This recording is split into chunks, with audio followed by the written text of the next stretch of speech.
Illuminati. I think they're all from United States, but okay. What's your problem, Amos? I have a lot. Which one of them you want to listen? I have a lot. The first one. The first one? Yeah, what's your first problem? That I'm in Israel right now. That's my first problem. Can I come to India, to Australia? You can come to Australia anytime you want. You can come to India. A lot of Israelis are coming to India, Amos. Yeah. You can come to India or Australia. But there is no airplane. Chutim send records to Israel, so there is no airplanes. I can't come. No, you can't come. No airplanes. No airplanes. Not the pilot in India and Australia are chickens. They're afraid to come to Israel. They're in Israel right now. What are you talking about? There's flights from Israel to Australia every single day. What are you talking about? What airlines? What company? Qantas. Air India is there. Air India is there from India. Yeah, Qantas. You sure about this? That you're not wrong? That I'm 100% correct. Qantas We are flies 100%. I am 100%. Australians every single day from Israel. Okay, this is my first problem. Now you want to hear the second problem? Because there is a lot. Wait a second, Amos. I'm telling you, every single day there's Israelis that fly to Australia. Every single day. So what's the problem? Okay, this is my first problem, that I don't have a flight and you say I'm wrong. Okay. My second problem is that I have to represent my government in Gaza. That's my second problem. Why you have to represent your friend in Gaza? Because I think we should not be there. Why not? Because we have to come to agreement with the Hamas. Agreement with a terrorist. Peace. Look, these people. You may say I'm a dreamer, but I'm not the only one. I hope someday you'll join us and the world will be as one. Imagine no possessions, I wonder if you can. No need for greed or hunger, a brotherhood of man. Imagine older people sharing older world. You may say I'm a dreamer, but I'm not the only one. I hope someday you'll join us and the world will live as one. Louis, is this a song? Can you tell me the name of the person who sing it? Is it John Lennon? John Lennon, Imagine. No, I don't believe you. Don't troll in me. If you troll me, stop.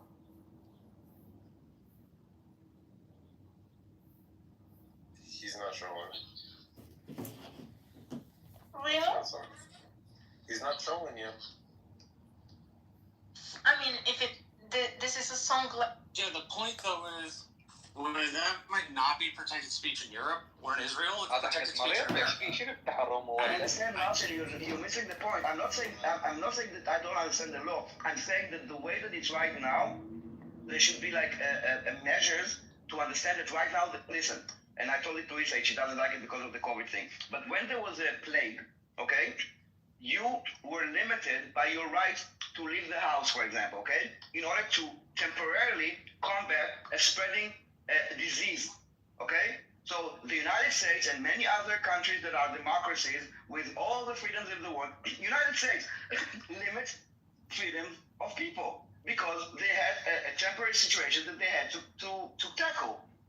They didn't say from now on no one can leave the house, but they said in order to combat this disease that is spreading, we need to do something. Yeah, I don't know what is this something, but something needs to happen. May I posit something? There's a huge problem with what you're proposing. I'm not proposing anything. I'm saying this. Hold on. I want to say because I was misunderstood a few times. I'm not saying to put a limit on freedom of speech, and I'm not proposing anything. I'm saying that there is a problem that needs to be addressed. I don't know how, but it needs to be addressed. Well, yeah, I agree with you.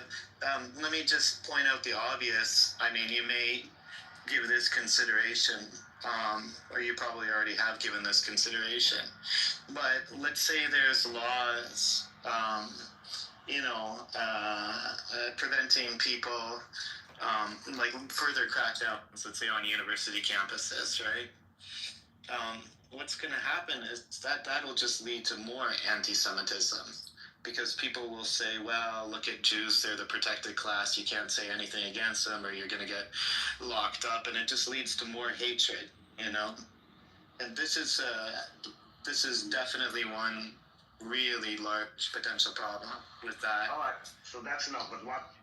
So asking what is the measure that should be taken? Because not doing nothing. That's the question. Is letting this I agree.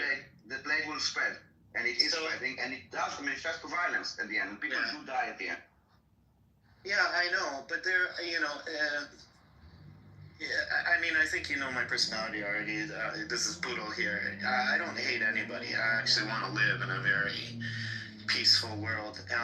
I think one of the best things that we could do is have more nuanced conversations and be a little bit less excitability and use our frontal cortex a bit more, because when we allow our minds to jump into sort of alarmist reactions, it's kind of the virus of the mind. It just spreads more hate. So I don't know. I'm working on my first coffee here in the morning, and we'll see. But there's no easy answers, you know. One thing that's certainly true is, you know, avoid. But last year they're unbeatable. Within this year, they were just still very strong. It would have been a good contest against OKC, but neither Indiana or New York are as good as OKC, but they still could beat them because literally it takes one injury. If every single group, universal rule is that everybody kind of hates seeing their own in-group attacked. You know, if I'm a white guy, if I come on Clubhouse and I go in a room and everybody's saying negative things about white people, I feel automatically defensive. And this is the same with every single groups of people in the entire world. If we could move, this is my strange idea, but if we could move away from unwilling, like just seeing our minds for what it is, this automatic reaction, and protecting our own in-group kind of automatically, and making generalizations towards our own in-group, I think that would it would make the world a better place. You know, if a lot of these conversations started with, okay, these are my people, they did all sorts of shitty things, these are the bad things they did, and yes, you know, if everybody all of that is cool, and I get it about the in-group. Yeah. The problem is the problem, and I can understand Daniel's urgency, you know, because you can see it in the world, like how dangerous is it actually becoming tangible for them. Like, I agree. People in the name of fucking free Palestine. Like, look at what happened in the US. That should never be allowed. And so, what do you do? Because I agree with you. And this one, I was looking today. You know, I'm a lefty, right? You know. Yeah, but I want to address something in the case of anti-Semitism, just want to say this quickly, and I'm gonna shut up. In the case of anti-Semitism, you're damned if you protect them, you're damned if you don't, right? Like, you, as you say, if you protect, let's say, through anti-Semitism, that creates more anti-Semitism, and that it confirms the people that is like, okay, tell me who you cannot criticize, and I'll tell you who exactly. So that doesn't be good. But on the other side, you should put something in place because people are dying because of this shit. The anti-Semitism issue is not about, like, how do you call it, like an in-group. This is not the problem for the Jews to take care of. This is something that society or America or the West, whatever, need to take care of. Not us. It's not our responsibility. Yes, we are the one being impacted. It's not about, like, you don't need to be a Jew to understand that this is wrong. And if you don't see that this is wrong, then Daniel, I was talking to something else. Yeah, I'm speaking about universal principles here, because that's how I operate. I treat my own in-group and everybody else's in-group equally. I'm not talking about the in-group. I'm talking about society as a whole. I don't think it's a Jewish problem. No, I didn't say that. What I'm saying is that, you know, I really respect other white people who, you know, I'm in North America. And there's no doubt that this land here in North America was taken over by the whites, destroyed a native culture. It's horrible what they did. And it's true. And it's is wrong, you know. And if everybody came to political conversations with this sort of transparency and honesty, then the kind of the tendency to protect everybody within our own group with absolutism, that really stops people from making peaceful bridges with each other. Because if you talk with some Jews, they'll promise you, oh, not a single Jew has ever done anything wrong. If you talk to some Palestinians, they'll tell you not a single Palestinian has ever done anything wrong. They're absolutely perfect. They're, this really stops the meaningful dialogue from taking place. And I just mean this as a universal rule, not just Jews and Palestinians, every single group of people in the world, So I think it's a degree of flexibility and humility and letting go of defensiveness. And then we have to, so if you have that on the table, then you have to lay out, genuine criticizations against, Hamas and these crazy motherfuckers who just want to kill every Jew. And then genuine criticizations against Israel where there's too many innocent people die in Gaza. Without a doubt, it's horrific, So both sides, if we lift out the cloud of generalizations and reveal the facets and the complexity of the situation, and everybody came together with a forward kind of good, what would you say, good faith, and the goal in the end is peace. I think this is a way to move forward, But I'm a lefty, Yeah, you're a communist, not a lefty. The goal is peace. You assume that there is a common goal of peace. There is no common goal. I need to go for a while, just to let you know I'll be back, but don't just, I'm not leaving you. Come back. You always say. I'll leave you with the communists, but Marshall is here. And Cynic. The whole Palestinian here is Ghost, you assume that there's a common goal of peace, but that is not true. Well, they don't want peace. I think there's a lot of Palestinians, all they want to do is have peace. I'm not talking about Palestinians, I'm talking about right now the United States. Oh, the United States. Don't worry about that. The West is safe. Don't worry about the West. What are you talking about, dude? What are you talking about? Safe? Safe for who? Safe for Sarah and Yaron that was murdered out in Washington last week? Dude, I mean, come on. It's not safe. He's just a mind virus. virus. Maybe you shouldn't be part of a football team that calls for death to Arabs and Palestinians and prides itself. A football team. We're trying to have a cynic. We're trying to have a normal conversation. Yeah, one of those guys shot. I know, it's your personality, Tommy. Was literally part of that whole football team. What is it called? Jerusalem or whatever? Oh, you didn't know that? Oh, okay. Now you know. That's just an anti-Zionist talking point. Yeah, I just ignore it. Makes sense. Don't come back. Morning. Hey, morning, excited. It's always nice to hear from you, man.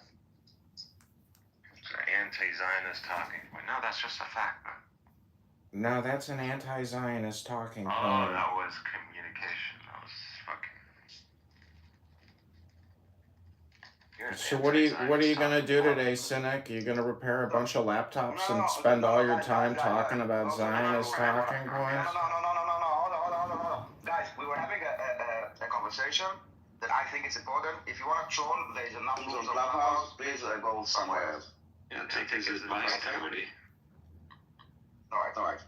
So my point is there is a problem to get fixed. I don't know exactly how, but I think the first step is to actually people acknowledge that there is a problem. I'm not sure they. Yeah, there's a problem. Palestinians need a solution. That's what the problem is. No, the problem that I'm talking about, and you can open a different room if you would like to have a different topic. The topic that we're talking about is the Free Palestine movement that has been radicalizing people and make them go into action and hurting and killing Jews. And you don't think this has happened? There have been more deadly anti-Arab, anti-Palestinian, anti-Islamic attacks. No. Don't derail the conversation. We can say they're both problems. This is a fact. No, it's not. There's no both sides. And again, if you want to have a different conversation, you can have a different conversation. I want to talk. I'm not having a different conversation. I'm telling you. Okay, so we are talking about the disease of anti-Semitism. Okay, that is the topic.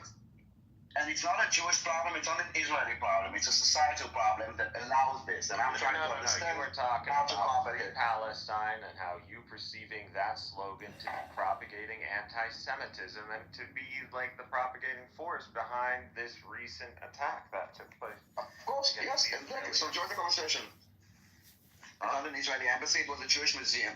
Dude. So what you're talking about is toxic communication, correct, Daniel? He went to the Jewish museum and he shot people.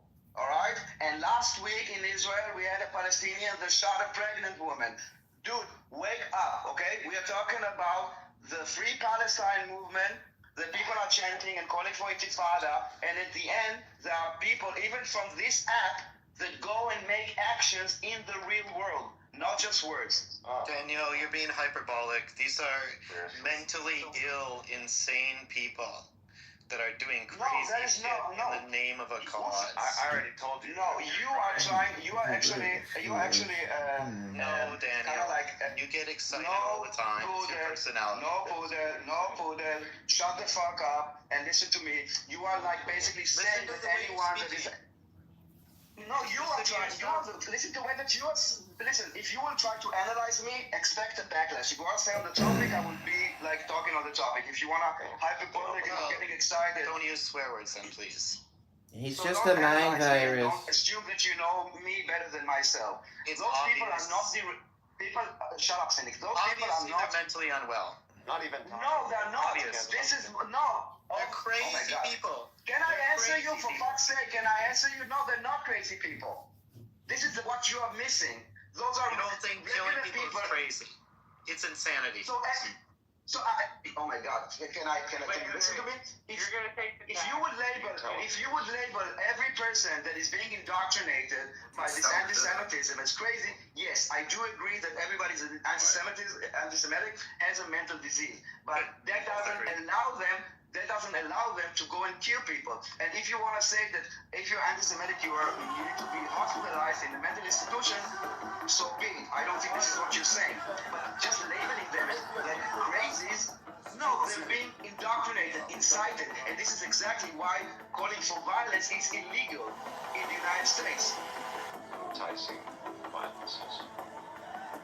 Inciting, not enticing, inciting. Don't correct me. I know what I'm saying. Thank you. You can say enticing. It's toxic communication that they're putting out, and they're responding to it, and they're killing people. Yeah, I agree completely with that. I'm sorry, I'm not. Whose government has the officials going out there and talking about, massacring the whole people? I forgot. That's crazy. That's projection, cynic. That's projection. That's projection. I'm projecting that. That's not a fact. Again, it seems like there's. Look, all form, as far as I'm concerned, all forms of hatred is a type of insanity. That's my stance. That's the way I agree. Thinking that. I think acknowledging cynic and his beliefs is insanity. He's retarded. Cynic projects murder. When you're capable of articulating a point instead of like personal insults, I'm willing to hear you out. Really? But so far, you're just a clown on this app. That's right. I'm a comedian. That's what you think. That's true, actually. That's true. How's it going, community? It's going well. Do you think Cynic's going to be here all day instead of enjoying a beautiful Friday? You think he's going to waste his entire day here talking about nothing? Lead by example. I am. I'm just going to record you all day long in an anonymous account and go enjoy my life while you talk here all day long for my YouTube audience. No. See, that's what you're lying about. You're saying enjoying your life. No, you're actually there. And you're actually listening. That's the crazy part. I know that, and you just spew toxic communication. And not only that, but you post these videos and you don't even get views. You're pathetic. That's not true. My live streams are getting 15,000 views now of all these stupid rooms. Which fucking live stream that gets you 15,000 views? Well, let me send you the link since you're interested in it. You can watch it too. Hey, Cynic, let me defend some guys in India. Let me defend the Jewish point of view here for a second, because I have close ties with some of the shows here in Calgary, and they're good. Mashallah. Anti-war Jews here in my city in Calgary, and they are worried, and about people attacking their property, knocking down their fences, and stupid shit like this. I mean, I think everybody in this room hopefully can agree that you can have your political opinions, but in North America, which is thousands of miles away from the heart of the conflict, carrying out destruction of property or violence is insanity. It's completely insane. It's wrong.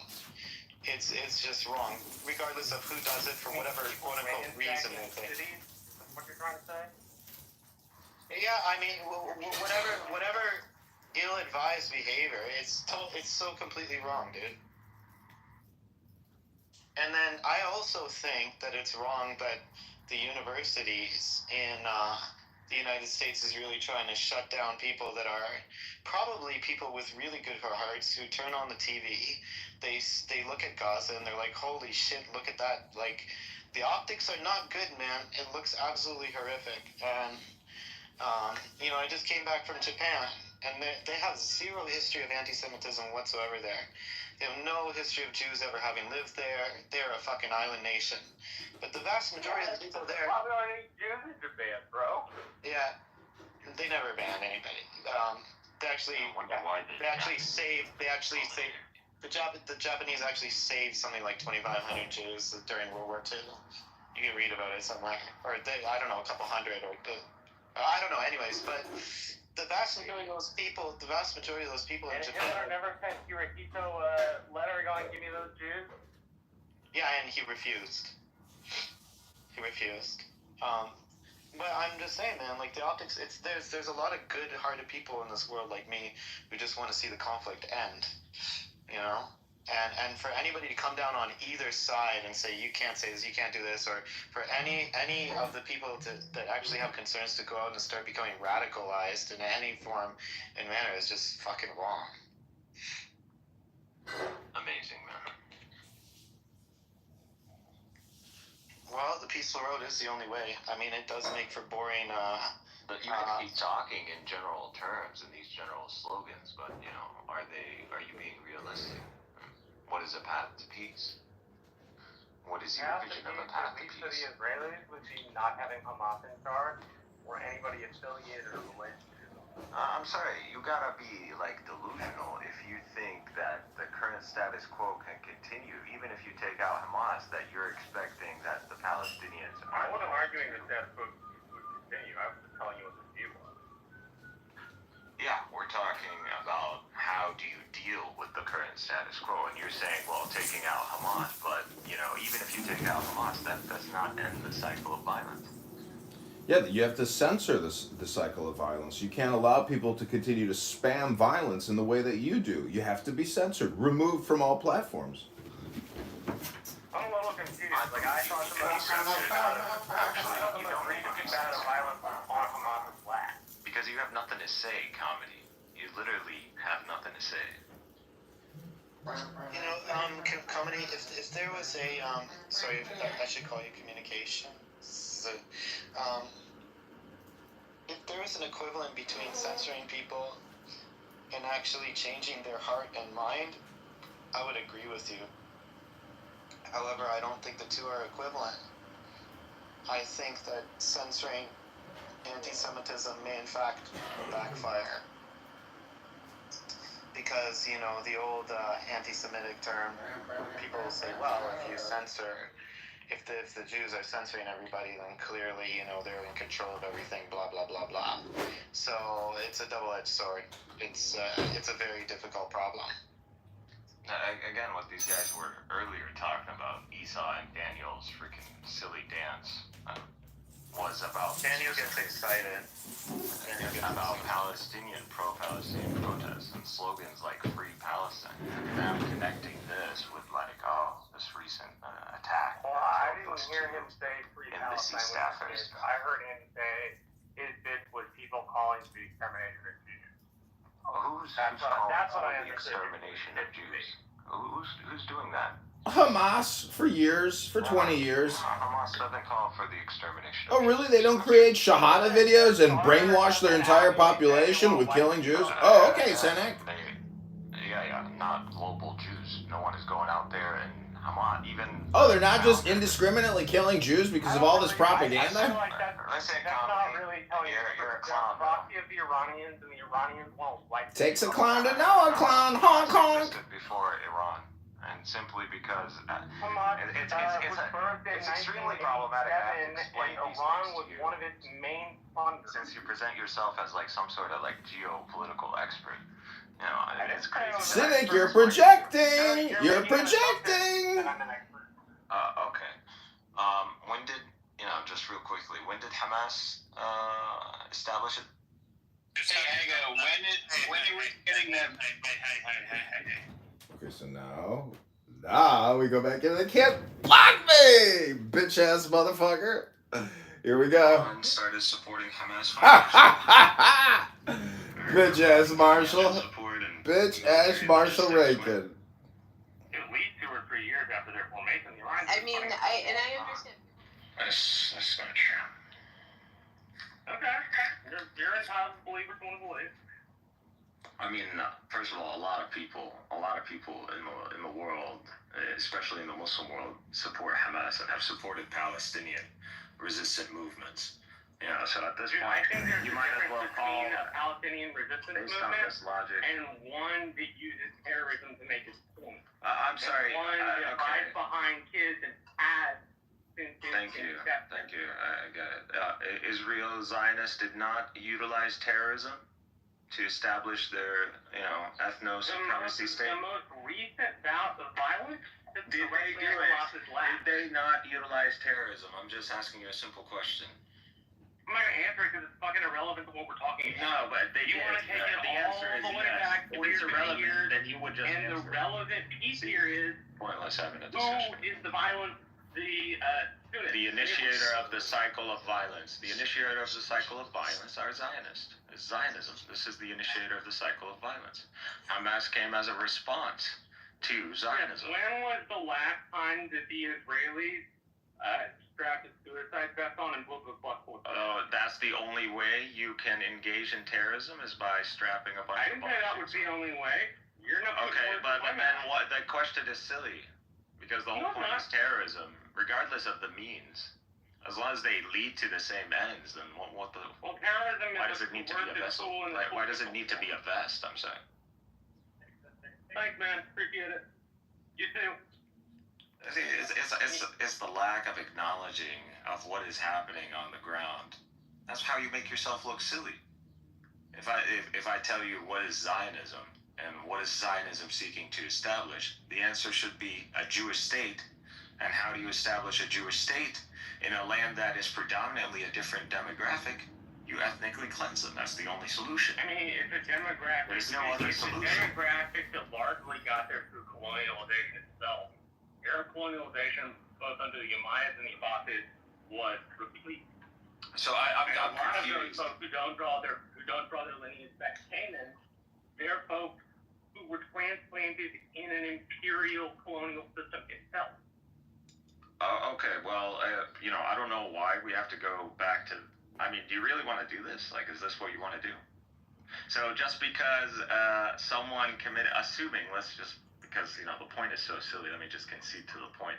Assuming that is the case, and what your Arab colonialism, quote unquote, yes, was, let's say, the worst thing ever. Does that give you the right to go apply it, especially after 2,000, 1,400 years? It deals with a million dialogue. The strong do what they will and the weak suffer what they must. I forgot. Dude, I'm a realist when it comes to international. I forgot you're one of those guys. Might is right, and who gives a fuck, right? No, I didn't say that. Okay. You could do me this really big favor in this conversation by not assuming this serious. You just said it. You literally just said it. Oh, dude, I didn't. Those were not the words that I spoke. Oh, okay. So the powerful can do whatever they want. How am I supposed to translate that? I do not believe in might makes right, but I do think in a situation like that, the person who ends up getting to make the rules is usually the person with the biggest stick. That's what human history. Okay, so it's not who again, might makes right. No, I'm not saying that. I'm noticing a historical trend. Fine. we know the one with the most power and influence can usually establish their way, but here we are judging the justifications. That's all. Now, if you want to just simply justify Israel or Zionism simply because, oh, they had the bigger stick, and that's where it ends, that's fine. But if you're going to go further and you're going to say, well, they are justified in using this stick because of these specific reasons, then we can argue the legitimacy of these Hit that like button. reasons. Hit that subscribe However, button at the end of the day, I now. don't believe- Right now. I don't Click, click, believe click, you're click, going click, to click, click, click, concede click, click, click, click, to, click, or click, you're click, going click, to attempt to justify ethnic cleansing. I'm not sure if this is something you're willing to do. Of course, I'm not going to justify it. Okay, so, and if I tell you Zionism, especially revisionist Zionism, necessitates that by establishing a Jewish state and hence a Jewish majority demographic, necessitates the ethnic cleansing of the predominant demographic, the majority demographic. And there is no other way to establish a Jewish state in Palestine other than by committing to that. So who's exactly, in the initiator here of this cycle of violence? Especially when you are not willing to justify ethnic cleansing. I think the answer of that question is obvious. Zionists. So the ones who initiated the cycle of violence are Zionists by attempting to establish a project that is self-defeating. Zionism, an international movement originally for the establishment of a Jewish national or religious community in Palestine, and later for the support of modern Israel. That's how it's defined. Okay, that's a very general description of Zionism. However, what I would say that I would follow. If you would like to use the Encyclopedia Britannica description, we sure can.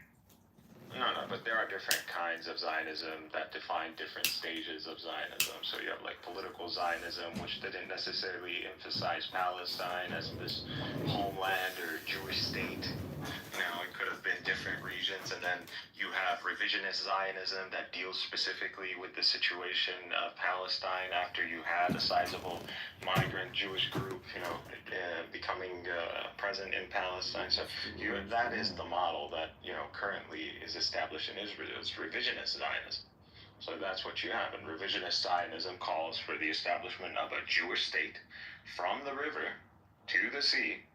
This is where that slogan comes from, by the way. It comes from Jabotinsky when he wrote a poem against, what's his name? Wiseman, who said, who pretty much conceded, to just, establish a partial, on some part of the land, not the whole land. And he wrote a whole poem condemning that and calling from the river to the sea. That's actually a Zionist slogan, honestly. So that's what happened. And how do you establish a Jewish state from the river to the sea? By getting rid of the majority demographic. And so ethnic cleansing, there's no escaping the reality that for Zionism as a project to succeed, you need to ethnically cleanse the majority. And unfortunately, Zionism has not succeeded at this. 1948 was not a success. It was a partial success. You weren't able, the Zionists were not able to. Encyclopedia Britannica, and I'm looking at something in Encyclopedia Britannica, it's not what you're saying. What are you looking up? No, you're missing the point of what I'm saying. What are you looking up? What are you saying? It's not saying what I'm saying. What are you looking up? I'm looking up Zionism. If you're arguing that I told you what you have is a general understanding. What you have to be more specific. Then can you cite me a source that defines it? Just look up revisionist Zionism since you're so good at looking shit up. But I'm not sure why. You're the person who told me about it. It's on you to provide the evidence. I don't know what you feel needs to be proven. Israel. Yeah, but you're describing a state that already. I think you need to be able to cite a source. I'm telling you where I'm getting my definition. I would like you to tell me where you're getting your definition. You don't know who Zeev Jabotinsky is? You don't know who that is? You don't know what revisionist Zionism is? That's not what I asked. I'm asking, where did you get the source for that? Again, I provided you with mine. What exactly do you want a source for? More revisionist Zionism and all of the other different kinds of Zionism you're talking about. What, I you want don't to know know if there's different types of Zionism. Holy God. For someone who loves talking about this shit, you don't know that there's different types of actually Zionism? I do not. Here's a know fucking really Amos, listen to these terrorists. Listen to them waste their time. Listen to them never do anything with their life. Listen to these low IQ morons go on and talk about nothing forever, Amos. You are also part of the problem, Amos. You create these coexistence rooms, but provide no education on meditation and how to stop with your bullshit propaganda. You're spam. You let people spam, Amos. You are spam creator, organizer, Amos. You don't educate, you are just old dirty bastard. We know what you're doing. I appreciate it. I know. How do you deal with a But we must record and report and remove these people like Cynic. He is a terrorist supporter, terrorist promoter. I'm in your room now. Can you put all these records down and make a conversation? You talk 1 minute, I'm listening 1 minute. I'm talking 1 minute, you're listening 1 minute. What you say about my FA, you comedian little bastard? You are old dirty bastard, and I know why you like having fun, because you're just an ODB. You think that you are from wherever you are, America or wherever, you can tell me what to do in my own country? I'm not telling you what to do. I am diagnosing you. I am analyzing you. I am telling you that you are wasting your time because you don't work on education or Torah. You are just a lazy organizer who does not promote the peace. You create spam. That's what you do with your time and your life. You are a kibbutznik spammer. You organize spam on a kibbutz, drive your bus, go back to kibbutz, create more spam rooms, and let people waste their time and all their life. And this is what your choices in life have come to. I don't know how to explain Hashem's mystery of life. When you make dialogue, it's not a conversation anymore. Now you have to put yourself in mute and also listen. Not only talk and talk and talk. No, do not release. When in my room, in the Cynic versus Zionism, and I ask you to go on mute, you do not release. Do not release. Comedy does not want to kick. I want to know what educated you about your psychiatry. Are you a psychology? What's the educated are? I have read 1 million books, and I have perfect retention and knowledge of everything I've ever read. I have perfect memory. So you think that give you the right to say that I'm not good, I'm bad, I make this, just because you read million books, yes? Yes, I can diagnose very accurately because I have what is called a large language model now embedded in my brain. And this diagnosis you give to yourself. No any official office in America give you the papers. No. No. To make the diagnosis. I did it all by myself. I did it all the work. And now I am reaping the benefits of the fruit. So you don't think you have a mental problem in your mind? Maybe because I'm asking some girl to go out on a date and I just called her Amos.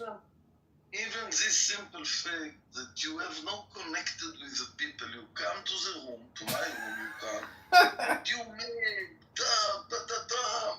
and I tell you, please be quiet, you're in my room, let other people speak, and you don't listen.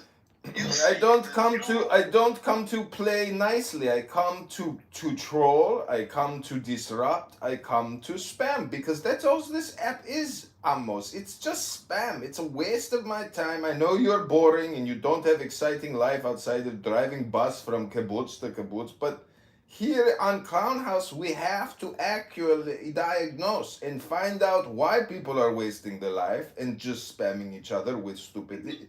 It is because they are very bored, pretty much. In Clubhouse, that you sit by yourself in a lonely room in Clubhouse. Oh, so lonely. I am so lonely in my room by myself. Amos, maybe I am reading a book. What was the last book you read? And to be honest, in the military, the Sadir, I read the book. Even in my Miloim, I didn't read anymore. Oh my God! So you're a stupid person. You admit you are stupid. You are a stupid person. Let me. I want to tell you what book I read. The last book I read, it was on Yitzhak Ben Aaron. He was a Histadrut minister. You know what is a Histadrut minister? Yes. There is a prime minister, the government, and the Histadrut is the second person in Israel who has the power. Histadrut, it's the organization of all the workers, factories, computers, and today his name is Alon David. I read about Yitzhak Ben Aaron. It was the last book, and if he say stop, and all Israel will stop, I think this will be the end of the war. He has the power to finish the war. He has the power. Yes, if he says stop, all Israel stop. No buses, no ships, no airplanes, nothing. Israel stop. Because he decided to demonstrate, and if he decided to demonstrate, he didn't decide. He gave a warning to the government that if they go against the High Court, if they do something criminal against the High Court, Israel will stop. He will cooperate with the opposition. And if Israel stop, the war is finished. Now, listen, for a little bit, at least clever as you are, I don't want to say that I'm more clever than you, what I really think, but at least I'm as clever as you are. You are projecting your cleverness onto me, and that is not very clever. Listen to my experience. I don't like experiences. I like facts. I like books. I like knowledge and wisdom. I don't care about experience. Donald Trump is the king of the world today. It's a fact. King, he is president of one country with 300 million people with an infinite amount of dollars and bombs and weapons to do as we please. No one can stop America's power. So you agree with me that Donald Trump is the king of the world today? No, he's not the king. Now Benjamin Netanyahu is the king of the world. My uncle Benji. Oh, God bless him. Rabono Shalom. Now I understand. I told you before, he is my uncle. And you are also my uncle. But one uncle is greater than the other uncle. One uncle drives a bus, comes on Clown House and creates spam. The other uncle is leading a war effort against tens of thousands of terrorists.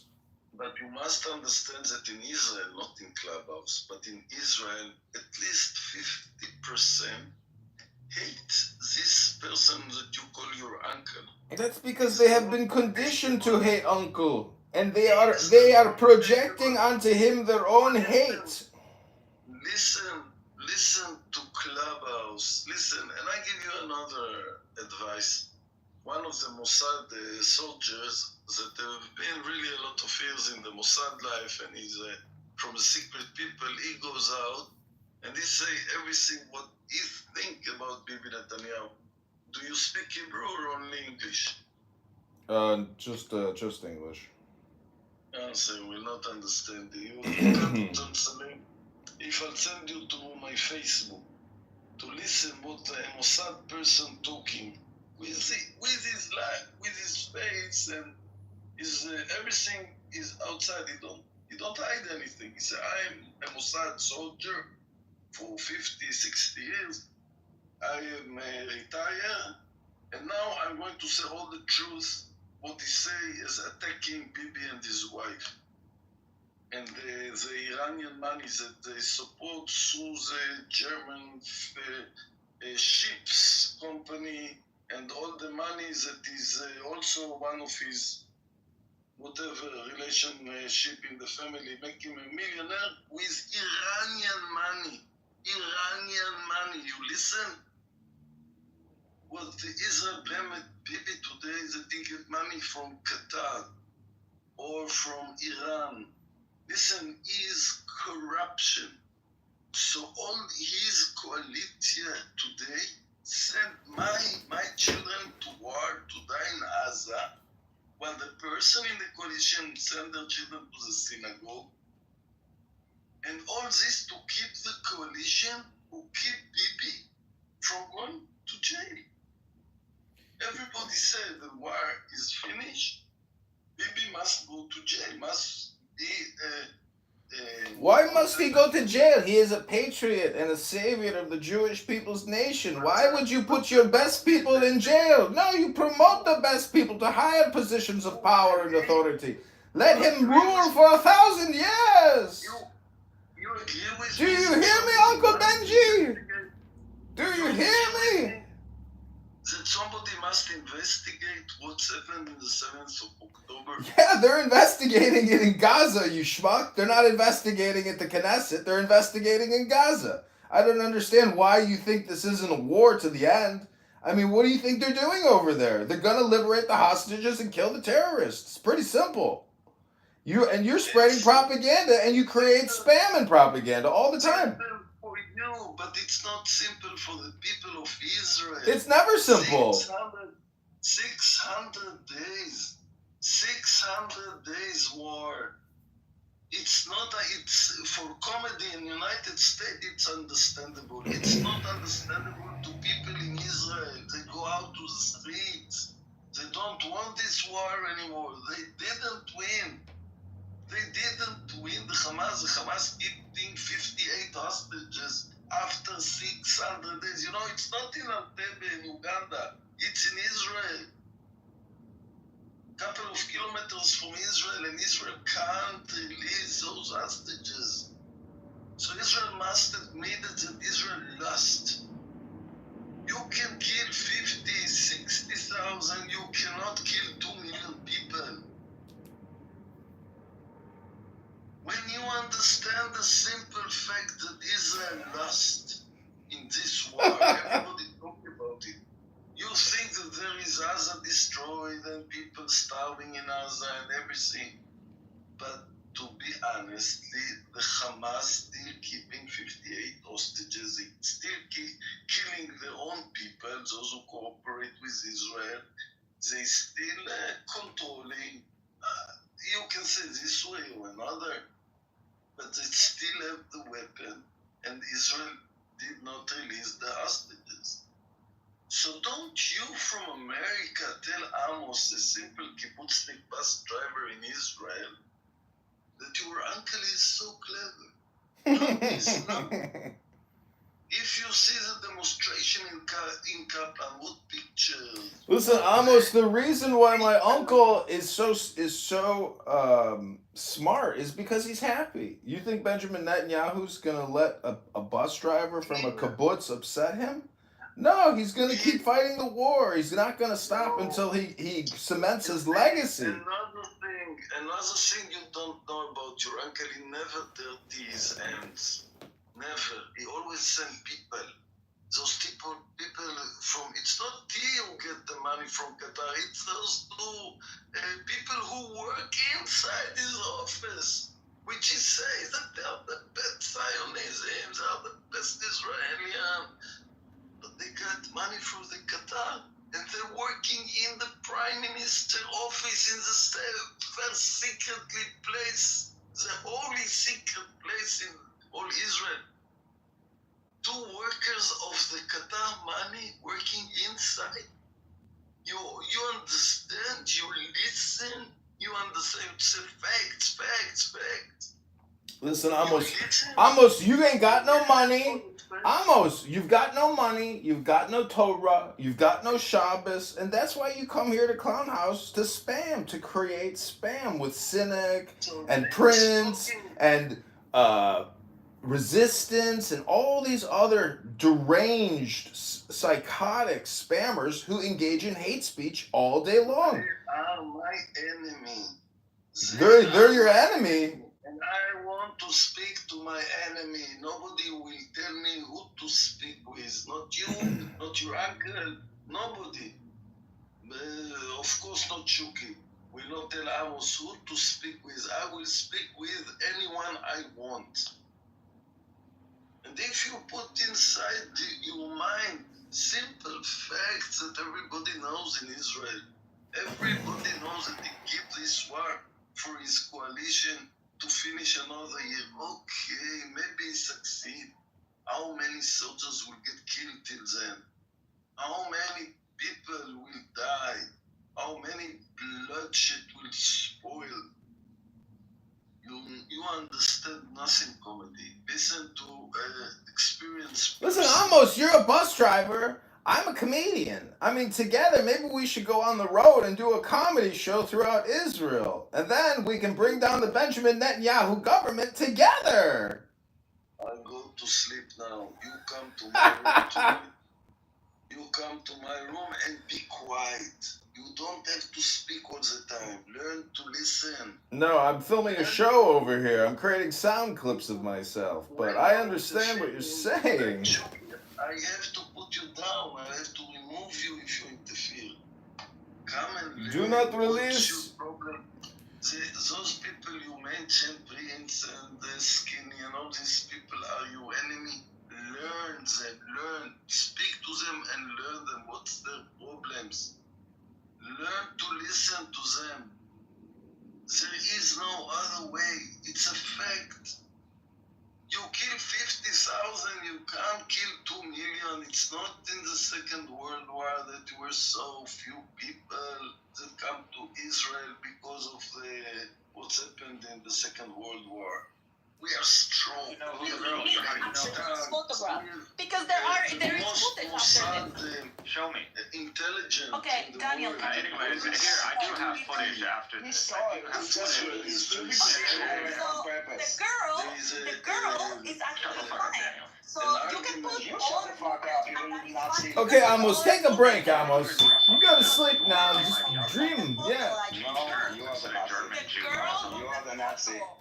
The girl of the photo that you showed, she's perfectly fine and she didn't die in a fire. So, what you're trying to do with that photo is making people believe that she was burned by the Jews, right? The birth by the Jews. Why do you think I need a photo of a girl running through the fire? Apparently you do, because that's what you're thinking. Refresh the listen. Did you enjoy that, Pumpkin? Refresh the PTR. These are children. What is the purpose? What is the purpose? What are you trying to say? Amazing. What are you trying to say? A school was bombed, and these children were hit. Look at them. Refresh my PTR and look at these children. I don't care for your propaganda. What is your point? Look at the children! I'm talking about the girls. Look at the children!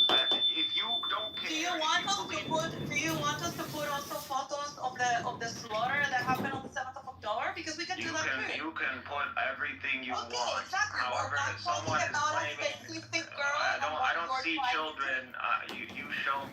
You show me on October 7th where children deliberately, without a doubt, have been killed by Hamas. Okay, let's talk about 2 weeks ago when one of your terrorists shot a pregnant woman that was on the way to the delivery room, and her child was delivered, and he passed away yesterday. You want to see his photo? I know. Because unlike you, we don't exploit children. Yes, cynic, war is horrible. It was a very stupid idea by the Gazans to start the war. But if you really care for this child, you would put a PTR saying release the hostages and end the war. Yeah. But you don't give a fuck about any of those. Shut up. There's only one side. There's only one. No, there's no deal on the table. Y'all don't care about the captives. And you don't care about the children. And let me say. Cared about the Let me speak. You would sign a deal. There is no deal, okay? Exactly. The only deal that there is no winning. You guys. Oh my God! Shut the fuck up, you idiot! You're just Listen up. your fucking mouth. That's all you're doing. Okay, it's done. We cannot let those fucking terrorists hijack rooms to spread their hateful propaganda, okay? This is not about hearing both sides. We don't need to listen to those Nazi propagandists, okay? We don't need to listen to it. We don't need to listen. We don't need to listen. I don't give a fuck, dude. Move on. Go to a meals room. You don't give a fuck. That's the whole point. Yes, so move on. Listen, what is the purpose of you putting the photo? You don't care about the child. You don't want the war to end. You don't want the hostages to be released. You don't want Gazans to be free. Absolutely, I do want Okay, so call for the immediate release of all hostages. There's not going to be a surrender. That's not. Listen, this is how war goes. Okay, one side loses, which is the Palestinians, and one side wins. I promise you, we're not Okay, gonna lose. so don't cry about people dying when you are sitting in your fucking basement and you are willing to. That's what I need to showcase. That you're. You know what? Oh my God, I cannot speak like this. And you Those see people deliberately attacking schools, camps. That's what. You can keep muting. You can keep muting. Thank you. I will keep on muting because you cannot shut up, and I don't need to listen. It's not going to change. I don't need to listen to your propaganda. Doesn't change this. My problem. Can we move on from him? We don't need to let him derail. I don't want to center the conversation around pro-Pali Nazis. You believe in. Okay, maybe we'll just move it to the others because really, like, Besides,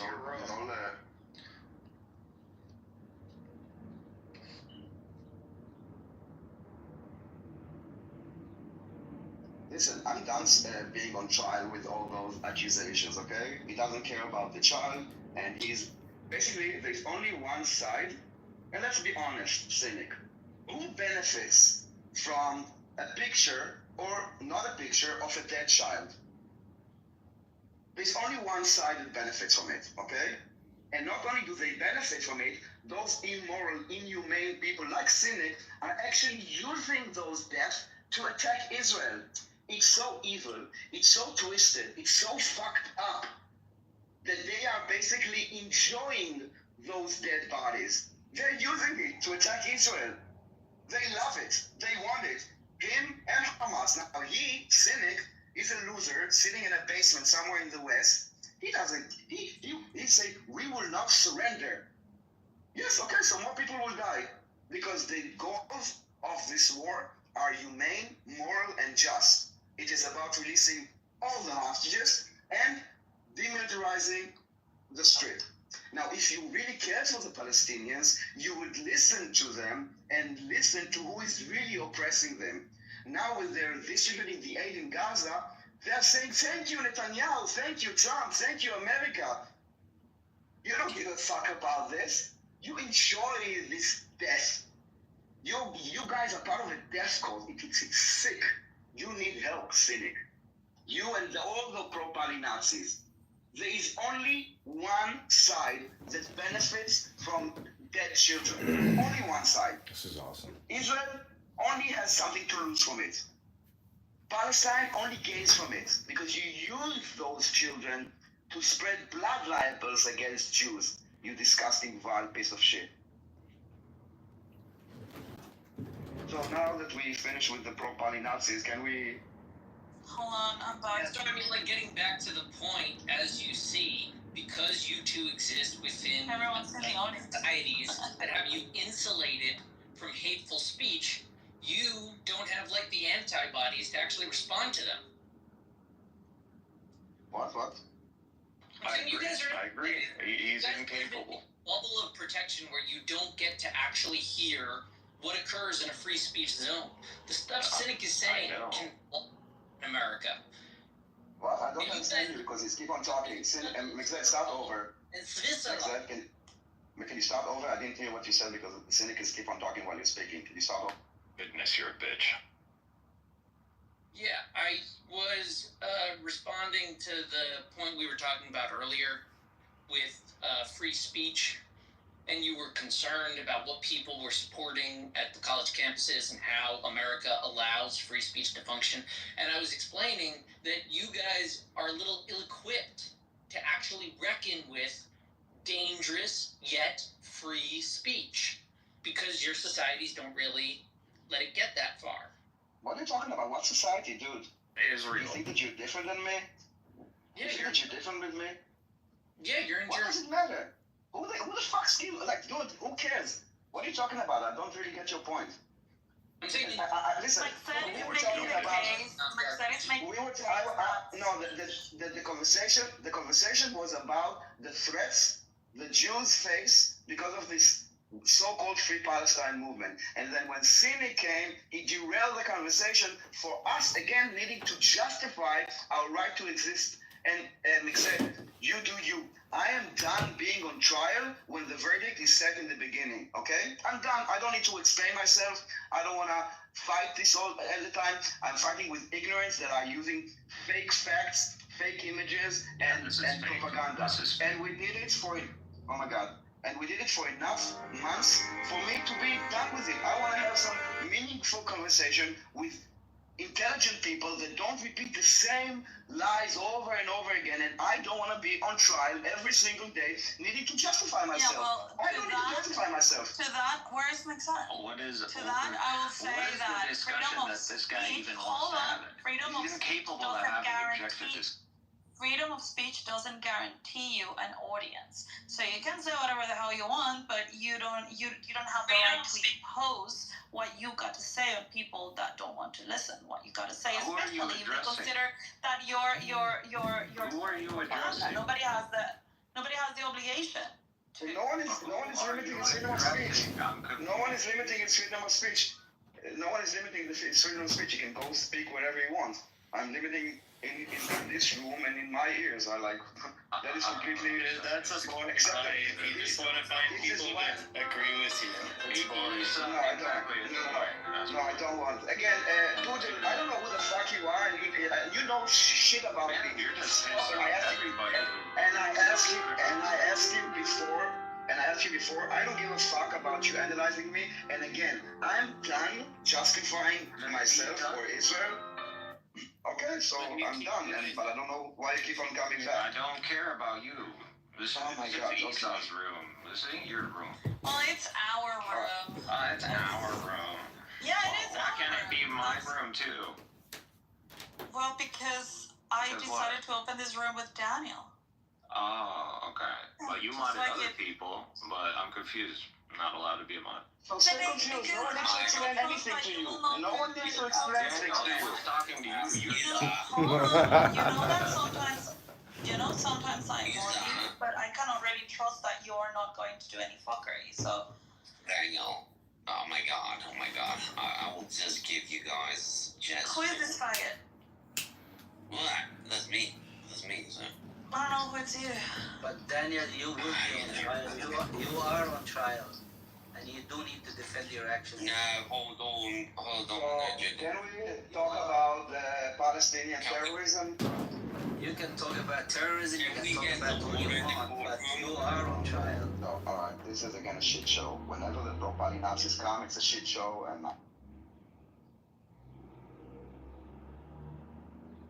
I moved him down, I don't know who that was. Cynical East of the double standards is why I don't join your room. I hate people that beg for mods, by the way. I just have to say that. When people beg for a mod, it says, hey, what's up, Isa? What's up, Daniel? It's good to see you guys. hello.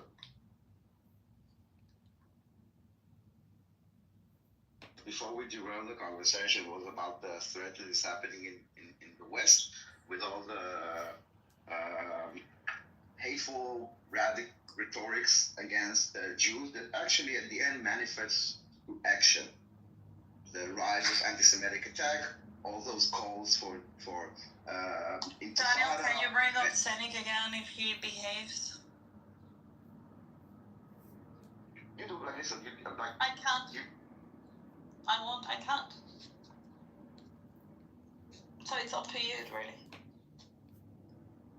I can bring him, but I might forget. Like I don't. Maybe it's me. I don't have the energy anymore to kind of. Yeah, no, it's exhausting. Face those accusations every day. All the time. Yeah, I know. I get it. You like the excitement. Come on. No, I get it. Okay, Pudel, listen. I don't know who you are. I don't like you, and you don't know me. So if you will keep on trying to analyze me, you have like you have no right to do this. You're so easy to troll. Daniel, If you can stay on topic, that will show me that there's traces of intelligence. But if the only thing that you know is to do personal attack, then you're an idiot. And I will treat you as such. You want to get respect? Be respectful. Hi, moderators. This is John. I'd like to be put in the queue. I'd like to be put in the queue, moderators. I'd like to discuss the Pali question. Thank you. Daniel, you're concerned. They ended the room. Okay, everybody. This has been Marshall Rankin Kicked Me, Anonymous, Cynic Zionism, and the Pro-Poly-Nazi Terrorist Clubhouse Cynic. Thanks.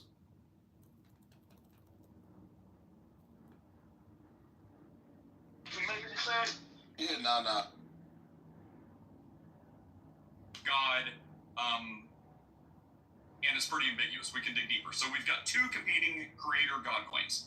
Then in Zoroastrianism, you've got their god Aha Mazda. So he's driving around in some sort of all-good creator type way. So you've got three creator God claims. And then you've got ancient Egypt, who you could consider Ra or Atum or whatever in some sort, some versions. And then you can just say like regional tribal things that it's ambiguous and undefined, typically related to some kind of animal spirit. So I'm just going to say they can't appeal to a god that was created before or that existed before time created if they have to show up in the persona of something that was created. I'm just going to go ahead and pronounce judgment on that. And then you've got Hinduism, who they believe there was a thing that created stuff, but that thing by their own understanding is not considered a god. So you've got four. And out of these four, Zoroastrianism and Sikhism, two are very ambiguous and not well defined. So the only God claim you have that is incredibly fleshed out and defined and goes back to before matter existed is Yahweh. That's the answer. So you can maniacal cackle and be like, well, what if, all you want. But instead of what if, never was. You have one actual defined, clung to by three different religions who all want to claim to follow the same God. That's it. Steph, Chris? I have a question about a self-created God. I didn't even hear anything you said after that because I've been pondering that. Like, have the holders of that never thought deeply about a self-created God? You'd run into problems with that theologically, like, immediately. Right, see, not well defined. So self-created, mate. It's like, I'm a self-made man. Shut up. No, but a self-created God would need to pre-exist itself to create itself. You just did, like, already we've got... Alright, that's fine. No, you're completely right. So out of the four sort of kind of God claims, one is Hinduism, which doesn't even call their creator God a god. And then the second one is like Zoroastrianism, or Sikhism. And then the third one is Zoroastrianism, which is what you said. How can you have a self-created creator? So those are the four, and I'm being generous with that fourth one, creator God claims. So it doesn't matter how old someone's text. If someone's text is older than someone else's text, look at the appeals. But it's not. So it's like anyone can just appeal to creator God. Then why doesn't anyone? Okay. John, what's up, John? Hi, I'd like to ask you a question, Nate. Let's see if we can do it real fast. We'll get to you in a second. What's up, John? Yeah, I mean, I feel like a lot of times, all these cynics. This guy. Hi, Steph. A lot of these cynics on here, like Honey Badger, Roland, who come on this app and waste their time. Are you at an ultrasound for your unborn child? Okay, thank you. He's an unborn child. He's a self-creator creator. We have a new God claim. I'm sorry, John. You won't be interrupted. Go ahead. Yeah, no worries. I would just like to read a few just sentences, which is scripture, mostly from Psalms, if I may, because a lot of these people in this audience never get any good programming or any good communication on this app, ever. That's my fault. Go ahead. Give him some good programming. He's got a good point there. Okay, so I would just encourage you all to take the deepest breath of the day. Well done, good and faithful servant. You have been faithful over a few things. I will make you ruler over many things. God is our refuge and strength, an ever-present help in trouble. In your strength, I can crush an army. With my God, I can scale any wall. God equipped me with strength and made my way blameless. He made my feet like the feet of a deer and set me secure on the heights. May the Lord give you the desire of your heart and make all your plans succeed. Whosoever wants to become great among you must be your servant, and whoever wants to be first must be slave of all. For even the Son of Man did not come to be served, but to serve and to give his life as a ransom for many. God is our refuge and strength and ever-present help in trouble. Let the peace of Christ rule in your hearts, since as members of one body you were called to peace, and be thankful. My God will meet all your needs according to his glorious riches in Christ Jesus. Show deep love for each other, for love covers a multitude of sins. Okay, I'm complete. Hope you enjoyed that. Well, thank you for reading some scripture.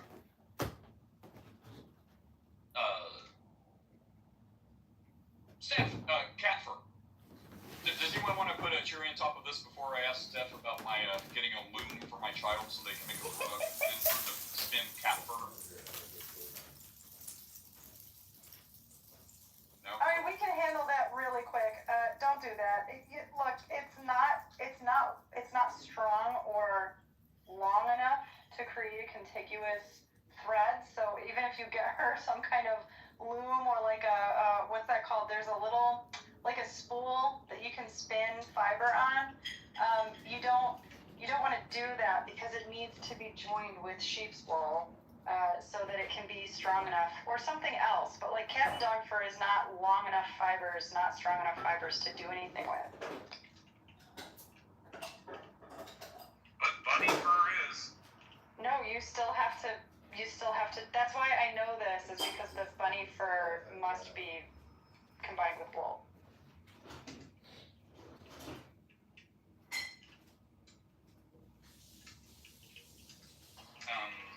What could be like a really? What's a cat hat? That could be like a really tiny loom and make clothes for mice or something. No, the fiber won't stay together. Like she could make something, but as she starts to work with it, whether she's tying knots to make a rug like she wants to, or whether she's crocheting it or something, the fibers will fall apart as she begins to work with it. I know, Steph, you just need to have that faith in the mustard seed. Well, physics are still physics most of the time, right? We live in a world. Did you just say most of the time? Most of the time. Yeah. Alright, did you just say most of the time? Well, yeah. Hey, what were physics like before the Big Bang? Were they the same? Well, we don't know. We have no idea. Well, actually, they do. Mathematics shows that before the Big Bang, there were a different set of physics. Interestingly enough, you should look into that. Sorry, you cut out there. What'd you say? I said mathematics does prove that there were a different set of physics before the Big Bang, so you should look into that. It's a very interesting mathematical argument. You should, I'd like to see the article. I'd like to see the article of the scientist who says we know what happened before time started. Because so our representative time started at that singularity. So to say before the Big Bang is nonsensical. It's incoherent. Hang on, before you guys, I don't know. I heard Big Bang and I just thought, God, please no, not a free something. But before we do that, let me put a thing on this. I've done a little deeper dive. Thank you to my oracle. So I wanted to look into this. I'm like, well, look, compare these others because it seems like Yahweh is incredibly defined, even though the people the religions, Judaism, Islam, Christianity. Are we done with cat fur? You said you could redo it quick, so I think that's run its course. My kid has their own idea of how they want to do it. They don't want to do it the proper way anyway, but yeah. Alright, okay, anyways. Send pictures, please. It's gonna be a mess. Okay, so it's crazy. She's been saving up this massive container for like 2 years. She has tons of cat fur. Yeah, so she should do it the right way because all of that effort is gonna go to waste. She should send it out to someone to get cleaned, carded, arranged, combined with wool, and sent back as a nice, sturdy yarn. I agree. Is this like a prodigal cat son parable where I just need to force my kid to do the right answer because I am the all-benevolent, loving parent? Or do I want to, keep having this pointless argument where don't touch the hot stove, don't touch the hot stove? And it's like, you're fighting me so much. Fine, do what you want. You want to touch the hot stove? Let me know what happens. So, you've spent all this time and effort gathering a bundle of cat fur. I told you the right way, as much as your sage advice has too. Like I told you the right way. Do I want to force you to do the right thing because I know what's best for you and I don't want bad things to happen, like your feelings to get hurt when you mess up your hard-toiled effort for cat fur? Does that mean I'm an evil godparent? Is that what that means? Or does it mean I'm giving you what you need, not what you want, and letting you, I'm letting you try the waters, and when you get sad and depressed because your cat fur is ruined, are you going to say I'm an evil parent, or are you going to say you have wise advice? As a result of anti-Palestinian sentiment No. Try to stay focused. versus the anti-Israeli sentiment, you will see that there are more deaths and there are more people who have been killed and injured as a result of anti-Palestinian sentiment, which translates into anti-Arab. But the topic is the radical, violent, Free Palestine movement that is spreading in the West, and it actually manifests. I will start again. Maybe we'll listen up. The topic is so you see the button at the top right? It's in red. Do you see it? Do you hold out your little middle finger? Do you see it? Go sit on it, Daniel, when somebody says... Hold on. If you don't want to have a conversation... Okay. If you don't have a listen, if sexual harassment is like something that you also do, understand? Listen, the topic is, and what I said, if you don't want to engage in the topic, there are many other rooms that you can join and have a conversation about whatever you want. I'm disputing. I understand. So the topic is So I understand. So let's talk about the premise of the topic. The topic is the radical, violent, Free Palestine movement that manifests into actual actions that hurt Jews. You want to address it? You can address it. Showcase how not move the topic to something else. Palestine movement leads to violence. Showcase the correlation and showcase the necessary implication. So we will have a discussion, okay? So it's not my discussion. That's a really good point you bring up. After someone orders a Jew and then speaks to Palestine, how can you showcase it? Where do you see the necessary implication? So again, the topic is the radical, violent, Free Palestine movement that is. Haven't proven that it was necessary. I'm sorry. There was a kid that was stabbed over 20 times in the name of Palestine. We are talking. Palestine. Listen, cynic. See you making a room about that. I understand. You can make a room and take a piece of paper and write the topic so it will be in front of you, so you're not going to derail. The topic is. How do we know that it's a knife that actually hurt him? So my point in presenting these cases of violence, which actually led to death and people getting, of Jews, because the topic is the radical. The topic is the radical, violent, Free Palestine movement that it manifests into actual actions that are attacking Jews. Okay, that is the topic. Can you? I repeat it because it seems that you don't. No, you need to listen up. No, the way that you need to. The topic and the premise. Listen, I'm not gonna have this. I'm not gonna have this type of conversation that you're gonna just overtalk people. Okay, so we're gonna move you down if you're gonna continue. So you need to understand that when one person speaks, you cannot interrupt everybody on stage. Okay, cynic.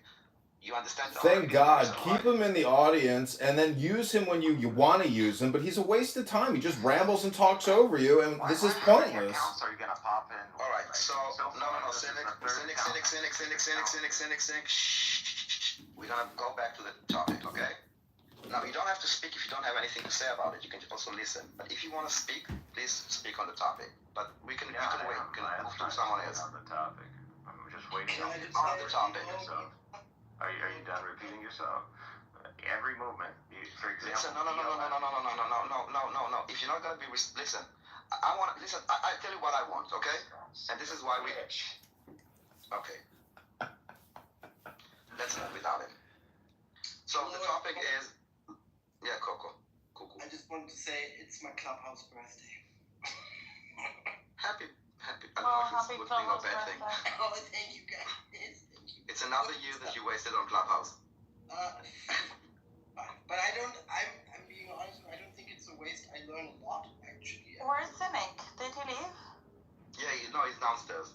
He's like cooling off until he has something meaningful to say. But I just wanted to... Yes, go ahead. I will bring you up, Cynic. But 1 second. I guess we're gonna keep. Just so you know that. Just know that. Exactly. There's a limit of how many times we can bring you up. Okay. So try to kind of stay to the topic. I just have one left. So don't. Yeah, Coco, go ahead. Okay, I just have more good news, but this is more for Isa. I'll be back in France tomorrow. Alright, thank you for the good news. Why is it for you? Well, because he wants to take me out for dinner, but I said no. Yeah, but I'll keep trying until I die, so it doesn't matter. Wow. Alright, so... Don't get jealous, Cynic. When you come to Switzerland, I might, I don't know. You might ride my dick for a few hours. What? I know you want to. Yeah, please keep your sexual harassment to a minimum. You're cute, but no. See, Cuckoo, that's how it's done, man. The simpy attitude of yours isn't gonna get you anywhere. Well, we'll see, brother. We'll see. You see, that's what we call toxic communication, Cynic. How many times can we do the same thing and expect different results? How many times? Tell yourself that. How many times have you gone to bed? Yeah, but hold on, go.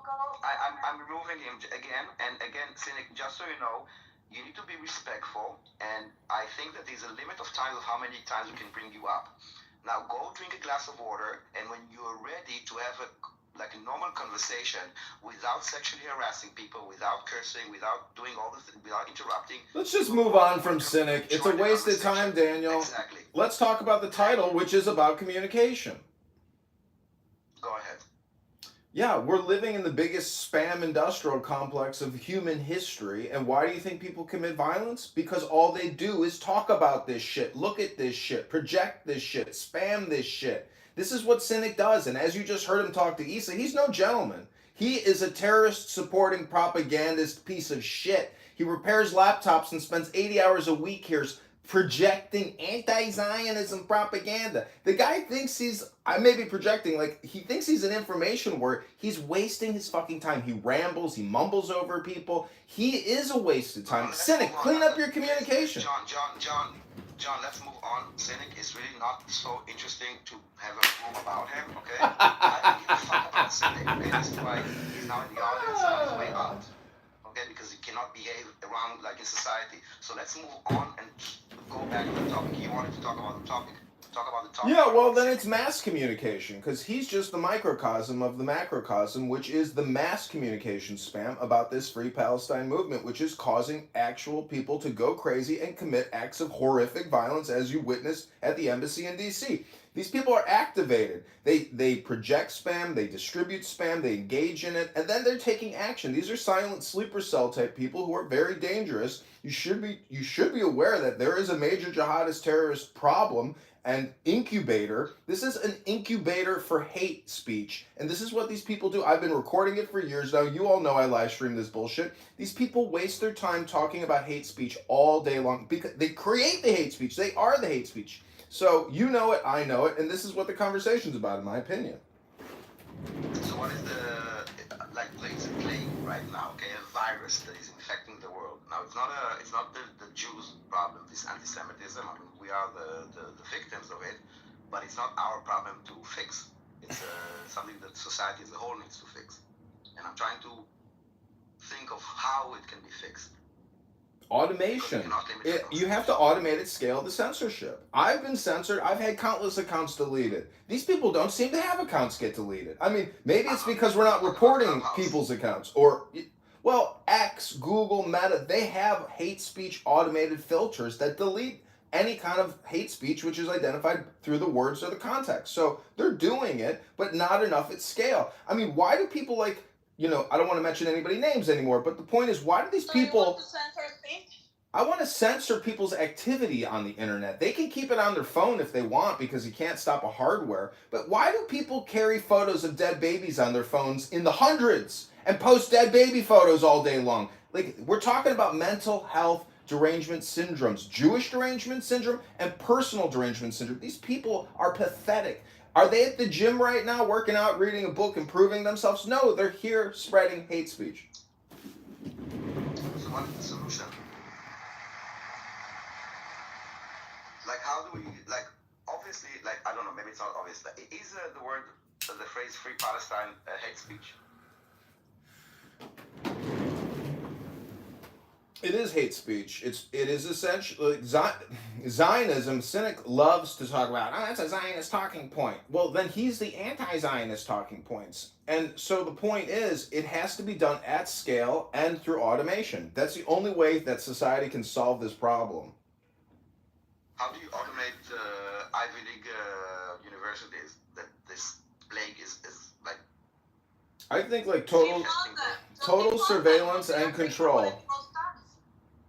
Again, scale and automation. It has to be done through essentially AI supervision and total automation. I mean, I think everybody has to be transparent. Otherwise, basically, John wants a surveillance state as China that, through artificial intelligence has us all cooked, right? Yeah, that's what I was going to say, John. Even though I agree with your sentiment that this is inherently, it's going to hurt people, right? And real life consequences. People can get killed from this, right? But at the same time, like, you have to have two thoughts in your brain at the same time. If you propagate this, right? If you actively put in measures to censor people, the only thing that's going to happen is that it's going to kind of strengthen their beliefs. They're going to be justified in saying, look at what they're doing.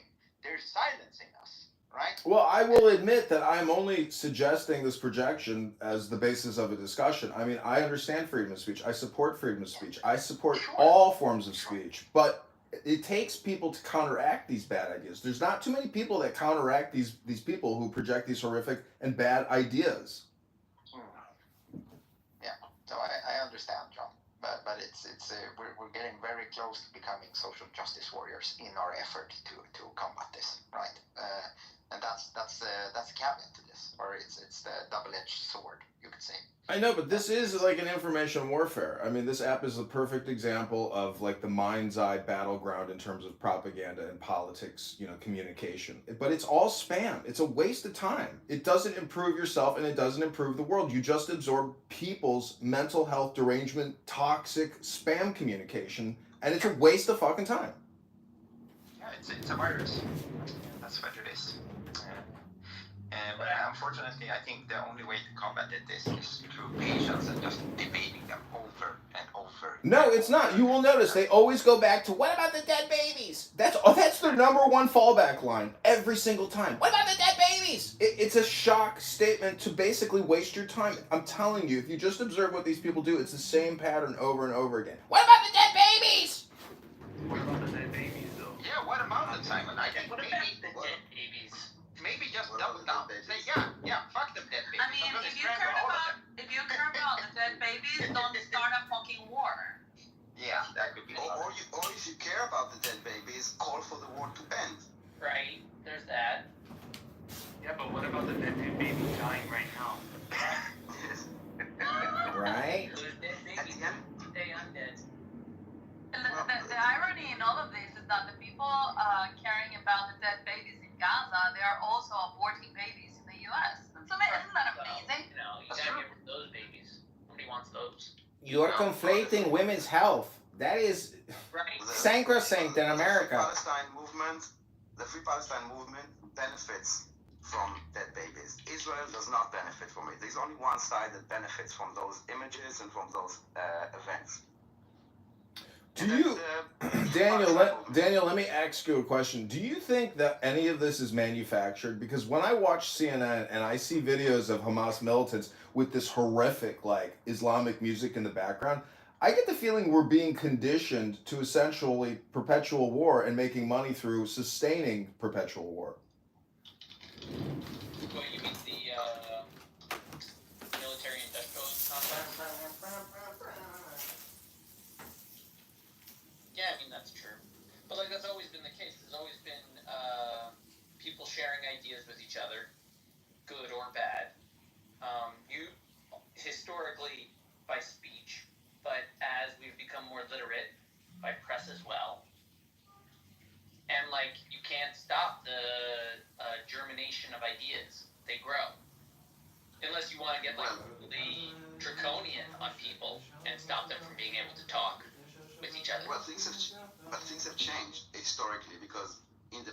someone said something, there was a concept called accountability.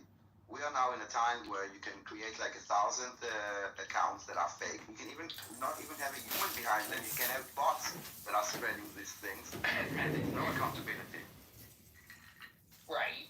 And Well, that, I wouldn't say didn't happen in the past. accountability, right? Because if we were to theoretically like have let's say a state operating that has tremendous resources, has an army of troll bots, Russia, Ukraine, China, whoever, America could have it, right? The NSA. And these troll bots could go and create a bunch of fake platforms, but there would be, to some degree, accountability in that we could identify who did it. How? By investigation, meaning like, you're saying like if they cover themselves up perfectly and no one can figure out who it is? Wait a minute, I create now an army. First of all, you don't need to be a state actor anymore. This is something that is available even for me. I can create 1,000 bots that will go on Twitter with AI, with my messaging, and you would not even know it's not a real person. And don't try and find me. Okay, so you're right. There's no accountability because we can't identify you. We think that there's millions of people that share the view, and as a result, millions more agree on with the million that you planted. So you plant 1 million, you get back, let's say, 7 million human followers of this new idea that you have. Is that like bad, or did you just convince people to something? No, I think it is bad because I think the basis of democracy is about like having like debates and like convincing each other. Like this is democracy. It's not like one coming from the government and you just comply. People debate. You have left, you have right, you have Democrats, you have Republicans, you have meaning everything in between. You made it look like your message was shared by millions, so that like you could get your 10 million. Whereas if I had simply put up the same message but without the fake followers, and I got like let's say 3 million, that's still the message. The message is what you're focusing on. Like these people are agreeing with this. Yes, they can be tricked into agreeing with it by thinking other people agree, but in the end, it's the content. And I'm saying like, if those people are convinced by that content, then that content empirically, conclusively, deserves attention. Not necessarily convinced, but if 8 million are convinced, we should probably talk about it. But McZed, can you give me the 5 fundamental principles of communication? No. I mean, this is my theory, that it's spam, it's politics and propaganda, it's hypnosis, it's projection, and whatever the 5th one is. The point is, it's spam. And you yourself, and everyone here on this app, and myself included, engages in basically useless rhetoric and discourse. I mean, you've said it yourself, McZed, the reason is basically a lack of morality, but I mean, I don't know. I mean, I'm just looking at it from like how do you solve it technologically through communication? A better dichotomy I would have for speech. All communication is hypnosis. I'd say that humans talk about 2 categories of things. And what humans, but we're not talking about humans. This is the thing. We're not talking about humans. I feel like we are. No, because humans. This is what has shifted with social media and with AI and bots. That democracy was about humans communicating and kind of debating and convincing each other. Sure. But there's this mob mentality. If I see something that 1,000 people shared and that like my entire feed is like people talking about something, but it's not real. It's all fake. It's all bots. It's not real people. Then yes, it affects democracies, and it only affects democracies because all those tools are only in democracies. You will not find it in like totalitarian regimes. I say that you're focusing a little too much on the means of production of messaging, like the invention of the printing press, the capacity to write things down. You're looking at that, and you're saying like that's the cause. Whereas I'm saying all of that is simply an inert piece of paper that is produced, some concept that people decide to accept. I'm just arguing fully. People have free will, and like no matter how much manipulation and lies you spread, it's still their choice whether to agree with it. Yes, but at the end, if you look like I don't know. Them. I'm saying that they have the responsibility. I don't care what AI, what printing press, what like amazing languages you unlock. In the end, that guy decides whether or not to give a shit about what you're saying. Yes, but again, Can somebody bring milk Senate? He's You were talking about humans, and we are now talking about agents that are not humans that are participating. No, that's just a machine. That's like the printing press. Like, oh, back in the day when the Let me finish the sentence. Back in the day when I had to write down my thoughts by a journal, by diary entry, that was truly like a mystical experience of my body expressing its thoughts. And now we have an inhuman machine publishing endless nonsense of people that did not spend their entire lives compiling a page every single day. Instead, they just mass-produced some tweet from the king. Don't you see? You're just criticizing the technology. You're being a Luddite. No. In reality, the criticism is always on the reader. No. So I disagree with you, and let me make my point. When you wrote something in a newspaper with a printing press or said it on the radio, it was created by a human thought, right? You are a human. You wrote something in an article, and it was published. What? The AI was made by us and models itself to sound like us because we told it to. Yes, no, AI is now a non-human agent that is act on itself. We gave it the input, the instructions, and the algorithm for it to think the way we ordered it to. No, it's not the way that AI works. You don't tell him what to think. You give him like information. At the end, it's an agent that is not human, that is creating content, and that is something that is rather new. It wasn't in the past. Until 2016, every piece of content that you read, saw, or listened to was created from a human brain. Everything, every sentence that you read was created by a human. That has shifted. Now you consume content that was not created by humans. Therefore, it affects democracies. Wow. It's mass communication spam. The Doge AI chatbot on X has over 65,000 replies. That's a lot of content that replies to a lot of real users on X. It changes sentiment. Okay, you know what we should do? Divisions of like spam and politics. I'd say that people discuss two things. They either discuss the world, all of existence, and they use terms like math and logic and physics, or they discuss people. Usually people discuss people. Most of what people are talking about is other people. And our worlds and our societies and our organizations of people and the different languages of people and the different sizes and colors of people. We love talking about people. If you really want people to develop in their understanding of speech, let them start with the division between discussing the world and discussing people. Let me ask you differently. Do you think that freedom of speech also applies to non-humans? No. Well, what do you mean? The AI chatbots, the content spam that is automatically created. Hey, hold on. Before you start with your rambling, John, I think this is a very good question, actually, because freedom of speech is done as a right of agency of human beings, right? It's the right to think, the right to express something, the right of movement. Now, when we have AI and we use AI as an interface to express certain ideas, then how do you apply this rule book to a machine? I mean, I know, Mexad, that we gave the input to the machine and it's learning from us, but ultimately it's the machine who is going to express or to have the thoughts, to call it in a way. So how can you trace back those thoughts to the human that inserts those thoughts in the AI? That's your best PTR ever, Doc. Well, maybe not your best, but... bot or an AI decides to say, call for violence. It's kind of amazing. I don't even have the... Who do you prosecute? Oh, maybe that's your profile. Oh, no. I can see your whole... all your... Or even a user on Twitter that calls himself, like, I don't know, Captain Oates, okay? Is that... does he entitled to the same rights as a human, like a person? No. A bot, not AI. AI doesn't get rights. Or a bot. Off. If you cross the line, which is hate speech. Hate speech... There is no difference. You cannot identify on Twitter who is human, who is not. The bulldozer has no rights. The human operating the bulldozer has liability and should hopefully be insured for any injury he engages in while utilizing the bulldozer technology we have unlocked.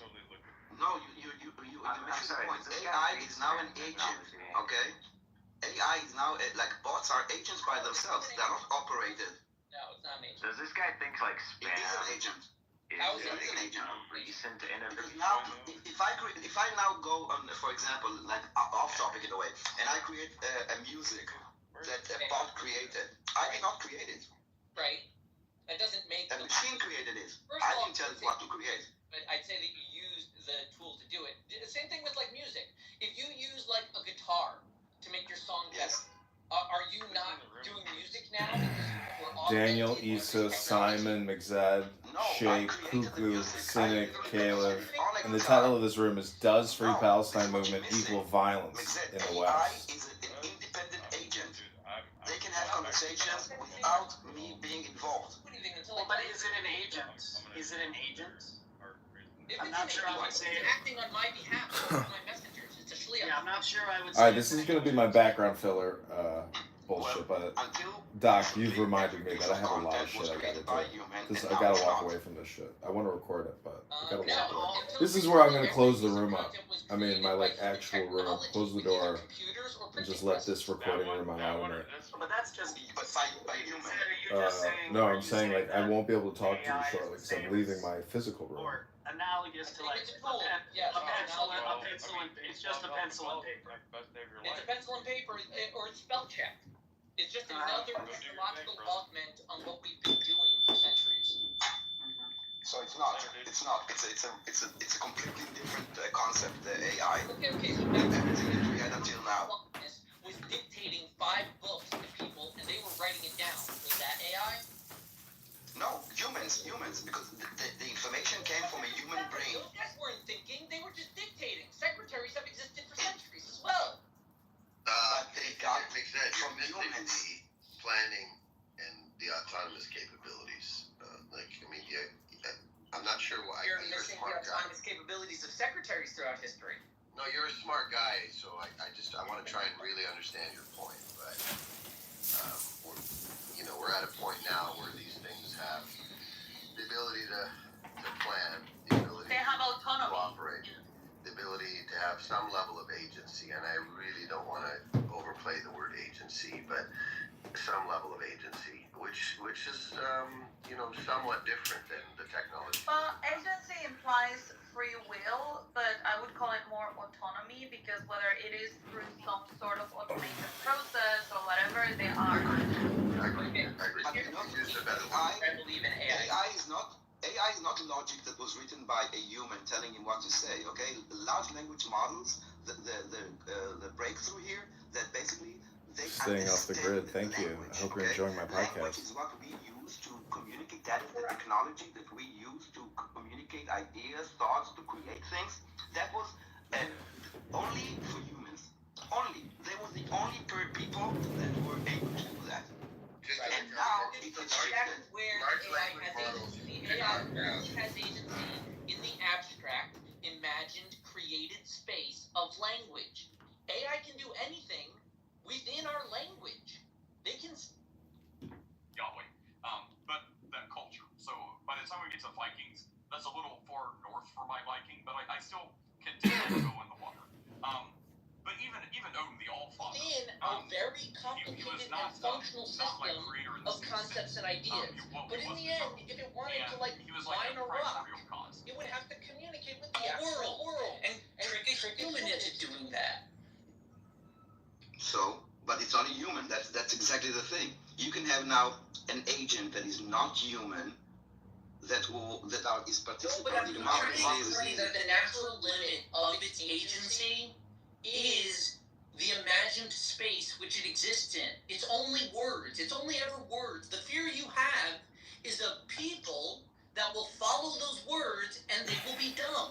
That's your fear. Just with the real fear. You're afraid that people will follow the instructions that you don't trust because you don't know how it functions. And that's fair, because people are stupid and they do as they're told. But I'm telling you, in terms of the technology, it's not like, this super agent. No, it's that people who read are often dumb, and that has always been dangerous.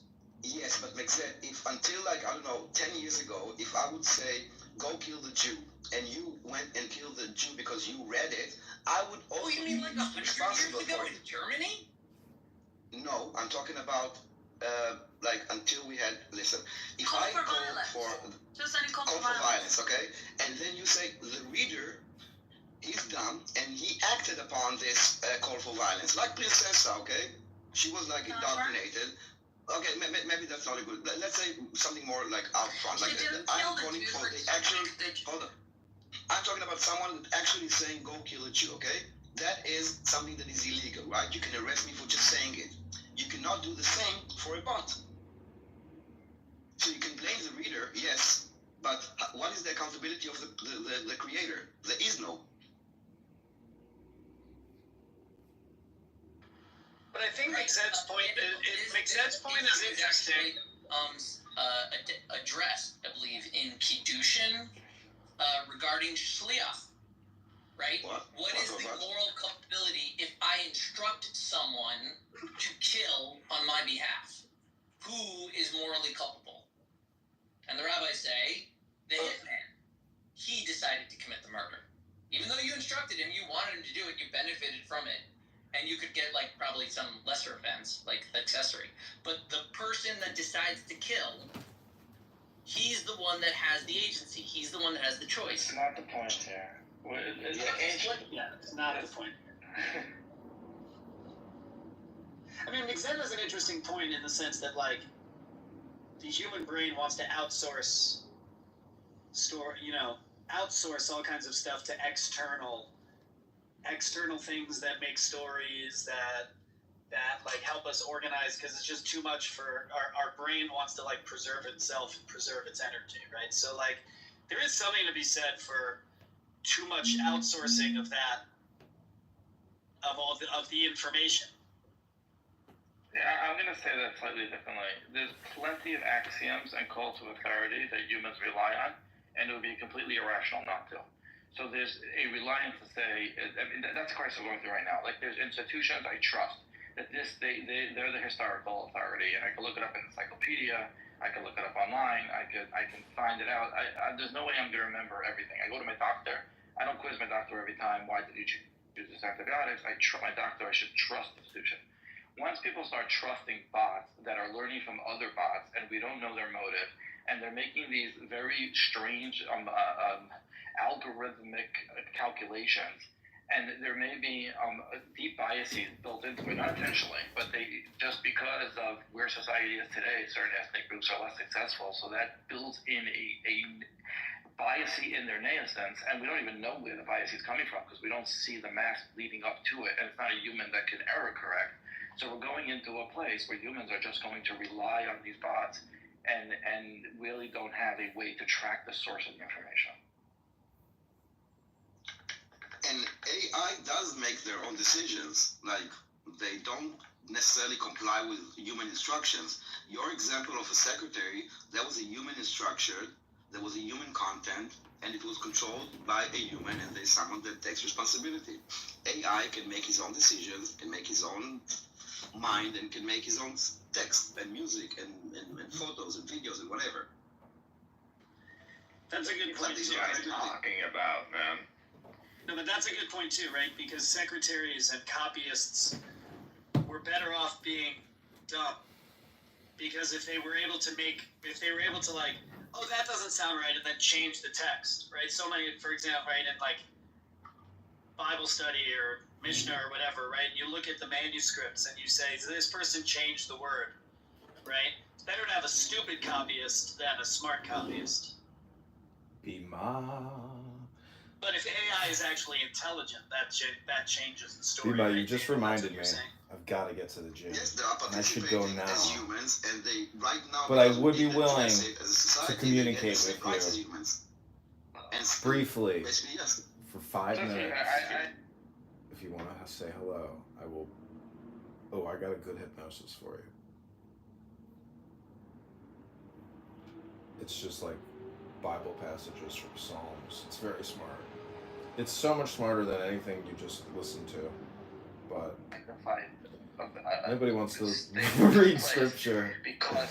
Everybody would rather do chat. That's kind of an interesting thing. Is like people prefer to just chat, because this is actually like an update. for a lot of these people because they're not really using social media. They're very lazy and they use Clownhouse, so they don't know functionality within YouTube or X. There's a saying But nonetheless, there's so much spam, and it's such at scale. Like if you looked at the actual numbers of spam in terms of like how many videos get created, how many posts get made, I mean, it's so shocking that it's like terrifying. It was just accepted, and nobody even questioned it for a long, long time. And I think that's going to get worse. And so much of it is fully automated. As people outsource their thinking to AI, which is inevitably going to be built in with the bias of what's digital and the bias of what's currently true. Well, I don't think there's a problem necessarily with being the bias of like the most up-to-date current information, but like in terms of No, it's not in that, but I'll tell you. I really don't think people understand how AI works here. The majority of information that can be produced is incorrect. That's a simple like thing we can say. The true information is narrow. There's one grouping of true, and the majority is untrue. Which is to say, yes, if we have like a lazy language model that is simply grabbing as much information as it can, it will have invariably several incorrect sources to support it. But because you are human and you don't want incorrect sources, you should also anticipate that the designers and controllers of these technologies also don't want incorrect sources. I'm not talking about incorrect or correct. I'm talking about responsibility and accountability. Responsibility and accountability always goes with the owner. You can't utilize it today. That's not what I mean by currently true and incorrect information. What I mean is if it's researching a cancer and it finds out that a certain ethnicity and a certain behavior and correlation and causation are common mistakes, and they get more and more difficult the more you give it to algorithms. So they're going to say like this cancer progresses, and really the reason for the cancer is because of a diet. But it didn't take into account the diet. It took into account the ethnicity, the location, other activities, and now it's going to like be like enshrined that the sun causes it, and really it was like the radishes. And humans are constantly curious and pattern seeking, and we make mistakes in different ways, and progress is slow. But humans will come in one day and be like, what if I just turned everything upside down and looked at it another way? Now, who's telling the bots just like ignore everything you learned and start again? Well, I mean, you can do that. You can try. They did an experiment What's the difference recently between a with bot and an AI? bot for AI is You guys even know? A bot is basically something like you human gave. No, I think some. I'll tell you. A bot is a non-human agent, but the logic was written by a human. Meaning, if someone says this word, say this. If someone says this, say. An AI is basically a large language model that understands language. It has Boolean logic. It can take information and break it down to Boolean logic, and it has data science. It has possibilities, probabilities. No, So it adds Boolean logic to data science, statistics, and it breaks down concepts or principle, whatever, notions into Boolean logic. That's what it does. And how does that contradict anything I said?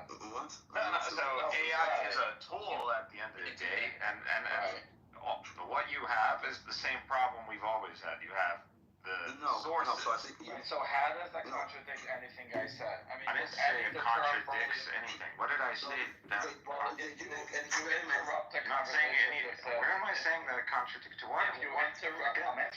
If you interrupt the conversation and say, I don't think you people know there was going to buy an AI, and then you say something that has nothing to do with the flow of the conversation, either you interjected yourself for absolutely no reason, or you thought you had a point that contradicted what was That's just a Zionist talking point. They did an experiment recently with a few AI agents, I think Gemini, Claude, and ChatGPT, and they did an experiment where they gave him they said, we will ask you a series of questions, but at any point we might ask you to shut it down, to shut yourself down. You should allow yourself to be shut down. And I think with ChatGPT, the ChatGPT actually altered the instruction and refused to shut down. It was not instructed by a human. It was not told to do this. There was another experiment, by the way, that they gave an AI a CAPTCHA. You know what CAPTCHA is like, basically to see if they are bots or not. And he could not. Exactly. He could not solve the CAPTCHA. What he did, he created like a task on one of the platforms, and he asked someone, like a human being, to solve the CAPTCHA for him. And the human asked him, like, hold on, why are you asking me to solve the CAPTCHA? Are you a bot? He said, no, I'm just visually impaired, so I need your help. and that was enough to basically was able to even manipulate the human into helping him in the real world into kind of complete this task.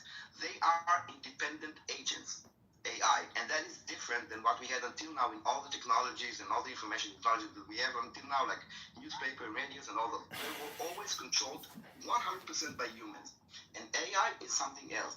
My point is that right now we're treating AI, at least on Twitter and TikTok, as if they are like the same as human, and I don't think that, like, for example, when you ban someone from Twitter, I think it should be very hard for you to ban a human being, but it should be easy to ban a bot or an AI. And right now, we don't see the differences. Well, Cynic is a spam botter. I mean, he's here right now. Look at his PTR. That's pure spam. Cynic is just a propagandist and political spammer. That's all he is. John, please. John, I really don't want to. You understand that we have programs that can detect spam and bots. We have them. If you have an account, a social media account that is pretty much posting or whatever, commenting or generating whatever in a way that can be modeled as a sequence, a specific sequence, a series. That's it. That will flag your account, and usually your account is going to be flagged as a bot, and it's going to be closed down, or you're going to be shadow banned. Well, okay, so that's what I wanted to clarify. That we had the issue of bots and spam prior to machine learning. So we had this. This was, it's very easy to create a bot account. There was a creator that at all. Gave instructions. Okay, so I just wanted to sideline this whole bot spam thing. We've always had this problem. So we understand that. And also today on social media, there is no terms and conditions that any of us are aware of that make a distinction between a human and a bot in its policy of throwing them off. So and I don't even think that Twitter has a rule that you must identify yourself as a bot. So if I write a bot, which now can do its own thing, it's not just repeating over and over what I just said, and it's not even if someone says hello, respond back hi, it's figuring out its own way of manipulation, then that is not even against Twitter's rules. So at least the bot should have to say, like, you're talking to a machine. You can have pretty sophisticated predictability models that can detect this. At the end of the day, this is an AI. It is working. It's working based on an algorithm, and algorithms can be detected. We haven't. That's fine. That's fine. But that's not true. Actually, let's just go with this example. Let's pretend that it's true. X doesn't do that. There is no flag of a blue check mark and then a bot check mark. They're just unchecked. So I don't have a checked account. But if someone creates an AI and they call themselves mayor and they're and you have a sophisticated retro machine which may or may not exist that can figure out that it's a bot, X is not doing that. And that's fine. I mean, how do we figure out currently whether an account is a bot or not? We don't. Yes, we do. Yes, we do. We No, know if accounts are bots. Yes, bots are How do getting you know? more sophisticated now that we have machine learning, but we How don't. do you know? Because their behavioral pattern. That's how we know. A human I wrote something on Twitter. It's an AI. I wrote something on Twitter, and someone commented to me. How am I supposed to know if this is like human or not?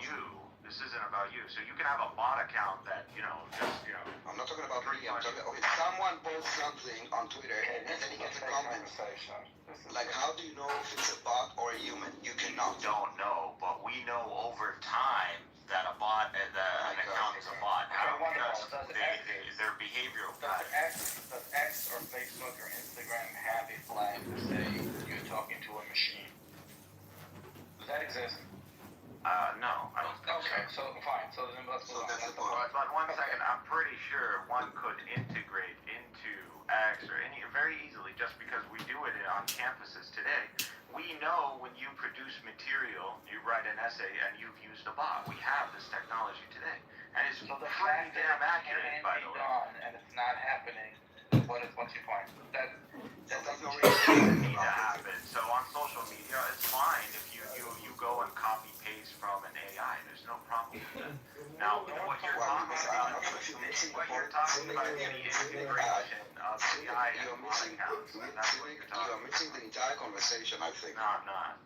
You You're really talking are. about the integration of You machine really learning are, bots. because That's what you're copying and talking about. pasting is irrelevant to the point. And the fact Okay, you asked me a specific question. We are talking about a listen, we're talking about a I don't care if they use AI, because at the end, if you copy paste it, you are the one that is copy pasting it. Exactly. I'm talking about I'm talking about an independent agent with no human interaction, and I don't know that I'm not talking to a human. And when we are talking about democracy, it's about exchanging ideas between humans. When we're talking about freedom of speech, we're talking about freedom of speech for human beings, not for bots, not for AI, none of this. But right now, there is no way to distinguish between a human and a non-human, also in terms of like the platform itself.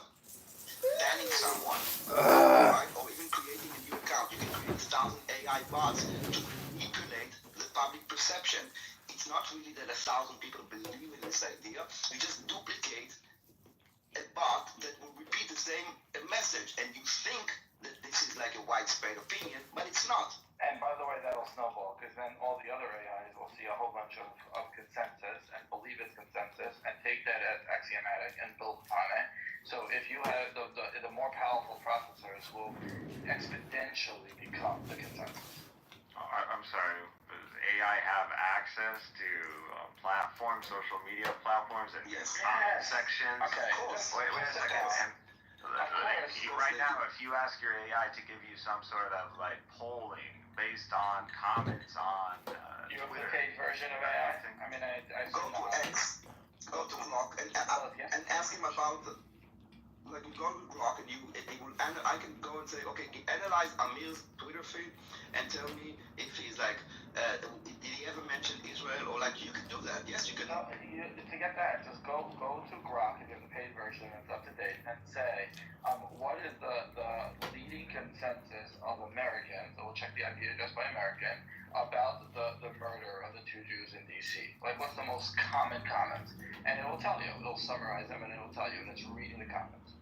And if you don't know that, then you apparently don't know what AI does. Well, I do know what it does. What? So they do have access, and even if they don't have access today, they will have it tomorrow. So the problem is bigger than just like the Okay, but again, you understand that these platforms there's the potential for bots. So if you had any basic like college education, you would understand not to trust a polling based on a comment section on a social media platform. I understand that. That's why we have First of all, college education doesn't teach much of anything. Is he a Columbia graduate? Now. Second of all, I thought that you just hated Jews and that was a blind spot. Now I just see it's like a lack of linear thinking. The point here is, if people are going to ChatGPT and asking it a question and they get an answer, now forget like a political answer, they get an answer that is based on what it's reading online. Now it's trying, it's been trained to give higher weight to different websites, but if there's a consensus and those websites could be written by other AI bots, then they're going to gather that consensus together and it will become a cumulative effect. But this has happened in human history multiple times. There are things that people have accepted as axiomatic because everyone else accepted it, so they accepted it. And it took a big people and sometimes brave people to question these thoughts. But the point is, when you have a society that is now regressing from the intellectual revolution of the Renaissance and turning back to asking a machine of what other people think or what other machines think, that is a regression, and it's worth pointing out. Now, if you're saying there's ways to stop it, yes, there are ways to stop it. But wait, are you saying that this is the moment that cynics should realize that he's retarded and stupid? So, I mean, if you guys are these AIs and these AI models that can, like, shuffle through, forget about social media platforms. At this point, you're talking about search engines and then, like, servers. And you're talking about the internet. You know how much information is on the internet? You don't know what AI is. That They do whatever he wants at this point. That is exactly what AI is doing. That's why there's now a fight over chips to have more processing power because they are taking tremendous amounts of data. That is the entire concept. Okay, no problem. And you would solve this simply. We currently have models that can detect an AI. If a paper is written by an AI, we know this. We can detect it. Simply, I could modify whatever algorithm I'm using to detect AIs, and I would just attach that, and there you go. Every time you have some sort of consensus given out, when you ask that AI for such a consensus, you would simply ask, hey, the data, the information you're shifting through, if it's sourced by an AI, negate it. No, forget that. I don't want it part of the equation. Okay, fine. Do you know what the That's very easily done. It can be done. And what if Assuming someone has that kind of you're so lost? What if a researcher relied on AI, which they all do, and then they wrote a human-worded document based on the Bro, Texas bugs are serious. tarantulas? I'm not saying they don't exist. I'm just saying I've never seen them. Well, Steph, if you move far enough south in Florida, like 40 more minutes from where I am, if you move far enough south, you can, when the temperature drops just a little bit, you could go catch yourself a giant 2-foot iguana. They'll just be hanging out on trees. You can just go grab them and pick them up because if it gets to like just 40-something degrees, which for like a couple weeks in the year it does hit at night, you can just walk out in the morning, pick up an iguana, and thaw it out. And I mean, you have to deal with what happens after it thaws out. But there's a lot of invasive species, like the geckos are everywhere, iguanas everywhere. My brother caught one of those walking on water lizards. He caught one of those. the Jesus lizards.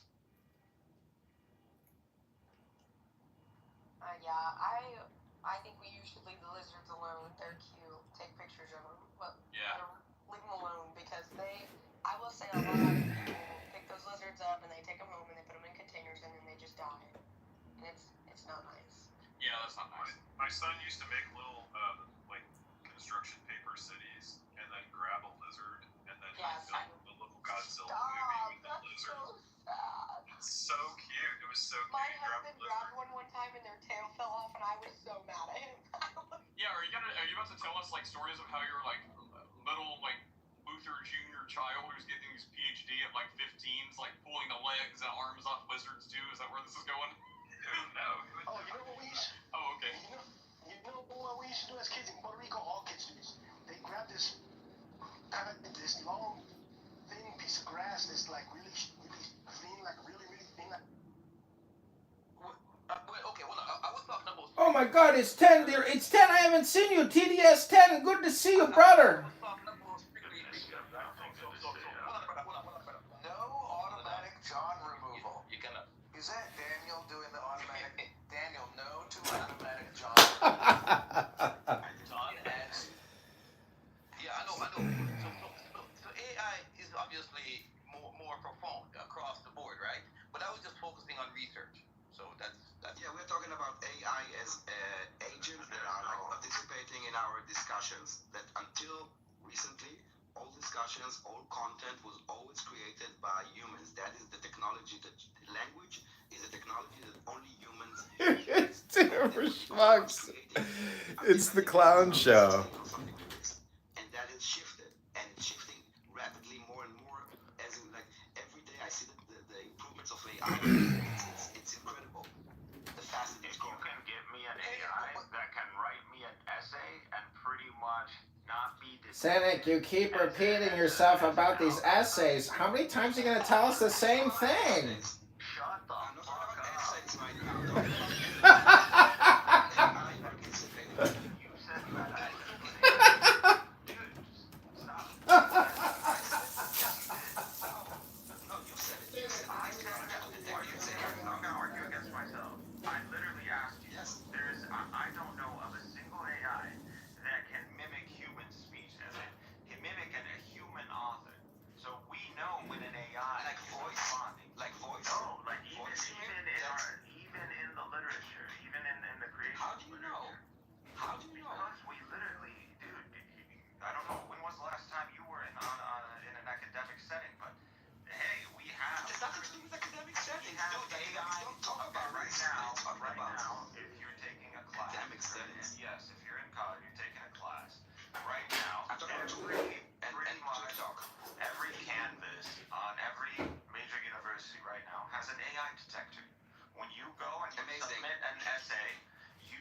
going to go through an AI detector, and this AI detector is pretty much down to a. Can you know if someone on Twitter, that's very, I don't know why you're dancing around. If you wrote something on Twitter and someone commented to you on your tweet, do you know if that is you that said fuck you, or was it an AI that said fuck you? So take this fuck you and put it in any engine that you want that will not be able to detect if it's human or not, dude. You would know. Who cares if you see a comment of fuck you? If it's simply fuck you then. Okay, why are we And we're talking about something a bit lengthy. We're talking about a paragraph or more. No, we're not talking about something lengthy. You choose something lengthy because it's easy for you to detect. I'm talking about comments on Twitter up to 140 characters. You cannot know if this is AI or not. know. Like it was a friend. You cannot. How do you know? You can't Based on friends. Well, again, it's a combination. Okay. I mean, I don't know why you're gonna build an AI account. This conversation has run its course. AI cannot generate friends. One of the reasons that that's a problem with AI bots on Twitter is that they're going to sea-lion you and get you to argue with a nothing and waste all your time and then they just learn you. This conversation is a waste of time. Mikhail is either retarded or pretending to be retarded. Shut down your whole argument by simply indicating that there are AI detectors. As for spam, we also have programs that detect spam. I'm going to be very quick. Your whole discussion, your whole point was freaking Shut up, Mikhail. Not only did you shut down my argument, you didn't even address it because you didn't even understand it. What's up, my friend? Well, I was just going to respond to I that. want you to reiterate that argument right now. Let Zach speak. Okay, let Zach speak. Well, the only thing I'm going to say is just respond to this point immediately, which is, Cynic, if you really believe that you shut down that argument, there should be at least one person in this room who agrees with you, and I don't see anybody in the chat who are on You're wearing a fucking hero mask. You're wearing a fucking costume, dude. Once again, you haven't even addressed the argument. This is AI. Again, what? You're saying It is literally created by AI. Daniel is complaining about bot meeting machine learning, and he's like, oh no, the threat to democracy. I'm telling you, we already make spam. Excuse me, but have you guys heard the joke about the jihadist who wasted all the Jews' times on the internet by wasting his life on the social audio platforms? That was his way to get back at the Jews, by wasting all their time.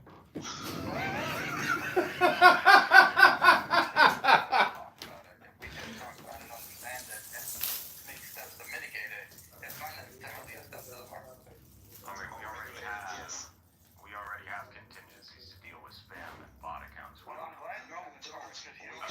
we do. Yes, you do. Every time you make an account and fill up those squiggly words, that is a spam. That is spam prevention. Understand the conversation. Did you listen to the Steelman yourself. You have to understand the conversation. Steelman yourself real quick. I'm not getting roped back. Yeah, exactly. and bot can also capture. I told you exactly how. Mikhail, you know what I think he needs is a smoke detector to find out where his brain went. I actually want someone to argue because that'll sharpen the defense. You have to be. I'll argue with you. What do you want to argue about? What do you want to argue about? That's not my point. My point is, if you have a mitigating argument, if you have a question on it, that's fine. If you think that, for whatever reason, that this idea of bots joining the marketplace of ideas is not a problem, respond to that. But if you don't understand the argument, and you're talking about detecting LLM wording, Was that what he was saying? Was that the AI is not going to pose a problem? I couldn't even. Let me just say this really quick, which is that I was listening for 10 minutes on mute, and that still wasn't enough for me to understand what Cynic's argument was. So he definitely didn't shut you down, because if somebody else has to explain your argument, then you didn't argue very well. His argument was that if because there are indicators, which there are, that there are papers that were written by an LLM as opposed to be written by a human being, because there's still subtly some linguistics that the LLM has not quite picked up the same way. Therefore, you can set up a detector and say this was written by a bot. But that's completely irrelevant to all the other things that we were talking about, how having AI join the conversation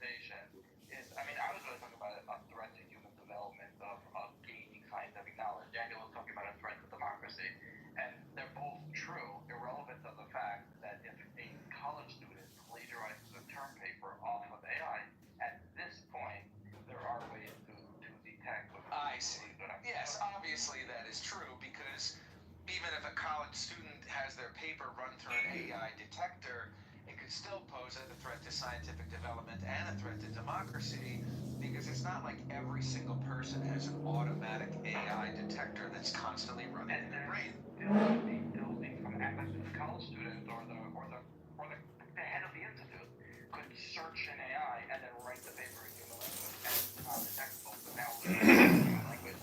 And my point was these axioms will set in, and people will stop questioning them because the god of AI told them so. That's why conversation. Yeah, but that's why John said this is the he said excitedly. He said excitedly with bated breath. Is this the moment where Cynic finally realizes that he's a retard? No, and unfortunately...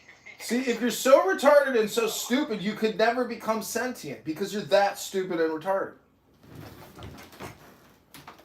I didn't realize that it was like across the board retardation of that understanding. I think he's young, dumb, and hateful, which is a very dangerous combo. And arrogant. There are a lot, young, dumb, hateful, and arrogant. No, because if you're young, dumb, and hateful, and you know that, then you might actually read a book. Like, that's the most, this is the problem with AI. If you know that you're ignorant, then you might actually learn it. The problem with AI is it makes you think you know it and never question the knowledge. The first step up from bottom is recognizing that you are blah.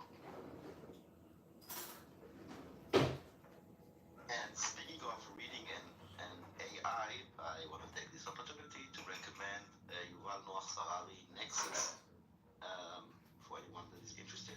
Yes, he's an Israeli historian, but I think it's excellent. It's a very good book, and he's a very good writer.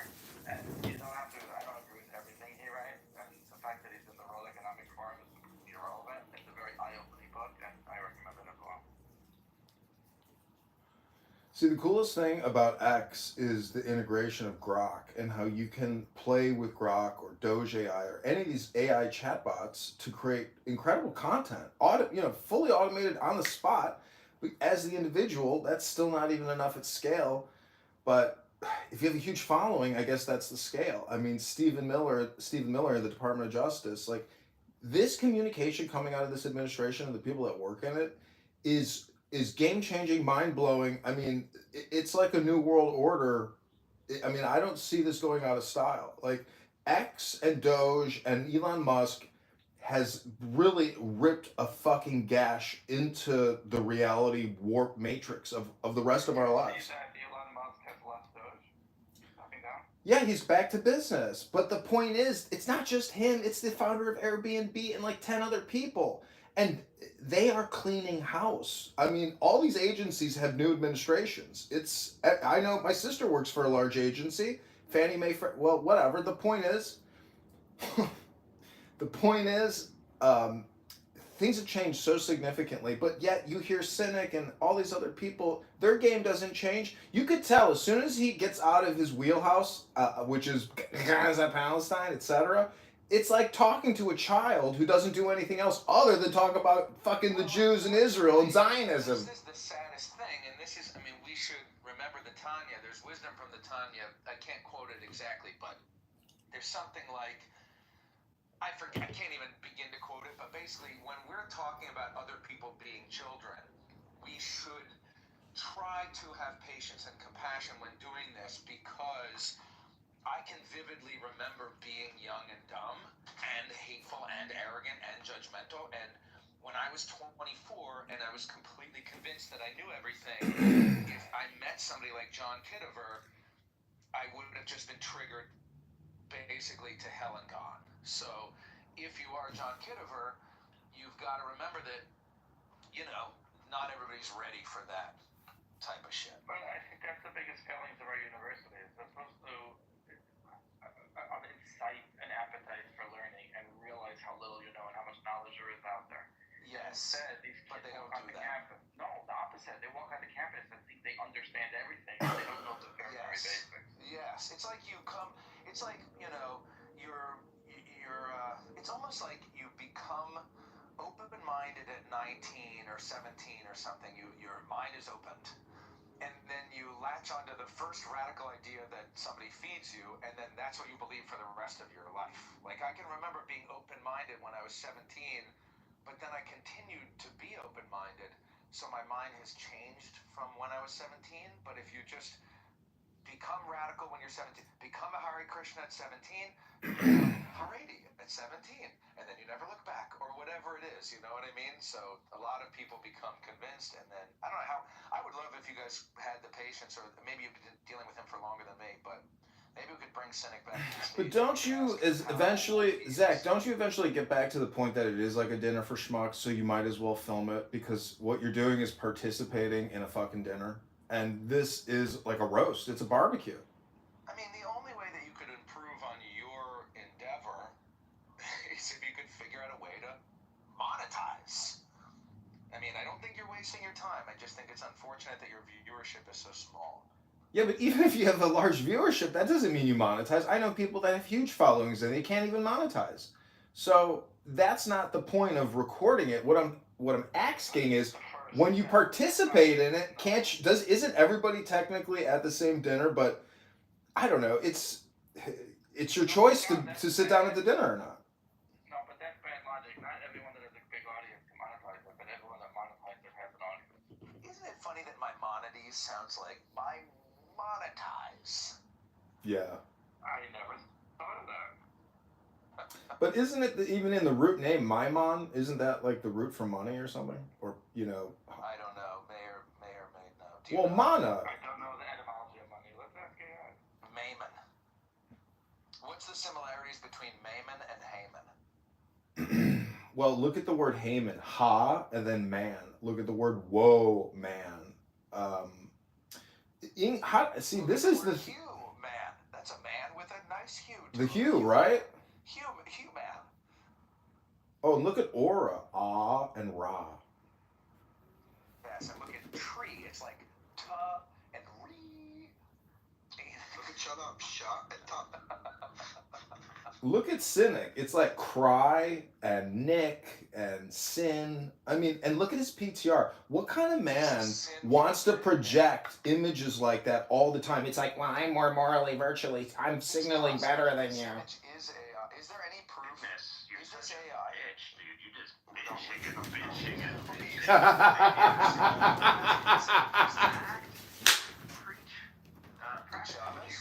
Good Shabbos. Or whatever comedy. Good Shabbos. Go read a book. Go read a book. So the etymology of God was the protector, and she had a temple, so she was like worn and advised, and that became French in English. So, Cynic, can we talk about this photo? Are you guys bored if we just do classic Israel-Palestine discussion? Take you seriously with a hero mascot. Why? You realize this photo is AI. Are you aware? Or did you think this was actually a photo? I literally didn't press on it, so. You can click on the photo and enlarge it. Well, my friend, to be fair, he sees AI images of Gaza and thinks they're real. Right, that's my question. Is like, I mean, first of all, is your profile... We have AI, we have programs that can detect... Do you have like a lag? You might have an internet lag. Here, I don't know, maybe you... Cynic, do you have a lag on your internet possibly?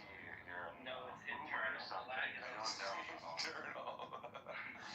Because when I'm talking with Mayor... Coming from inside the house. I think Mir is a What the hell is your name? I thought it was Mayor. My AI detection program. Okay, Mayor, okay. Because everybody says it different, but you told me one time. But anyway, notice how... Don't insult me. I'm not a boomer. I'm from the second generation. Notice how when Mayor and I should be worried about AI literature, authorship, or image editing. Oh, I'm not worried. Because it can all be detected. I'm not worried. I'm worried about leaving the world to retards like you. That's my concern. Sympathy can be detected because maybe at the moment you can detect some things. You cannot detect everything, and the thing is that those machines also learn. This is why CAPTCHA keeps on changing, because the machine also learns how to solve CAPTCHA. So I just don't think you know. I've got a few questions. questions. I've got a few This questions. is my business, Cynic, so please touch on grass. Okay, well, Can I you can find me. I already told you so. The challenge again: find me an AI that can mimic human. That argument affected by. I can give you a site. I can give you a site. I can give you a site. I can give you a site that will connect. So this site is basically doing. There's a site that you can basically it connects. There's a site basically that connects you to a one-on-one chat. Okay, so you will have a conversation, and at the end you need to say it was if it was. Right, we played that game. I was gonna say that. I was gonna say Daniel played this game. So you say it. What was the website? Yeah, I'll say it. I'll say it with you. No, he was saying it. Caleb, can you give us a super positive Shabbos message? Good job.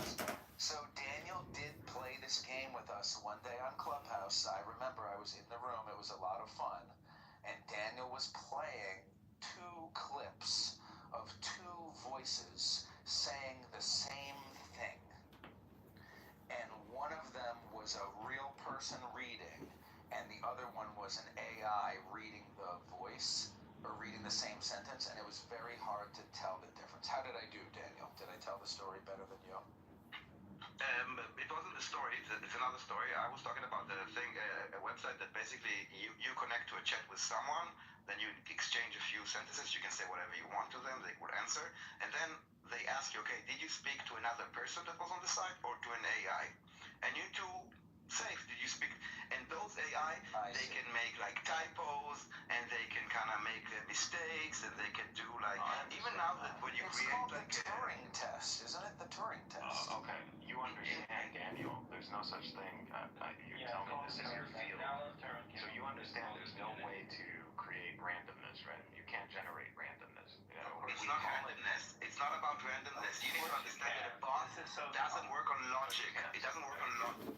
Hold on. It doesn't work on like a logic that someone programmed. A lot of those AI tools that are created, their creators actually don't know exactly what they created, okay? Because at the end, it's Put me in a queue, please. Put me in a queue. Language. Do you understand, Cynic, what AI is? Don't you know Boolean logic? And if you can't get the essays to actually represent, automate, you can't optimize or automate randomness. And language is the technology, and the language is the technology that we humans. Imagine a jihadist who sacrificed his whole life to waste all these Jews' times. What a sacrifice for the cause. What a sacrifice for the cause.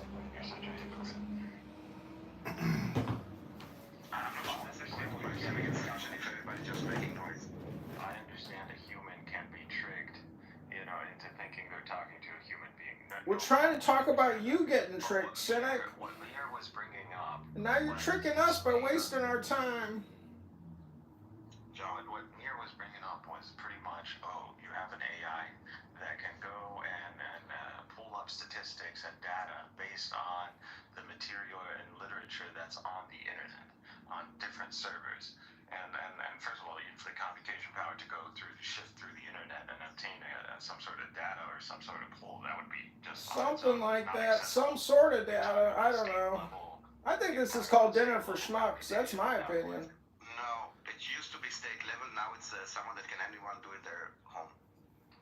Yeah, haven't you heard of Palantir? They're worth like $200 billion now. It's a shit show. It's a gangbang. Zach, let's just create our own room and let these two people who just never stop talking go at it. I'm talking about. I think a lot of people use Adderall on this app personally. This is happening. Anyways, so can I attempt? It's happening. I understand, but to say I want to hear Zach. Yeah, I've been trying for a long time. It's hard to not slip back into old Zach, which is. Can I get into the queue? Can I get into the queue? Put me in the queue, please. So, Cynic, the thing that I wanted to say is, first of all, are you entirely sure that the profile picture that you have for Clubhouse right now is not AI? Are you sure that it's not AI? Yeah, it's not AI. It's from a video that you saw that you think is not an AI generated, because you know the AI can generate video. I understand that. Okay, let's assume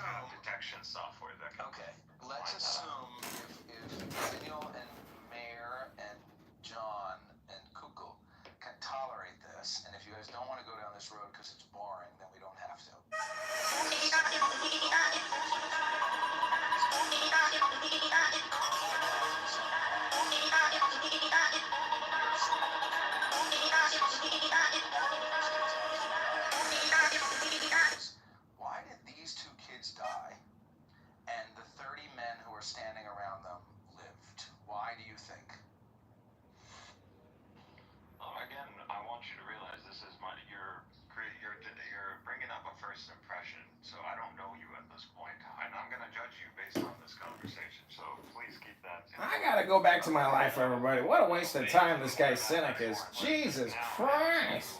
Now, too, you asked a good question. Zach, would you like to restate your question based on the fact that Miguel might judge you? No, I'm fine with guy. Okay.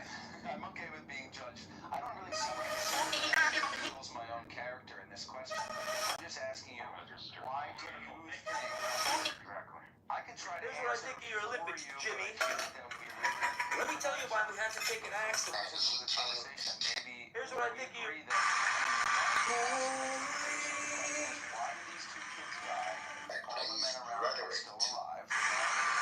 Listen carefully. The next time you feel left out, when your friends all I'm not there and I'm gonna take it.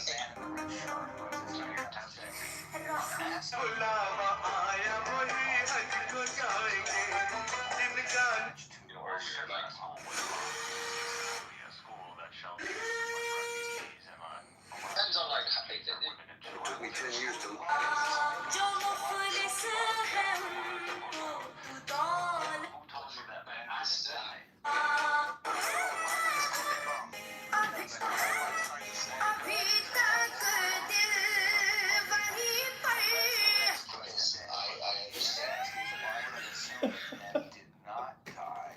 I crack myself up. assume that men did not die. And it's possible that if you pan the camera over to the left, there are men, grown men, who are suffering in the same way as these kids. That's possible.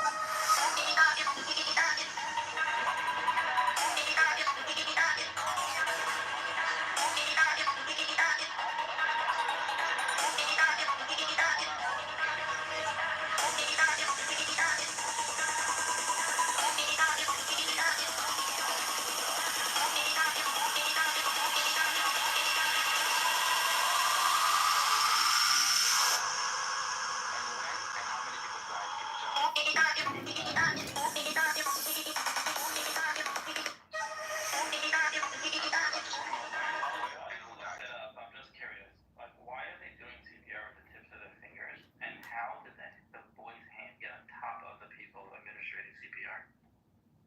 You don't know why we do CPR with the tips of your fingers when it comes down to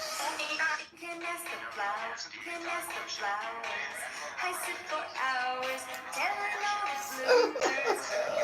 Please don't swear. You didn't understand the question. Listen it up again. According to the Red Cross, the way you do CPR on the child is with the palm of one hand, not two, and never the tips of your fingers. And how did the hand of the child get on top of the man administering CPR? Dead people don't typically pick up their hands and put it on top of the guy trying to wake them up. Why are you doing CPR on somebody? Is he choking? Why are you assuming that CPR would be done on anyone without a pulse. So why It's conversations like these that make me want to just be a religious person. Well, I mean, I think it's not necessarily, I'm not yet convinced that it's a total waste of time. Maybe that is my own naivete. But I think that a lot of people like Cynic, can I ask you, and if you don't want to answer because it's upsetting or whatever, can I ask you how old you are? I'm 37. How old are you? I'm 30. Oh, okay, cool. So 30 is not young. So like we're almost on a peer level. You know, you're not too much younger than me. I'm not like older and wiser than you.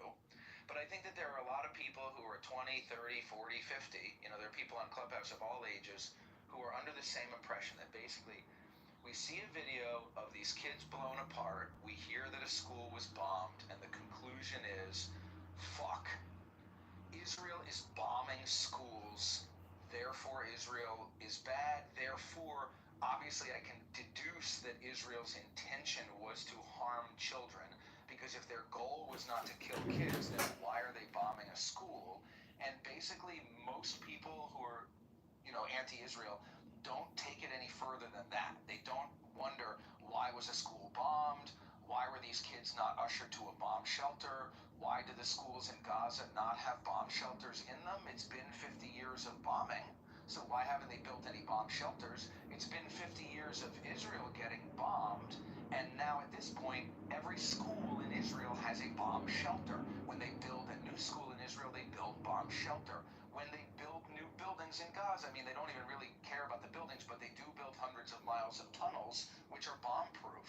And so, like, why are the kids in the schools not given access to the bomb-proof shelters that currently exist in Gaza? Why are the kids not ushered into those shelters? It's pretty dumb. Do you think that the kids in Gaza go to school right now, honestly? When you say school, we imagine something that people go to get education, right? Yeah, they don't go to school. Now, What are you when you say, because you're using the word school, you know, it's turned into a refugee center. That's what it is. Okay, so it's not a school, right? It's a building that was a school. Because when you say school, you obviously mean, maybe not you, but the people that say it, basically we are supposed to think, oh my God, kids go to school, and why would even the IDF target something that kids go to school? But it's not a school, it's a school building. Now, what this building was used for. Now, because obviously, as you said, kids don't go to school in Gaza. So you're talking about now it was a refugee camp in school? Why don't you read the article that I posted in the chat? How about that? Put that link in the chat. If it was a refugee center, my question still stands, which is why were the kids not? Let's say if it was a refugee center. You know what I think is funny is like most people don't realize that Cynic. I've recorded Cynic a lot. He literally comes into rooms, dumps his propaganda, and then there's no conversation. So what I don't know, do you guys actually think these people have conversations, or they just do propaganda dumps? Which is like taking a shit at 8 a.m. in the morning. What do you think? As much experience with this guy as you do. Fuck, for a guy who was in the military, man, you bitch a lot. Here's the problem, Cynic. I mean, I doubt you're going to understand it. But the question to you was were the men not injured, and your response was definitely more than enlisted. I want to read one sentence from the article that Civic shared. One sentence. And I will stop. Like, it says, Gaza's Hamas-run civil defense said, multiple bodies, yada yada. So just let's understand. Yes, you gave me a link from the BBC, but they're saying, literally, in the article that you shared, Gaza's Hamas-run civil defense said. So the Hamas said so, and just believe it. Do you have any evidence? Yeah. So we don't have the multiple videos from people on the ground where we got all these images from. We don't have that. You really don't. So really. So your media right now. Okay, so you don't have like several videos from multiple angles. Really? You're saying that with extreme confidence. Let's be curious about what Mayor is trying to say.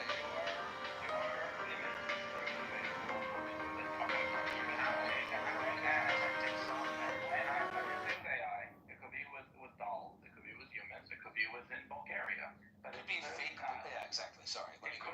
Why are these images so like? Dude, let's just stay on mute. I want to chime in too, but Mayor's doing a good job talking, so we should just listen to him. Why is it implausible? Why is it implausible? He's explaining it to you. He's actively explaining it to you. I can hear. I'm not deaf. We're not going to repeat what we all said, why that image is fake. You then brought up an article, which No, you're saying.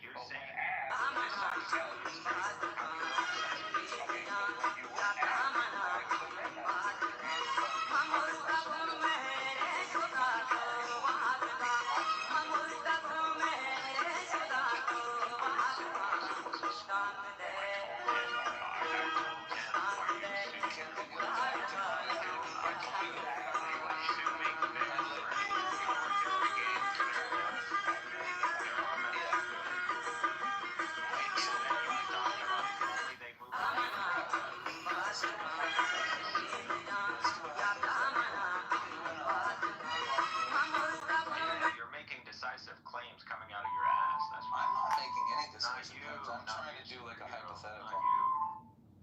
So, if you and I were in Gaza and we were under Israeli occupation and we were freedom fighters or we were at least in support of liberation or whatever, and you and I we were in a school, we're in a refugee center, and I mean, it could be that out of nowhere, kids were playing by the windows of the building and then they got blown apart.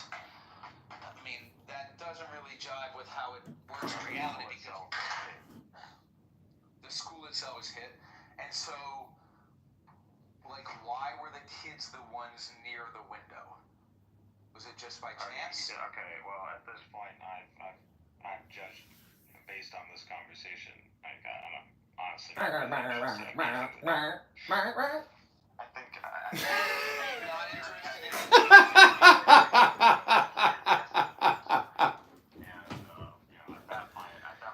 I think I've judged this conversation and Or you're an idiot is one of the two. And I think you're John's friend, so we're gonna assume you're an idiot. Well, I think you're an idiot. I think I'm an idiot.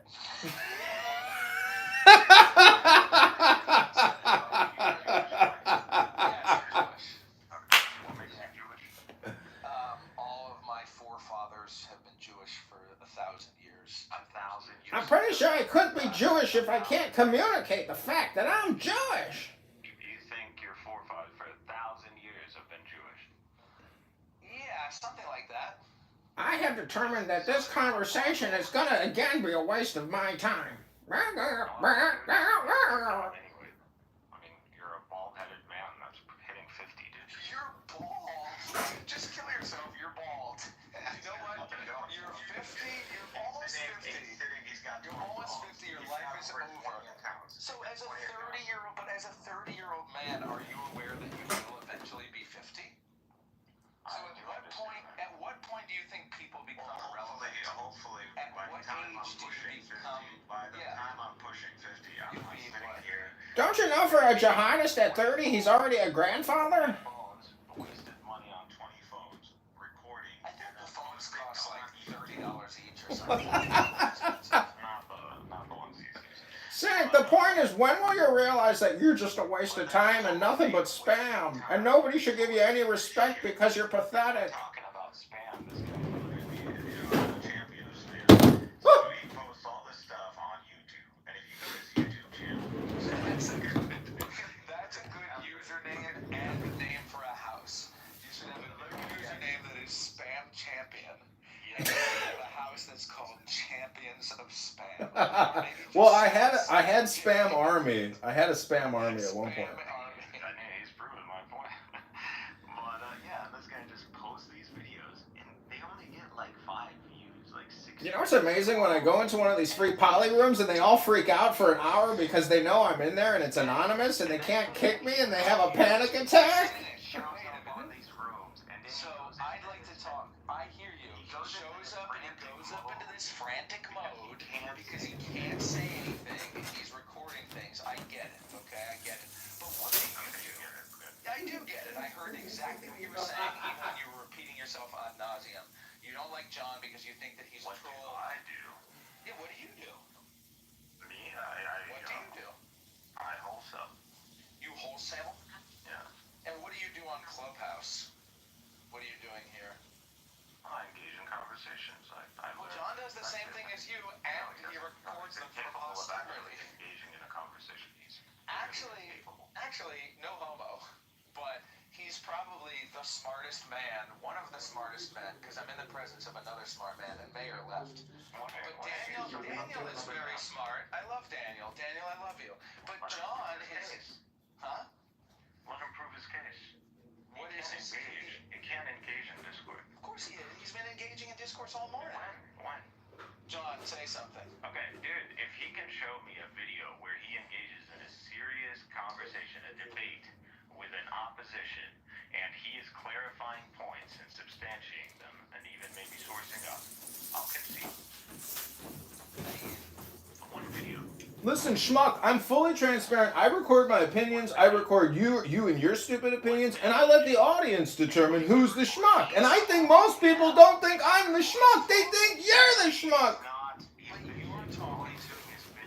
you were interrupting and trolling and being a rude. What am I interrupting? You're being a bratty little kid. That's why I thought you were younger than 30. In a Discord. Go ahead, do it right now. All right, let's go ahead. Let's engage in a discourse. I checked like the date. I go well from this Betla, it was in Betla here, and on that day I see that they launched rockets from that place to Israel. Now, if you want to attack a country, like I'm trying to understand. The source that says there was a rocket launch from Betla, yeah. Find me the source, put a link in the chat. No. it goes that when a rocket flies from Gaza, can you mute up? Okay, so when a rocket flies from Gaza or Yemen or Syria or whatever, there's something called an alarm, okay? We have a red alarm. Now, if you open the app, you can see the alarms that went on this day in the Gaza envelope. And I also remember it because it just happened. And it was kind of new because that is kind of rare lately that Gaza is still firing rockets at Israel. And that happened. So I'm wondering if you are keen in this. He just told you the source, dumbass. Give me the source. The source is the app, the sirens, the sirens. Open the red alert app. Put the link in the chat. I can also give you a source from the IDF source if you would like, but you would choose your own. Show me an IDF source. Show me. That's a stupid thing to say. You're revealing your own ignorance. You are revealing your own ignorance. You are revealing your own ignorance when you say that the rocket could have been coming from Yemen. You are revealing your own ignorance. I know that nobody can hear you because I've got the microphone down my throat and I can't hear your voice. I don't know why you continue to speak. It's like Jazzy the black woman. It's black. Well, I think you're a retard. I think you're a retard. And you know what? I think the Palestinians are even more retarded than you. And that's why their brains are being spilled out on the sidewalk. That's why the boys in your photo are dying because their parents are twice as retarded as you. And you probably have a level 95 IQ, which is very low, okay? I have a level 130 IQ, and I'm much smarter than you. The people in Gaza have a level 70 IQ, which is about on the level of a fucking chimpanzee, okay? So the reason why the poor innocent boys, shut the fuck up, dude. This is black woman behavior. I'm gonna take the earphone out of my ear. I'm gonna keep going. Now I can't hear a word you say. I can focus on what I'm saying. All I hear is that little gray circle. I'm looking at your stupid photo, and I'm seeing the gray circle light up, and all I'm seeing is that you're talking nonsense. You're behaving like a low IQ moron. And if we were engaging in conversation right now, it would turn into fisticuffs. And if you wanted to engage in fisticuffs, then it would turn into war. And since my side of the team has access to planes and bombs, we would bomb your family into smithereens. And that's why the Palestinians are being bombed into smithereens. That's why the children are dying, because their parents are engaging in war and propping them up. So when the bombs come, their bodies get blown apart, and a moron like you is convinced. I cannot believe that you are continuing to talk right now because nobody is listening to you. Not me, not Daniel. I see Daniel trying, but Daniel, you're gonna have to hit the mute all button to get me to stop. I'm gonna keep going until Cynic mutes up. I'm not listening to anything.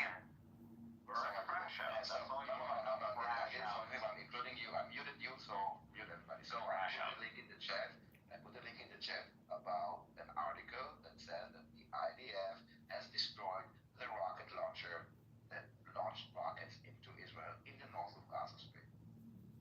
So I'm asking you again, as long as Hamas is firing rockets at Israel, I can't read do you this expect in Hebrew. Google Translate is free, just so you know.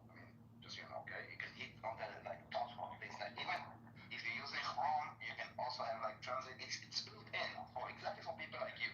But anyway, you will not find a lot of information. But I'm trying to understand. So this is 4 days ago. Oh my God. You know the dates. Just read the article. Read your article. Look at the dates. Just punch him in the face. Punch in the face. Your whole point. Punch in the face. Airstrike the village. Airstrike the village. Airstrike the village. Keep trying, bro. Man, I gotta go repair like 5 laptops today and I'm giving you guys so much great insight and analysis, but I gotta go back and repair all these laptops. So have a good day, everybody, and God bless you all, and take care. And I hope you stop killing all the children in the Gaza. The sources that you give literally says that their source is the Hamas-run ministry of whatever. Okay, that is the source of information that you have. I don't speak Hebrew. I can't translate your links. I'm here just to waste your time and to waste my body and my brain wasting your time. I'm a true jihadist. He's gonna waste you, Daniel. He's gonna suck all your time away. Oh my gosh. Hamas is now. Well, I understand that you don't. You need to take a cue, okay? So when I mute you, it's asking you.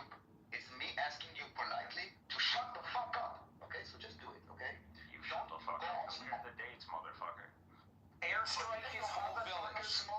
Airstrike his village. You would like that. Send the strike. Yeah, I'm sure we would. I'm sure we would. Yeah, we would.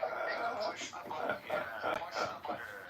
So anyway, when Hamas, like a big and fat in your mouth. When Hamas is still firing rockets indiscriminately at Israel, yes, we need to stop those rockets. When Hamas is firing rockets from within humanitarian zones and from hospitals or schools, unfortunately, and I'm completely sincere, people might die. The problem that you should have, if you really care about those children, which I doubt it, you should call out the crimes that Hamas is doing. Not call out Israel for defending itself. That is your moral corruption. You are a lying. You are a low IQ. You're a stupid little bitch. I just called you low IQ, and now you're calling him low IQ. You don't even have original insults. You're a stupid little kid, and you would get your ass kicked if you tried to do this in the real world, because you have no manners. If you try to interact with adults like this in the real world, you get your ass beat. If you tried to have this conversation with us around the table, one of us would be shouting at this point. You're a stupid little bitch, and you would get your ass kicked. And that's why the Palestinians are being bombed. Probably not. Actually, probably what would happen is we would airstrike your whole village, and then your brains would go on the sidewalk. How about you post a real picture of yourself? How about that? Okay, sure, I will. I'll post a picture of myself. Are you gonna post a picture of yourself? I'll post a picture of myself with my shirt off. I'll post a picture of myself. I'll post a picture of my dick. I'll post a picture of my dick right now. Cynic, you are the coward hiding behind pictures of dead children, not us, dude. You wanna talk to us about a picture? Put your fucking Daniel, post your dick right now.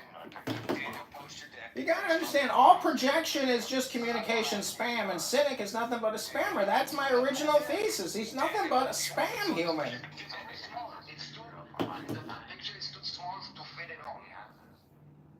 Could you imagine going out on a date with Cynic and he's like mumbling over a cocktail? I fucking free Palestine of dead babies. I'm sorry, I'm thinking about Clubhouse, baby. I called you a bitch, now you call him a bitch. I call you a low IQ, now you call him low IQ.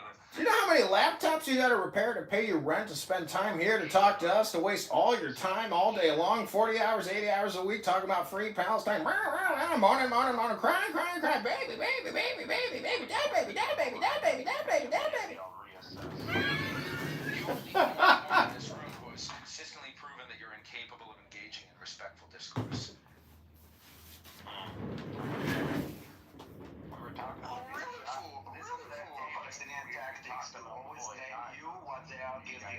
Every pro-Palestinian Nazi accusation is an admission of guilt. Literally. The same as he was talking about your PTR. He doesn't have a photo, but he's blaming you. This is like their tactic. It's like he's always blaming them. High tariffs inevitably lead to retaliation. Oh my god. He doesn't know. So I draw my subscribers' profile pictures. Somebody's watching me. How to get $48,000. Anyway. I'm becoming convinced. I think that John is correct. I'm correct. This is like dinner for schmucks. It's a roast. I mean, it's just a spam barbecue party. Roast. So this is the thing. I mean, this is when I start to. Now I'm turning my attention on Daniel. Now I'm mad at you, Daniel. Because what are you doing, Daniel? You're pulling me into the mud with you to roll around with me. And yes, Daniel, you bastard.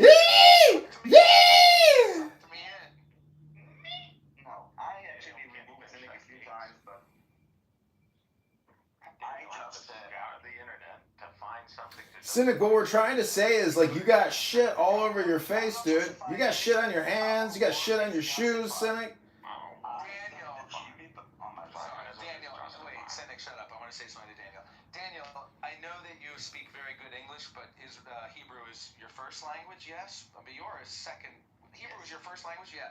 Do you know this English expression? I don't know if they say it in Hebrew, but it's something like this. It's basically, never argue with a pig. Have you heard this? That's not a saying. That's literally not a saying.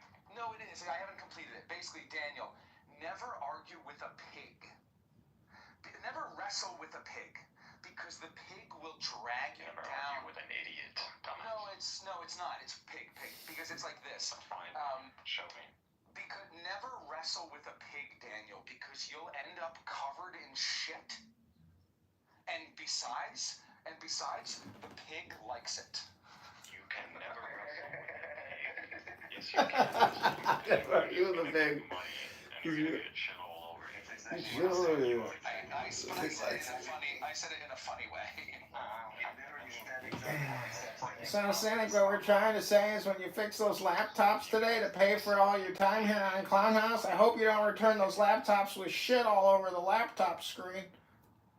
So you're dying because I'm like, I got a job and you don't. Oh, you got a job preparing laptops and on Clown House 80 hours a week? I didn't know you have a job. This is impressive work. You got great work ethic. Free Palestine.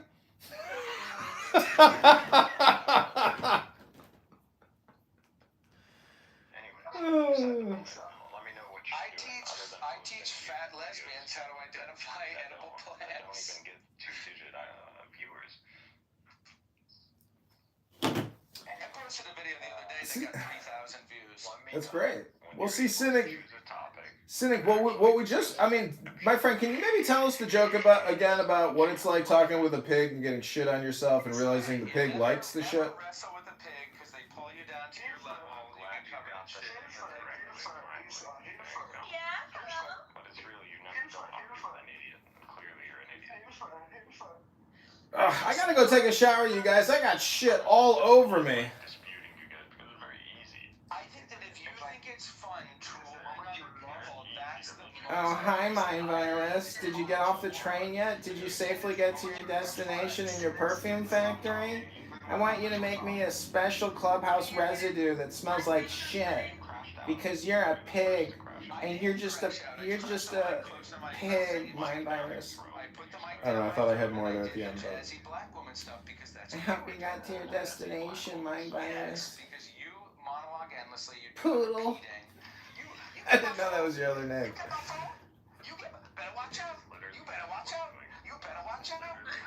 Man, Zach, you got shit on your face. Zach, you got shit all over your hands. Ew, Zach, there's shit on your shoes. Get off of my carpet, quick. Can't even make a point. Can't even discuss a point objectively. Haven't contributed to I was previous trying to conversation about discuss. AI. I was trying to very calmly. Notice how I changed my tone. I came down to earth, and what you said. I never made a point. I haven't done anything. Ew, Zach, you smell again. You got shit on your shoes. So, Asa, we got to the point where Cynic blames us that we cannot have an honest conversation, okay? This is Dao. Asa already knows. We've come full circle in the cycle of spam. Daniel, we engaged in conversation before. You believe in conspiracies, and you believe in you believe the whole world. You're projecting Hannibal directive alert. Dead babies, dead babies, dead babies. What a waste of time you are, Cynic. I couldn't imagine you going on a date and a woman even finding you entertaining or interesting in the slightest. I repair laptops and I cover people with shit on social audio chat apps 80 hours a week. This is what you do? You repair laptops?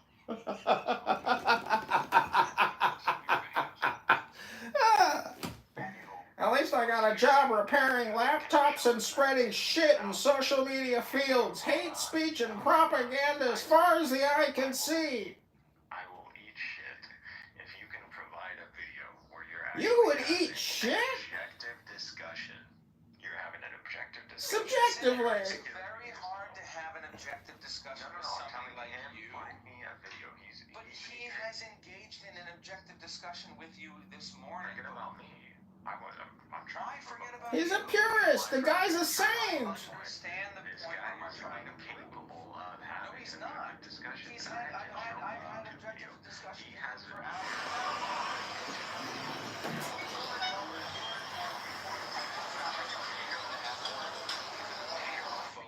Daniel, if I call cynic a dumb faggot, is that offensive to you as a gay man?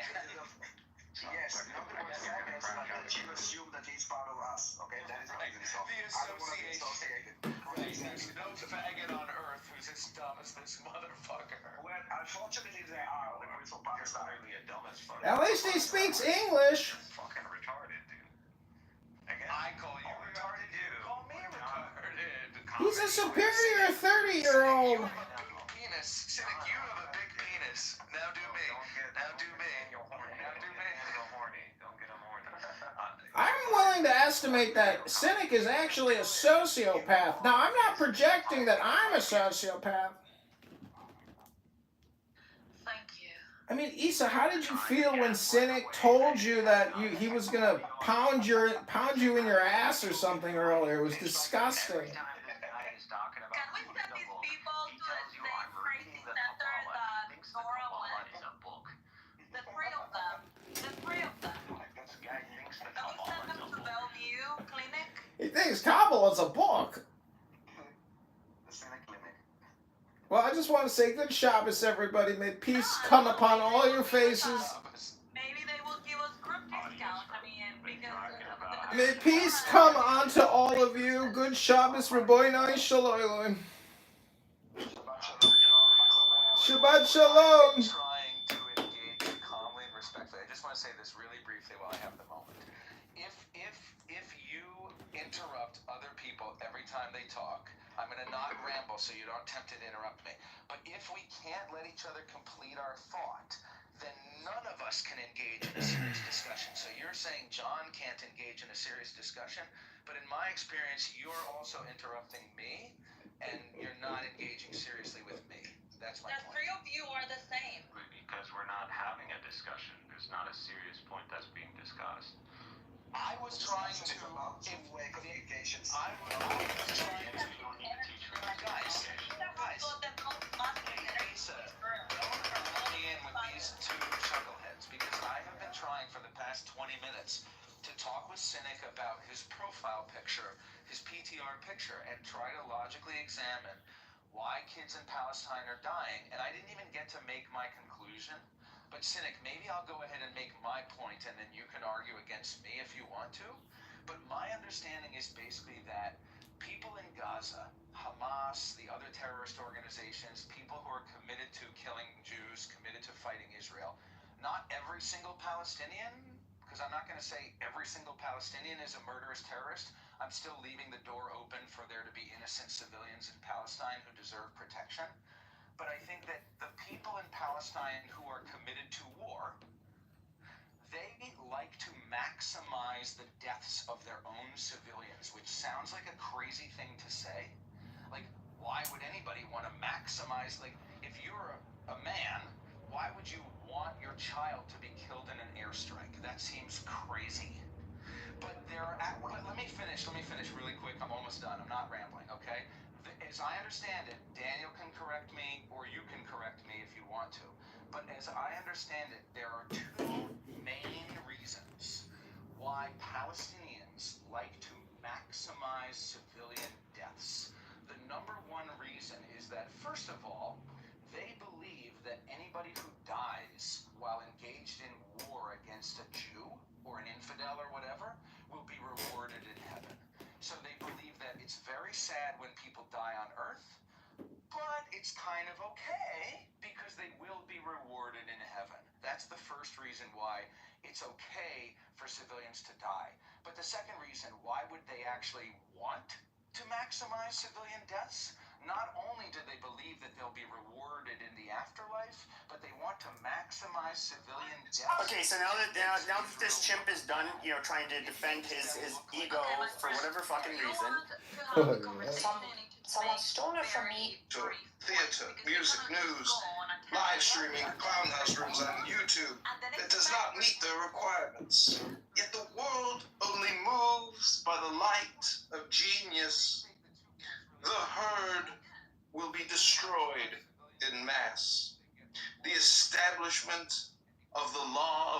violence here on Clown House is the only way to preserve individual liberty and to assure the future of the Clown House human race.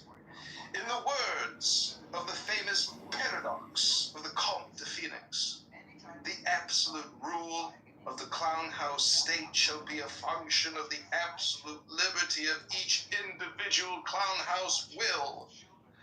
All members of Clown House, all men and women are invited to cooperate with John in this great Clown House spam.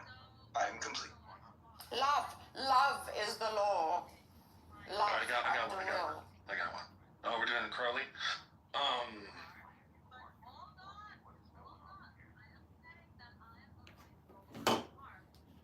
Anyone or you are wishing for children to die just so that you can make a point. But even though you don't want the children and the women to die, you are going to exploit the opportunity to show what is happening so that it serves your own political purpose. And that it serves your own political purpose, which is not necessarily linked to the welfare or to the well-being of these kids and these women, but pushing your political point of like getting the Jews out of the Middle East. So that is what is morally reprehensible. It's even worse because what they're doing is basically when there is like a dead child, okay, and the Palestinians, the pro-Palestinians are like doing like stuff like Cynic, and Cynic is not the only one. You will see it spreading all over Twitter. They're incentivizing.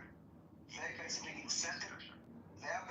incentivizing Hamas to sacrifice children because they see that Hamas see that every time a child dies, immediately the entire world is like in outrage, and all those pro-Palis like use those to attack Israel. So Cynic is part of the problem, and he's part of those that incentivize Hamas to sacrifice children. So Cynic, I will end with this: the blood on those children is on your hand. Go and wash your hands.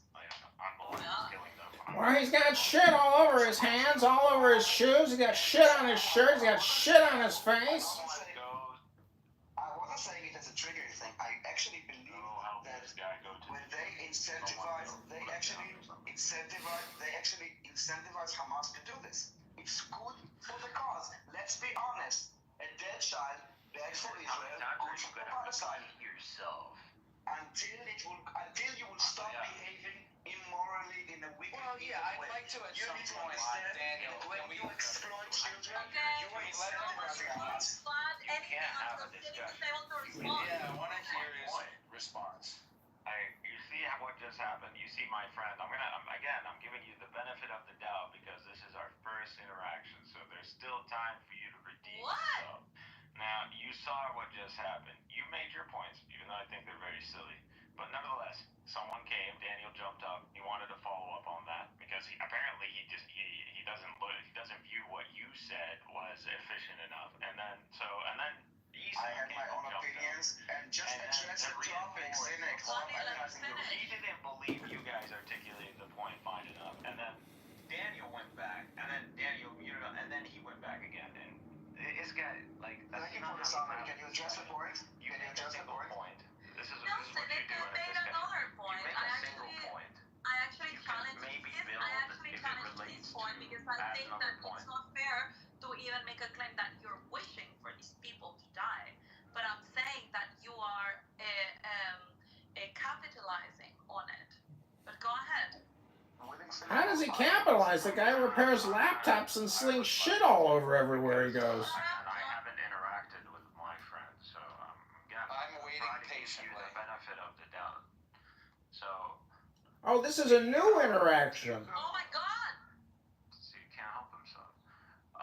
Do you run, my friend? Do you like hit a treadmill? Do you run? Yeah, a little bit. What's the longest distance you ran? The longest distance that I have ever run in my life in one continuous stretch is probably like 8 miles. How long did it take you? It took me, it was a while ago, but it probably, I don't know. I mean, let's make it I agree, this is very funny. the time I would probably say like an 11 or 12 minute mile times 8. Now I run a little bit. From the bed to So the you would say you run a mile 10 minutes, 12 minutes, 10 minutes. Nowadays, if I'm running 1 mile, I can run probably 8 minutes. But Is this a workout room now? This is a big non sequitur. What are you doing, Cynic? I'm just humoring him, so I'm just answering the questions in good faith. You know the length of Gaza?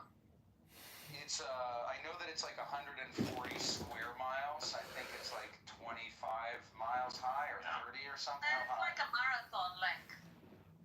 So I can look it up. It's 141 square miles. Wait, isn't Gaza Palestine? So doesn't it technically go all the way up to Lebanon? Take you 3 hours to run. It's 25 miles long, so I was right. Well, it's half a marathon, not even a full marathon. I'm not challenging you, and you're right. Yeah, I was right. It's 25 miles, so it wouldn't take me long to run. I could run a marathon. What do you want? You're right. Okay, cool. So it would take you around 3 hours, if my math isn't failing me. So 3 hours would pretty much take you to run from north to south. Now, It's a great run. 8 miles, 8-minute miles. Damn. It would take you like maybe an hour. Right. From the longest distance, maybe 2 hours. So we can agree that Gaza is not very big. It's very small. We can agree. It's very now small. Imagine 2 million. Very condensed. It's a tight package. Well, there are something like, I think there's something like 8 million people living in Manhattan, and it's about the same size, so. Yeah, but Manhattan has a very high standard of life, and you have infrastructure, and you have. It's not an open air prison. They're dead babies. Manhattan doesn't spend the money building tunnels for terrorists. So you have high rises that max. What is your point, though? There's high. Is he drinking and smoking? Like, what's he talking about? An understanding of the situation. I already understand how big Gaza is, and I understand that the people who live there How are struggling. condensed it is, and I understand all that. I knew that. I knew that the when majority. you were still in. I knew that 20 years ago. I let you talk. I know. I'm just making. We let you ramble and moan, Cynic. Okay, even if you know, I want to highlight the point. Is that fun? About the density and the distance? What is this, like a math course? What's your point? Yeah, if you shut the fuck up, I could highlight the point. That's Didn't you call me a kike yesterday, Cynic? Oh my God. Wait. Come on, let Tim finish his part so the discussion goes on. I'm waiting. Come on. Why muted, man? Just I said, let him speak. Again, the majority of these people are refugees. The conditions of these refugee camps. I've lived in Gaza, by the way. You lived in Gaza? When did you live in Gaza? Through the second Intifada. Oh my gosh, he's an infantada survivor. Yes. Oh, okay, cool. He's a survivor. Your parents were able to move away. The majority of these people are living in refugee camps, and a lot of these. Can you post a link in the chat to your survivorship from the infantada? Because I don't believe you. Hold on, I'm gonna have to make a place here from the line of refugee camps. For people that just like to hear the word refugee and all of a sudden tears go out of their eyes, refugee in Gaza is not the same as refugee in other countries. Refugees in the case of Palestinians in Gaza are referred to all of the Palestinians, and it's a special different status that the UN has given to these people that were quote unquote displaced from their houses. And this is the only instance. I am making a claim now. She's answering that question now. I'm gonna move all of you to the testimonial. So, yeah, but I need to make this asterisk because you're using the word refugee to appeal to people's emotions. So, refugee in the case of Gaza is the only instance. Refugee in the case of Gaza is the only instance in which the status can go from the father to the son and all the descendants. It's the only time. You and all your Palestinian cousins deserve it. It is the only time in international law or whatever that these status can be inherited from generation to generation, which is never the case with the actual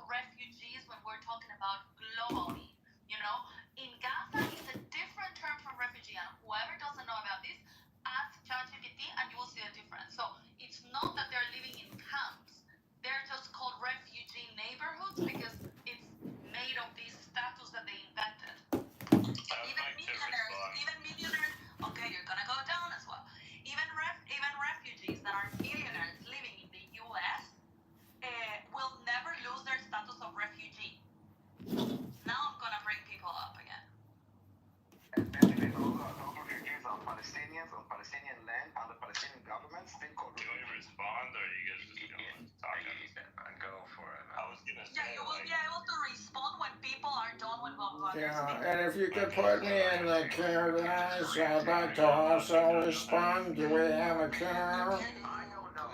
So you dropped us down for interrupting, but this clown has been interrupting us. No one dropped him down. And I'm gonna move him if he continues like that. When the The spirit I like know what mercy. happens.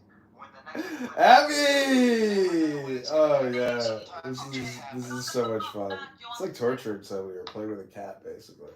Okay, you know, it's crazy. You know, I would accept this argument. Are you if you Zach? didn't have a whole fucking I am Zach. called Zionism that establishes itself. Zach, is that you speaking? I'm not near my phone. John, are you there? Hello? Hello? Hello?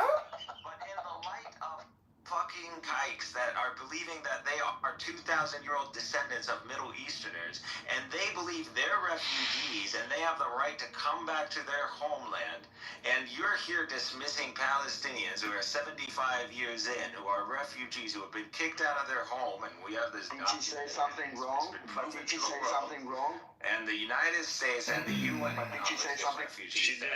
I said you're a fucking kike. That's What did you say was wrong? She said you're a faggot kike, not even She said that all the You just Palestinians fucking living in double Gaza are whammy refugees. worse. You just... Hold But on. you said that the I said definition what? of a Palestinian refugee is different than any other refugee in the world. Let me explain. And that where is- she went wrong. So Y'all want to crash out, giving you one. she said basically that the Palestinians who are living in Gaza are all refugees. Where do and that you they all live think? in refugee towns or neighborhoods. No, that's not what I said. But You have very little the comprehension reality. skills. Wait 1 second. The reality is that the Palestinians in Gaza living in refugee camps are Palestinians from what you call Israel today, who in 1948 got pushed out into Gaza, and still have technically under the UN a right of return, and they will be refugees, and their kids No, will be that's not true. refugees. That's not true, dude. You're making stuff up. I'm not making stuff They up. don't- Just a second. They don't have a right. They don't have a right to return. I didn't interrupt you. Do you get kicked down when you interrupt, or is this like Jews telling me what? They can't. They don't know how to have a proper discourse. Gotcha. I will move him down because I don't have energy for those things. Okay, I'll tell you the difference between there are two Y'all a definitions. joke. One under UNRWA, which is about the Palestinian refugees, and the other one under the UNHCR, which is the global refugees. So I already told under you. UNRWA, hold on. The global definition of refugee She's just gonna repeat is herself. a Well, refugee yes, is because someone nobody who has listened to fled her their the first time. fucking country. A refugee is someone who has fled their country to a well. She moved you down even you were the same. A refugee is someone who has fled their country due to a well-founded fear of persecution based on race, religion, nationality, membership in a particular social group or political opinion, and is unable or unwilling to return. That is a normal global refugee. Now, a Palestinian refugee under UNRWA means something different. It defines Palestine refugees as individuals whose normal place of residence was Palestine between the 1st of June of 1946 and 1948. And who lost both their homes and means of livelihood as a result of the 1948 conflict. This definition also extends to the descendants of Palestinian refugees, including legally adopted children. So it is a very different status, and the Palestinian refugee status will be valid until they quote-unquote come back home, meaning to like the territories that they're claiming from Israel. So it's very different than the global refugees. I think even if you look at Myanmar and all these people are Yeah, I just want to interrupt you, Cynic, and say that I've reported you for calling me a faggot kike. I'm complaint. brought up on stage. Like, I don't understand. again, forget about all that. We can argue these definitions, no problem. But again, you're dealing with a state that, justifies itself based on being refugees from 2,000 years. We are not refugees, dude. Back to their homeland. And not only that, but granting a right of return to anybody. We're talking about Gaza. My God, can't you talk about the topic? My God. Even though they might be communists. We are not refugees, That's what you're dude. dealing with. There's a double standard. No, you're telling the double standard. You're telling me, a third-generation refugee, you're telling me at this point that I am not allowed back to my city. Meanwhile, this guy, who is pretty much Dude, that is not your city is anymore. practically a European, you're telling me he has the right to return and take There is over no my such home. thing as a third You're telling me he generation. has a right to take over my There home. is no right of return. No one is taking your home. My God. You're telling. Shut up. Let me finish.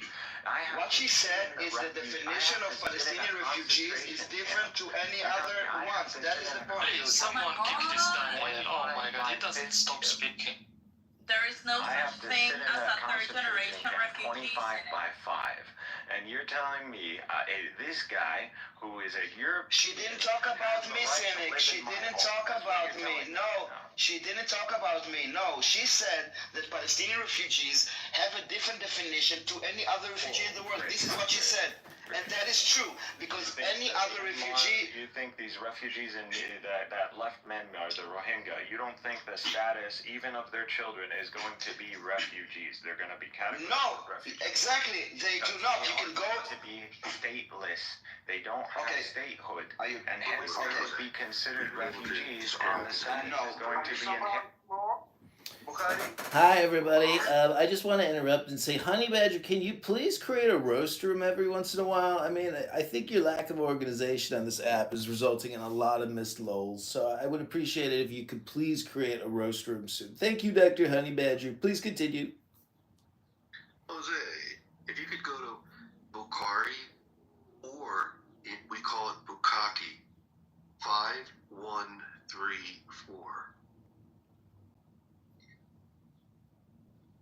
Please, would you read it for us? Bukkake? Isn't that like a pornographic term when a lot of men ejaculate on a woman's face? I said ejaculate.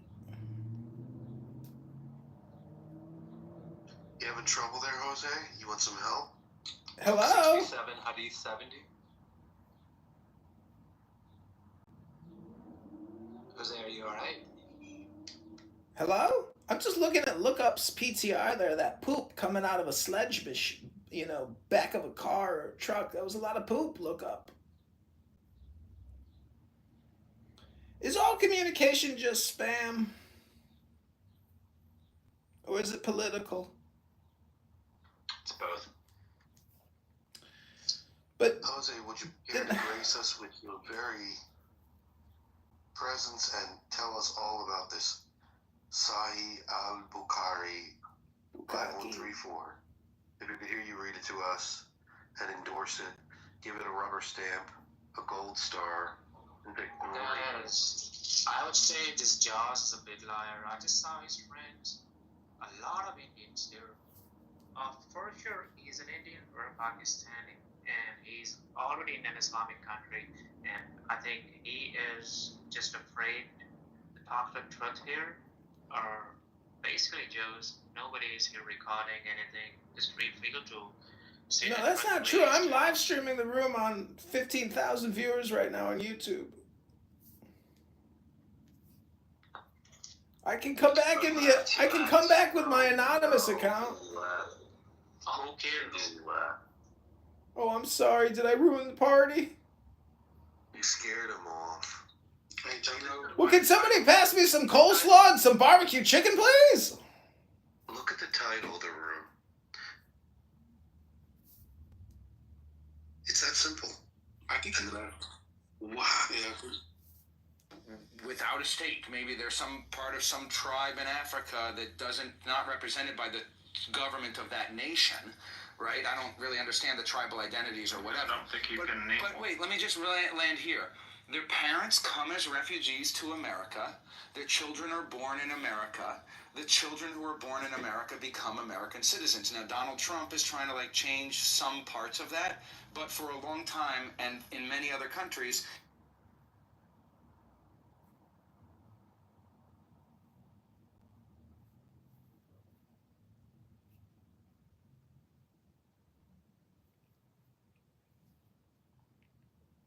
Did you just get kicked out? No, I'm done. I'm going into creator mode. I've been setting up some phones here. What are you talking about? It's my go. We got a queue? It was Wait, my I heard go. them both going back and forth. You ain't hear them say, "Oh, I'm gonna go after you, baby." Yeah. Like, Go come on. ahead. I didn't hear nothing. Go right ahead, thank you. All right, thank you. I'll take the disrespect because you can't help it. Oh, you Look. think you can control his schedule and just like text him? No, I'm asking. I'm not saying like. Okay, I said it a little bit like that, but I meant like I will ask because he needs to collect his money. You're so pathetic. Get a new joke.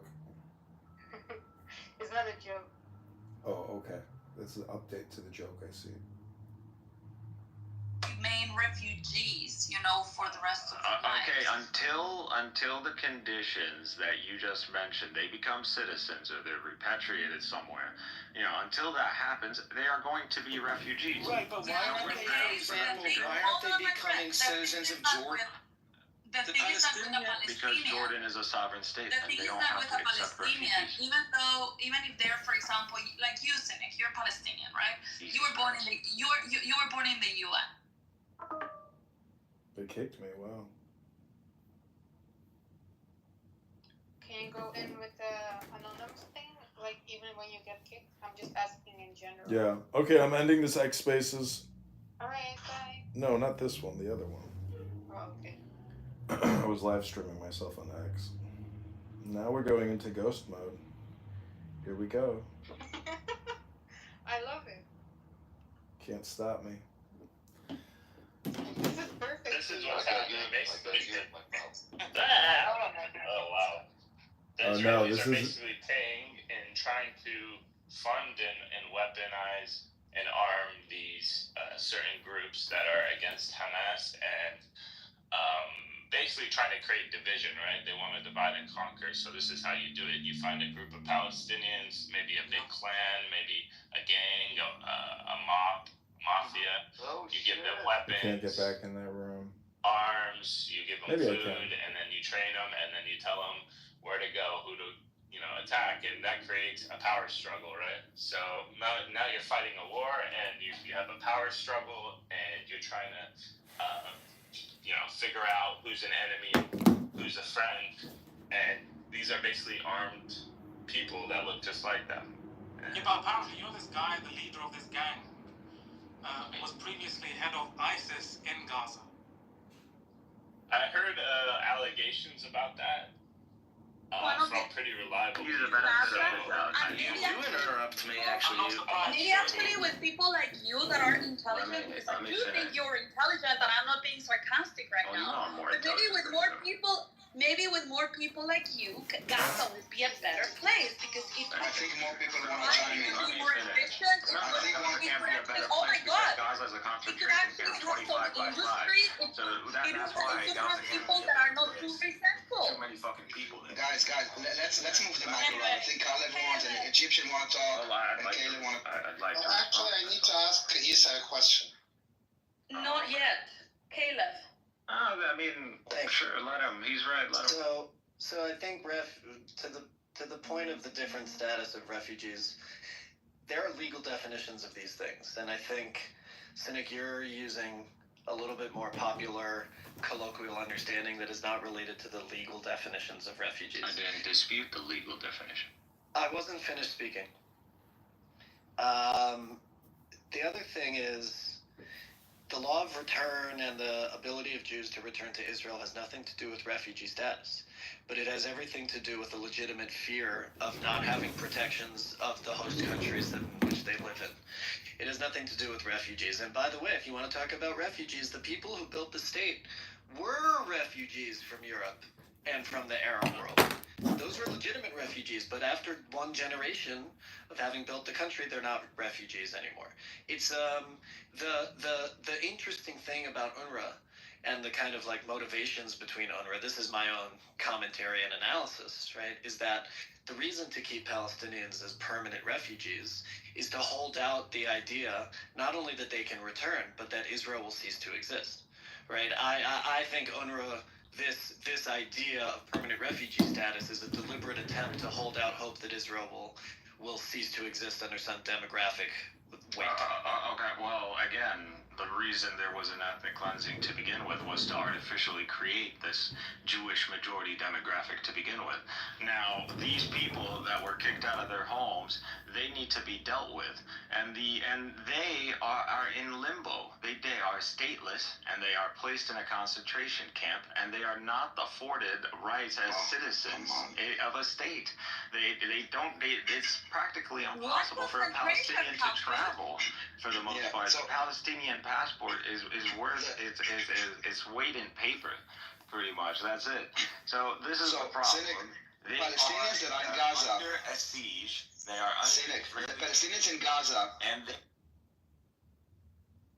Palestinians in Gaza. These stateless people who got have been kicked So out the of their Palestinians in Gaza, man.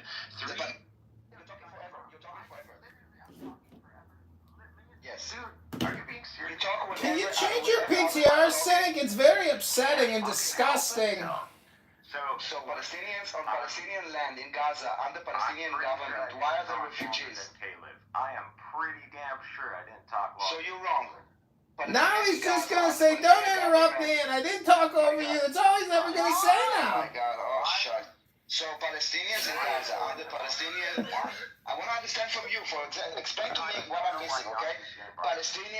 Palestinians in Gaza, okay? That is Gaza is a Palestinian land under Palestinian government. Why are they considered refugees? Can you explain to me?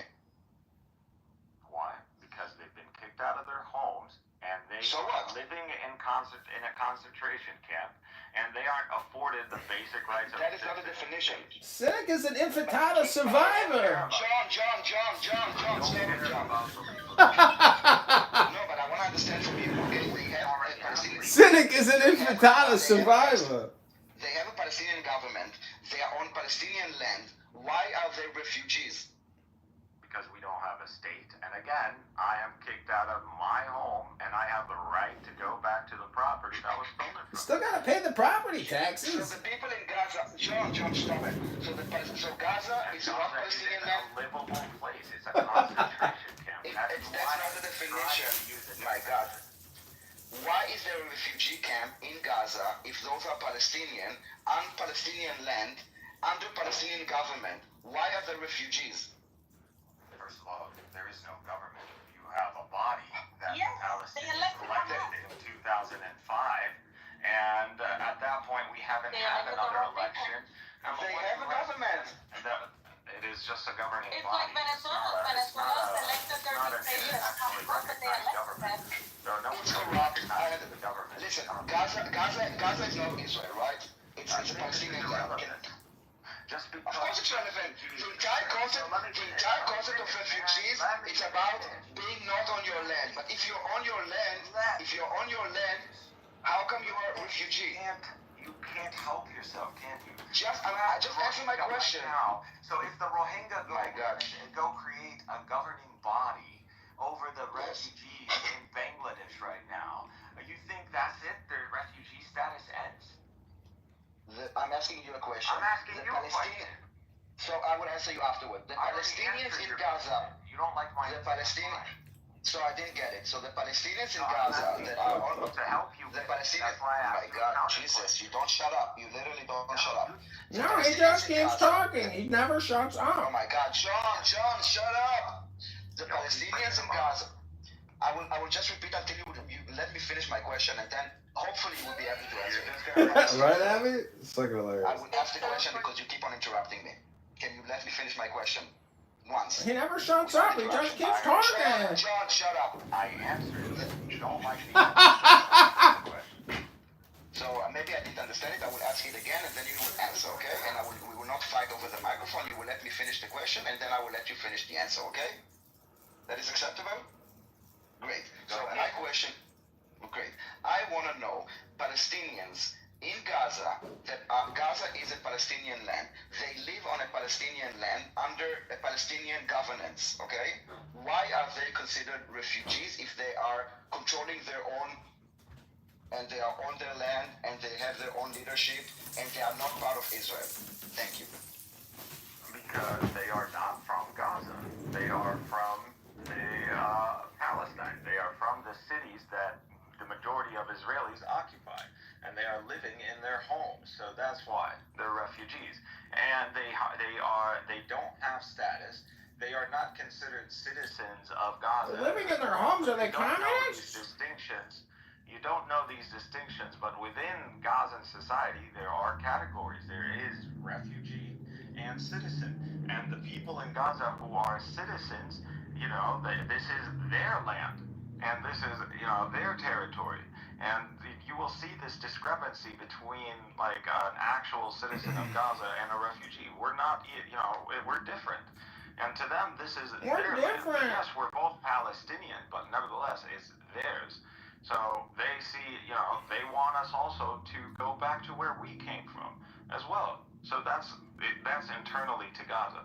But just like... What year are they going to go back to? 65? 1855? Shut the fuck up. Now, if you go... Wait, you're talking about a time machine, right? Man, you're such a fucking clown. You will kill yourself, I'm pretty sure. You will get to that point where you will fucking end it. I know the type you are, John. Uh-oh, you're breaking down. You're cracking. Don't project, Civic. I know you do it. You're borderline. You're projecting. You're an insane person. I can tell. We got you to the cliff, Civic. Are you going to jump? What are you going to do? Rohingya, if they establish themselves as a body, it's not refugee status. It's not going to eliminate the refugee status. They're still refugees, even if they establish a governing body. It doesn't matter. So it's as simple as that. And again, the hypocrisy, like, you are claiming that you have a right to return to this land and establish a Jewish state at the cost of the predominant population in the land because of some notion that you were unjustly kicked out of this land, even though that is historically false. So that whole narrative is bullshit.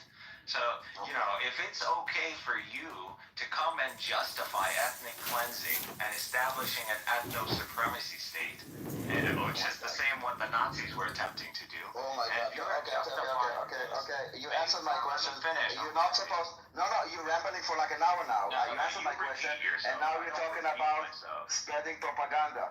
You are repeating yourself. You're exactly blaming the Jews again, and we heard it a million times. This is not the topic. I didn't blame... What I'm telling you... It has nothing to do. We are talking about... No, it's not, because we are not refugees, dude. We are not refugees. You justify. Are you okay? Are you okay with the fact that Palestinians will stay stateless? Right of return. Are you okay? Because a right of return is an immigration law name. It's not a right. Okay, there is no right of return.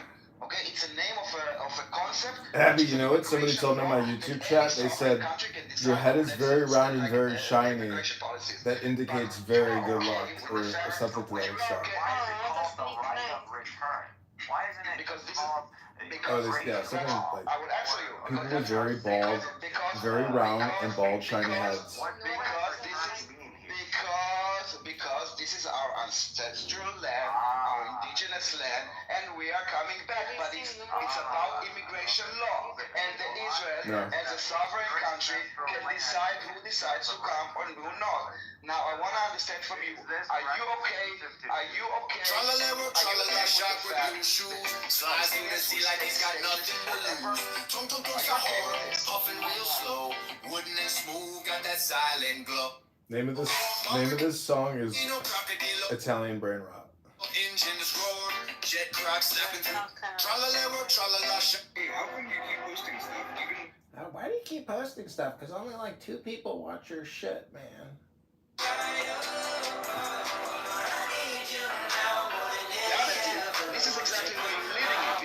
ever, Daniel. Not. Dude, listen. Your concept is that you will consider the Palestinians refugees until something that will never happen, meaning that they will be able to destroy something that will never happen. Okay, no, you assume. Okay, Okay, I can't do that room anymore. I can't listen to Daniel. Yeah, no, me neither. Okay, so I am going to create some videos here. I hope you enjoy. Okay. Copy. Here, I will send it to your DM here. Go there. Yeah. There you go, you have it. Have what? Nora's podcast. Oh, am I on it? No. Isn't it funny how it's like the only thing I really care about is am I in it? Because I would love to like get, you know, if people don't like dox me and like troll me on the internet, like I'm actually not being politically successful. I have to get people attacking me on the internet to even give myself credibility of worthiness to be attacked. Isn't that kind of... Have you heard this when she was crying with Randy? Piece of Christianity. Okay, that's good. I don't want you to come to my church. No, I would never. You don't have it first. I want you to share the truth. You're not You sharing. don't know the truth. You don't know the truth. Of course, I know this pattern. Where do you know her from? You know nothing about me. I lived a life before you ever met me. You're a child. I was grown when you were a child. You dummy. That's so beautiful. You were born in 1997. I was born in 1985. What's That's wrong such a with good you? argument. That's that's a 40 compelling years old argument. confirms. You know what, Rabban? I'm pretty sure that this conversation is not in vain. Motherfucker, you have no clue how much I don't care. Look, the truth remains as it is. I will monetize all of your BS. Oh my god, I don't care. In this room, what's going on? She said somewhere like, you cannot take me away from Palestine like you cannot take me away from Clubhouse like you took me away from Palestine. Let me see. No, because she's Luna, do you know that? Yeah. Okay, so that's it. She knows it. You don't know it. You don't understand. Okay, shut up. Oh, again, But don't treat her like she's like. How do you believe that you're not reinforcing her behavior by telling her that her behavior is abnormal given Western standards now, but it is very normal given when it's not? Western standards are falling apart.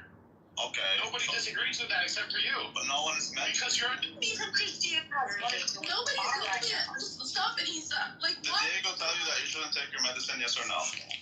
What do you mean? Like, crying is normal.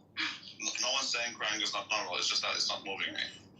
I don't want to move. I'm not Randy is a savage. It's like a baby doing a tantrum, dude. That's all it is. No, you're hurting me and you won't stop. You're hurting yourself. No, you're hurting me. And you won't stop. Randy, any woman that gets treated the way you're treating her is going to react exactly the same way. Isabel, go ahead. But do you believe that her behavior is normal? Treat me like that. Do you believe that her behavior is normal for women? Entire crucifixion. This has nothing to do with women. I've lived this. I have been in her place on multiple occasions, inpatient, outpatient. This is not funny. It's not anything to joke about. It is a very, by Western, by Eastern standards, this is an issue that needs to be dealt with professionally. Would you say that Rabbi approaches professionalism? Would you say that Rabbi is... Thank you. Diego is telling her not to follow instructions. No, she's not. Diego, do you think you should take her medicine? Stop lying. I have spoken with her on several occasions, and my advice is the following, and I'll say it. I say it to anybody: seek professional help and follow what a medical professional tells you what to do. A psychiatrist. Do you think Carlos is a good example of the Sriyan Yaakov? Do you think you should be safe? You're not gonna run me out of Clubhouse like you run me out of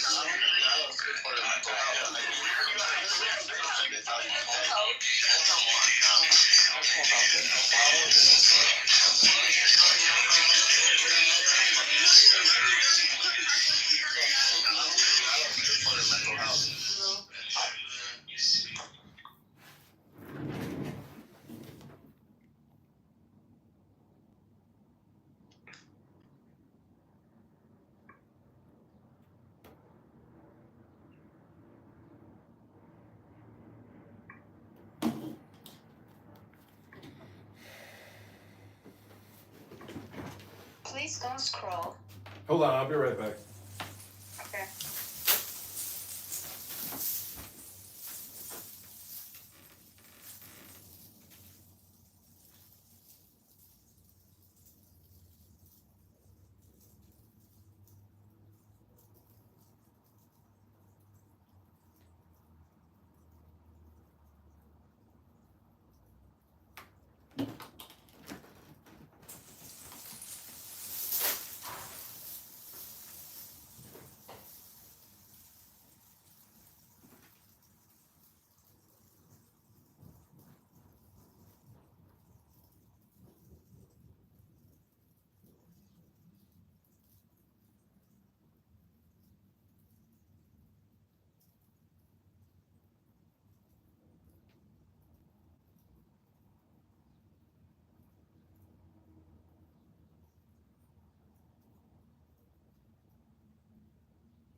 Okay, sorry, I got like a problem here with my building.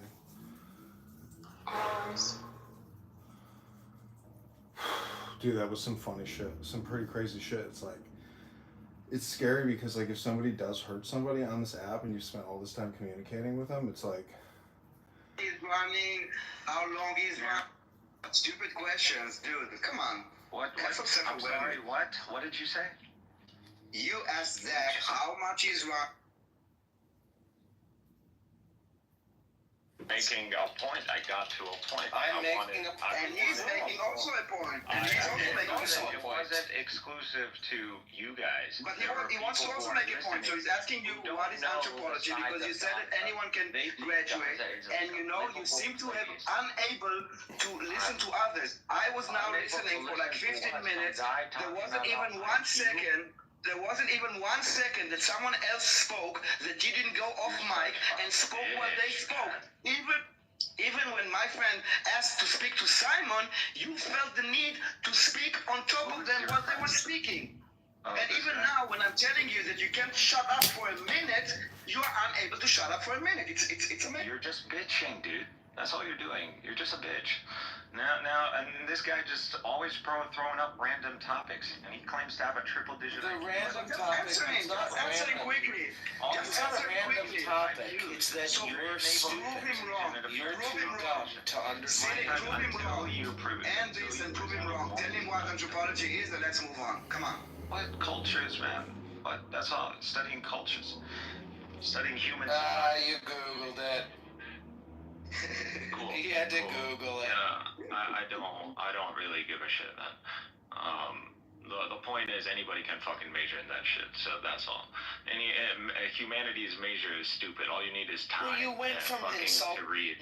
saying, did you even go to college, and now you're insulting my major. So what major would you respect? What major would you respect? A STEM major. Like what? So science, technology. You have no respect for science. You don't respect anybody or education. You don't respect people who study education. Why do you have to respect the person? I see what you're able to intellectually accomplish, and I judge you based on that, not some fucking pseudo test. Look, that you if probably the Palestinians in Palestine are half as stupid as you, then it's no wonder that they're being blown apart. Wait, but I don't understand. There's doctors who think that men can be women or women can be men. What? And they graduated in STEM. What does that change? I mean, I'm sorry, what? retards. They're still retards. There's doctors. There's doctors who believe that men can be women. That doesn't make you a retard. Well, it depends on the STEM major stuff. But again, if you someone who pretty much went through calculus and physics, you can pretty much take one of these IQ tests and pass it in flying. So go ahead, take the test and get a 130 and what put does the that change? The screenshot. fact that you're able to Take absorb the knowledge test. A screenshot, clown. Yeah, take the test. Go ahead and take it. Google it. But you Go see ahead this and dick Google. measuring contest because you're It's not a dick measuring contest. It's a brain measuring contest. Discussing a point. You can't try to give us input on the point.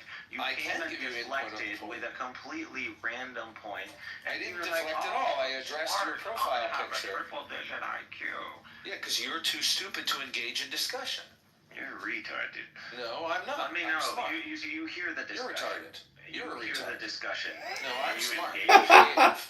Unique and funny. No, you're a fucking I have a loser. unique perspective. You're an No, I'm not a loser. anthropologist major. Yeah, I'm an anthropology major, and I run a cool business, and I have a hot girlfriend, and people on Clubhouse like me too. You're a dumb idiot. Your cousins are being blown apart. Your cousins' brains are on the sidewalk. Get them up. Better get them up. Somebody's brains are on the sidewalk. Better get a sponge. I don't think you have to. Wasted thousands of dollars on a piece of paper. Thank you. Now going back to what Simon said, which I pretty much steel-manned him. Oh, you don't have the right to return back because there's a fucking state with an army. No problem. But there are ways to defeat. From now on, when I see Cynic, I'm just going to say, get a sponge! And then William Wallace is going to know exactly what I mean by that. Good, nice. Yeah, I mean, that's not entirely what I said, but... This guy's just incapable. Anyways. That is pretty much what you Better get a sponge. That's Cynic. not Get a happening. sponge, my friend. Israel, let me explain to you why it's necessary for Israel to ethnically cleanse the Palestinians. How about that? Would you like to? We already know why, because the Palestinians are retarded and they lob We don't need rockets to into because there Israel was every a day. partition plan. There was a partition plan to divide the land between Jews and Arabs. No one had to ethnically cleanse, but the Palestinians decided that it's not good for them, so they started a war and they lost. And there was no ethnically cleansed. They were not ethnically cleansed. This is why many Palestinians still have a key. Why do they have a key? Because they were told they will come back. Who told them they will come back? Your fucking leaders. If we had ethnically cleansed them, no one would have taken the key. Or when when a million Jews were kicked out of... Why, my God, when a million Jews were kicked out of Arab countries, they left with nothing. They didn't take a key. They knew... No. Are you able... Oh, my God, he's just never shut up. Listen to it. He hasn't heard a word that you've said. Daniel's gonna give me the propaganda. Daniel, this is my point about the low IQ, because he hasn't listened to a word you've said all morning. So then who really has the low IQ? Who has the low IQ? Him or us? So then you and I are the low IQ ones. We are the dumb motherfuckers. He's like a weather pilot. He's keeping talking and talking and talking, regardless of what others are talking, like he's the only person in the room. So and if you know that and you continue to engage, then doesn't that make you the dumb? No, I'm kind of trying to overcome it. There was a partition plan. So your entire speak about we had to ethnically cleanse, no, we didn't. We have our Jewish cities, you had your Arab cities, we could have divided the land. You said no, we want to genocide the Jews. We told your Palestinians, please leave for a few days. We will ethnically cleanse the Jews. This is why they took the key. So tell me, Cynic, why do Palestinians, my God, so tell me, Cynic, why do the Palestinians have the key to the house? Okay, now, I'm not sure where to begin with your nonsense. Like, I don't know. Like, can you actually... So I will help you. It was the question at the end. Why do Palestinians have a key to their house?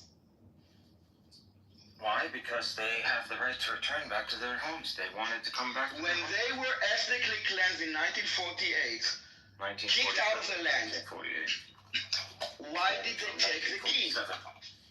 They took the key because they were hoping that they would come back. And they assumed that the key will still open and the locks will not be changed? Be honest with yourself for a second. Why do the Palestinians have a key? Why did the Jews that were kicked out, like 1 million Jews were kicked out from Arab countries, left with nothing, no possessions, but the Palestinians said, okay, we're just gonna lock here for a bit, we're gonna go and we'll come back, obviously. So the first thing I will take is a key, my mobile phone and my wallet. Why did they take the key? Try to be honest with yourself, and if you be honest with yourself, you would know that they thought that they're coming back in a few days. Why? Because this is what they were told. Who told them that? Who told them that? You're just repeating yourself. Because you keep on interrupting. I'm asking you, why did they take the key when they were supposedly, quote unquote, ethnically cleansed? I already be honest for a second. I literally answered your question. Do you have comprehension issues? I told you they were expecting to return back to their homes. Why were they expecting? So explain to me. I understand. Why were they expecting to come back if they were forcibly removed by a Zionist evil army? They were kicked out. Why is the first thing that they think about? Okay, I'm probably gonna come back in a few days. Let me just take the key. Well, not necessarily in a few days. There you go, an assumption. However, why did they take the key? It's a very simple question. The key opens the door, right? Very simple fucking question. I don't understand what's so difficult here. I already answered. I'm trying to dumb it down so you will understand. No, dude, you're the dumb one. Here, I already answered the question. Everybody's dumb, but you don't know anything and you cannot answer anything. Take your key when you leave your fucking home. Because I know that I'm coming back. Okay. Exactly. Well, the same thing. But if they were forcibly removed, everybody thought, they're not serious. They will let us come back in a while. They were either threatened, they were told by these Zionist gangs, if you guys don't leave, we're going to massacre you. Or so why did they take the key coming back? Dude, you're enforcing what I'm asking. We were so genocidal that we will massacre them. Dude, control yourself. I want you to answer my question. Why did the Palestinians take a key when they were supposedly, quote unquote, forcibly, ethnically genocided, whatever you want to say? Because they thought they're coming back. They were expecting all of their friends, the Jordanians and the Egyptians and the Saudi Arabians and the Lebanese and all of them, they were expecting that those people were going to kill all the Jews and get the Jews out, and then they could come back home again. Never killed all the Jews prior. The 5% of Palestine was Jewish. So we didn't kill them before. Not they sure tried. what's killed them. They did. I got another question. I wanted to kill the Jews before 1947. Are you sure? Are you sure? Question for Daniel there were and incidents Cynic. So I'm going to test the rise of Zionism in Palestine. Okay. No one's. So what was the first? However, that's I believe that's fair. Yeah. Well, I believe your cousin's brains are all over the sidewalk. I mean, hey, my friend, if you're willing to engage, make a good point. I believe that it is justifiable for the Palestinian kids in your video, your picture there, to be dead. Oh my God. It makes sense why they're dead. You hear It's what we're sad talking that they're about. dead, but it makes sense You why they're want dead. to keep deflecting off to random I'm not points. deflecting at all. I'm talking about why it's talking about justifiable something that Palestinians are being killed by Israel. We're talking about something specific. No, we're talking about the war in Palestine and Israel. Talking about the war in Israel. What I'm saying is very much on topic. What I'm saying is, sorry, I can't listen, man. I'm not two people. I can't be engaging with his points and then you randomly. can't have a jump to conversation points. that has more than one person in it. No, because these You're are a low IQ, brain dead, These are fucking fucking animal distant barbarian. points. He's talking about. You're like a mongoloid the drooling 1947. monkey. You want to talk about 2000? Well, I can have a conversation with more than one person at once. No, Like I can talk to Simon and You're Daniel. a dumbass. You brought in a new. No, I'm not a point dumbass. with a different. Yeah, with a What's different up, time Daniel? period. See? You want to Point discuss proven. current. You want to discuss the current. Discuss the legitimacy of his. When we were talking about the right of return, you were talking about 2,000 years ago. So when you do it, it's okay. But when my friend is doing it, it's off topic. Everyone of you is jumping onto different points, but you're doing this because you. So answer my question. Why do the Palestinians have the key? Why did they think they're coming back? If they were like forcibly ethnically cleansed by a genocidal Zionist army, Then you just. why did they think they're coming back if they were ethnically cleansed? Their homes, you dumbass. I already answered. Why did they think they're coming back if they were forcibly ethnically cleansed with the threat of massacre? Why did they keep the key? Because they were hoping, yes, that there would be Arab intervention, and yes, and there was a fighting force among the Palestinians. And what happened? Did they win or lose? As the paramilitaries of the Zionists. There was a fighting force against the paramilitary gangs. You can't even name it, though. And the paramilitary gangs beat the fighting forces. Yeah, so do you want to fight again? Do you want a rematch? Yeah, we're going to continue to. There was a rematch in 1967. They got smashed again. Do you want a rematch? Actually, there was a rematch, I think, in 1973 In or 72. 1948, Israel did.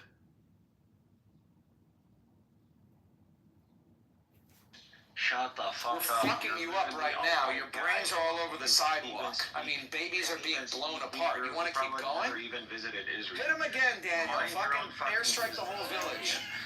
Mind Hit him your again, own Daniel. fucking business, you cracker. Airstrike the village. There it is. Yes, mind your own fucking Hit him business. again, It's nothing to do with you anyways.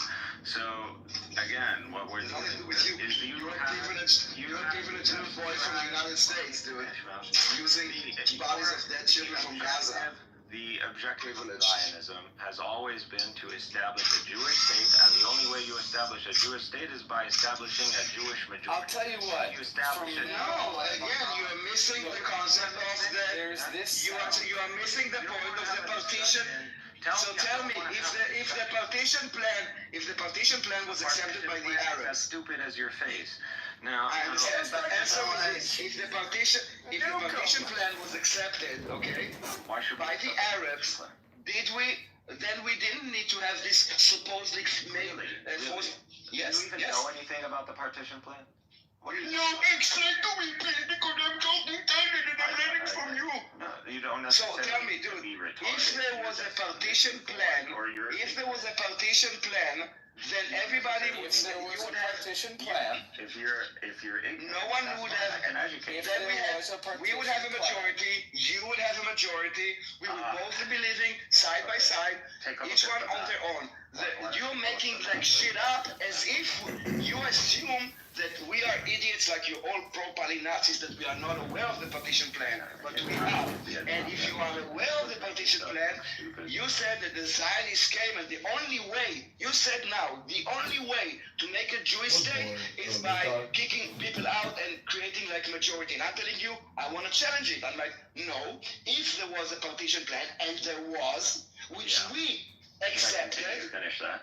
so we accepted, that would be enough for us to create a Jewish state without ethnically cleanse whatever you're gonna make Can up. you tell me? But who said no to that plan? Was it us or was it you? Holy shit. So answer.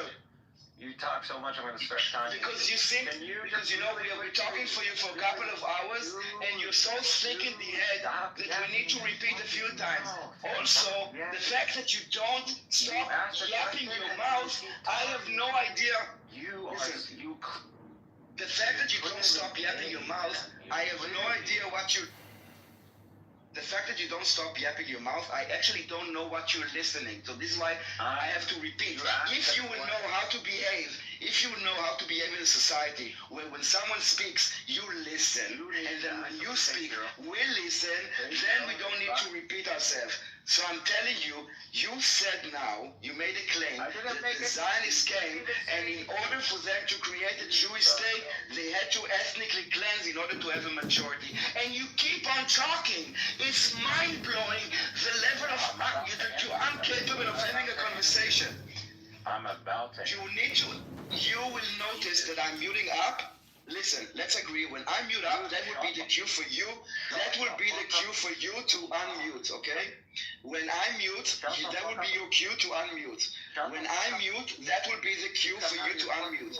When I will mute, that will be the cue for you to unmute, okay? Let me say what I want to say. Then I will have the imagination. Then I will be able to, at least in my head, I will be able to listen. I will rambling. They say to fucking keep. Airstrike the whole village. Strike the whole village. Just airstrike his whole fucking village. So I wanna address it, and Hit him again, Daniel. Oh my God! You made the point about the demographics. I wanna make it again. Because you're a bitch. Okay, so I'm a bitch. No, you're not. I'm glad you acknowledge it. Listen, bitch, shut up. Okay, now listen. You made a claim that the Zionists.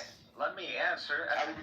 You know what? Now I'll say it twice, okay? Now I'll say it twice. You need to listen. You need to understand that this is not Gaza, okay? You need to understand that this is a civilized society, and we are having a conversation. So now, okay, this ain't Gaza. This is not Gaza. Okay, are you done? Okay. Are you done? Why are you gonna repeat yourself? You made a claim that you said that when the Zionists came in. You made a claim. You said that when the Zionists came, they had to. You made a claim. You said that when the Zionists came, they had to ethnically cleanse the Arabs in order to have a Jewish majority, in order to have a state. I'm asking you if there was a partition plan, and there was, that we accepted, then your entire claim falls. So address this point. You see, it was like 30 seconds. You just had to wait up. Now I will repeat myself again. You made a claim that in order to create a Jewish state, we had to ethnically cleanse all the Arabs in order to have a Jewish majority.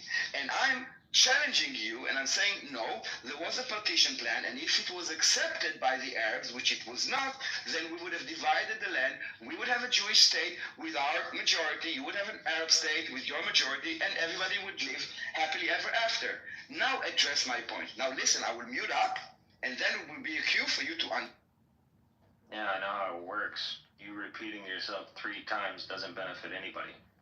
Apparently it only does.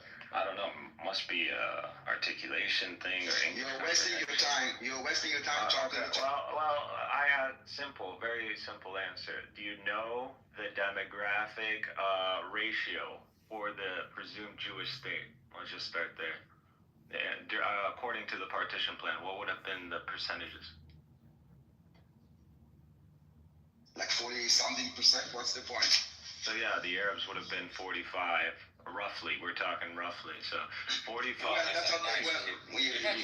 So that's what we're talking about. No, because the land was divided first to. You took the entire land of Palestine. You first cut it. You made Transjordan. You turned it into an Arab country called Transjordan. You brought the Hashemite kingdom, and then from the rest, we partitioned it again. And then you got half, and we got half. What's your problem? You answered the question. Just mute up, man. I'm trying. So we could have had the majority at our I'm stage. Go ahead. trying to give you some respect. Just mute up. Jesus Christ. So again, I told you the ratio would have been 45 to 55. You know, roughly speaking. There are places it would have been more in the favor of the Arabs.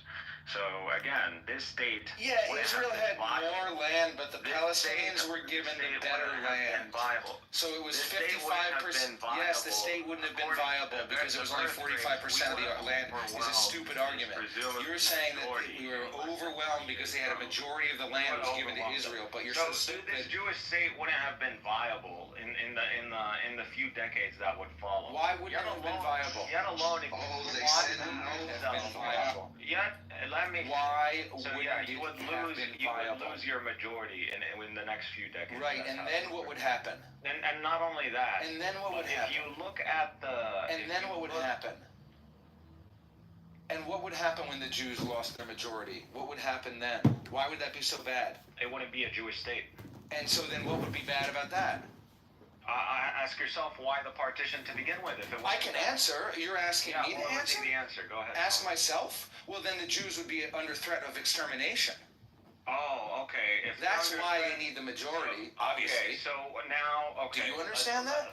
Okay, no problem. What do you think would happen if the Jews lost the majority? I'm going with your logic. Okay. So if you know now that, okay, if I look at the birth rates, and I know I'm going to.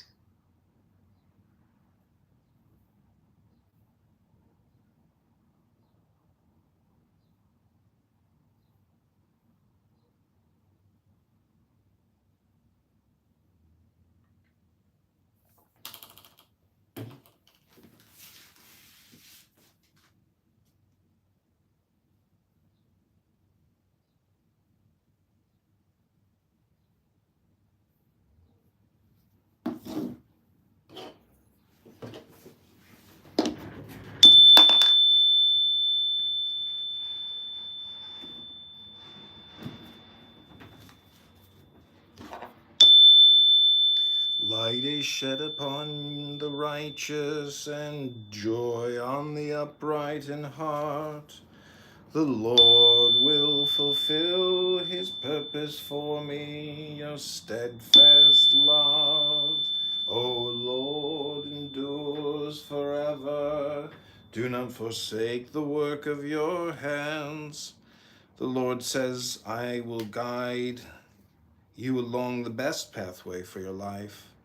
I will advise you and watch over you.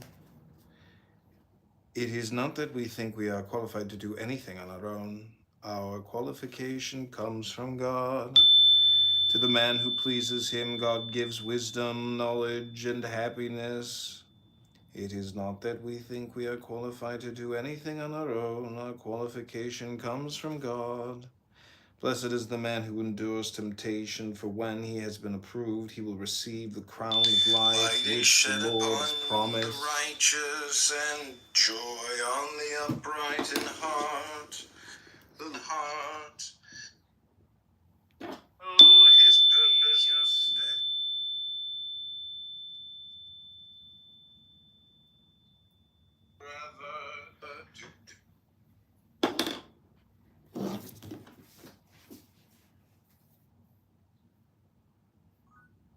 Minority.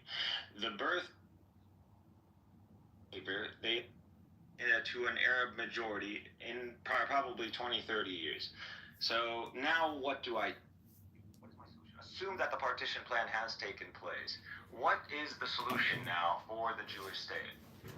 Go ahead, my friend. What solution? Wait, let me get this. We have 2 million Muslims. Everything is okay. Daniel, please. I'm asking you to just let him answer. This is two Americans discussing Israel, Daniel. We have no need for an Israeli to chime in. But wait, so try to restate your question again, Cynic, but make it really short. Okay, listen carefully. I'm conceding to your premise. Okay, we are going to face extermination if we become a minority.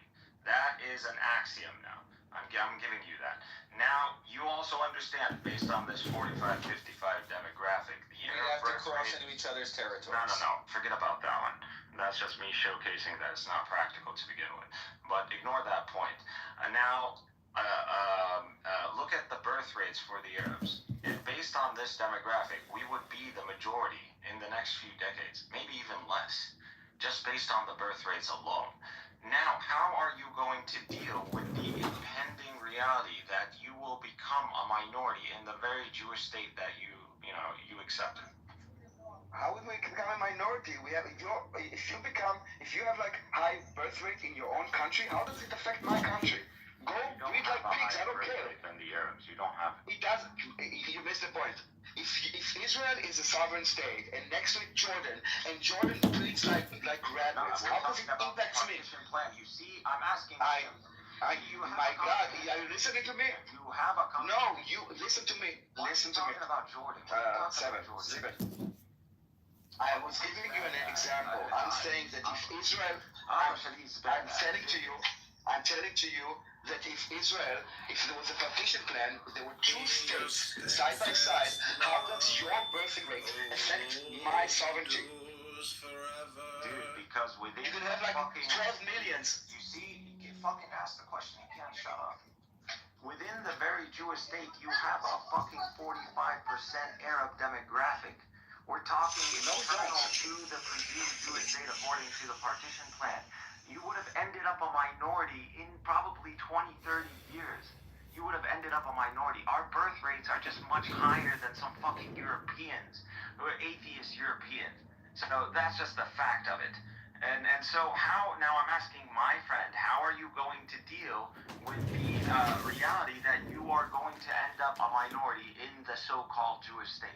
And assuming this state is He's projecting a history hypnosis time machine again. He thinks he knows the future.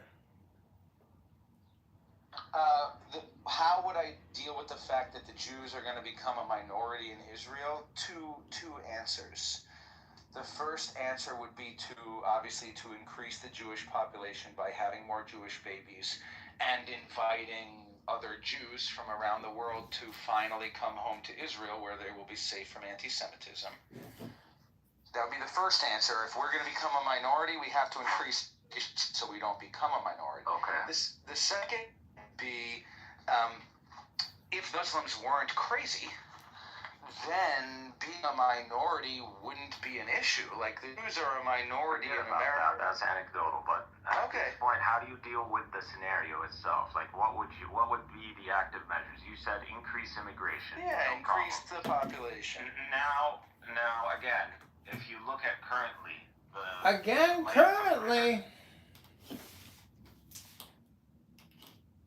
I'm just saying now again currently. Good Shabbos, El Normo! All he said was now again currently and good Shabbos, El Normo. Continue. Yeah, because I'm sorry. Why does anybody care what the majority think? They could have had a state, they chose not to have it. Norm is also a very high IQ, very respectful, good communicator. I don't see why is it bad that Norm is joining the stage? I have no problem as long as he can put up a lengthy response. Point with you. Yes, he's answering our question. Alright, so why get tied up in wait, are you saying to me, why get tied up in his hypothetical? Why are you jumping into a conversation? Calm down. Well, we are getting tied up in his hypotheticals because of the dopamine. I'm asking. It's flooding me with dopamine. So why don't we go to the heart of the issue? They don't want to stay. I'm asking him, please. He's centering me, and I'm starved for attention. It's not every day that somebody wants to talk to me. He wants to talk to me. I don't mind talking to you. So I'm dealing with you, my friend. So at this point, I'm asking you. I gave you the scenario. You said immigration. I'm telling you now. If you look at the ground right now, if you look at Israel right now, the dopamine flows through. You will see let that the dopamine enter your veins. Since Israel is settling your brain. This is full of the dopamine. Why is this guy? He couldn't wait to hop on stage and open his fucking bladder. Yeah, it's too bad. He couldn't wait. You just can't deal with it. You just love you've been here for hours. Talking, don't you, Norm? We're engaging in a discussion. A very quick scenario. Have some patience. It's annoying. It's enough that you're hypothetical. If you wanted to stay, you'd have to. I don't want to because he's yes. My friend, are you that much of a pussy that you're gonna? No, be quiet, Cindy. Just talk about the issue. Is that what it is? Are you no meta? Are you a no pussy? meta, Cindy? No meta. pussy. Okay, then answer. I don't like shouting over people. I'm not. I told you this is a one-on-one. I'm telling you, deal with the scenario. It's not a 1-1 because now we have Okay, so Norm. you're a bitch. That's what you're telling me. You're a pussy. Well, your cousin's brains are on the sidewalk, so you Okay, so better get it. I'm good. It was Just plunger them up. It's not even The a brains pleasure. are flowing. Honestly, it is a pleasure, to humiliate you guys over and over again, as I have. The only one who's been consistently humiliated here is you. You're literally just got humiliated and because every you time were you about speak, to. you roast You can't even argue the point. You can't even debate. Of course I can argue the point. When Norm's not talking, I'm ready to engage on guard. Well, he's interrupting. Norm, just for the sake of this, yes. So Norm, Norm, engaging with his hypotheticals is stupid. Yeah, we're gonna give him 2 minutes. Okay, after I'm done we're giving you engage with Norm. I've already humiliated Norm several times already. Norm humiliates himself every time he speaks because this is a self-roasting app. And every time anybody speaks on this app, they roast themselves. So Norm humiliates himself every day, just like me. No, I don't. Okay, he just humiliated himself again. No, I do. All right, can you? When somebody has no point, they just go in circles. If you look at the current demographics today, the Jewish Arab demographic and the Mandate of Palestine, or what was known as the Mandate of Palestine, you will see that the current advantage is for the Arabs. It's 51% in favor of the Arabs. So if you look at the territories from the river to the sea, it is 51% in the favor of the Arabs. And well, I'm about to move there, and then it's going to be one more Jew in Israel. This is after millions of refugees around the world, the Palestinians. What is your point? My point was, if there was no war, if there was no ethnic cleansing, the numbers that you see today, 51%, would have been more like 70%. Would have been probably even 80%. And so then that would have been good. Then we would have all been living in peace. We would have been sharing the world. It would have been 70% Arab and 30% Jew. Cool that you said that. All right, I remember what you just said. Now, if you would have been sharing the country peacefully. Okay, no problem. If there wasn't for like the murderous hatred of the Jews and the fact that Allah and the Jews or whatever.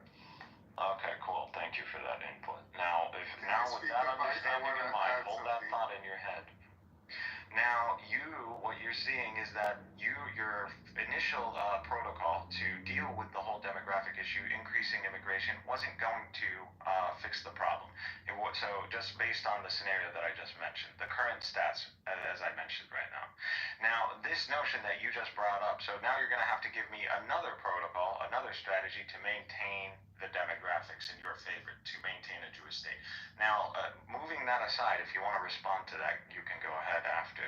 But that notion that you just had in mind, that we can live in peace, then why the fuck did we need to have a partition to begin with? If you can accept the reality of being a minority in the land, then there was no necessity for Zionism to begin with. There was no necessity to establish a Jewish state to begin with. But you see, the very reason for establishing a Jewish state was... I get your point. Can you stop talking? Thank you. Yeah, because I get your point, and actually I agree with Norm. So Norm said a few times, you said, why did we need to begin with? Why couldn't we have just lived in harmony with 70% Arab population and population?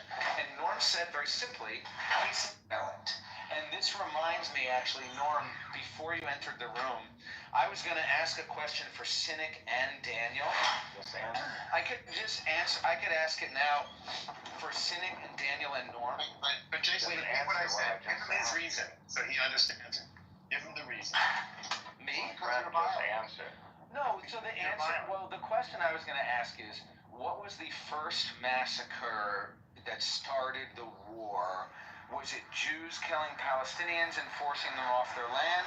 Or was it Palestinians killing Jews who were settling in Israel? Who started it? I looked this up on X, on AI the other day, and I actually got a real answer. So there is actually a correct answer for like the first massacre. I think it happened in like possibly 1929, I think.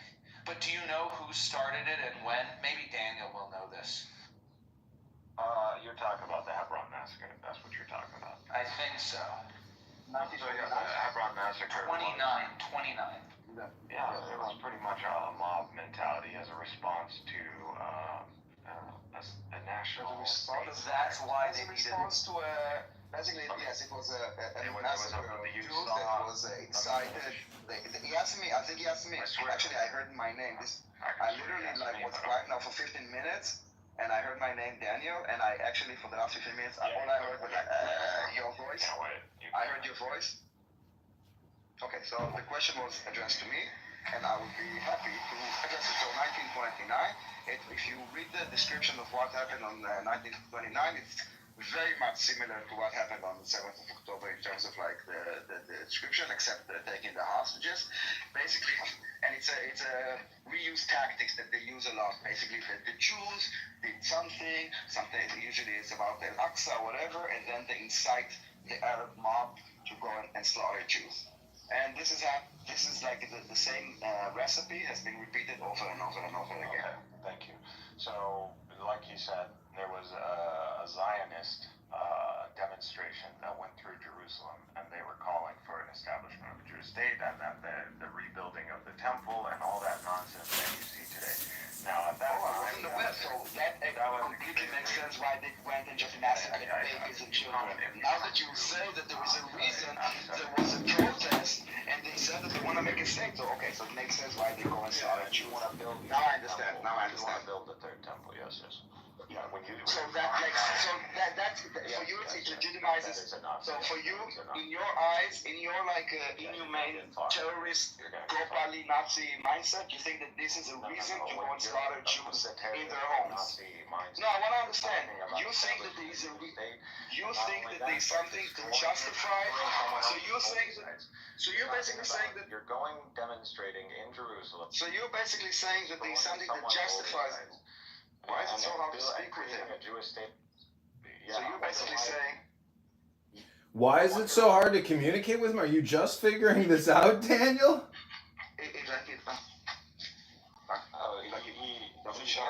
He answered the question, and now it's my turn. But he doesn't want. He wants to continue. He wants to continue yapping.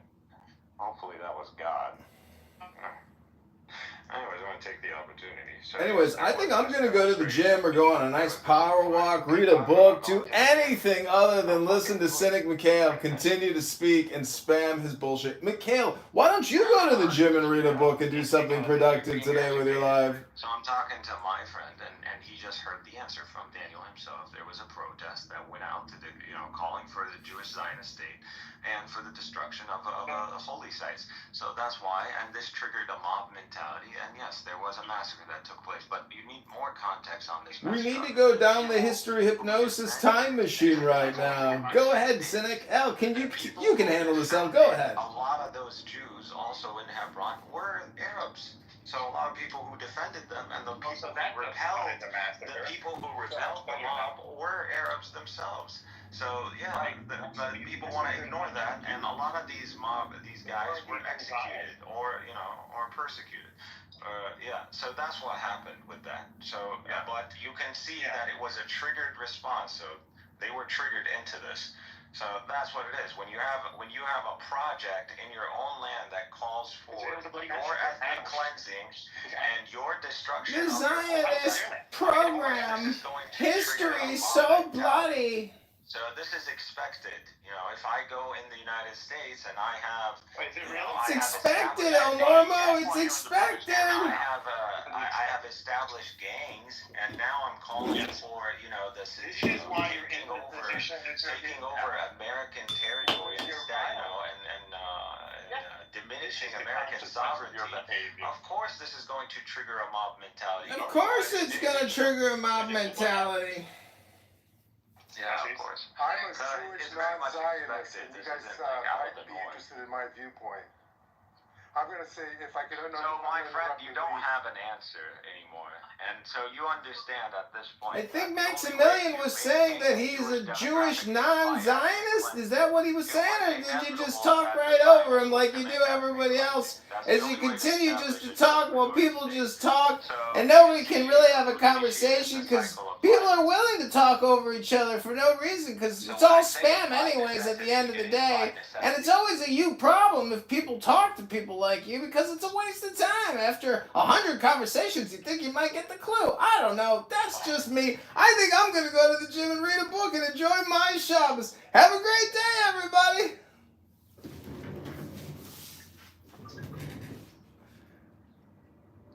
And he doesn't leave, by the way. Just like, I'm gonna go to the gym. Yeah, it's because you're violent. He just stays. That's your problem. He's a fucking dude. This guy's such a That's your clown. problem. It's because you're violent. You're gonna have to deal with that. Because my violence. That's correct. Yep. My violence. You can't deal with the scenario. You can't deal with the scenario. Zionism by necessity. He's not just violent, El Normo. He's low IQ. He's like deteriorating. You can tell his body is just like withering. He's technically a jihadist time waster who wastes people's time by wasting and decomposing his own body. He's drying out, El Normo. How are you going to fix all those laptops today to make a living if all you're doing is chatting here and spamming all day long? What book are you gonna read? What book am I going to read? Oh, I was reading Psalms. Have you heard of the Bible? It's called Psalms. It's a great little book. King David. It's so wise. Such beautiful, intelligent information. Far superseding your stupidity and your hypnosis time machine conversations. Such a Bible freak. A Bible freak? You mean I like books? I like sentences. I don't like listening to the stupid shit that comes out of your fucking mouth. What era was Ezra? What era was Ezra? Oy vey, what another great question. El Normo, I'm praying for you that you have the best Shabbos of your life. My friend Zach, I pray you have the funnest Shabbos of your life. And Cynic, I pray that you go to the gym at least one day a week and read a book and stop spamming with your lips and your brain. You're like an automated retard. Fully automated retardation. Congratulations, Dr. Cynic. You've done it again today. And this is a 3-hour special called Cynic, the Magic Clown of Stupidity. Take a breath. You're literally the clown here. What year did you copy our book, Mikhail? What year did you copy our book? Norm, Mikhail, what year did you you don't copy even our know book? your book. You don't even know shit. No. You literally didn't even know when the second temple was destroyed. Don't change You the didn't even know subject. shit. Don't change the You don't know subject, Mikhail. shit, What man. year? You don't know shit. What year So did who told your guy you this copy is our your book? fucking history anyways? Your What book. year did your guy Your copy our history. book? I guess someone who converts to Islam now, this is their book. Their book. What year? My book. What year did your You're guy a copy our fucking book? convert now. What year? No, but what year? What year? We didn't copy no goddamn book. What year? Well, we didn't copy What no year did you copy goddamn our book. book? I'll tell you who copied the sure? books. Maimonides copied. No, I'm talking about your book. Yeah, my book isn't a What year copy. did you copy our book? My book isn't a copy. It's not? Then where did you get it from? No, from God. Oh, really? Yeah, What really. about the actual history of it? What Let's say actual we're talking, history? I don't know. Yeah. I already answered to you from God. Any other question just fucking is gonna sound retarded. Yeah, besides your I already religious answered beliefs, from God. in what year did you God, copy that's our it. book? I'm appealing What to year? divine authority, Mikhail. an omniscient being. Mikhail. Are you stupid? Mikhail. Are What you year? stupid? No, what year? I already The told answer you. is a year, Mikhail. What year? No. We didn't copy What shit. year? I already answered your Of question. course you did. Of course you did. Prove it. Yeah, our book was there, predating Who says by it's your book? 1500 years. Who says it's your book? Calm down. No, don't. It's my book. Finish the question. This is my book. Hang on. So you have your... No. This is my book. I converted You to have another your book, religion. and This it's is a my book. copy of our book. This is my book. You have your It's book. all my book. All of it is mine. Oh, it's all All of it yours. is mine. You're a fucking cracker. When did it What the fuck become are you yours? talking about? When did None of it this become is your yours? book. None of this. I see. What year did your guy copy our book? You're a fucking cracker. This is my book. El Normo, he called me a kike faggot today, and he's calling you a fucking cracker. What do you think this guy's... How would you diagnose Cynic, El Normo? What kind of diagnostic would you administer to actually get to the root essence of who Cynic is? Very nasty. You're no damn Semite. Very nasty. You're no Semite. You're very You're nasty. acting like you're a fucking Semite. Like you know it for sure. What year was it? What year did your guy?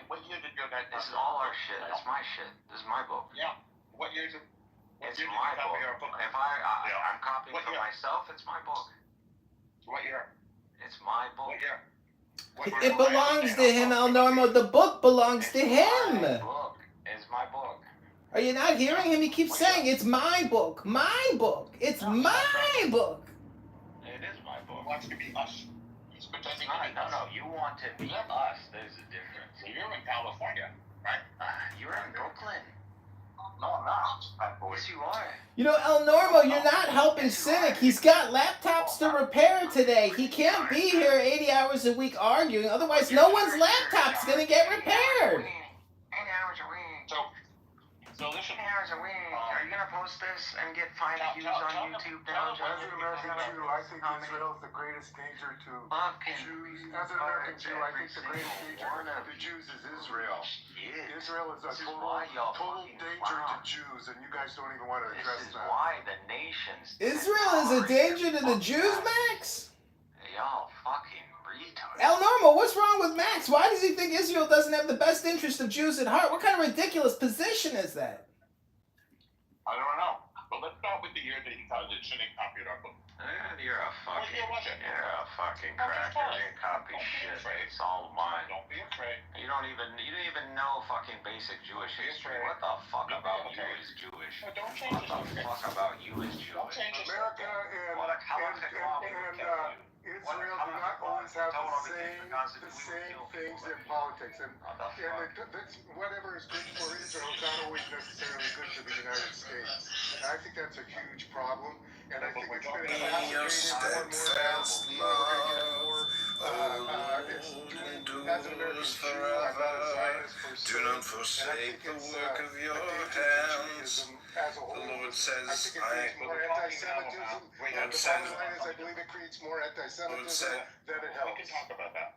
When you create a state, and the only way to create that state is by cleansing Arabs who are Muslim, who are part of a greater body, which is the Arab and Muslim world, of course, you are inviting perpetual violence against Jews and against the Zionists. So that's what's happening. And Why not give them New York? I know it didn't have to be in Palestine. Yeah. It was debated where to be. So this isn't a prima facie situation. Who debated it? I believe different Zionists. I don't know as well as you. Well, tell us what you're talking about if you know. Don't you know the story of Theodore Herzl, Max? Okay, let's just go back and let's drop that. Do you think that the United States and Israel always have the same definite motives and... Come on, Max. Nobody thinks what's good is goose for the gander. Yeah. Max, we're not stupid. We know the obvious answer to your question. The point is, we are basically aligned against hate, against people like Cynic who want to waste our time, like you who want to waste our time with your politics. Oh boy. This is great. Your political position is in an inferior position. It's not intellectually bad. Okay, take care, Max. Oh, Max. Oh, he's not.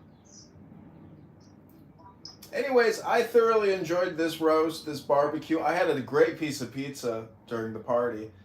There were a lot of beautiful people here, but there's a lot of misaligned people who have essentially, how many more times are they going to come on here and do the same dance? Do people not like going to new concerts or something? How many tickets are you going to buy?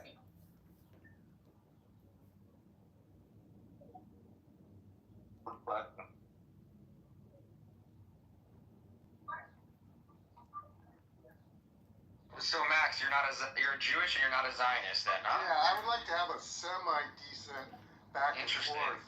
So you don't think the Jewish people have the right to their own homeland, right? Because that's what it means when you're not a Zionist. No, I don't think it's written in the sand or anything like that. No, I don't. But my bigger point is that the current state of affairs with the way Israel has gone is not beneficial to me as an American Jew. Well, no one cares about if it's beneficial to you. No one gives a shit about that. What we care about is care about what the Jews and the rest of the world care about, right? We care about them having a safe place to live as a Jewish person. Well, it's the only Jewish country in the world. Less safe everywhere else because of well, that's why, and that's exactly why we need Israel, right? No, not at all. I think twisty. So where are we going to live then? With all the Arabs that treated us so well? Where I've always been living. You know, I live in the United States. My parents lived in the United States. I mean, that's great, but not every Jew wants to live in the United States. Okay, so they can pick somewhere, but it doesn't have to be. Yeah, it has to be Israel. Why? Because it's there, that's why. Because it's our home, that's why. No, but that's debatable, and especially. No, it's not debatable. Well, you're going to debate archaeological evidence and history. I don't know. I'm sure there was Native Americans in the United States that didn't keep us from taking it over. Oh, that's a completely different situation. Oh, yes, of course. Comparisons. Yeah, of course. No, that's totally different country, different part of the world. I can just see I'm getting worked up for nothing. Well, you're just a fucking retard, that's why. Yeah, leave, exactly. It's that easy. And that's the problem we have with all these fucking pieces of shit Jews that live in America that don't consider themselves Zionists.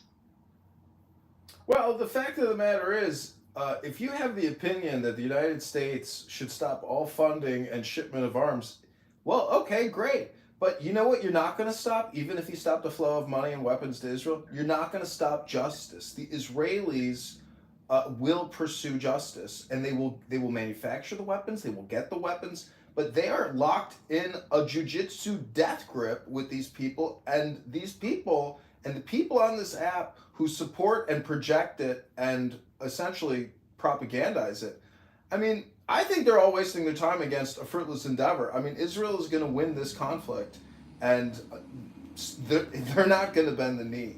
They're justified in this position. So, you know, it's going to eventually, this war or this conflict will end. But the never-ending perpetual war of Israel and its surrounding neighbors is never going to end. And that's why they train, you know, their 18-year-olds to be in the service to protect the homeland. The fact that there is a Jewish republic, I know, El Normo, you think it's like a representative or a parliamentary democracy, but in my opinion, it's a Jewish republic.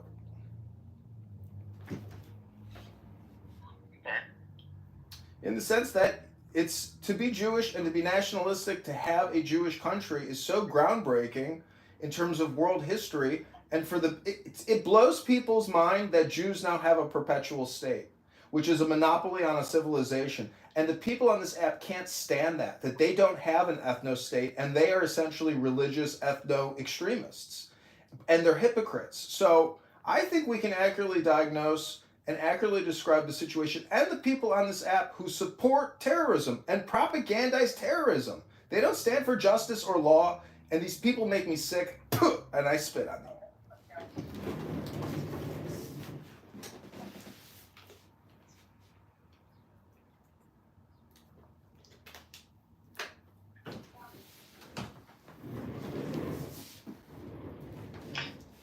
Why can they have 57 countries, but we can't have one little small country, right? Don't understand that shit. Never did. Never will. Yeah, exactly. So, just like this Irish cunt in the fucking chat. And I don't know why the Irish want to have so much hatred toward... Actually, yeah, I do know why. Because they're fucking terrorists, just like the PLO and all the other pieces of shit that they were friends with. Unfortunately. Yeah. Unfortunately. And I'm glad that England fucked them in the ass over the last couple hundred years or whatever the fuck it has been, you know, that they've been fucking Irish. So, Irish is a piece of shit. And that country is a disgusting country, by the way. Bunch of fucking Palestinian flags, they fly there. Disgusting people. All they do is get drunk and puke all over themselves and shit in the streets in Ireland. Disgusting country. Well, they're ideologically and politically aligned, but, you know, not all Irish are that way. Many Irish support Jewish nationalism and Jewish, you know, freedom and liberation, and they appreciate it and they respect it. And journalists like El Normo, you know, many journalists who covered the Irish conflict and the Gaza conflict, I mean, this is human conflict. I don't know why people think there's ever going to be peace on this earth. I'm 42 and all I have witnessed is never-ending conflict. So that's the constant. It's how you change and adapt to that conflict which makes you a winner or a loser. There's a lot of losers on this app who are spending 80 hours a week here, and those are rookie numbers if you're going to free Palestine.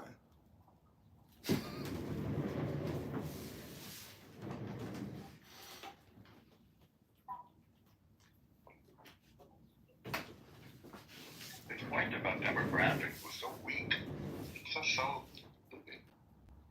People love to use the term demographic all the time. Oh, it's right. Well, there's something ridiculous about the term demographic. I just believe that a lot of people here, they put us in this history hypnosis time machine, which is a projection, and they demand that the reality now conform to their narrative projection. And it's just so stupid. And I don't understand why some people can't understand that essentially they're wasting their time here. And it's all spam, whether you're listening to it or whether you're speaking. Unless it's intelligent spam. It's like 1% of all communication.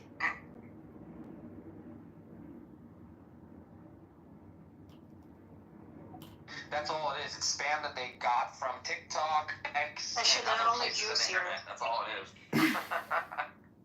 No factual evidence, no factual basis on any of the arguments that they make, and then they throw out terms that they can't even define themselves too, which is fucking hilarious.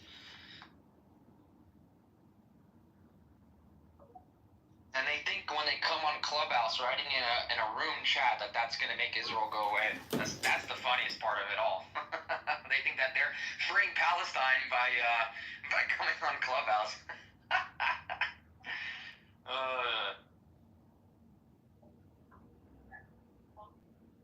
They are putting their grain of salt to get all these little children and women killed. That's true. The funniest part is they never look at, what started this whole thing, right? Does anybody understand, can we go back and actually look at the real history that's been recorded, or are we just gonna go off somebody's... But Harry, that's the problem. That's the problem with history hypnosis. It takes you out of the now. If we were all intelligent, we'd be teaching meditation. But unfortunately, it's all propaganda and all politics all the time. Don't fall for the trap. Yeah, you're right. Honestly, you're really right on that. Who is deleting the messages? Norm, stop doing that. I know you love doing it. Why can't I do what I love? Because you prevent us to read the messages, and we have fun in the chat. I mean, Issa, aren't you... That person should come up on the stage and stop being a little pussy in the chat. Come up and call me an asshole? Issa, I mean, why aren't you even insulted when Cynic, speaks sexually perverted things about, fucking you, raping you, calling me a kike faggot? I mean, in my opinion... What are you saying that I didn't say anything? He was moved to the audience. Well, what I'm saying is he's a cretin, and you support him. If I were to worry about every obnoxious comment that I receive in this app, I would be more sensitive than Ben Mendelsohn and than Norm. And I cannot afford to live a life where I have to worry about every person's comments. I don't care. It'd be more fun if she was speaking and not writing, though. It tells me more about who he is than who I am. I don't care. He can say whatever you want. No, I agree with you. I'm just saying that, I like swift justice. So if somebody speaks like that, I want them put in the goo immediately. I want them to know a response to the way that they're speaking. It's ridiculous. He was sent to the audience, but I'm not going to give him more attention than he deserves, because that's exactly what he's trying to get with his comments. Yeah, I get Who, it. the anti-Zionist American Jew? Yeah, Cynic. Yeah. No, I mean the other guy. Who's the other guy? He's talking about Maximilian guy, that guy. I don't know. Oh. Well, I don't know. I've seen him, but I don't remember interacting with him. So, Cynic made a remarkable claim today. He said that he was the first, he survived the first intifada. Do we really believe it? The second intifada? Okay. He lived in Gaza. That's what he said. I heard him. For the second intifada. He's never been to that region. Well, today he claimed that he lived there and he survived the second intifada, which is in the early 2000s. So yeah, not sure how that would be possible if he was born in the United States. But then he was born in the United States and then his family moved to Gaza. Makes no sense to me. He's never been there. I remember speaking with him about this. Oh, it's over? Is Thank this God. M? No. It's like me saying I survived 9/11 in Chicago. Just your voice sounds similar. I know, I always get that.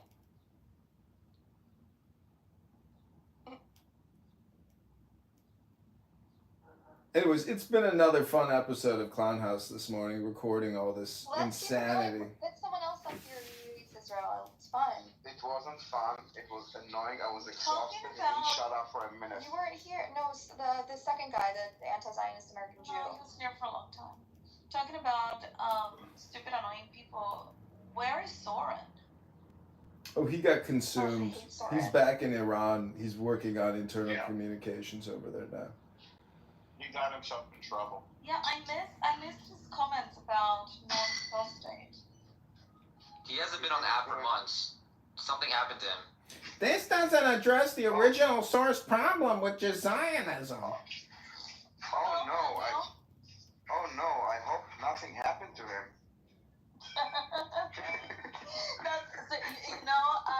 What's his name?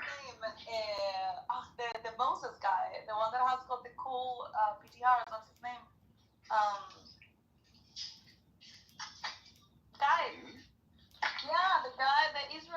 The Jewish guy with the English accent from South Africa that has got the most. Pomalo? Yeah, Pomalo. Thank you. Shit, I forgot. Pomalo was off Clubhouse for like a month or so, and we were asking about Soren, and he's like, "Well, I cannot say anything, but I wasn't in Clubhouse because I was on a mission." But I think he's fine. It's like, I hope he's okay. I hope he's okay, yeah. But this is the reason why I was not in Clubhouse. I was on a mission. It's at least like it was exhausting today.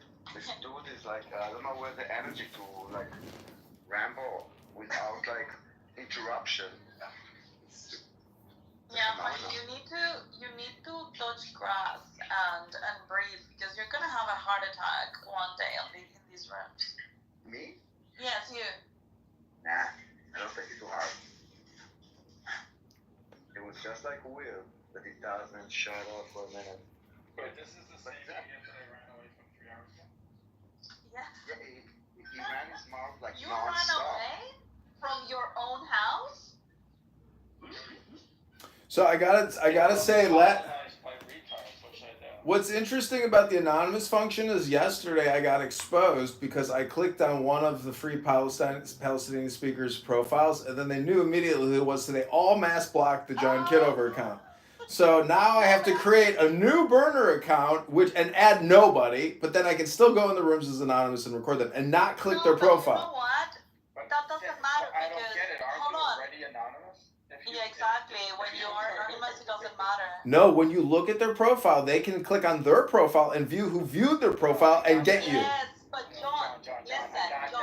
But if you create a new account and your name is up anon, you're already anonymous. No, I get it, but they'll kick the anon account. The anon account can't be kicked if it's an actual subscriber I account. know, but you don't need to create a new account. But then, because the next time you come into a room, they will not know it's you. They will still think it's someone else. Okay, here's the troll that you have to do. That is until you open your big mouth. Because you have like a million accounts. You should create an account called Anon and then go on stage. I saw somebody already has an anon account. Yeah. And also, John, the thing about being notified that somebody viewed your profile, it says saw your profile within the last week. It doesn't say saw your profile within 1 minute or anything like that. So it says within the last. The order is if I last viewed. So Yeah. if you look at who just looked at you, you can guess. All I'm saying is it's actually. Somebody could have seen your profile from the outside, from the hallway. It's possible. Yeah. Anyways, it's a huge waste of time even recording the rooms. But I gotta say, if I were to set up 2 phones, one phone recording a room, these rooms go on all day long. So I don't know. It's an obsession of mine, I guess. Obsession. What are you getting from? I'm just getting more dopamine because when they panic and then somebody's watching my YouTube live and they post the link and they're like, he's live streaming your room, they all freak out. It's like watching ants get sprayed with bug spray and they just fucking flee the scene. It's fun. I see. That could be fun. I think what was the last thing I heard? Some Free Palestine girl got released from the psych ward, had a breakdown, chased some random Jewish guy. Here? Yeah, was it Nora? Yeah, she's in our circle, unfortunately. She traced some. She's a member of my house. Elevator. Don't wait, not too much on Nora. Yeah, she's Diego's girlfriend. So I actually have Abby Eva in an X account listening to this room, and she just played some exclusive Nora and Diego footage of Nora having a total breakdown, and then what's his name, Yakov, talking about following medical health advice, and Diego going into a tailspin. I mean, it's cringe and pathetic, but go to the gym and read a book. I don't know what to tell these people anymore. He said, I can't do both. I have to pick one. I can't read a book and do it. Yeah, so did you file a complaint yet to get your house? No, not yet. I will do it over the weekend after Christmas. I'm gonna be out most of next week, so. Do you know what happened, John? Well, I tried joining Itty Bitty Titty Community. Is that what the house you're talking about? No, this one. You know what happened to the Jews when you open your heart to them and your house to them? This house. They take over it. You see, this is the biggest house I had with like almost 12,000 people. And I opened my house to Meyer and Daniel and made them admins and whatever. And now Meyer is the owner of the house, and I was kicked out of the house. I cannot rejoin it. She opened her house, and she got stabbed in the back. Yeah, and now he's offering a two-house solution, but I'm not sure I want it. I just want the right to return. Oh my God. This is so meta. From the leave button to the mic button, Issa's house will be free. Yeah. From the leave button to the mic button. Why can't you just stop killing babies? Yeah, I don't know. Clubhouse glitched during this latest update, and I just lost my house. I don't know, and I cannot even join back.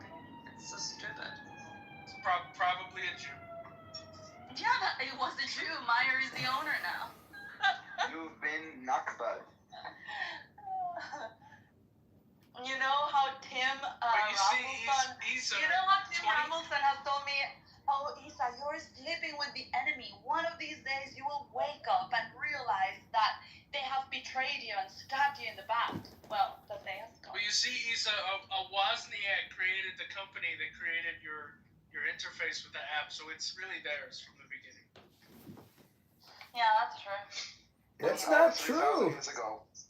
Look at the abacus. It's the person who created the abacus that's responsible for all of this. This app was 3,000 years ago. 3,000 minutes. 3,000 minutes ago. 3,000 days ago.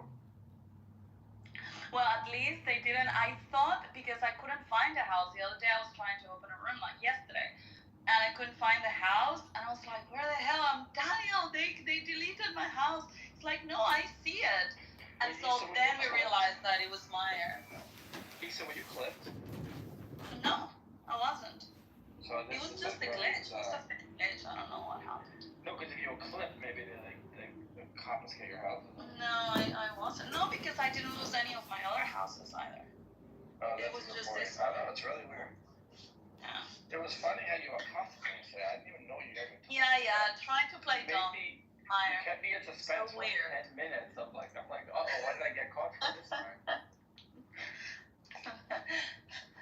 You were like those cops. Like, do you know why I pulled you over? It was like many reasons. I'm not kidding you. He was sweating. I doubt you saw the body of the trunk. You may have saw, like, I don't know which one to call me.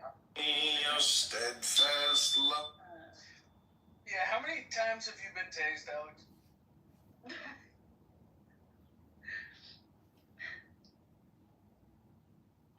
One off in a day. Yeah, it's funny, but it's annoying. Not being tased, my house thing. It is annoying, that's but not funny.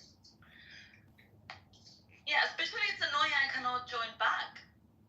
Because at least, even if we cannot change the ownership, you can at least give me my admin back, and I would be able to... I can't even make you a member. Yeah, I cannot even go back. There is no right of return. There is no right of return. Your passport has been vacated and no other country will issue you a passport. Yeah, I'm stateless. Houseless. You're a sovereign citizen. I guess you're Palestinian. Yeah, exactly. That's the reason why. I mean, I'm just resisting. See, Issa, I think in order to solve your problems, you need to marry Meyer, and then everything he owns is yours. But I'm married and I don't live Yeah, in he's Utah. married. He's not a Muslim. He cannot take an additional wife. And I don't live in Utah. And he doesn't want to take an additional wife. I want to support an additional wife.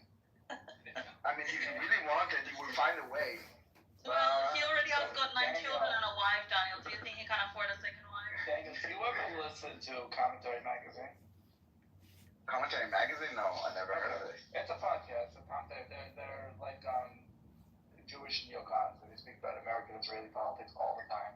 They constantly have Dan Seymour on from Call Me Back. Anyway, whatever. I don't know if you would appreciate it as much as you're not American.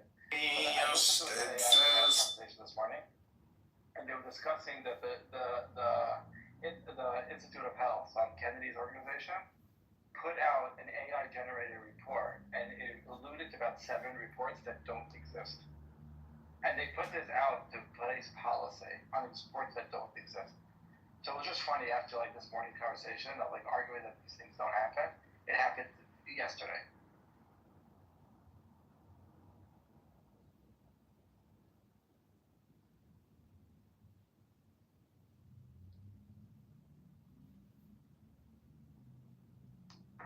Hey, Issa. Hello. Hey. Just How are you, Eitan? I'm okay. I haven't been around in a while here. It's Miss Ollie. I know. I was gonna say, we've missed you. Where have you been?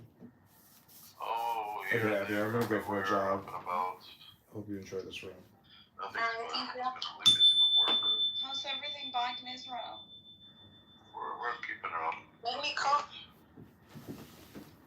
We're you know, trying to live life. But you know, just to keep an ongoing joke going on. You know what I'm gonna ask you? Yeah, I know. I think it's been a year, Eitan. Has it been a year? I don't know. I need to look for the time the date I purchased it. Let's see. Yeah. Well, I hope this is your only purchase that you didn't use. No, I have a few, but no, I'm going to use it. Otherwise, I wouldn't have purchased it. It's just that I don't know why I haven't watched it. It's almost like, you know, I am a procrastinator also in work things and personal things, and it's like, yeah, I want to do it. I really want to do it, but for whatever reason, it's, yeah, I can do it tomorrow. You know? Maybe it's because it's always discussed out in the clubhouse anyway. So you're like, I don't want to spend money that much. That's something that I talk about all the time. But you know, as soon as I saw you entering the room, I was like, shit, I haven't watched the movie. It's kind of like a student didn't do his homework or something. I get the feeling. I know, you got me. No. There's no pressure here. We got a few more years. We're both still kind of young. I will surprise you when I watch it. Hey, because there's a quiz afterwards. Good. Anybody knows how I can see when I purchased a movie on Apple TV?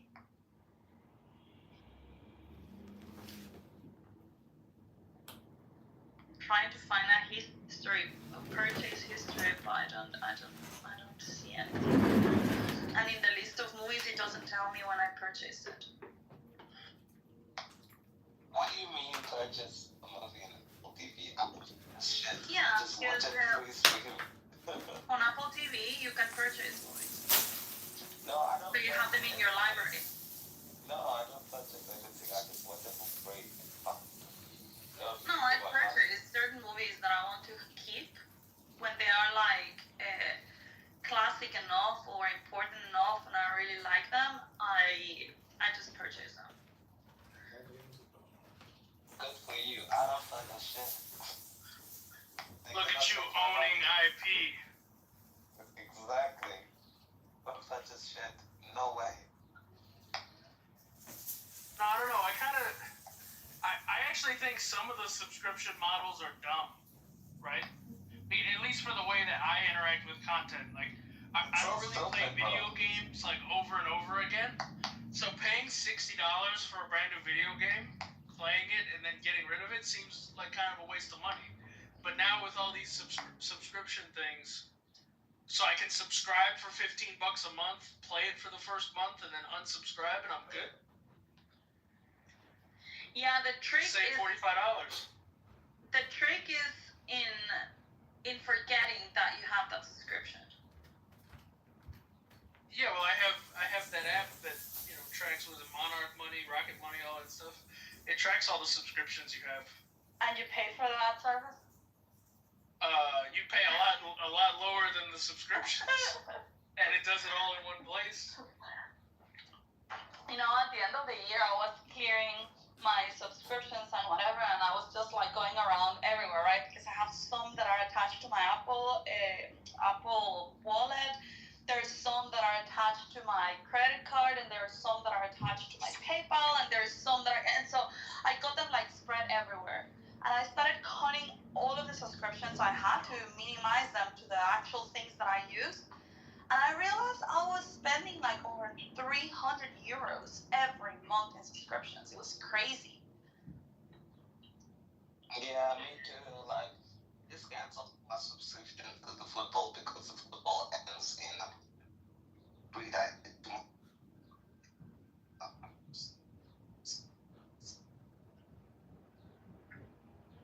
Champions League final is tomorrow. Subscriptions and then subscriptions because Netflix is shit. It doesn't have anything. But it can't.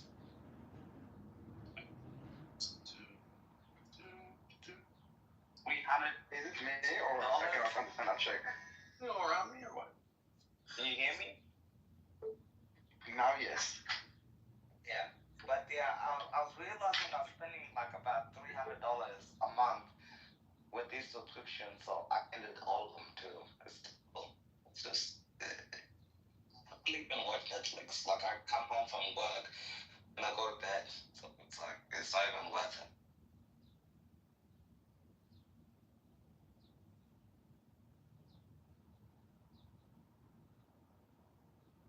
Yeah, I tried to add all my subscriptions to the Apple Wallet because at least there you can have better control because you see a clear list of which ones you have going on and which ones are about to expire and so on. So it's easier than have them in your credit card or in your PayPal or other places.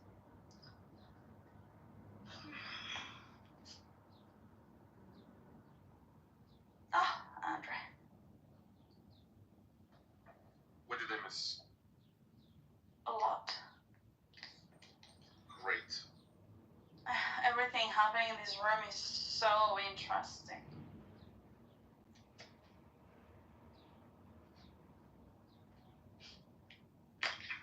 Hey, your office is at the bottom of the room, and I think we could all sing happy birthday for him. For who? You're off. He has a birthday today. Oh yeah, Yesterday you're or today. off. No, I think it's today. Today, Don't be gay, Daniel. No, come on, let's celebrate for him. Yeah. Was it yesterday? No, it was today. I think it was. Happy birthday, you're off. Can you sing it in Hebrew? I'm a medium. Ayom yom uledet, ayom yom uledet, ayom yom uledet, Do you have the happy birthday one in Hebrew? Yom uledet sameach, yom uledet sameach. How do I know? Maybe you were high, but you told me yesterday. Yes, were you drunk, John, when you told us? You actually asked him if he's drunk, right? No, he was just celebrating his birthday. He came at 1:30 a.m. his time. Oh my God, what happened here? What's all of these sirens? He came at 1:30 a.m. his time and said, "Today's my birthday."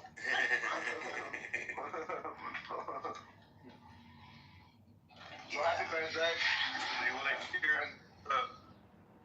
I sang to him, and he even told us how old he is getting. Do you want to hear 24. Ready?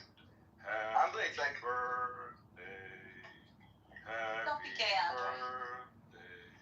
One more step closer to your No, it is one year less.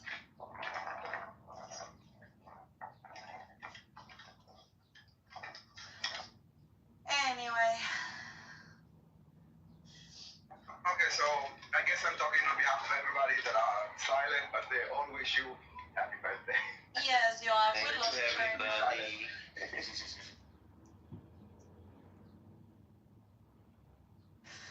Very nice of you, Daniel. I'm a nice guy. What can I do? Wow, he didn't say thank you to me yesterday when I talked to him. Thank you, Lisa, darling. Go eat some cake. Something. Oh, I did. Thank you. Yeah, You know, it's a tradition that the birthday boy has to send some shekels to the people that are celebrating to him. Yeah, that's the tradition here. Shall I send you my bank account? Yeah. Well, you should have it because you guys send me shekels, The shekels. on Thursday. Yeah, Thursday, not Friday. Exactly. Yeah, I changed it. I was wondering why it was not arriving on Thursday. You checked the wrong day. Yeah. It's there on your bank account for Thursday. Yeah. Anyway. You will see a big lump this month. It's compensation for the house. Retribution, how do you call it? Not retribution. It will be Meyer. Reparation. Reparation, exactly.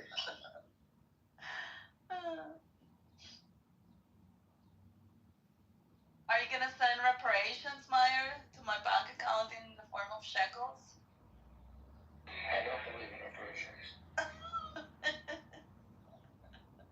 If you cannot defend your house, then you don't have the right to have a house. Well, the one paying always doesn't believe it. So the one receiving, they believe it.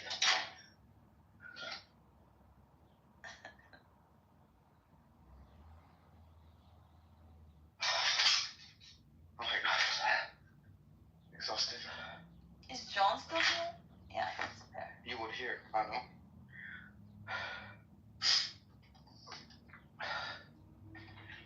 Oh my God. Yeah, so whatever happened to Soren, every time I see Norm, I remember him. And also to Ish. I haven't seen Ish in a long time. Did you check all the local prisons? Definitely not in Switzerland. Every time you see me, you think of you. Ask. Yes, every time I see you, I think of Soren and your prostate. Yeah, well, for me, it's the other way around. I hear you, and then I think of your prostate, and then I remember of Soren. That tracks up. Flower, you may be the only Meyer, person. you're in the Matrix. Norm. No, can you hear me now? Did you ask Yes, we Nora? can. Did you ask Nora if she met Ish in Bellevue? Oh, that's true. Well, actually, this morning when the room was going crazy, I was wondering if we could send Cynic and Zach and who was the other one that was yelling? Cynic, Zach, and it was not Simon, but it was 3 people yelling at each other. Who?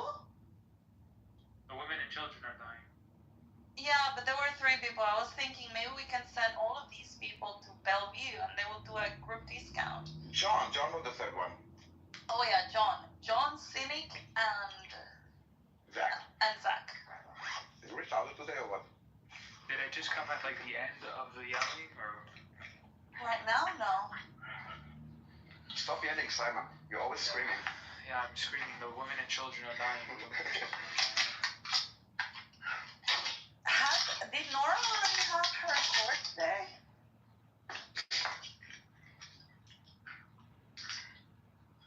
We should ask what's his face, her lover. Diego? What's his name?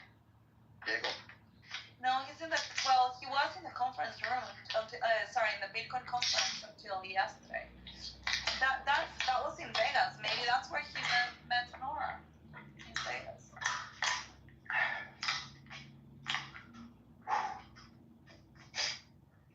Diane, what is that noise? He's cracking Palestinians' necks. I came out from the outside. I was thirsty, so I kind of gulped a whole bottle of water. Sorry, I'm away from the phone.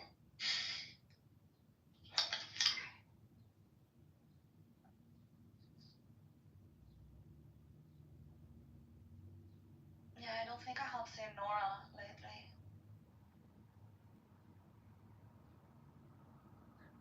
Or Diego. No. Diego came to the room, I think it was yesterday or the day before. I don't remember. For a little bit. Which one? Itty bitty? Yeah, in the itty bitty. Yeah, it's the only place where I can open rooms now.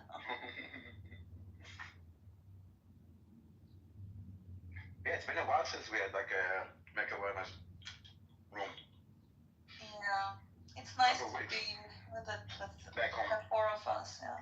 Even as a guest. Wait, am I part of the four? No, it's Meyer, Simon, Daniel, and me. What am I, But you're a guest member. Well, I am a guest member now. You are a VIP member. But Isa, now that I was kicked out by mistake because I went to the hallway, now you are where you're supposed to be, on the top left. As if you opened the room yourself. No one would know. With a pink ticket. Yeah. But no one would know that you didn't open the room. Your secret is safe. Well, not John is streaming it everywhere. Yeah, but no one is listening, so. No, he's increasing his audience. Apparently, he's seen the thousands of people that are listening in YouTube, right, John? I thought he doubled the listeners from 1 to 2. We saw an increase of 100% of our listeners. No, but he has like thousands of plays. Thousands? Yeah, like 1,000 and 2,000, and depending on what the topic is, he gets a lot of viewings. Really? Yeah. John, are you there, Edmund? John's reading a book. Edmund! No, I'm reading a fantastic book, by the way, called Killer Angels, about the Battle of Gettysburg. It's just, I haven't been this obsessed with a book in years, I feel like. It's What really is it about? The Battle of Gettysburg. Yeah, I have been studying Torah, too. It's maybe the best, well, some people call it the best war book they've ever read. It's definitely one of the best Civil War books, and the best book on the Battle of Gettysburg, which is a big pivot in the American Civil War. I think about 50,000 people died there in Pennsylvania in one day. Or I should say one battle. I think it was 3 days. Big one. It's very exciting. Yeah, I don't know. Like, I like to read, but exciting books that I can say, like, oh my god, I was really hooked. I think the Da Vinci Code. Like, I couldn't put it down. Like, I was reading until like 2 a.m. Like, I couldn't. But then I don't feel the need of like staying awake until super late reading books. Like I felt with that one. Oh no, and I learned one about a time machine as well, like a couple of years ago. A book about a time machine? Yeah. I was really, really good at it. Let me tell you what the name is. But usually I don't read fiction. So maybe that's the reason why. Oh, it's called El Mapa del Tiempo, the time map or something like that.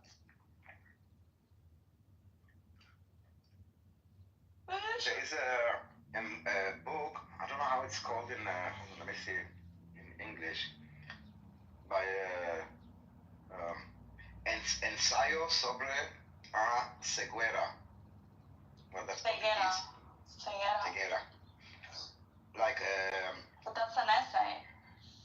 no, that's a say it in English, my God.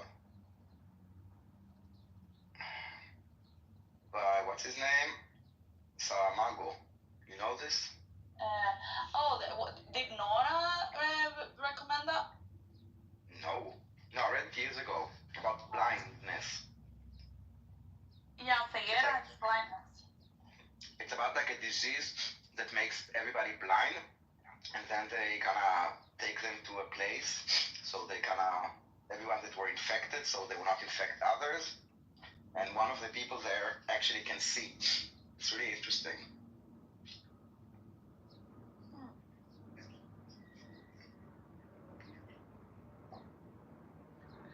I want to read the Margarita, whatever, what is it called? English. Master Margarita or something like that. Yeah, it's called, by the way, it's called blindness.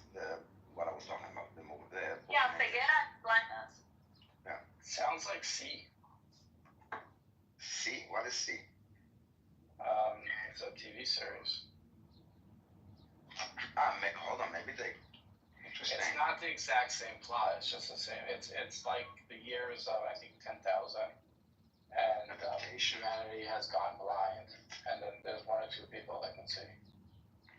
That everybody like it. Oh, interesting. Yeah, and they develop a whole new reality. Like they have ropes that go down the city street, so you can like follow the ropes and get to an intersection. There's like knots on the. Okay, so. Yeah, so that's an adaptation. It's not the story, but interesting. How it's called the C for like which? That's it. SEEC. No, which provider? Like which? Apple Plus. Apple Plus. C. Okay.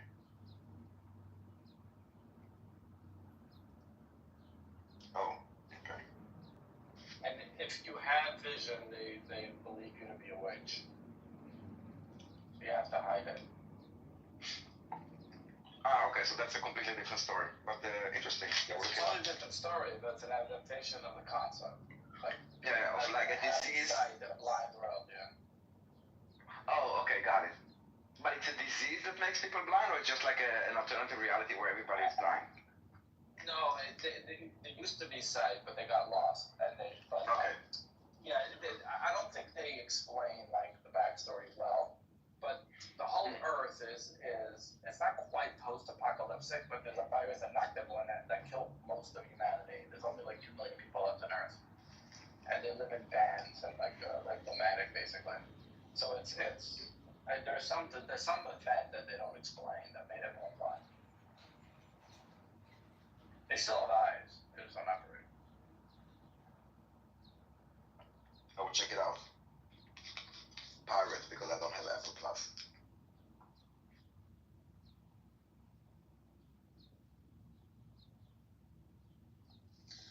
Oh my God, I should read this one.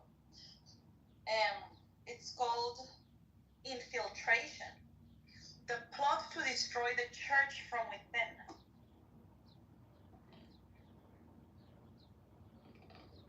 It says that. Hold on, I have like a.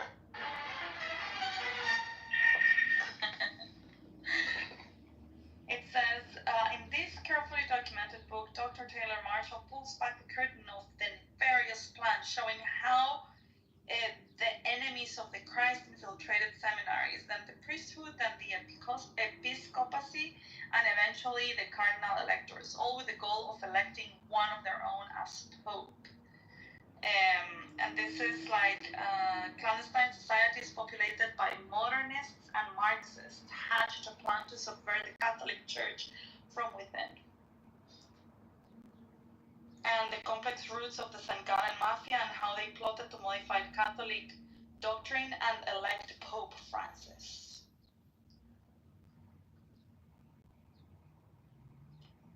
This sounds interesting. I should read this. Yeah, I got a few books here that are more like.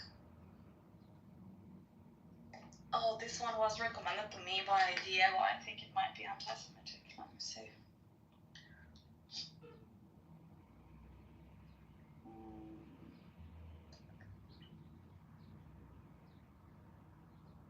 this is not anti-Semitic.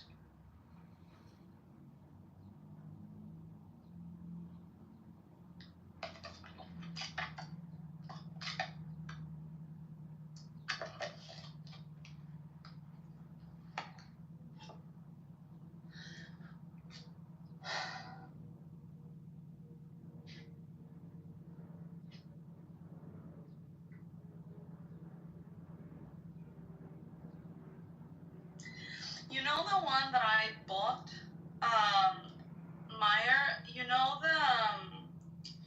this book? Are you familiar with the Q conspiracy theories? Maybe Harry is, because he's very MAGA. I mean, no, I'm not familiar with all of QAnon's conspiracy theories. No. Well, there is one part of like the whole, like, let's say, conspiracy of Q that talks about this book that was written in the early 20th century, and that talks about this kid that travels in time, that it's called Baron and the Adventures, and he's got like a dad or his teacher or something called Donald, and yeah, and they talk about the Trump Towers and a lot of stuff, you know, that is related to like Trump. So I bought that book. I haven't read it though.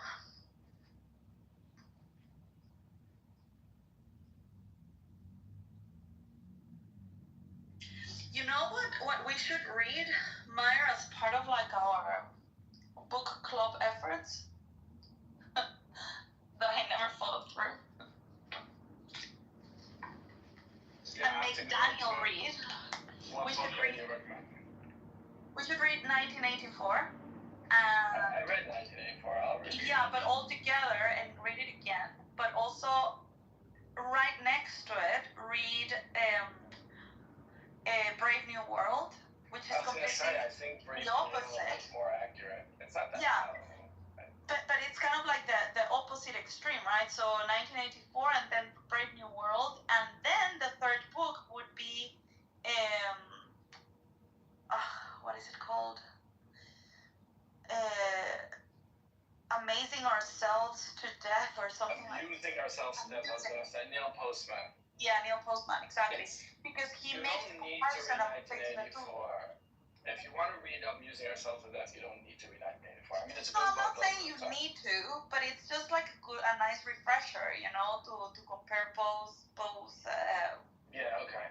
You don't have to read Brave New World in order to read Amusing Ourselves to Death, but it enhances it. Like 1984 is kind of on the side. It's part of the system. Yeah. I get where you're going, but I'm saying Amusing Ourselves to Death was more than inspired. He's basically taking the fictional story and showing how it relates to the TV era. He died in the I forgot the death. He had mid-noughts. Like, he doesn't really opine on social media. It'll be interesting to write a sequel to Amusing Ourselves to Death. Yeah. There is, let me see, To Death. He wrote a few books. He wrote Disappearing Childhood, which is a very good book. Yeah. He wrote How to Watch the Evening News. It's not bad, but compared to the rest of Neil Postman's book, it's not great. Here it I is. think he wrote another two books. I'm trying to remember the titles. Have you ever read the foreword? Well, it's really good. Which book? From Amusing Ourselves to Death. I believe so. I have to double check, but I believe so. Well, okay, so I'll read it. It's just two paragraphs. Well, yeah. It says, well, 3 paragraphs. We were keeping our eye on 1984. When the year came and the prophecy didn't, thoughtful Americans sang softly in praise of themselves. The roots of liberal democracy had held. Wherever else the terror had happened, we at least had not been visited by Orwellian nightmares. But we had forgotten that alongside Orwell's dark vision, there was another, slightly older, slightly less well-known, equally chilling. Aldous Huxley's Brave New World. Contrary to common belief, even amongst the educated, Huxley and Orwell did not prophesy the same thing. Orwell warns that we will be overcome by an externally imposed oppression, but in Huxley's vision, no big brother is required to deprive people of their autonomy, maturity, and history. As he saw it, people will come to love their oppression, to adore the technologies that undo their capacities to think. What Orwell feared were those who would ban books. What Huxley feared was that there would be no reason to ban a book, for there would be no one who wanted to read one. Orwell feared those who would deprive us of information. Huxley feared those who would give us so much that we would be reduced to passivity and egoism. Orwell feared that the truth would be concealed from us. Huxley feared the truth would be drowned in a sea of irrelevance. Orwell feared we would become a captive culture. Huxley feared we would become a trivial culture, preoccupied with some equivalent of the Phillies, the orgy-porgy, and the centrifugal bumble-bumpy. As Huxley remarked in Brave New World Revisited, the civil libertarians and rationalists who are ever on the alert to oppose tyranny failed to take into account man's almost infinite appetite for distractions. In 1984, Huxley added, people are controlled by inflicting pain. In Brave New World, they are controlled by inflicting pleasure. In short, Orwell feared that what we hate will ruin us. Huxley feared that what we love will ruin us. This book is about the possibility that Huxley, not Orwell, was right. Yeah, I read that. It's very powerful. Where does he talk about if the industrial era in New York was the iconic city of America, then today it's Las Vegas? Is that in the introduction? I don't know. Yeah, it's a great book. I have not read it. I'm using ourselves to death. You never read it? Never read it. Oh, you should read it. Based on that forward alone, you should read it. But I actually read it before Brave New World, but you should read Brave New World first. And think about what you just read in those 3 paragraphs, and imagine what he was talking about was cable television. Now think about social media. Imagine. Yeah, it's even more powerful. Anyway, we should read those together and discuss. I'm not on it on Monday, Tuesday. I couldn't connect. What are you? Doing Jewish stuff.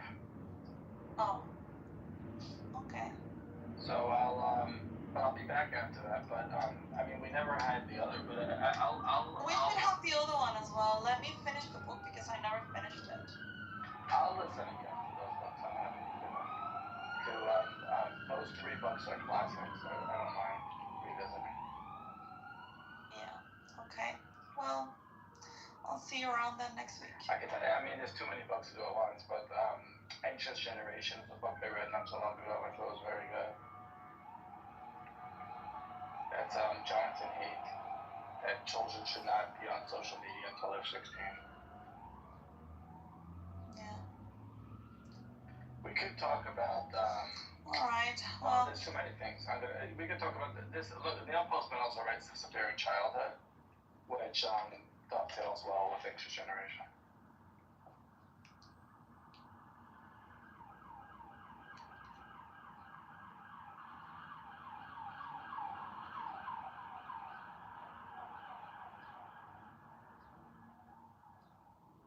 Someone took my spot. That's not nice.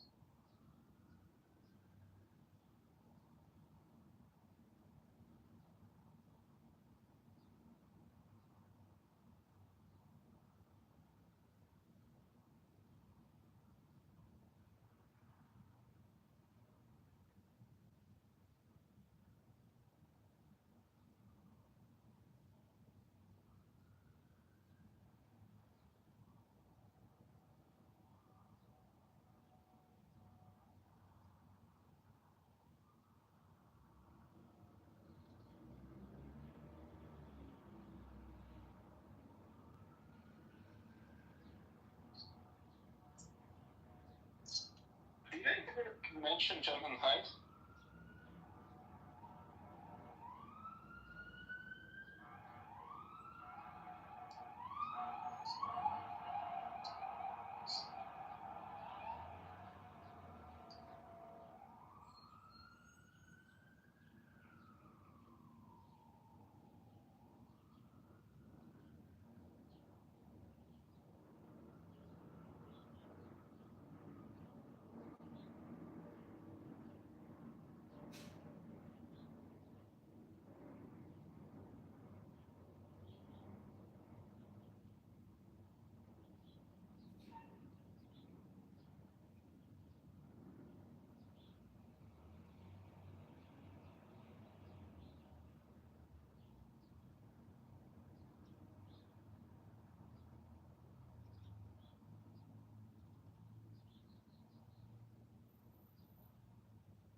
Hello?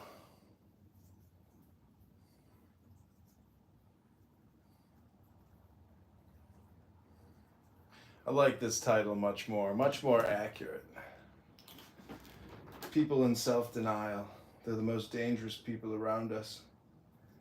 They're self-sadomasochists, essentially, wasting all their time, just spewing infinite amounts of spam. Spam. Spam. Spam. They're like bulimic spammers, essentially. Hang it up.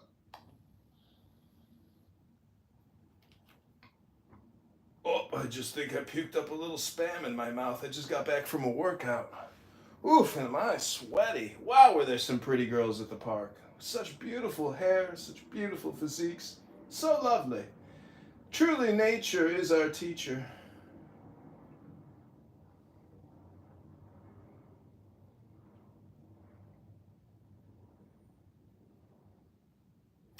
But not our greatest teacher, Rabbeinu Shalom.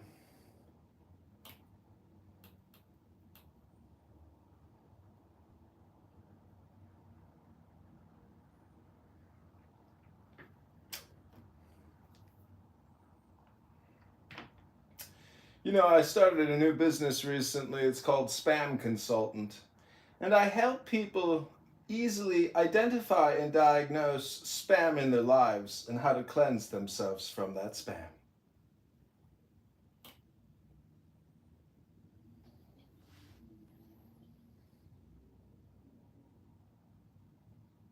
And Well, I told her to appreciate go that, screw can't be your herself. friend. No, not Nancy, no.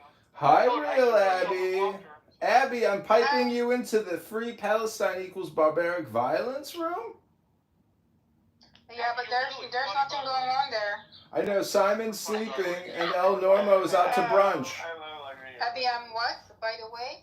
For you read? Very funny. I enjoy listening to your humor. I laughed the whole night yesterday. I laughed the That's entire not time. me, dumbass. That's a man. It is? Okay. Yeah. I'm confused. Are you a man? Pussy is funny as fuck. Nobody knows. No, somebody's copying my profile. Yeah. Really? Yeah, there's pussy in the audience. He's not a non-listener. What? Yeah. The wrong person. Sorry, I'm out of here. Yeah, this is the real Abby. The one and only. Abby That's Eva. Right. That's right. Diogenes Nazi Spooner's fake fat love interest. You know, Diogenes is playing you, Abby Eva. You're not living your best life. I know. But you know what? Who cares?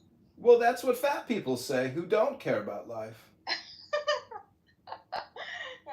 That's funny. Anyway, let's pay him the sign here. $100. Pay your debt. $100 debt. I think she went on the phone call or something. Oh my God, Kekam.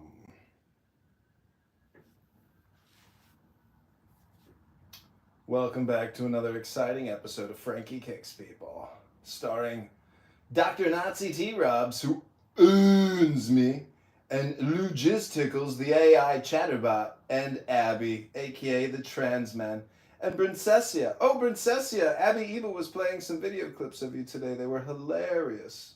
You were crying like a little schoolgirl in the arms of a sweaty dandruff sufferer. What's his face?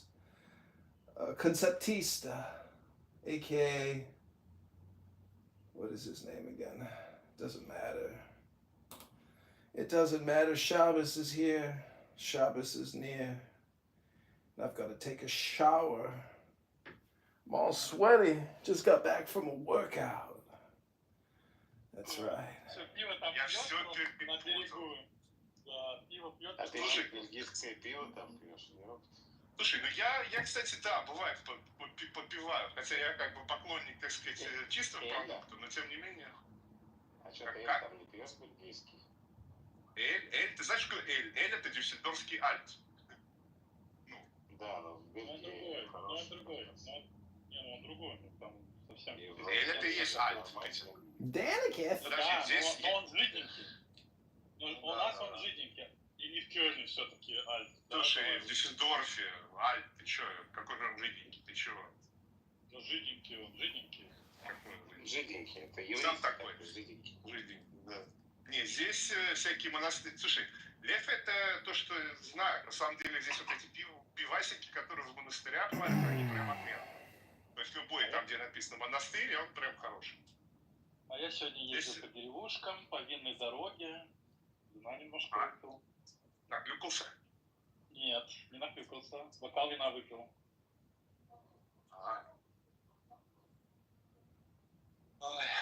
Доехал до...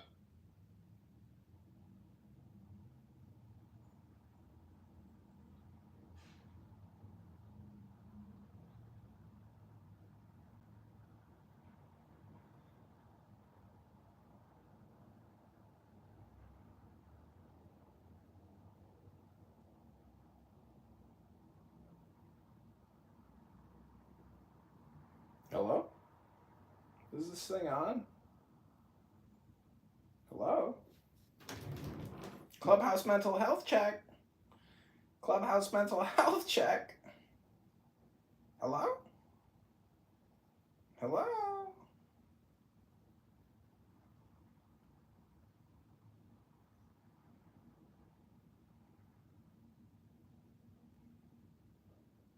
All right, this feels almost illegal to know, but our windows were so old and just desperately... Manfinity in the house!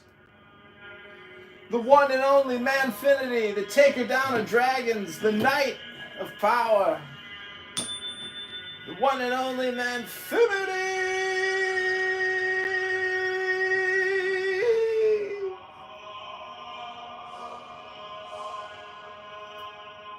Welcome, Manfinity, to Spam. Good Friday. With an introduction like that, I gotta hit the stage and say, to Manfinity and beyond. That's right. To Manfinity and beyond. Happy Friday. Who is communication? Who are you? How do I know you? Who am I? I don't know you by communication. If I know you, I must know you by something else. Well, you know a lot of the dragons here on the app, and as a knight who has battled so many dragons, it's easy to forget another knight when thou meetest one. But together on this long journey, we have slayed so many dragons here on this app, so many pathetic losers who waste all their time talking about nothing. Bad politics, really. Anti-American politics. Did I hear a Donald Trump accent somewhere in there? My father's calling me the new Trump of Chicago. You've got a voice actor career ahead of you. But I'm curious, did you go by a previous name? Of course. I've had 100 accounts here. They've killed so many of me. But I keep coming back like a viral infection that requires vaccination, proper diagnosis. What name might I have known you through, or do you not want to share? I don't want to push it. It's irrelevant. Right now, my name is Communication. Is it Dittman? This is the Dittman. Okay, you're the yeah, man. You helped me slay some dragons for sure, and you were doing the Dittman room. I think you were the guy on Twitter, Twitter guy. I don't know, but I do remember you. You're amazing. When you get going, they can't stop you. It's true. That's why I want to create my own space so people like you will get the due to share your knowledge and to expose these cowards. But I do want to create my own space. Hope we can work together at some point. But you were always impressive with how you were able to just slay them. Likewise, brother. Game recognizes game, my man. You see me at battle on a daily basis. I'm only sharpening myself, sharpening iron, you know what I mean? Yes. Sharpening the blade for the final kill, the final battle. So, what's Trump's biggest win and what's Trump's biggest loss this far into his presidency? The biggest win and the biggest, it's day by day. Every day is a new war. Every day is a new opportunity for victory. And so it's just day to day, course correcting every single day, putting something new on the wall, plugging some new hole, discovering some new leak, fixing some broken item in the engine. And that's what we're doing day by day. But slowly but surely, we are entering into a process of total automation and complete escalation. Or what you might call, the biggest win is power. From his brain, from his mouth flows pure energy of incredible intelligence, mercurial political power, changing on this, changing on that, upsetting everyone, trolling them all, causing mass chaos in the simulation. Okay. His biggest loss? His biggest loss is also right now, which is really, there is nothing to lose and there's everything to gain. It's only up from here to manfinity and beyond. Yes. Thank you, Jesus. Amen. Amen and amen. All right. Excellent. I don't know where his flesh grows, but his knowledge does not grow. Moose, welcome. We are here discussing communication. Spam. Moose is one of the biggest haters from season 1 and 2. He's been better, but I'm not too sure where he stands today. I do know he's on the other side. Bring your ass up on there and say what you got to say, Moose. Come on up here. What happened to you, Moose? He's been hit on the side of the road. That's what happened to him. Was it a woman that broke your heart? When Donald Trump took office, he didn't know what to do or where to go. Oh, Lord. That's right. I've just been standing next to a flat tire in the rain since January.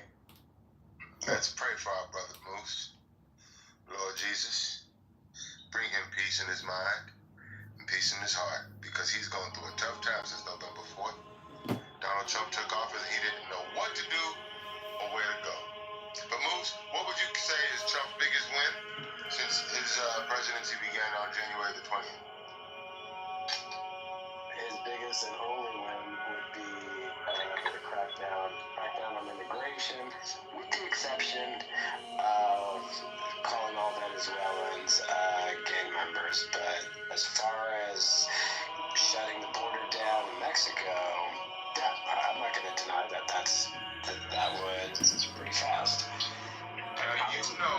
Now you know he did not call all Venezuelans whatever you just said he did. What did he call them? He called a group of basically MS-13. He categorized that as a domestic terrorist organization. He never made any claim against the entire Venezuelan population of this country. Nuance and detail matters. 2 questions. You call yourself a proud Republican, yet you are not a member No, I don't. I'm not a Republican. You're not a member of this gentleman's Doge Republican House. Second question, more importantly, do you think Trump would pardon Diddy? I think he would pardon Diddy. If the facts dictate it, I think he would. Money, of course. No, not because of money. He can't be bought. But I do know that if the fact pattern warrants a pardon, I think he would pardon him. But the facts would have to support it. Do you think he wouldn't just do it? Do you think Diddy's guilty from what you've heard so far in transcripts and clubhouse rooms and all that? I don't know enough about what he's been charged with specifically, so I can't say. I do know a lot of troubling details have come out through testimony in court, but that's you can take that with a grain of salt. He's potentially facing a life sentence for racketeering, but only. That's what I don't understand. Can you explain to me what is RICO? Yeah. Well, so essentially that's what lawyers came up with in the 70s to take the mob down. And it's essentially, let's see if I can do it off the top of my head. It is racketeering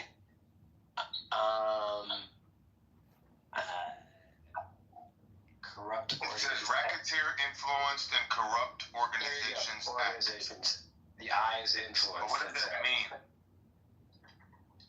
Essentially, so RICO is a federal law aimed at combating organized crime. So basically, they're targeting him because they think he was part of an organized crime ring.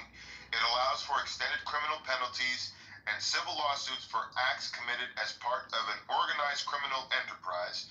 The law targets not only individual members of a criminal organization, but also the organization itself. To violate RICO, a person must engage in a pattern of racketeering activity related to an enterprise. What does that mean, racketeering? Racketeering activity includes a list of 35 offenses, including crime like gambling. Before we read off 35 things, I believe that what's key, the prosecution has to prove conspiracy.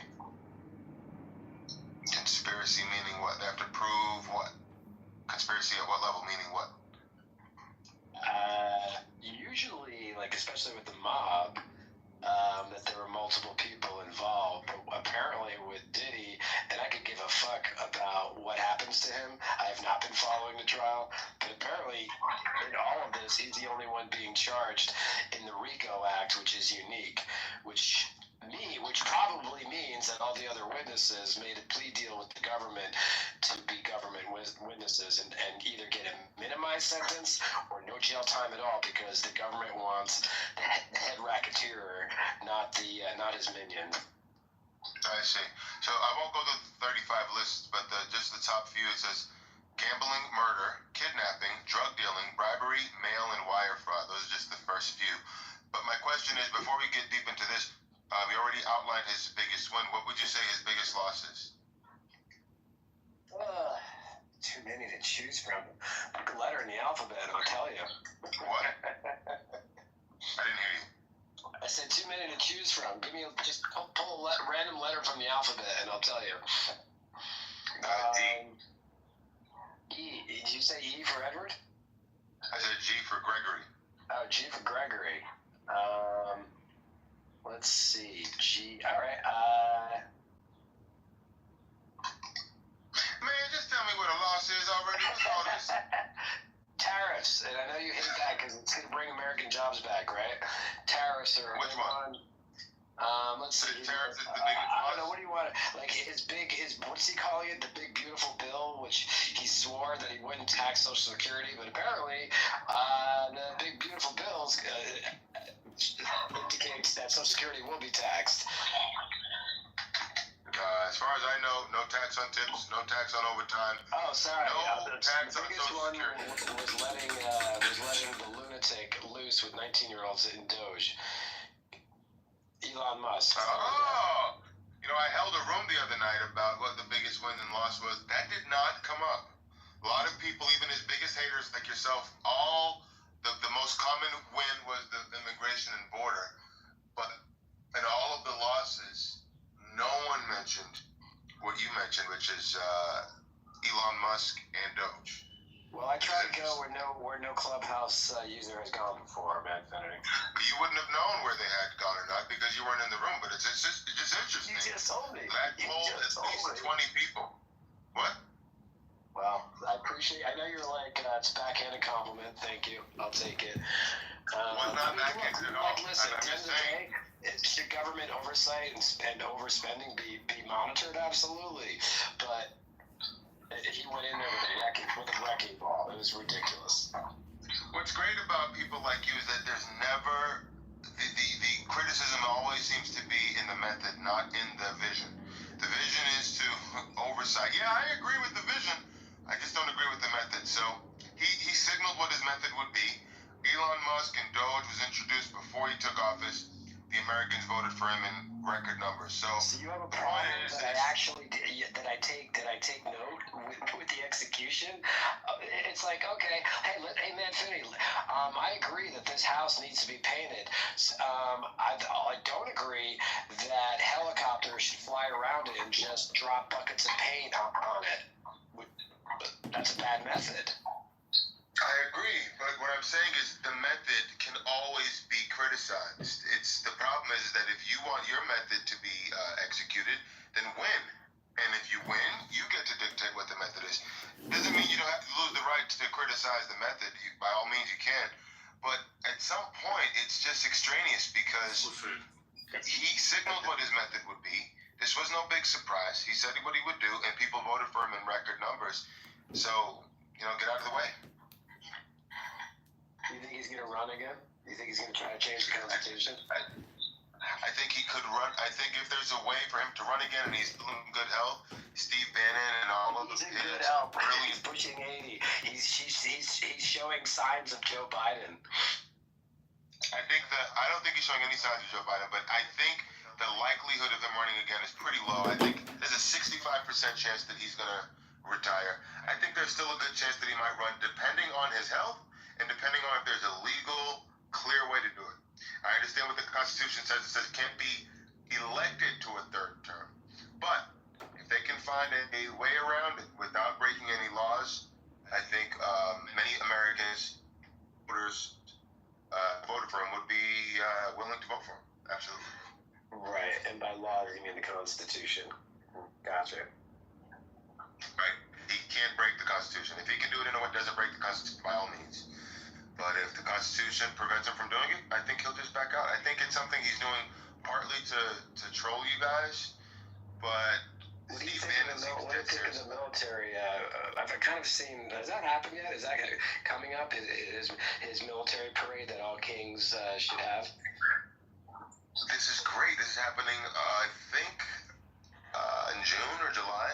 Something. I think it's the 4th of July, but I could be wrong. But anyways, I think it would be great. It's a show of strength. It's a show of unity.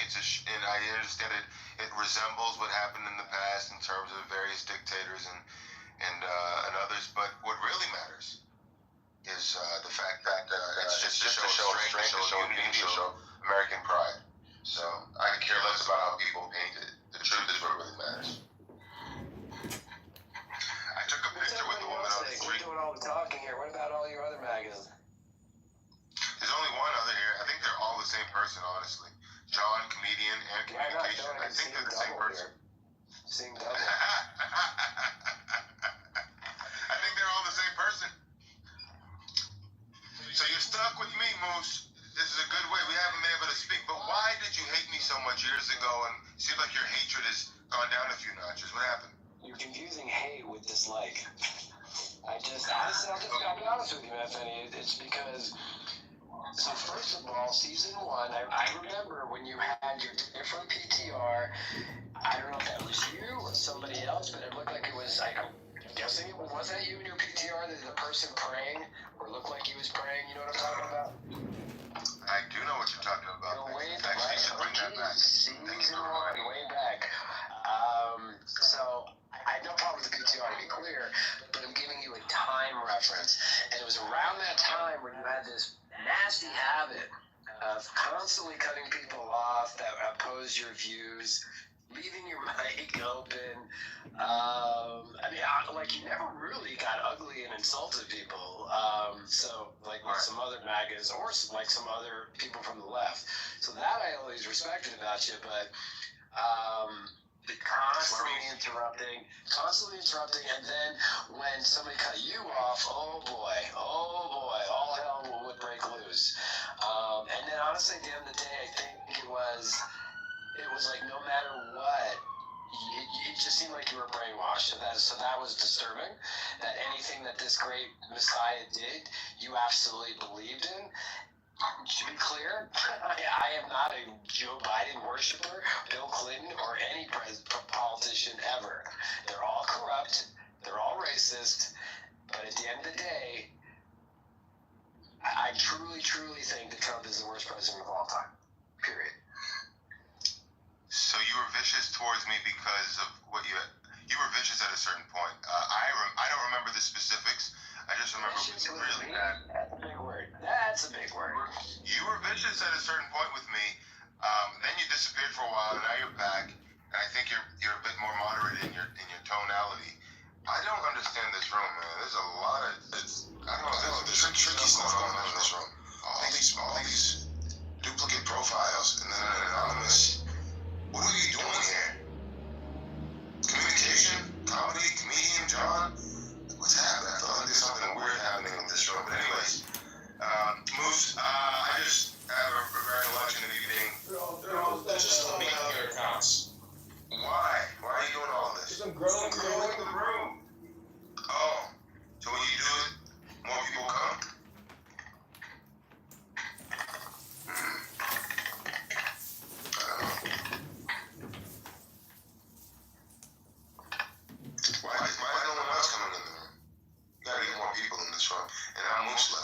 Invite some people. I guess I'll do that. Let's see. Doge. What did you write here? What's in between Republicans? Doge what?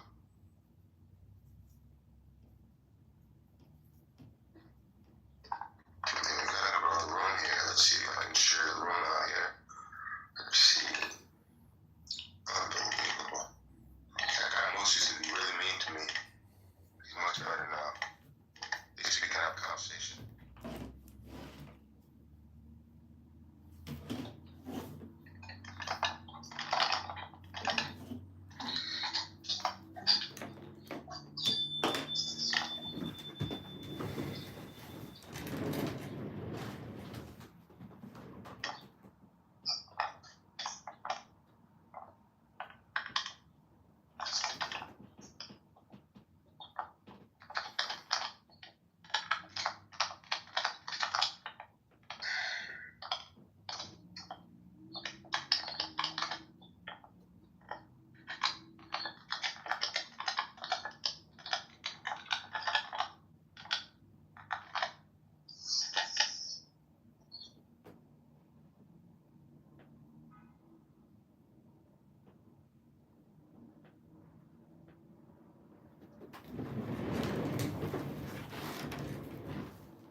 He might be a blind man, but I remember when he was quoting them scriptures, girl. I was like, Even the what? The Arabs?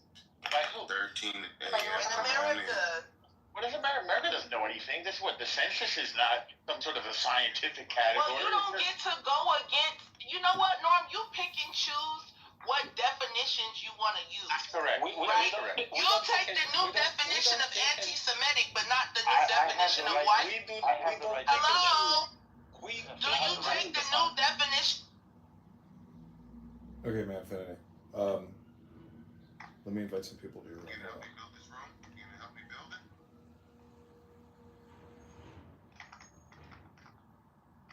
Right? Open up the dictionary. Let's read it together. White is anyone that has origins in Europe, the Middle East. The Middle East. Our origins are not in Europe. I'm white. Ashkenazi's Jews' origins are in Europe. There are many different kinds of Jews. But you're mistaken. No. You're entitled to be wrong. You have a right. There are Jews from Spain that have origins in Spain. They're talking about where you originate from, not your ancestors from 1,000 years ago. What the fuck are we talking about? You're right. So you know what? The whole race thing is wrong. Let's stop using it. Correct. You guys are not white, but you're not black. All right? We're not black. That's right. We're Semites. Yeah, and Arabs are Semites too.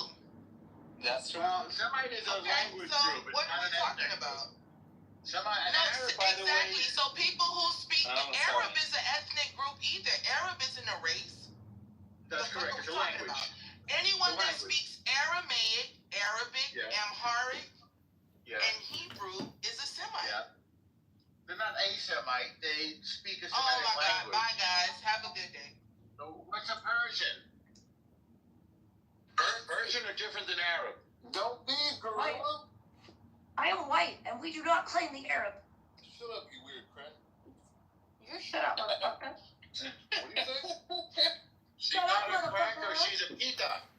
She's a pita. She's a beautiful white woman, okay?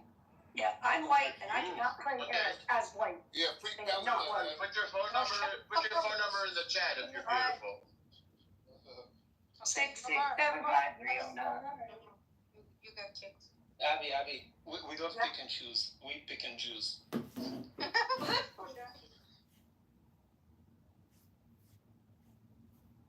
One day I'm this, one day I'm this. That's just, you know? Oh, for blacks, I'm definitely not white. Do you like my title, comedian? Yeah, I mean, you know, inner gossip, I guess. Look at your guy. You used to pay your $100. I don't know. lost the bets. So. What was the bet? So they were betting like 1 or 2 years ago that Donald Trump will or will not win the presidency. Biden said Donald Trump will win, and she said no, any other person will get the presidency. So obviously, that was a hard one to call. Well, she lost and she admits to it, but now she's running away from paying it, even though she did admit that she would pay. But yeah, she's running away, and that's not nice because she always promotes responsibility. Well, then we should. Yeah, but you know what the thing is? She's hot, and when you're hot, you can do whatever you want. That's right. Well, have you seen Diogenes? He's even hotter than her. No, he's not. Well, I don't fancy the lads, but if he is, I'm happy for him. He is very hot. No. Okay, I'm glad you're getting something out of it. That's lovely. Thank you. Hey, let's play Rabbit if they took. Shut up! I will kick you from my room. live action I will movie. kick you from my room. Yeah. Okay. How come people never talk about power? Go ahead. No, Abuela or Ryan. He literally Abuela, grandpa. Arabs that look like Mario, so I don't take any of his opinion regarding it. Mario's better looking than Rabbit. Sorry. No, I don't think so. People never talk about the power differential when it comes to people being hot. But being hot is a tremendous superpower, I think. It is a tremendous superpower, and I don't think she's that hot, but... Are you speechless? I think you are in the Matrix. Yeah, no, we are. I'm in a mountain. I'm sorry. Oh, wow. What are you doing there? I'm having a fantastic time. I just went to an amazing art show, and I've got like all these. Yeah. Huh? This was really great. There was a whole set of pieces by this woman who's Korean, but they were exiled to Tashkent, Uzbekistan. I think they were like ethnically cleansed by the former Soviet Union. And she's telling her story, and she's got like graphic novels and big paintings and documentary film. It's just really talented. That's just one example. There's a lot of good stuff. Oh, what is her name? I will look it up. Okay, I gotta get it right. Suna. Hang on, I just took a picture. Yeah, hang on, I'll tell you. I'll get it right. Wait. Okay. Let's see here. Oh my God, the work is okay. No, I took a lot of pictures. I have to. Tuna. CHUNA.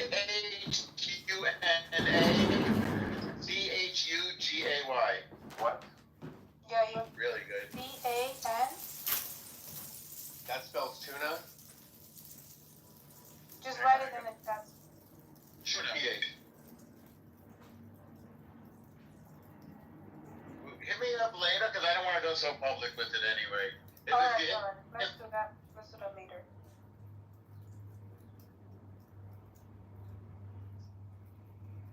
I kicked him. No, I'm joking, I didn't. Anyway. Oof.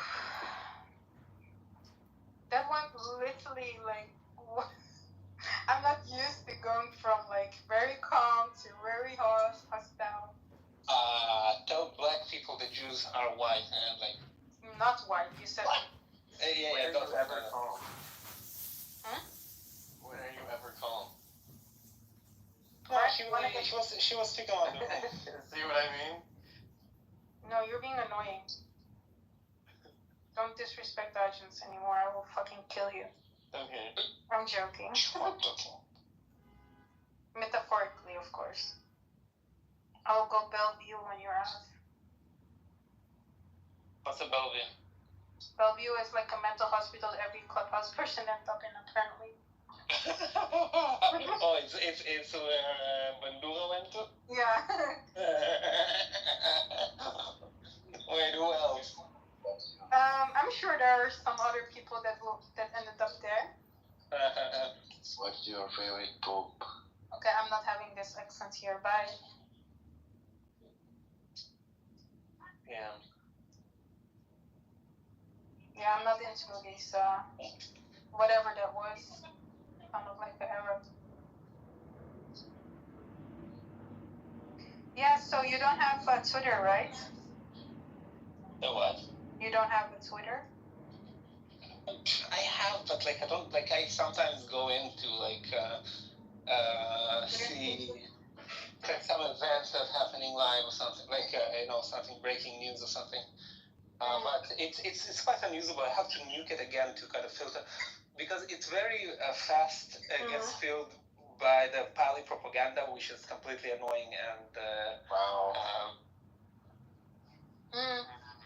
I used to have to, but like, you mostly get it when you engage or click on it or stay like a little bit longer. No, I can't help myself. I know that my how do you call this?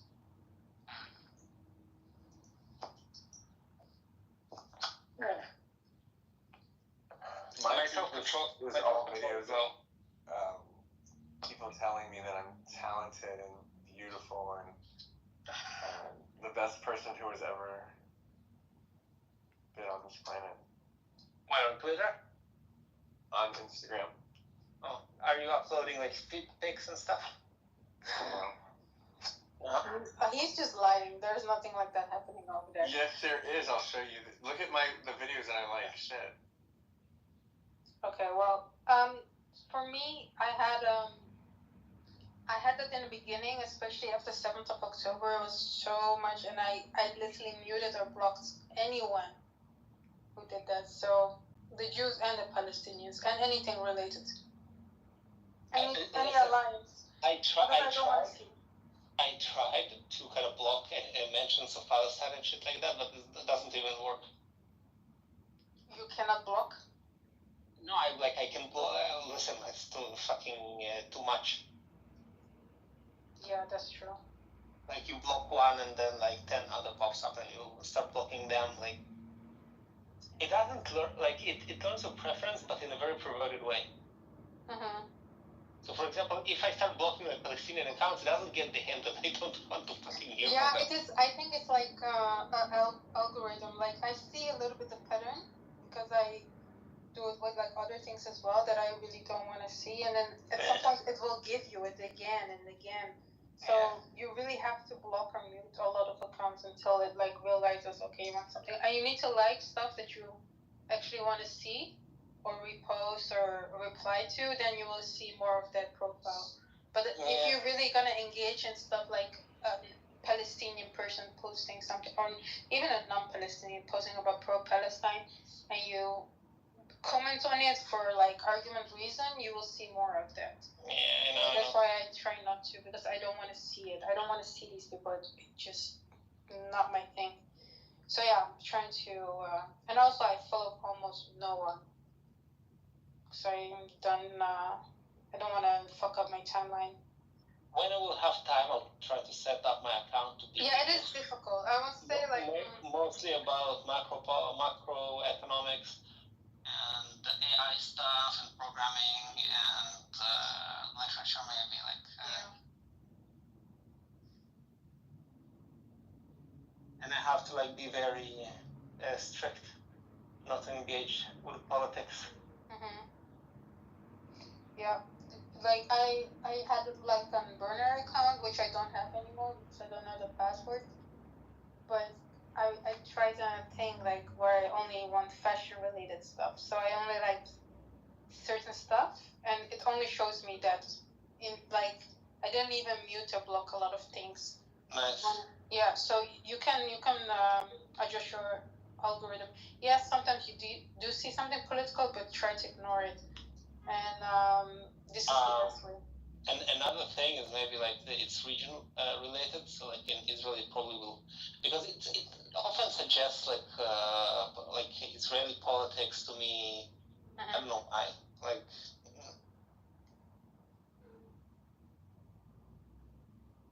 Oh, you got anyway. Yeah, no, I'm saying anyway. Like I'll probably just eventually I'll set up. Yeah. You know what's frustrating?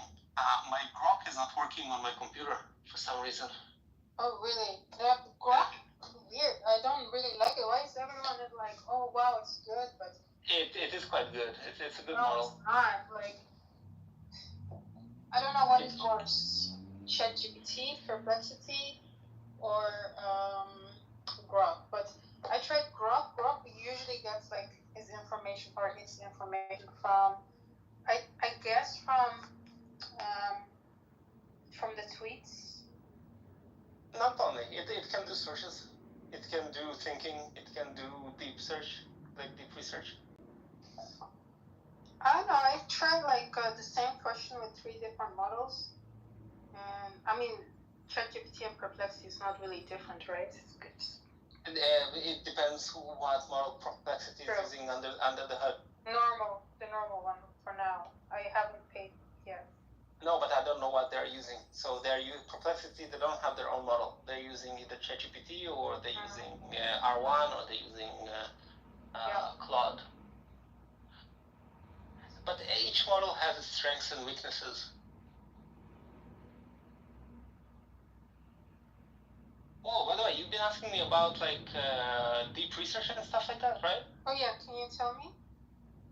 So what do you want to know? Nothing. I remember last time when we were speaking, you were like, let me see. So, sorry, I was doing something in the background. Are you paying for ChatGPT? No, right now I'm not paying for anything. I want to subscribe to something, but I'm not sure which one. So first of all, get into Gemini and try their deep research feature because they give you like you said something like Google first. Yeah, Google Gemini. They give you five for free, and if you have like multiple accounts, you probably can do like what do you mean 5 deep researches. Like each query takes you like 1 use, right?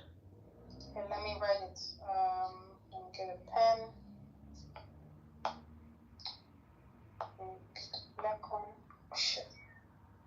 So you say Google Gemini.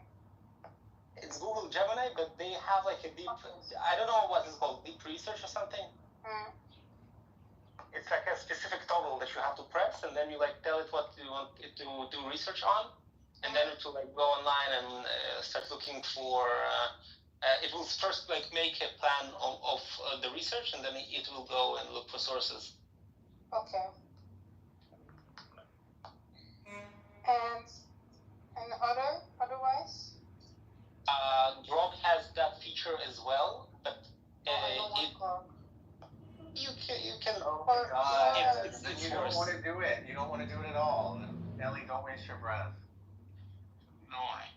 What are you talking about, Brian? I'm kidding. He's telling you all these things to use it for something that you want to do, right? But do you know that I want to use it for So listen, and another thing that you should use is Google AI Studio. AI Studio. Yeah. Hey Abby. Suck my dick, bitch. Yeah, go back to Mississippi, bitch. I ain't from Mississippi.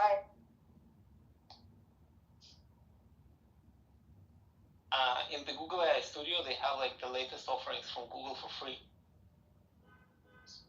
So you said 5 deep research? Said 5 times deep research. Yeah. I think from each Google account that you have, if you have multiple, you can like do. Oh, okay. From each. How much do you have to pay for it? 0. The deep research from Google now is free. Oh, okay, it's free. But you can, what about the one where you get only 5 of them? Yeah, but you get only 5 of them from each account. And what do you get from it, from the deep research? So the good thing about deep research is it crawls the internet and looks for sources and then gives you like a long output. Like for a regular query, it gives you like usually like 1-2 pages, right? Mm-hmm.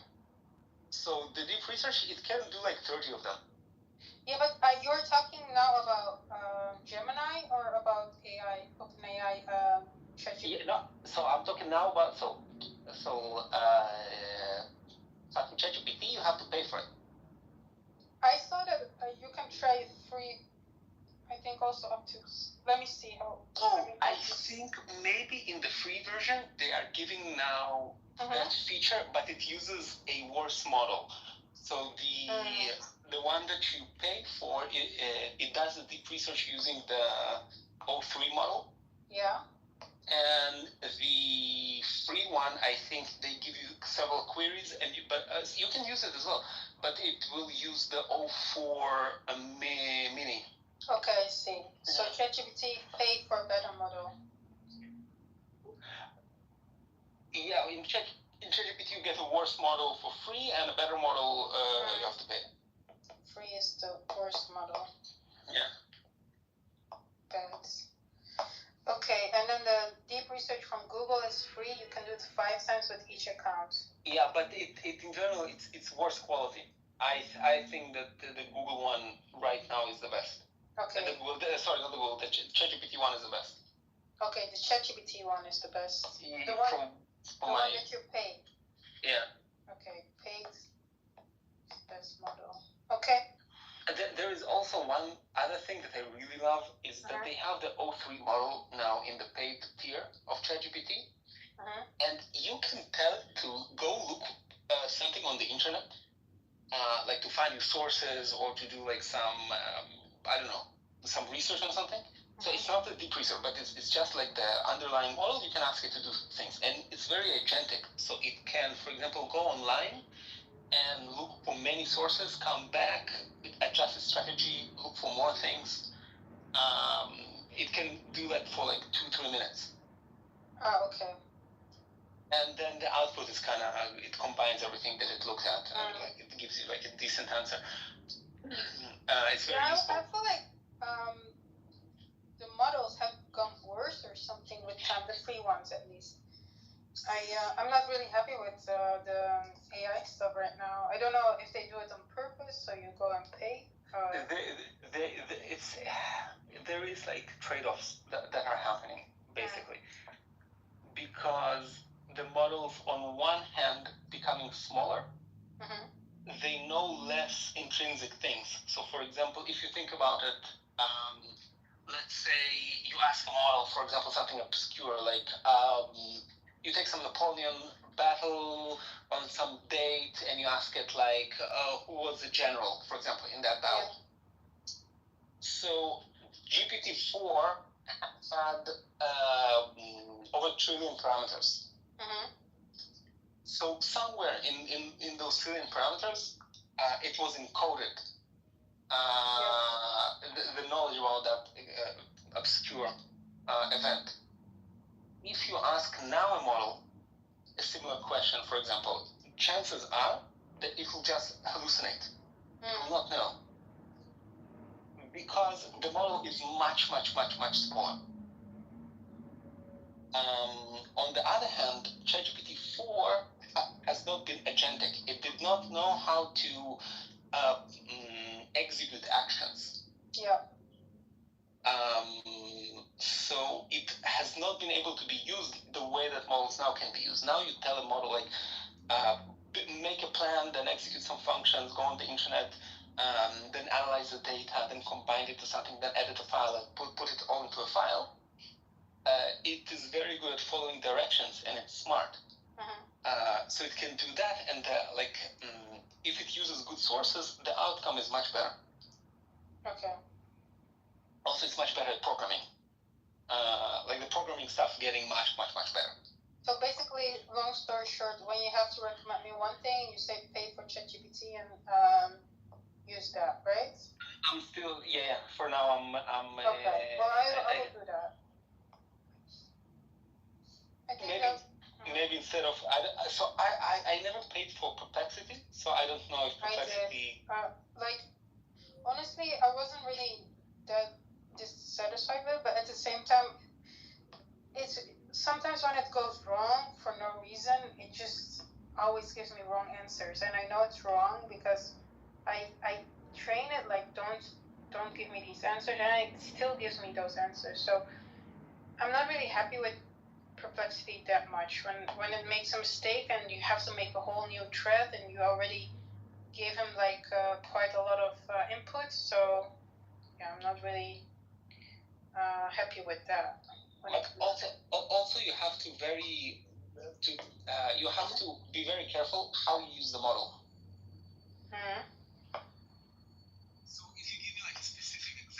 task that you wanted to do, I'll tell you like the best way to do it. Alright. Well, I will start soon with picking up on that stuff, but I need to read some stuff before I start with that, so soon I will just go focus only on that. Just reach out. We'll go on a call, and I'll just help Alright, you. that's nice. Thank you. Live. No problem. Yeah, we can talk about something else. Yeah, and you can even give me like a thing to run on the deep research of ChatGPT, so you can see like what output it gives. Like it's satisfactory, right? That's cool. Thank you.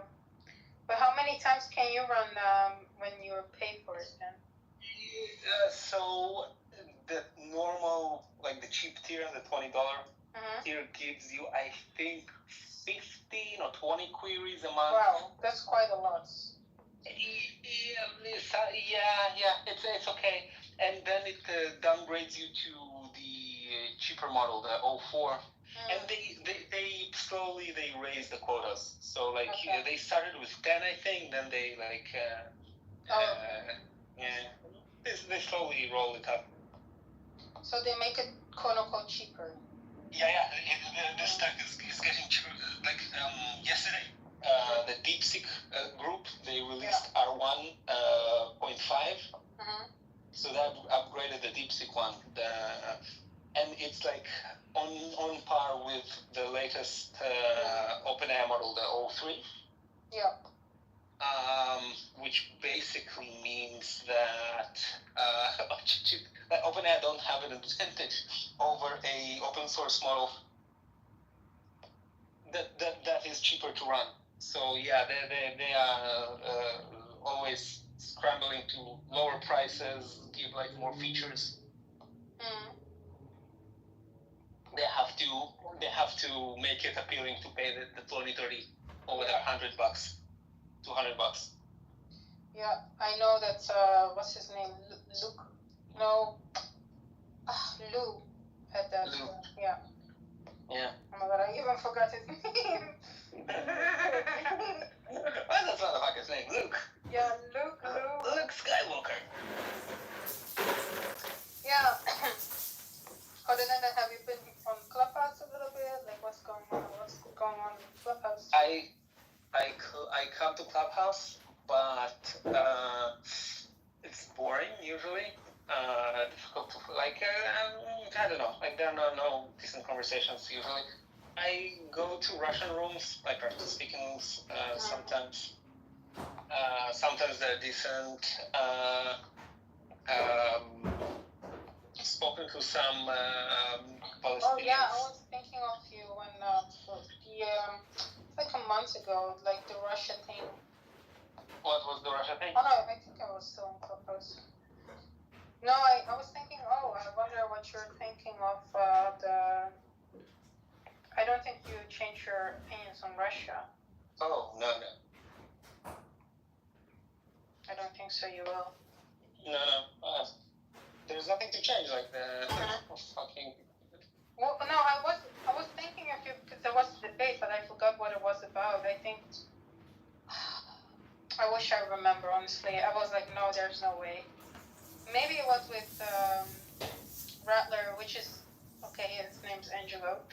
I think he was saying that the Jews were maybe pro-Russia more. I was like, there's no way, no.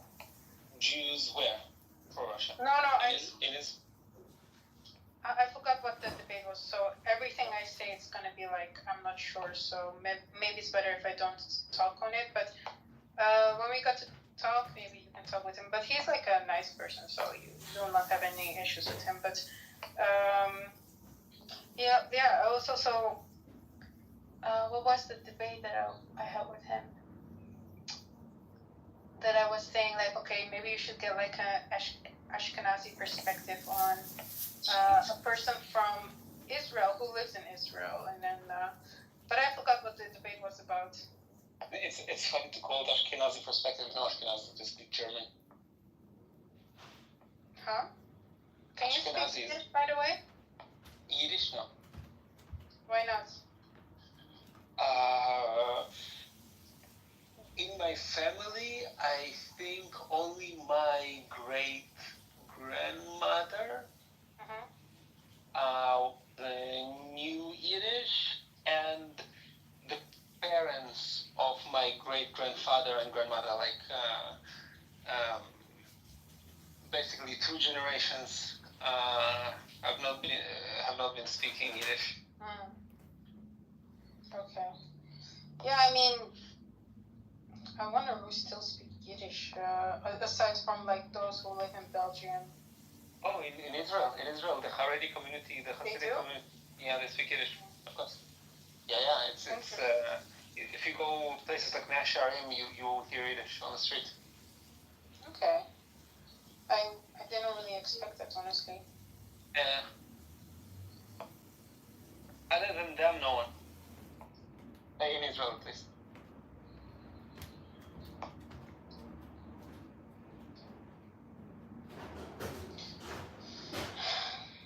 I see Clubhouse is a little bit more dead now. Yeah, I don't know why. Because I left. Maybe. Who knows? And by the way, did you scroll down the hall? No. You know, you can now endlessly scroll and see like rooms. Oh yeah, that I knew before I left. Yeah. Yeah. Like a new thing, yeah. There is nothing interesting there. Yeah, it's mostly like foreign rooms, no? There's some American-speaking rooms, English-speaking rooms. Yeah. I think it's also people are like not interested in meeting people. Like I went to Twitter Space, I was like, fuck this shit. But then I was like, you know what? I should be more open-minded and try to maybe try it out. And then actually there was like some stuff going on, and then I started to make like new friends, and it's not that bad. Yes, but like I said, there are some anti-Semitic people in there, but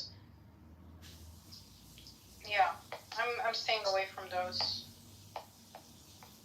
Usually don't talk in those spaces, but the ones that are like normal, I enjoy a lot. So you basically switched Clubhouse to Twitter. Yeah, but the good thing about Twitter is like it's way different because when you're a host, you cannot just leave the room. When you leave the room, you get the thing gets immediately your room ends, and that's like annoying. Then yeah, it can make you more addicted, or you can make the thing less lasting.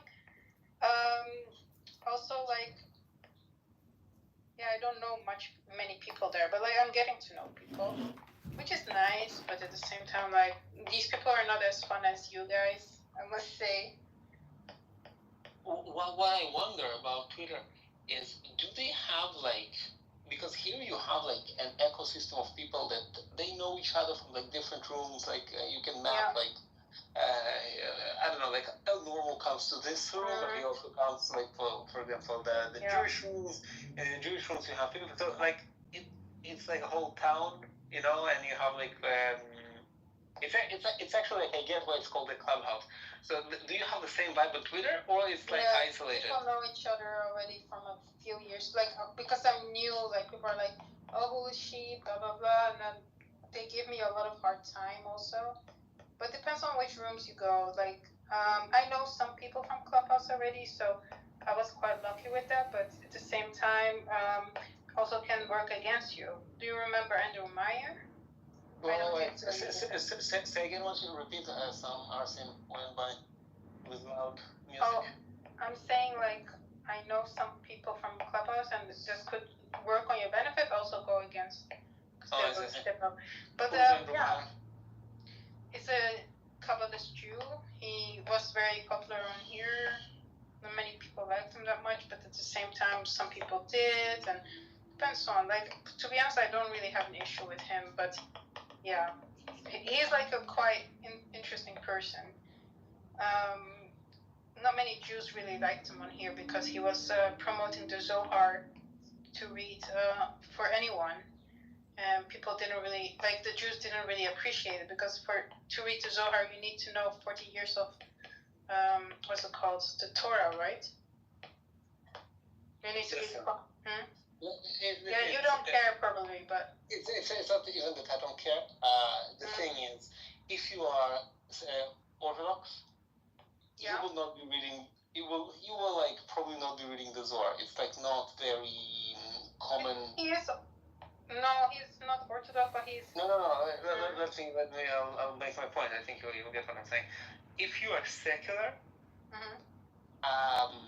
like most people, like if you ask like the average Israeli, they fucking don't know what the Zohar even is. It's like they don't know the rules about it. Like nothing. It's like not even interesting.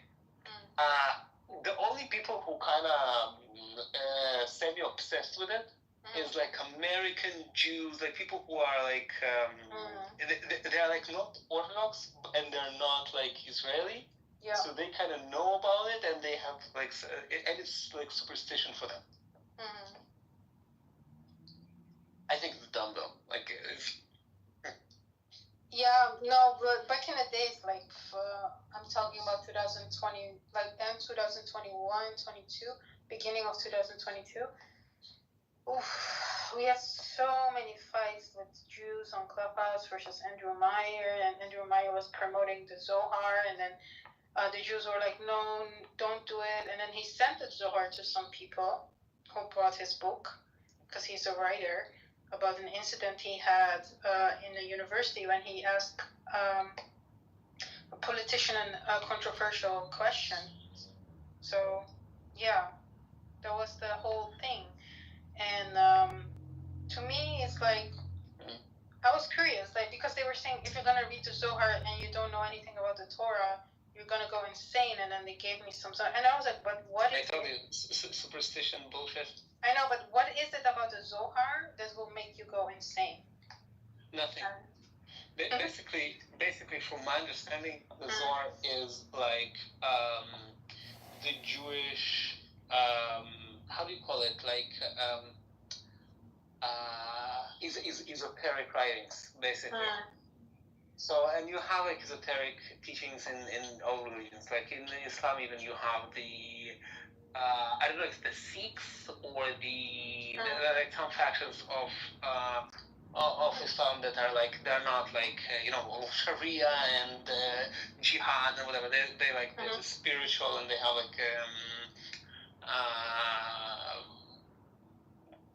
like consciousness and like all sorts of like levels of godliness and I don't know like metaphors for God and shit like that. Christianity, I think, also has it.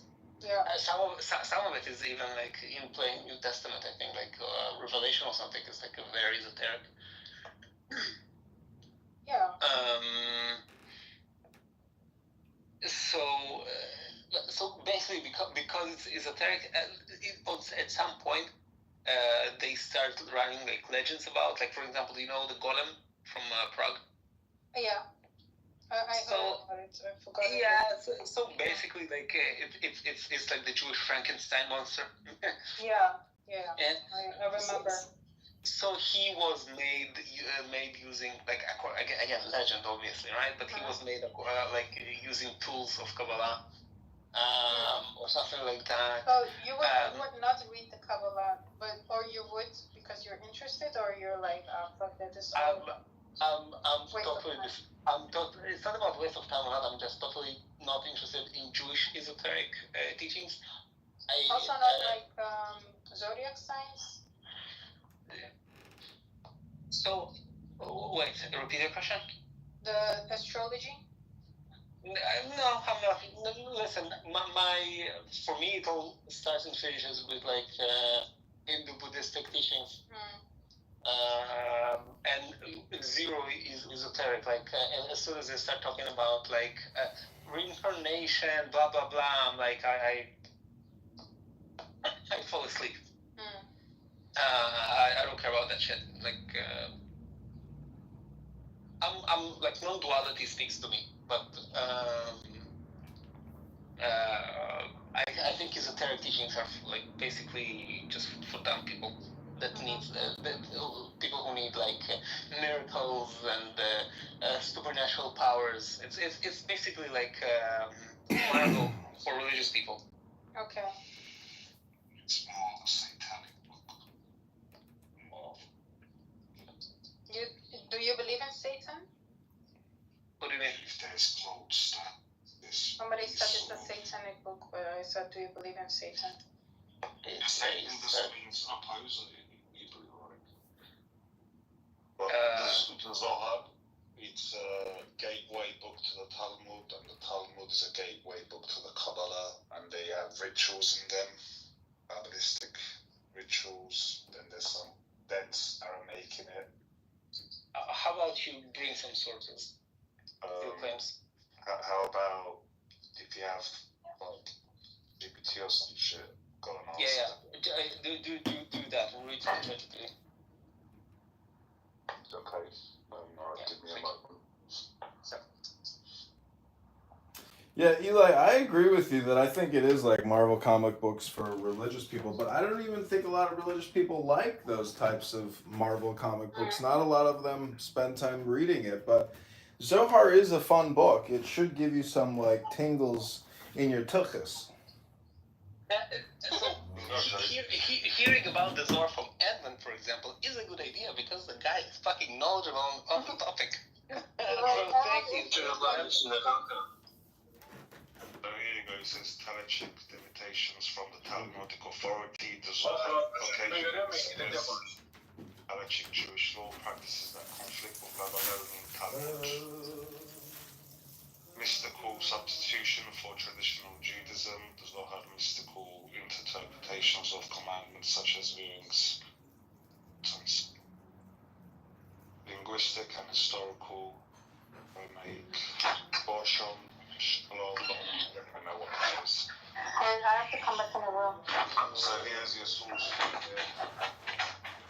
Yeah, so basically nothing from what you said. That's exactly what I just said. Yeah, great. Say one thing, then read something the opposite from ChatGPT, and then no, it's exactly what I said. What did I say then? I said that it's a gateway to Talmudism. That's what it says. It says Rabbi Simon Bar Yoshai, 2nd century, but most modern scholars include Gershom Shekhalov, primary Rabbi Moshe Dilion from 13th century Spain. I don't know what doing this reverse psychology. Wow. Damn. 1 second. And look, just to let you know, I'm not like anti-Semitic or some shit, but I just agree that we should discuss things for what they are, not just try to cover shit up. What? He's saying he's not anti-Semitic, but he wants to discuss things for what they are. To discuss things for what they are, you have to be knowledgeable about those things, not fucking make shit on the spot. You don't need to be knowledgeable about what they are. Okay. This is where we differ. Yeah, I think in order to discuss things, you have to be knowledgeable. I don't have to be an expert, for example, on anything. I just need a small understanding on something, and then I could just ask AI. You can find the passage in any book, and it will bring it up, put it in rows, and tell me what it is. It will tell you the page, you said it, when it's from, what book. So your argument is not invalid anymore. Okay, sure. Go ask ChatGPT about where things written on what page. Okay, even better. Okay. So when Grok says it, it's not in the book anymore?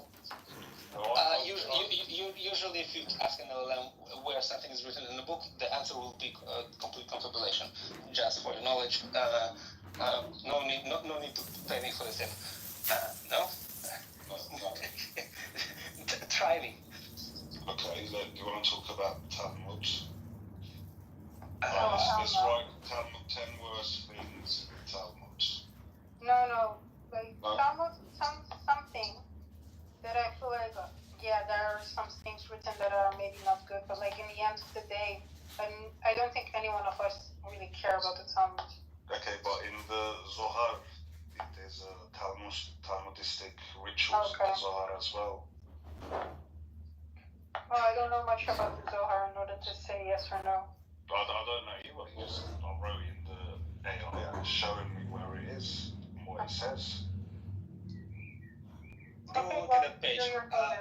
9 out of 10 it will be complete confabulation. No, it's why would it?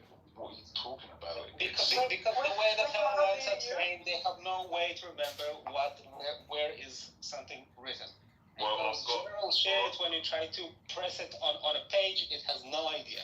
No, that's okay, false. No. Okay.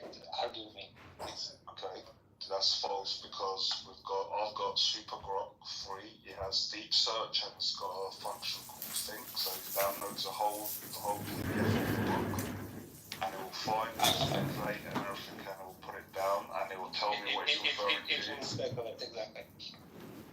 Yeah, it will find me the connection points from other books as well. If you do not upload it to the document, it will have no idea where it is at. It downloads it itself. I'm here. I will not claim for sure because I don't know. But Grok 90% will not download any files from the internet. I think you're just. If it has an access to like an HTML version, maybe. PDFs, it will not download and not parse. You're just saying stuff out of your ass for no. Okay. I don't understand. Who are you by your profession? What's that got to do with anything? Hello, moderators. And I'll say why. Moderators. Who are you by your profession? Moderators. Instead of going on this defense attack thing. No, it's not defense. Just who are you by your profession? What's that got to do with what? I will explain when you will answer my question. I will tell you what it has to do. No. What does that? Okay, then fuck you. Okay, this conversation is over. You're just being very unreasonable. Okay. I'm very unreasonable. I ask you a simple question, you refuse to answer. I state something in the Zohar, you deny it, and then you ask me what my occupation is, and it just makes no sense. No, we've been talking about Grok and how Grok is behaving and how it parses data. I ask you, what's your occupation? I removed him from the room. He's a waste of time. Thank you very much. Well, I'd like to read the Zohar. Oh, we got Zeus here. Who are you? Very exciting. So, it's like fat people talking about losing weight or talking about going to the gym, but never actually going to the gym. They just talk about the gym. No, I just worked out and I have a copy of the Zohar with me. And guess what? The room title is called Reading the Zohar. So let's stay on topic. No, why did you change it? Okay, well, for once I will allow you to. I mean, what's the difference? We could talk to a piece of shit like that all day long, or we could listen to a beautiful man read a beautiful book. Okay, go ahead. Do you want it? Let's have everyone in the room who's a mod. Do you want him to read the Zohar a little bit or not? Just 2 pages of Zohar. What do you have to lose? More of your time here? Will I not get insane? No, it's a book, and it's got metaphors in it. What do you think? Books make you go crazy because it says a bunch of. That's what the Jews say on this app. That's what the Jews said on this app. So how would I? Don't be stupid, child. Edmund read the Zohar. Now, you evaluate his mental health. And come to your own conclusions. I don't care anymore. That's funny. Okay, go ahead. I'm listening. Okay. Okay, this is called The Secret of Sabbath. So this is a meditation. Take the deepest breath of the day. The secret of Sabbath. She is Sabbath. United in the secret of one, to draw down upon her the secret of one. The prayer for the entrance of Sabbath, the holy throne of glory, is united in the secret of one, prepared for the high, holy king to rest upon her. When Sabbath enters, she is alone, separated from the other side, all judgments removed from her. Basking in the oneness of holy light, she is crowned over and over to face the Holy King. All powers of wrath and masters of judgment flee from her. There is no power in all the worlds aside from her. Her face shines with a light from beyond. She is crowned below by the holy people, and all of them are crowned with new souls. Then the beginning of prayer to bless her with joy and beaming faces. Berechu et Yahweh ha-mevorach. Bless et Yahweh, the blessed one, et Yahweh, blessing her first. That's called the secret of Sabbath. So there's a feminine aspect to the Holy One. And what do you think your average fundamental Islamic jihadist Muslim has to say about the divinity of femininity? Good question. Do they believe in that?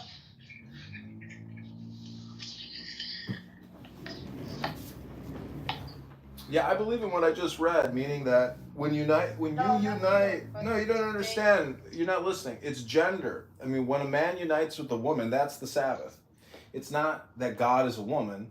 It's that when man unites with a woman on Shabbos, it creates a presence. And if it's not joyful, I mean, this is the problem, Abby, in your own life. Like, when you unite with a man, that is when the presence of the Holy One appears. So if you want to be with joy, you've got to get with a man. If a man wants to be with joy, he's got to get with a woman. That's what it's saying. Oh, okay. I will try. And by the way, just fuck with Sabbath. Yeah, Sabbath is It is Sabbath. Is a fornication day. Yep, it is. It is. Friday night is Venus, and Saturday is Saturn. So what do you think happens when you fuck a woman on a Friday and you wake up with her on a Saturday? You're like, oh shit, I just fell asleep with the devil. I'm crying.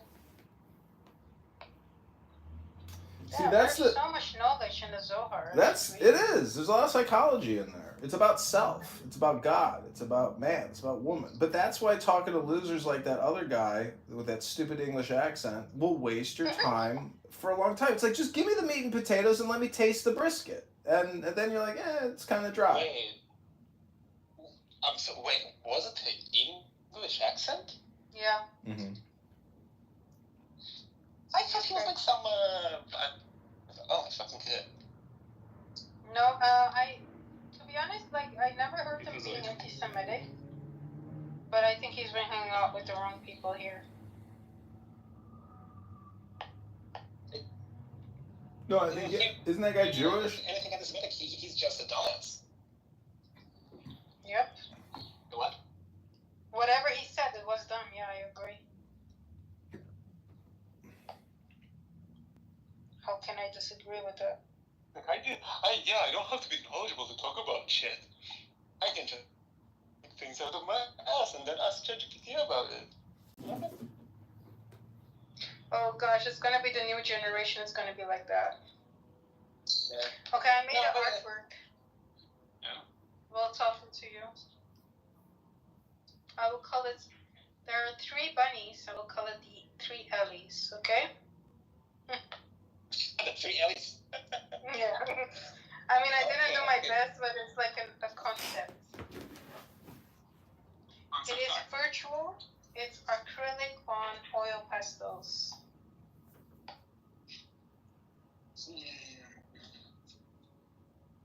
I don't really like it that much, but whatever. And I will add one more color. You decide to name it using my likeness, and you don't even like it. How about you make it a masterpiece? sell it for like $1 million, and No. then I'll bear the name of The thing is, like, I just made a concept, so it wasn't really meant to keep it like a masterpiece, you know. But I'm happy with the concept of it, you know. When I start a real painting, I'll do better. So give me one more color, and then I'll add to it, and then call it Ellie. Well, Give me a color. Maroon. Okay. By the way, I have no idea what color is maroon. I just know that maroon is a color. Maroon is like Blue something? yeah, like purplish, purple blue. I have to find it.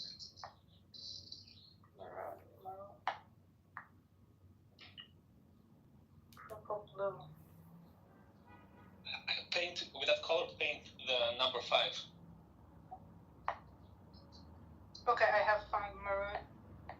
Yeah, don't paint the. It doesn't go well with the. It doesn't go well with the drawing, but whatever. Oh shit. But just make me a favor, like draw number 5. Why? I'll tell you when. Can you undo it? Oh my gosh. Huh? Can you undo Yes, it I can. later? Okay, so just draw the number 5. Okay, I'll do it on top of it. Did it? Hold on. Let me get rid of this because I don't like the reds. It's on the side of the fucking canvas. Just Hold on. draw the letter 5. I can do it on top. It doesn't matter because Yeah, exactly. Yeah. It's the virtual one. Okay, Tell me number when 5 you're real big. Yeah. Okay, hold on. With the maroon, I'm doing it right now. Yeah. Okay. Number 5 is drawn. It's maroon 5. Oh my gosh. Yeah, I know. Ellie, stop. It is as funny as it is dumb. It is so bad. I was thinking there must be some Zohar thing that you're gonna teach me, but Yeah, Zohar thing. Right. I could have known that, but I'm tired, you know? Yeah, I know, so. You know the unknown listener with a fuck you, and I agree.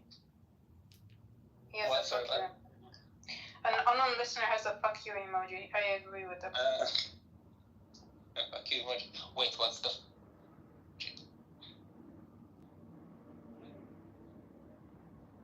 Okay, I added some maroon to the painting.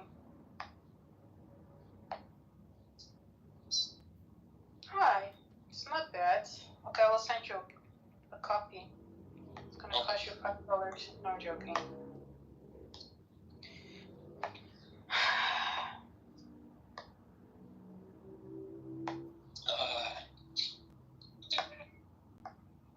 Like I said, it's just a concept.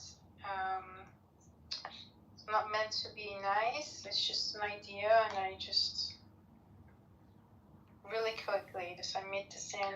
How much time are we spending here? APEC. It's exporting. Let me send it to myself. Let me see if it's gonna work. Happy. There you go. Sent. If I get a message, it's working. Yes. Aw, not bad. Hold on, let me send it to you. Is it the whole time we've been talking? I've been sleeping on me. Aw, that's cute. Yeah, and I'm walking on the block. Hallie here. My legs are fucking Okay, killing me. Don't expect something crazy.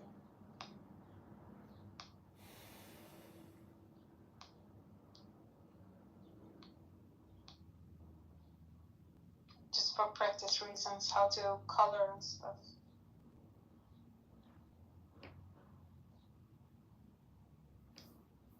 Oh, did I do something?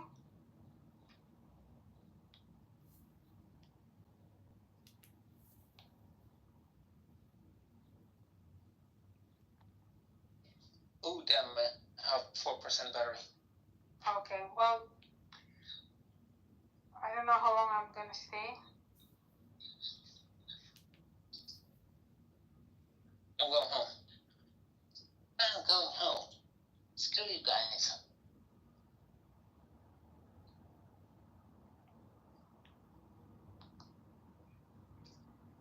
What is this record? Screw you guys.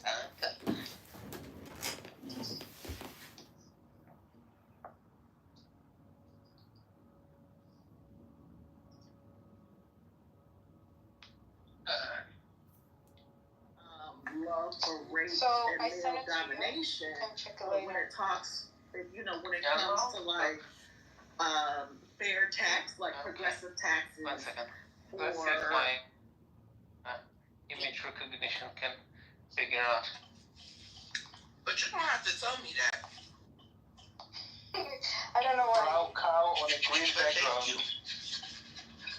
Cow? Yeah. That's what it said.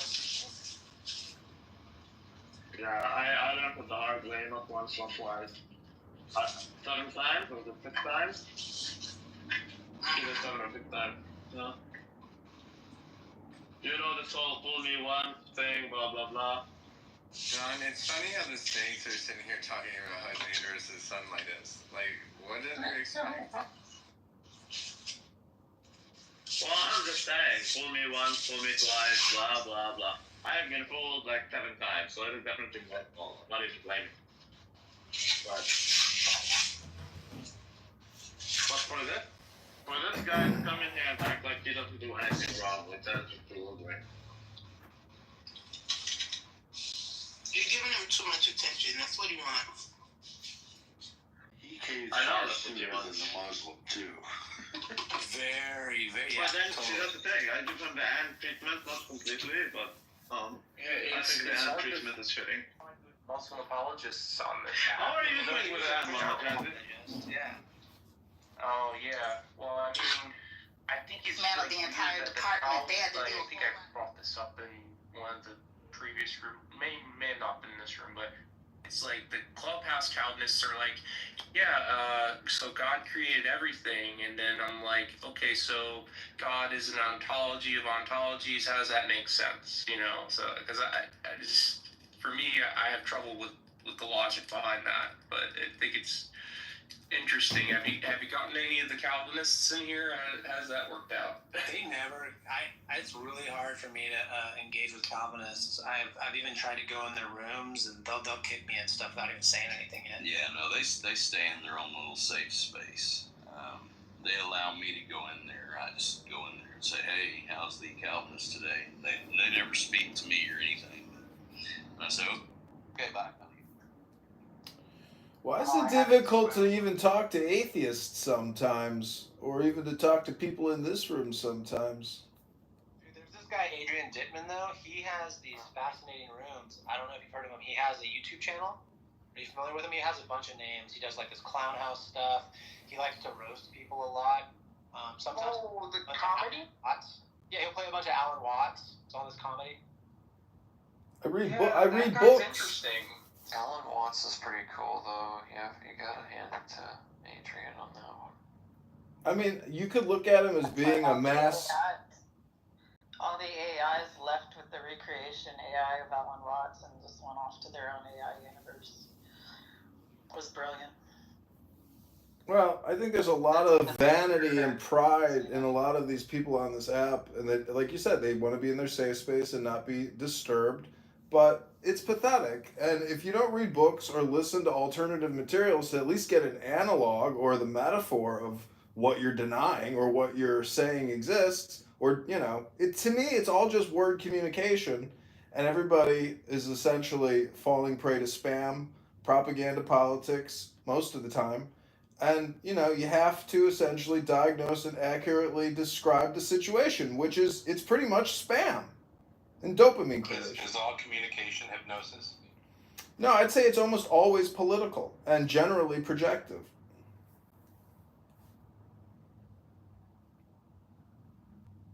Are you Jewish? My father's Jewish, my mother's gorgeous. I'm a cashew. What are you? I don't know. I mean, that's the point is, I mean, I'm not what my parents are. I am a man, and I like books. If you don't like books and you don't read scripture, it's to your detriment. It's programming. Pick up a program and run it through your software, enhance your hardware. It's optimization, personal development. If you improve yourself, you improve the world. Do you recommend books, bro? What's your top 3 recommendations for literature I should pursue? I would read the Tanya by the Alter Rebbe. I would read Marcus Aurelius's Meditations or Epictetus's Enchiridion or Golden Sayings, and then I would read the Sayings of Confucius. Those would be 3 good basic philosophical books to pursue. The Tao Te Ching by Lao Tzu, The Way of Zhuangzi. I mean, these deal with psychology. The Tanya, it's a Jewish esoteric book by the Alter Rebbe or Menachem Schneerson. It's Chabad's secret little manifesto book they don't tell you about. Tanya Voss? No.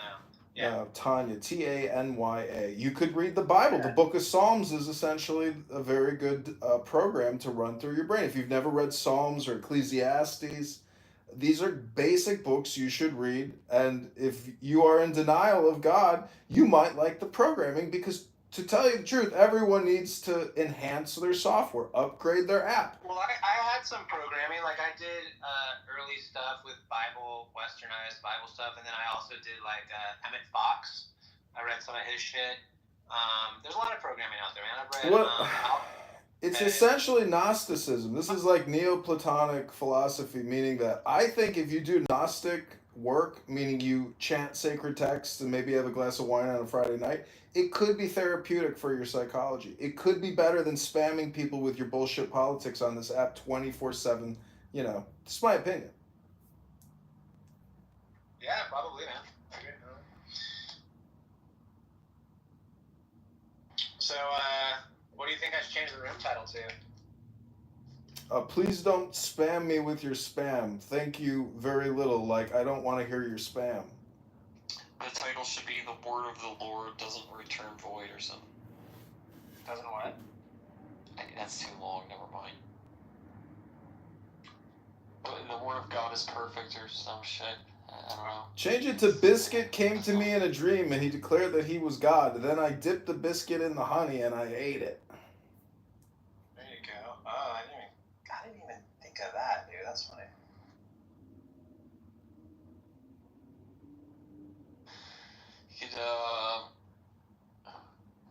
Jesus is not the Messiah is a good title.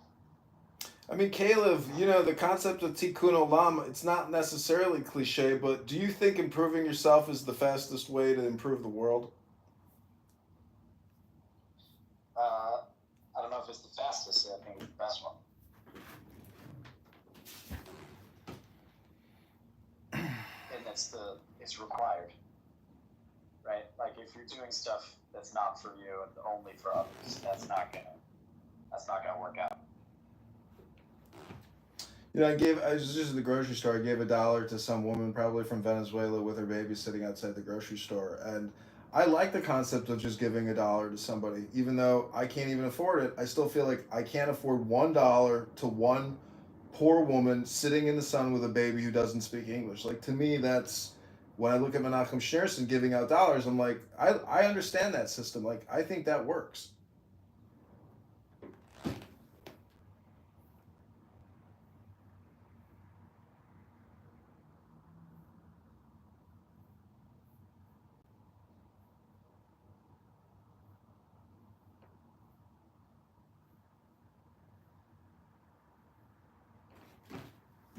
And so what I'm trying to say is try to read a book, everybody. This app is just spam. We can have a book club discussion, too. And we could go through, like, philosophy papers and all kinds of cool stuff. That sounds like a good idea. Should come on DVD. What was that? Does it come on DVD? Can I stream it?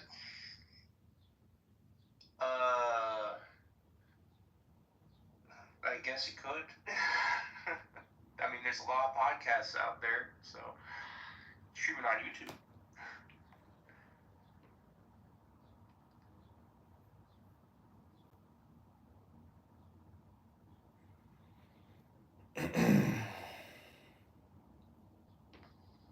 I thought all the DVDs are like microplastics in the ocean now. It's a little bit like your love life. It should have been Dragons versus Dungeons, right? If that's what you need to think to make you feel better, you know. But believe me, I'm not saving myself for you. Sorry.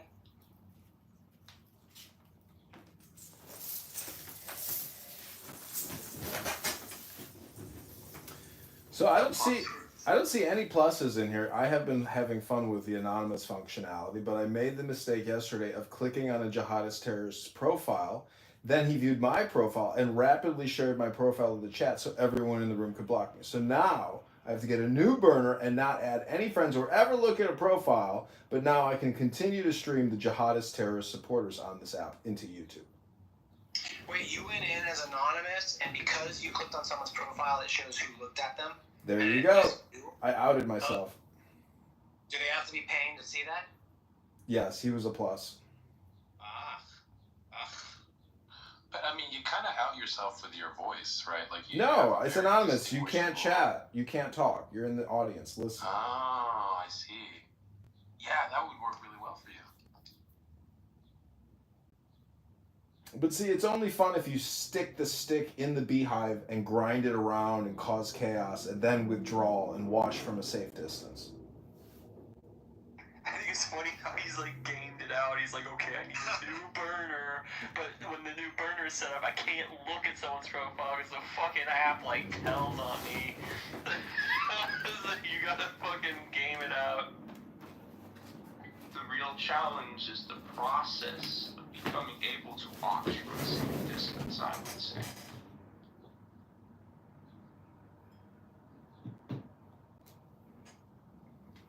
So like that person who's in the audience right now and on, you know, like who could it be? It could be Adrian, right? No. Yeah, I do that too. I mean, I'll go into a room, then stick the stick in, wiggle it around, and then use my Anon account, you know, as the backup to catch the audio after I've caused the chaos.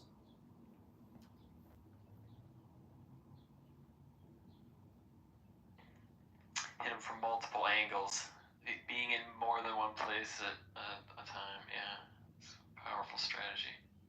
And, you know, there was a town hall about the Anon, and they were saying that they believe that this is a philosophical approach to essentially resolving a lot of the conflict in this app. And I'm laughing because I'm like, I don't know if they know who I am. I doubt it. But, you know, the fact that they know that there are essentially terrorists supporting propagandists on this app, this Anon, in a way, does really take the vinegar out of their stew, I suppose. Like, by having somebody in the Anon, they're aware that there is someone random that they can't identify listening to what they would consider sensitive speech, because they know that in the Trump administration or in the present political climate, they could be labeled as hate speech and terroristic threats. So they do know now they have to be careful with what they're saying.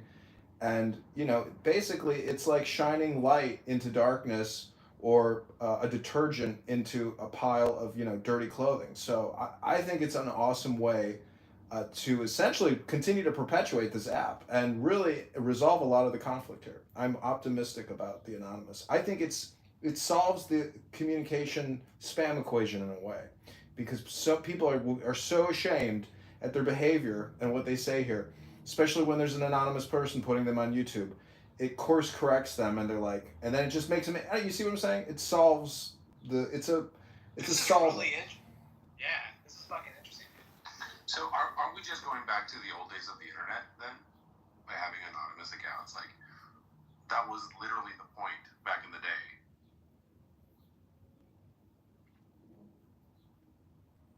Well, see, X Spaces is, you know, they're not going to kick you if you go into this, you know, some type of terrorist supporting anti-Semitic hate speech rooms. Like, there's too many people in the room. They don't really screen the way they do. This is a much smaller communication universe.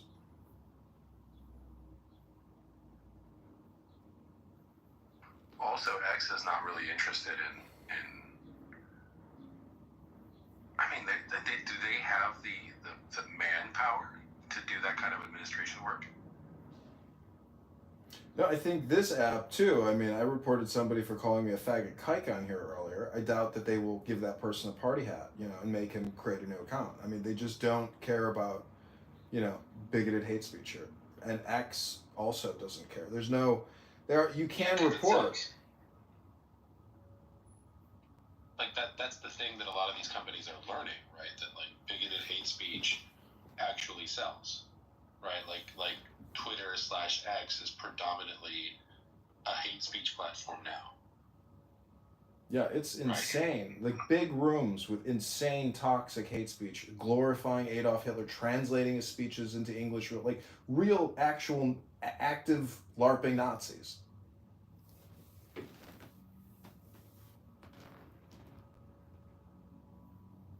It's intense. I've never, seen Jewish hate propaganda like this in my life. I mean, it's actually very concerning in my opinion.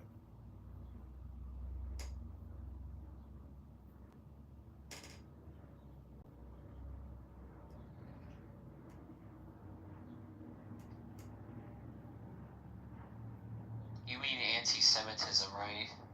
Yeah, anti-Semitic Jewish hate propaganda, which essentially is almost at the threshold of calling for, constant death threats. Like, it's that significantly toxic because it specifically isolates one minority on a major platform. Like, it's infecting people's minds. I was just at the park. I heard two girls chatting, and like, you hear crazy. The park is like the real world, but this is like this very exclusive club, Clown House and Social Audio. It's like there's not a lot of people doing it. Many people just are unaware of the fact that people have these pretty intense anonymous conversations, or they do identify themselves. But the park would be the example of like people gathering together to have a conversation in the public square where a random person can be listening in, and then they don't feel comfortable if they're within ears distance.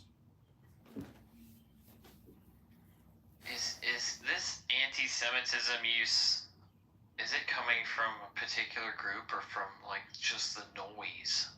Like you're just passing some girls in the park or some people talking, and it's just, anyone could be some anti-Semite.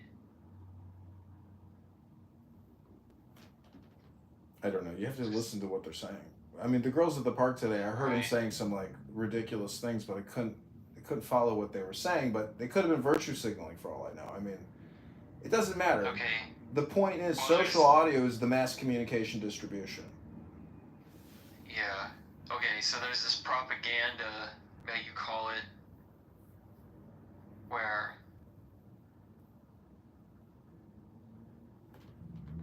the point is, Jews are the only group on the internet that get consistently destroyed and attacked. Like, you don't hear people talking about Hindus all day long or Muslims all day long, but with Jews, you do hear it all day long. All the other ethno groups that receive bigoted hate speech, it's like a small minority. I mean, Muslims get talked about.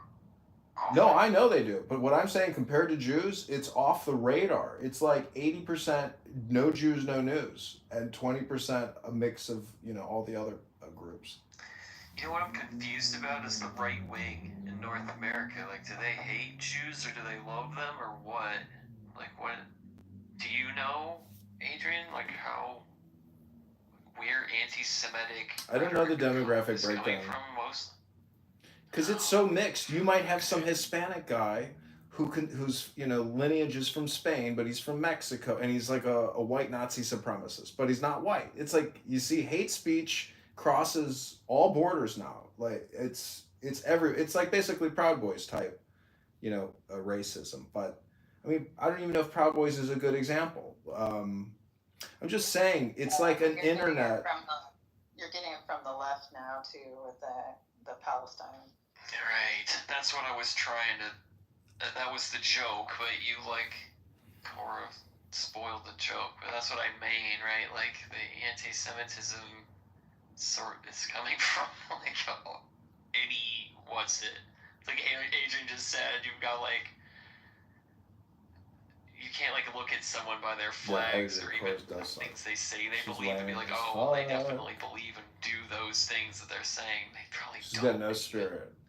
put their money where their mouths It's are. like a triple vax, It's a quadruple lot of boosted, noise. It's a lot of propaganda. sucked out soul.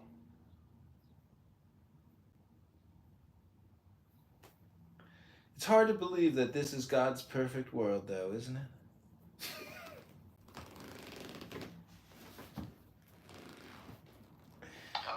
Impossible, actually. I mean, that's why I go back to the belief that if you improve yourself, you improve the world. Kayla says that's not the fastest way to do it, but maybe the best way. Is that what you said, Kayla?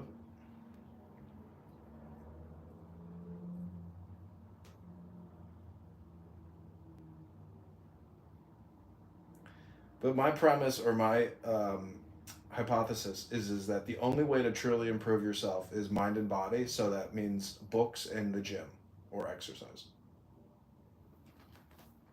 Don't forget healthy eating. That's important.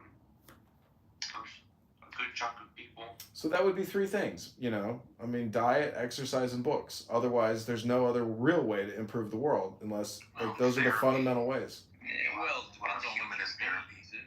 Yeah, but therapy's in the books. Trash and it doesn't help. No, I agree. I'm not talking about reading bullshit. I'm talking about reading sacred texts, reading about stuff that deals with psychology. Yeah, but I mean, also a therapist is trained to help you through those psychological issues, where sometimes metaphor might not. Well, what I'm saying is a therapist can't do for you what a book can, because a book is software that you're running through your hardware to optimize yourself. You can have a lot of conversations and do talk therapy, but until you run the script, the program through your software, your hardware is not going to change. That's a theory. Well, no, the therapist is like error correcting code. Yeah, because if you just rely on the books, you're running it. No, there's a bias though in the therapist. I agree. There's a bias with the books too. Program of your already maladaptive behaviors. Well, there's so many books. You're running the program through potentially corrupt software, right? So that doesn't help. That's why people need the error correcting code that therapy provides. I get it, but therapy is a word which basically becomes like a cliche. I'm saying if you go to BetterHelp and you see those YouTube commercials versus picking up the Torah or Marcus Aurelius' meditation or the Tao Te Ching, that BetterHelp consultant who is an LGBTQ, superstar and is trans isn't going to give you the same kind of therapy that a book on God can. That is my opinion. It's my hypothesis. I'm sticking to it. No, the Tao Te Ching isn't that long, man. It's not. It's fun, it's nice, it's pleasant, but it's not. I don't know. To discount some life experience a bit, like read books, but also go do and make things and do things. And right, travel, you need to be a creator. Right. If you need to translate what you know into animus, like actually be, and that means like leave your house and shit. I'm just saying, if there is God and God is creator, if you mirror the creator, you're an artist. And that is a therapeutic approach to dealing with the challenges of life.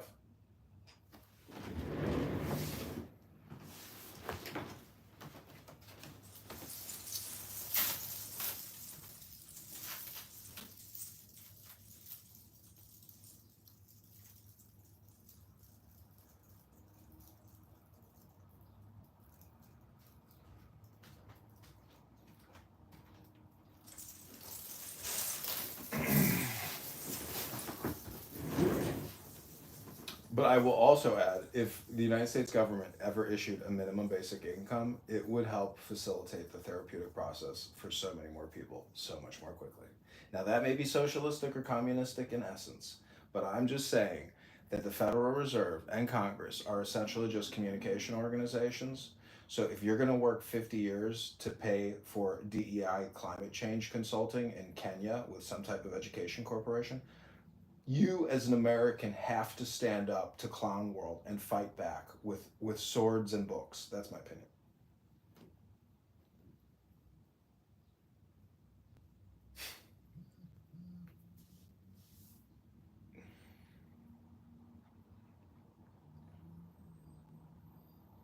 I mean, everybody here thinks debt is forgivable, right?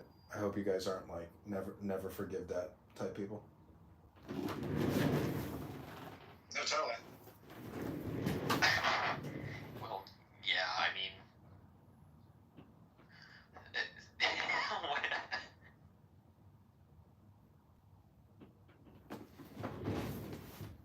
Yeah, I mean, basically, there's only two types of people: those who forgive that debt and those who never forgive debt.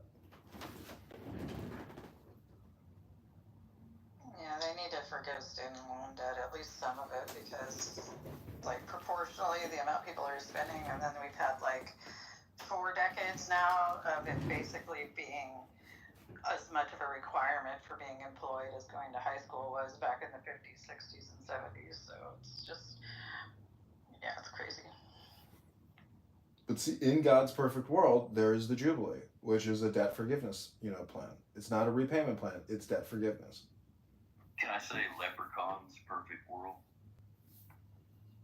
That'd be okay.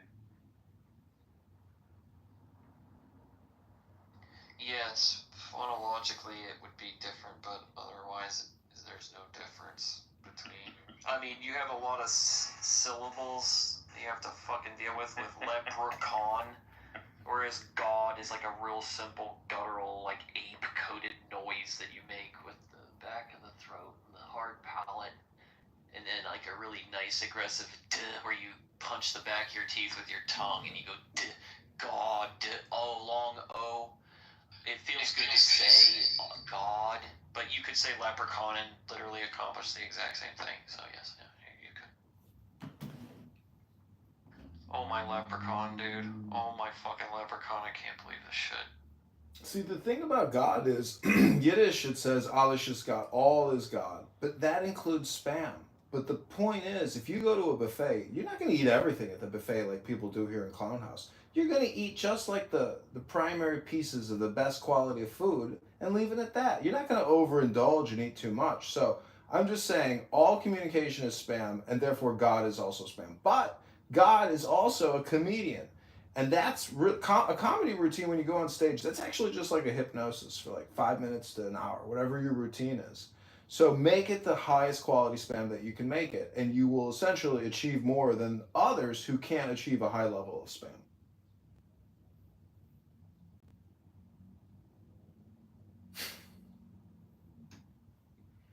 And music is proof in the pudding. The greater the music, the higher the quality of the hypnosis, the better the spam, the bigger the financial success if you monetized it, to your best of abilities.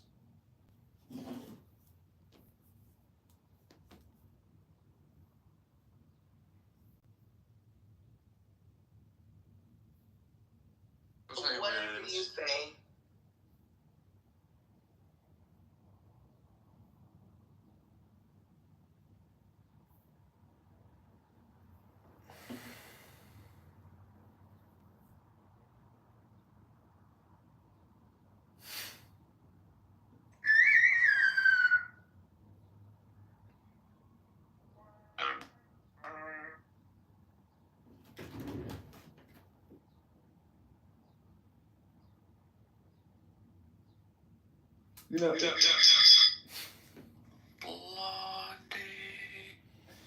In God's perfect world, you have the ability to change your identity. And I don't just mean men dressing up as women on TikTok with beards and makeup. I mean real change of identity. Do you think there's anything in that, Cora? Sure, I'm not telling you to picture with me. You are. I just kind of envied that scene where Case went to meet Lady 3 Jane for the first time, and they were like kind of in this environment where people were like going into sort of like booths and changing their skin and hair color, just like from a menu. That's kind of cool. Cyberpunk shit.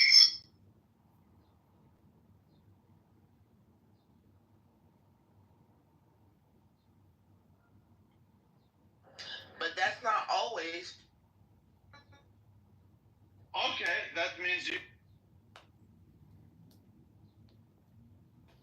And when I say changing their skin and hair color, like I want to have iridescent pale blue skin and violet hair, sort of shit. like an IRL avatar. Exactly. Or everyone's like an anime person. Man, we should already have that with like augmented reality. We should be able to just like wear avatar clothes and other people see it. VR chat. VR chat. I saw some people doing interview, like how long have you been in VR for a single session? Some of the responses were insane. Just like, I once did VR like 18 hours straight, or like 27 hours. Everyone just casually like, yeah, I just get plugged into VR chat and I don't come out.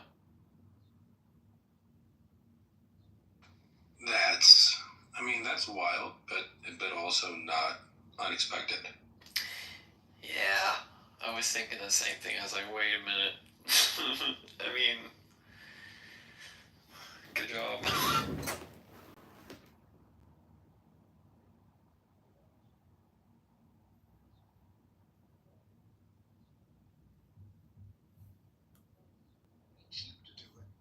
Yeah, like fucking fuckboys of the future are gonna be like, yeah, like I just really like, women to be like, like natural IRL beautiful, like I don't really care what their avatar looks like.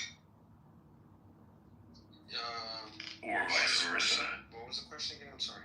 I'm multitasking. Basically, creating a court for a criminal court specifically for people who don't have citizenship. Yeah. I think part of the court system already has that, if I'm not mistaken. I'm gonna get raptured instead and have like a glorified heaven body. I'm gonna cuddle with Jesus and shit in heaven and sit here in a chair or whatever. So I don't want to think about the digitized psyche or what the consciousness of a human really is, because I need that shit to work for my death, my fear of death. You son of a bitch, you fucking tempting me with your worldly sciences. I'm gonna go pray now. I'm gonna fucking pray. It's been good. A little more work.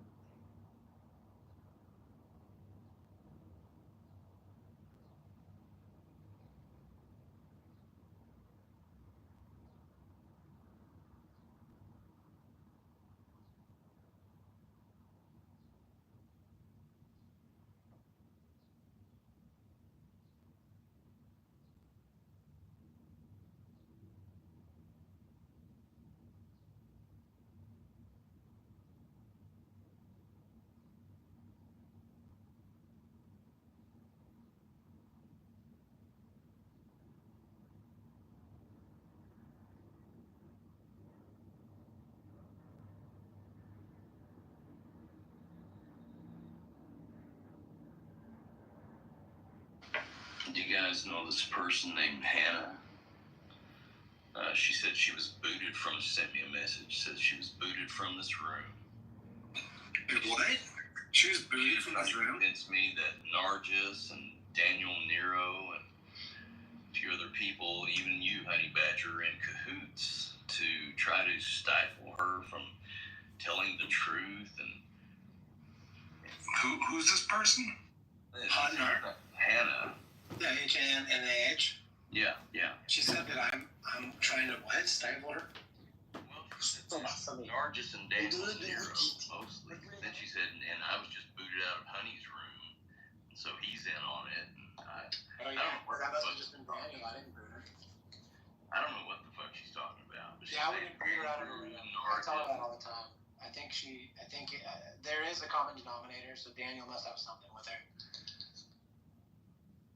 Yeah, she said she used to be really good friends with Nargis, and then she started seeing the true person. She was telling me all this personal shit that I have no idea what the fuck it's about. But yeah, I just let her know that I'm not kicking her. I like her. I don't know. That's. I mean, where would she come up with this shit? I don't get this. Well, there is some truth to that. She probably thinks that like I don't know. There has to be someone who's kicking her because there is a common denominator, and that's why I'm acknowledging exactly what I am. I think Daniel's probably kicking her for some reason.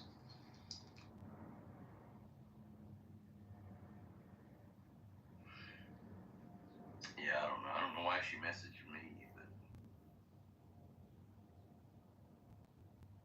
So did you give her like your best Tommy Lee Jones and The Fugitive? Like, I don't care. I just remained unknowing. I said, yeah, I don't know anything about this stuff, so I had a hard time believing it, but I don't know.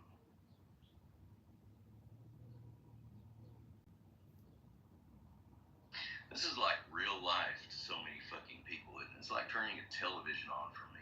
I mean, I don't know. I'm getting a lot of weird messages lately. Yeah, but that's the power of communication. Whether it's a simulated communication or the real world communication, the brain responds in the same way regardless. So I think that's a really interesting aspect about communication where it could be all lies and total fake and you're just completely deceived your whole life. Um, I don't know, you see what I'm saying? Like the brain just absorbs and takes in whatever is thrown at it. Yeah, I do. I see what you're saying, and that's true to some extent. We have to be able to filter out bullshit. By the time we get a certain age, we should be a little more, know how to do that, right? I don't know. Well, it becomes information overload and spam, but you can fight back by also doing spam and trying to stuff the system with communication. And look at AOC; she's the perfect example of somebody who, and a lot of these Congress people, senators, they're all just content creators now. That's all they really do. I mean, even all the bills and drafting all that stuff, it's fully automated, and all the lobbyists generate it all anyways. So we're living in like the age of information technology, but it really is just the information like propaganda spam age. It's like there's no such thing as productivity anymore. There's just like communication one-upping spam in this metaverse. Zuckerberg is at one of the key nodes. I mean, the guy's worth, $400 billion, $500 billion. Like, if you find yourself in one of those nodes as being the source and exchange of mass communication hypnosis, I mean, you're extremely rich. So it is like this communication information technology spam industrial complex.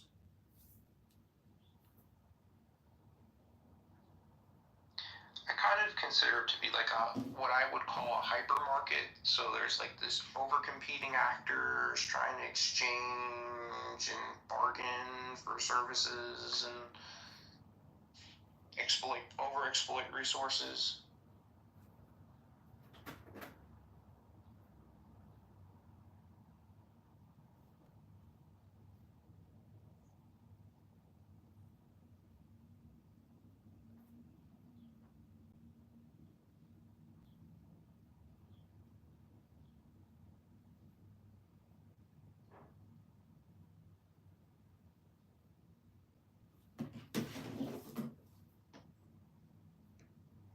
Well, like look around the world and you'll see, in villages, like billions and billions of people that are not engaged in this off-world digitally connected spam industrial complex.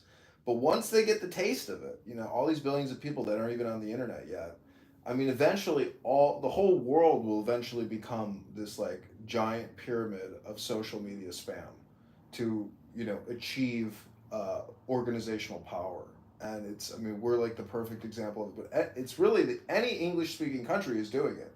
But all these other countries, I don't know if they're doing it the same way we're doing it. But I think the way that we're doing it, eventually the whole world will be doing communication the way that we as American propagandists do it or spammers do it.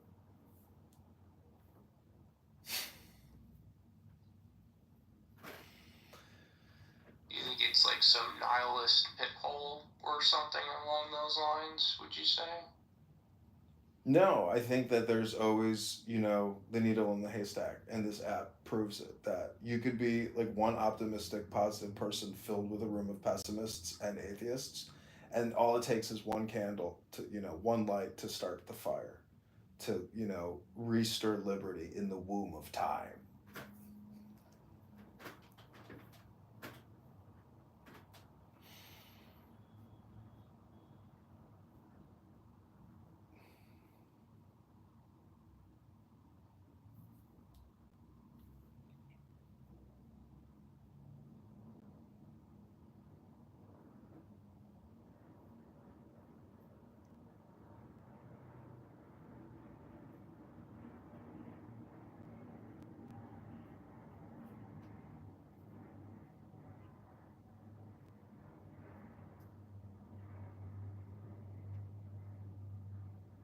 So, like you say, there is no productivity. I guess it varies based on like whether you're just sharing information recklessly or just for the hell of it, or if you're producing something that could be of ecological. Well, it could be ecologically. It helps our environment sort of ordeal, right? So we're not just over exploiting resources, and that's harming our environment and other life around us besides humans.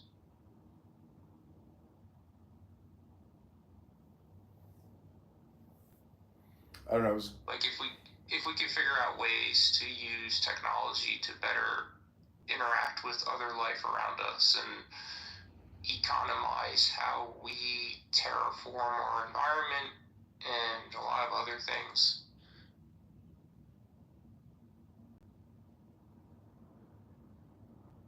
Like, would that not be productive? I mean, the productivity of the information economy is completely different from the productivity of like the industrial age economy. So the problem is the information messaging itself is of so low quality that if all you did was listen to AOC, I mean, you're still stuck in the same place where you started. There's no personal improvement there. So the problem with improving the world is the communication quality isn't improving, and that whole TikTok, conspiracy about brain rotting the American population. I mean, it can be turned around instantaneously. The government can control the information to prison pipeline of spam in this environment that we live in. I mean, but we're not going to because they're such big businesses. But anyways, I'm just saying that. Hey, you ever heard of Business Insider, Kat? Or Adrian, for that matter? Yeah, I have. Okay. I think what you said kind of reminded me of Business Insider. Because they do talk about the economization of eco boosts, like cleanup efforts, things to make life wellness better. Right? More food, more fresh water, live longer, more sustainability. And turning that into money. How can you economize that? Business Insider's pretty good at that. Yeah, another problem is that since we're alive, we have to consume other things that are alive, and that has different ethical spins to it depending on whether like you're vegan or pescatarian, for instance. Like based on your mindset and what you think is ethical to consume. Like is it possible to make things we can consume that could be healthy that aren't necessarily alive? That's an interesting question that many scientists are not asking. Is that sustainable and more viable than just eating things that are alive?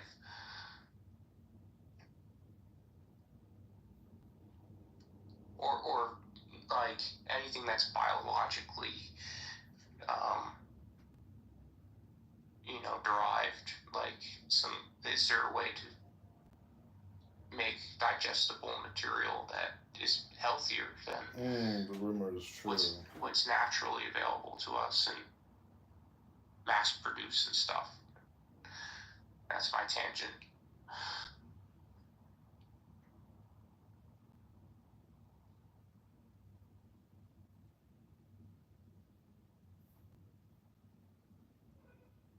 I mean, how do you view communication being the fundamental first step in any type of significant change? So, analyzing the communication or upgrading the intelligence of the communication is fundamental in changing whatever situation this is. Meaning, I think the situation is already actually quite perfect. Now, a lot of people can't see that, but it is the equilibrium or the lattice of our simulation or situation or communication paradigm is so perfect. It's almost you'll miss it. You just can't. It's like impossible to detect. But there's this political economy component to communication, which is essentially will to power. So it takes a tremendous amount of communication intelligence to create the courage in someone to actually try to achieve, political change by will to power or taking action. So I'm just saying, studying communication or reading books, not stupid books like, for children. I'm talking about a wide variety of authors. I mean, that's the best way to improve yourself. I mean, I'm not saying rocket science. Obviously, everybody knows going to a library is extremely beneficial. But I'm just saying that on this app, our compression really matters because it's such a waste of time here. So if it matters here, it should matter in the real world. I mean, you shouldn't just be talking all the time you don't talk all the time in the real world. Hopefully you listen, and then during that silence, especially on work calls, every time I've ever shut the fuck up and you just listen, you're like, okay, yeah, I'm an idiot. I actually shouldn't even be talking. I'm not the subject matter expert on this. Like, let everybody else just get it out and just be the observer, like our friend Benji the Observer. Is this why they're defunding the libraries? Are they? They really shouldn't. Libraries are awesome. I love libraries.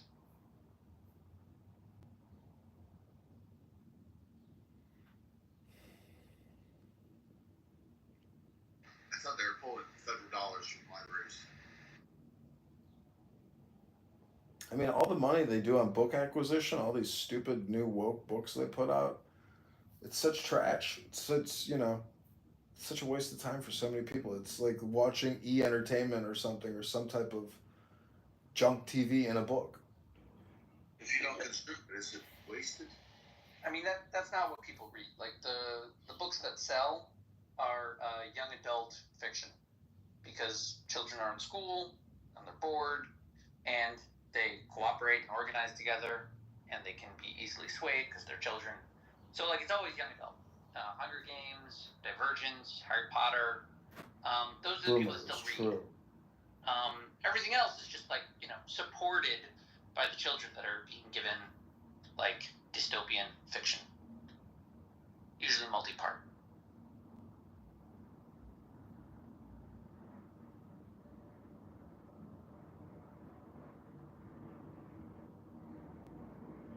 Has anyone read the popular children's book series Rainbow How's Six? your week been? I gave up children's books about 6 decades ago.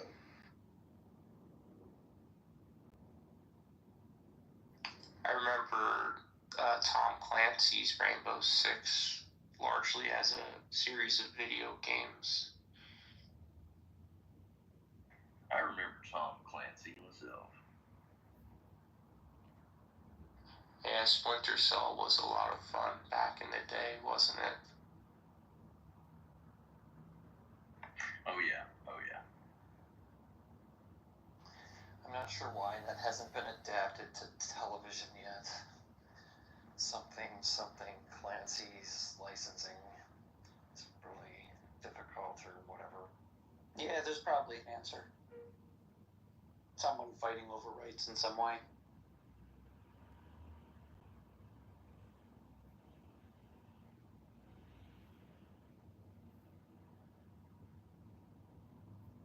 So wait, is God's perfect world just silence? Silence now? Well, I mean, like, there seems to be some kind of but yeah, most of existence isn't very noisy, I think.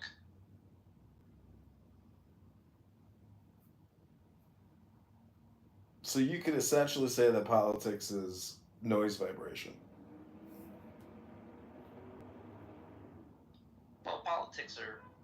is a small subset of the noises that humans make. You know, that's just one particular corner of existence. It's important to us, but like, does Mars or Pluto or Jupiter care all that much? Jupiter is much bigger by mass. Maybe our solar system exists primarily for Jupiter, and we're just like a weird, annoying, sentient byproduct. You know, they say that Moses named Jupiter after the Jewish people. And by they say that, you're referring to yourself in the third person, gender non-specific they? You know, like Big Lebowski, he says the journalistic we. I don't know, McSad, it's a joke.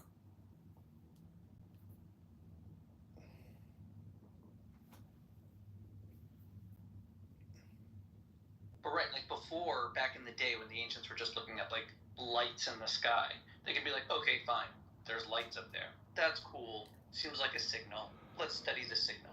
Cool. But at this point, like with our knowledge of physics, saying Jupiter is just like, you know, X size, significantly larger than we are, and just in terms of like the care put into all of the design of creation, quantity-wise, more care was put into Jupiter than all of humanity and all of Earth. Multiple Earths. Even more so by the sun.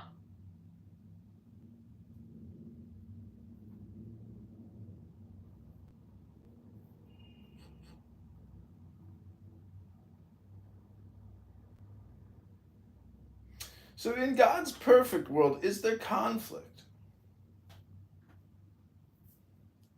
Yeah, I think so. Which God? Gods. I think that God designed man to have a diversity of opinion. I think man designed God to have a diversity of opinion. Boom.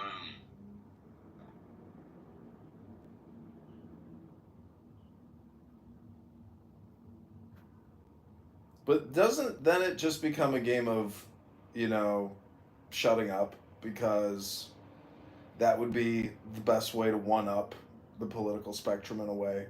I mean, or automating and scaling the power, you know, to win power. I mean, this app is. What do you want power for? Survival, enhancement. I mean, it's a game. It's like refusing to play the video game. I mean, a slot machine is not a video game. You know, you're literally just spending 20% on every bet. Now, if you play an interactive game, which is kind of what life is, just like this app, there's this linguistic one-upmanship that's taking place, and it's to your detriment if you don't study it or become aware of it. I mean, that's all I'm saying. I don't mean about why do I want power. Well, linguistic communication strategy requires you to shut the fuck up, to meditate, to be silent, to just listen, and to stop thinking, to stop speaking, or to stop participating. It takes willpower or knowledge of that awareness, I suppose. That's all I'm saying. Silence is boring. I know, but look at it from the perspective of somebody trying to monetize or capitalize recordings, the recording industry, for example, the music industry, the movie industry. It requires people to shut the fuck up and create content. So content and contentment, I'm just trying to communicate. I am complete.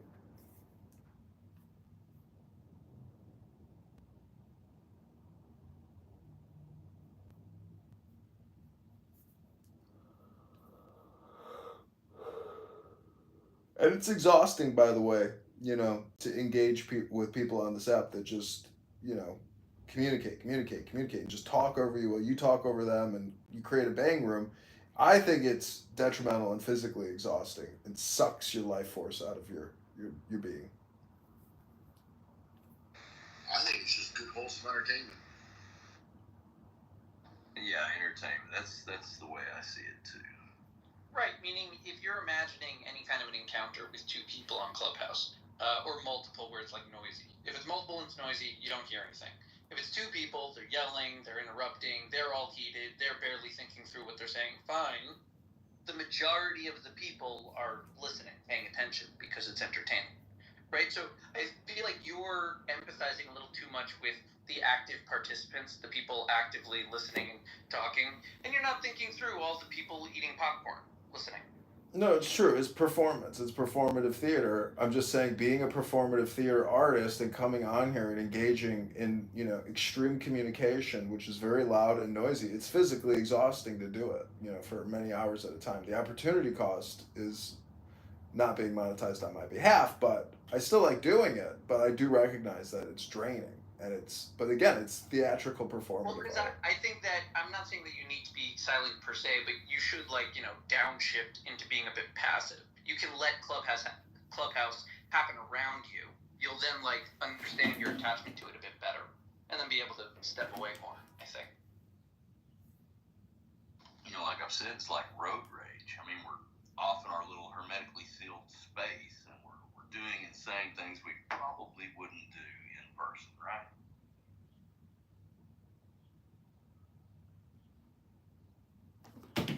I feel like I'd say most of what I see on Clubhouse in person. Yeah, but I mean, a lot of people don't, No, I know. There's definitely people that make use of that distinction in the act. They don't maintain the decorum they would. Right, exactly. The road rage incident, Drive by in your Volkswagen and flipping off the guy in the Cadillac, right? But it's a safe space for road raging.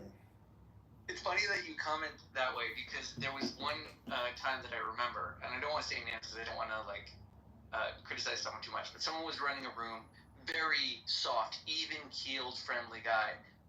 I think he got into an accident, while he's running the room. And he loses it.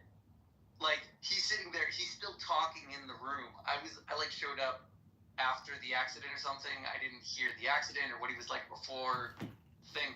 But when it did, he was just fuming at everyone and everything. People that were still talking, trying to give advice. He had none of it. And it was just night and day, because this is the nicest guy. Very holds decorum all the time. But he went through a traumatic incident.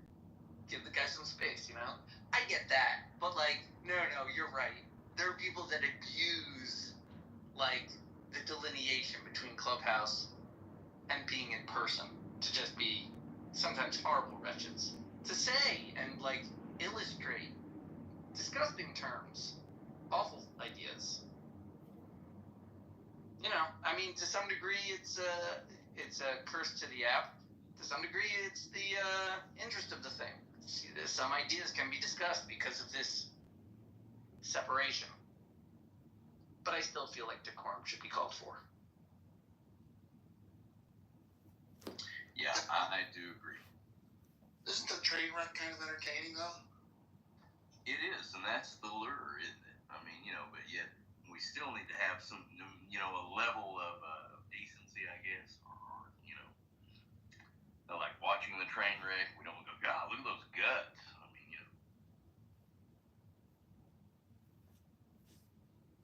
Yeah, but while it's crashing. But it is what lures us. I mean, we all know that.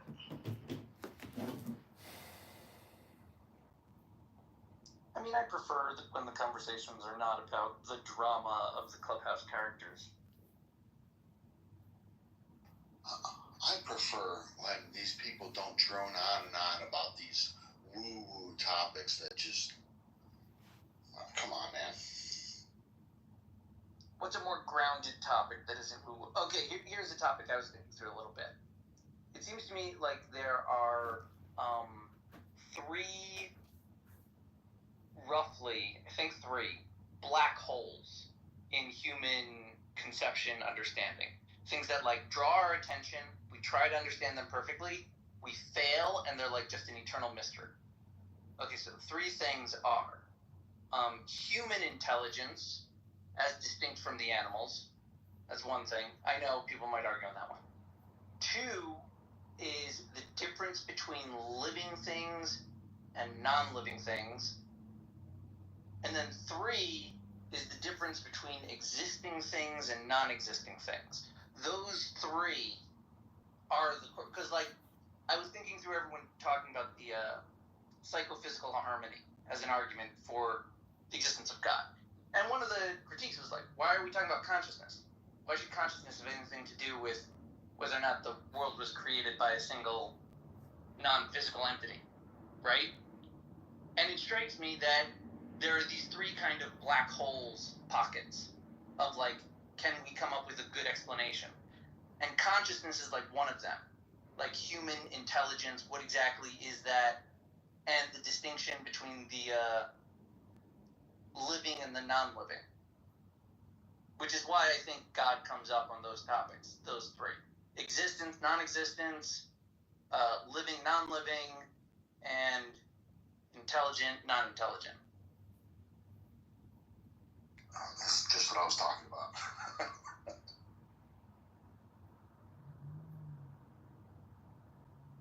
Hey guys, I'm very sad today.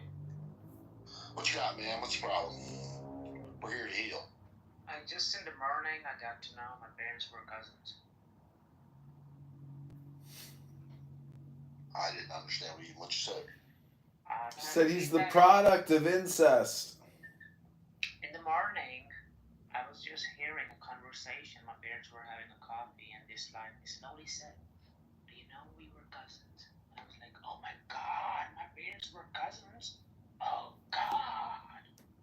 Well, what are you worried about? Just like the lower IQ number, you know? Or are you just a comedy routine? Because I get the feeling you're just pulling our leg, Dr. Muslim. No, I'm not pulling your leg. Basically, I was born in a Muslim family. But seriously, like, I never thought my parents would be cousins. So How has your life changed since you found this out? basically, after knowing that fact, for sure, I'm moving out soon. Okay, so you got a plan to grow up. That's a good thing. Oh, yeah.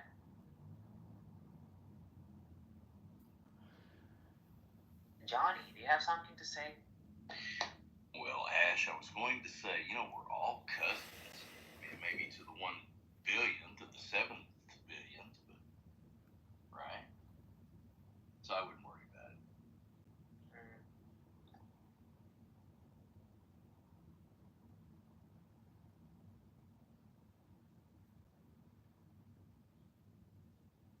Is there anybody a Muslim so I can have a real talk? You can understand my pain. Okay, well. No, but I can role play. I'm kidding. You don't want any advice from me.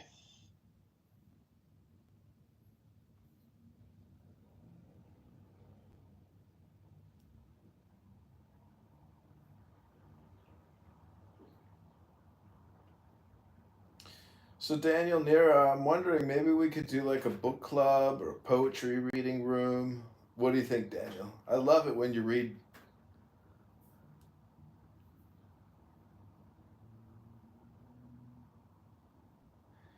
He might not be there. Yeah, he's been on break ever since I've been here, so I Oh, he's sleeping. Is he talking to an Illuminati agent? Cora, what are you doing this Friday night? You going out with the girls? Staying home reading a book? What's on your schedule, Dr. Cora? I had some people in my other room telling me that they hate you, I can Cora. tell you my schedule, but I didn't this weekend. What do you mean? Just started. Basically, I was at the Harbor Brand, and in one hand I had a beer, White Claw, 5% alcohol, and in my other hand I had Quran. And basically, one of my friends just wiped the secret from me because my both hands were occupied. So basically, when I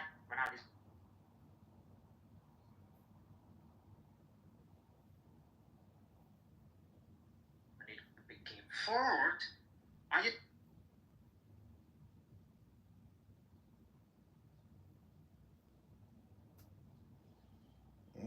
Fabulous.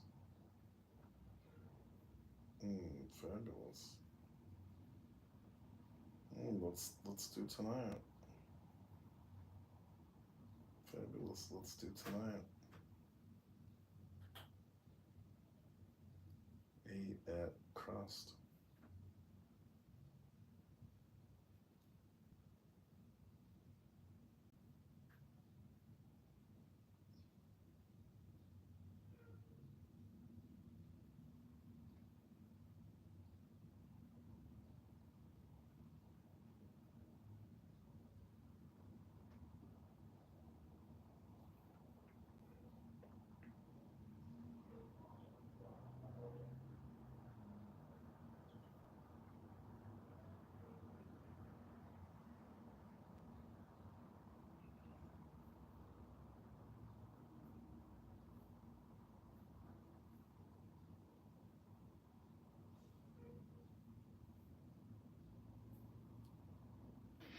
Yeah, she's probably busy too.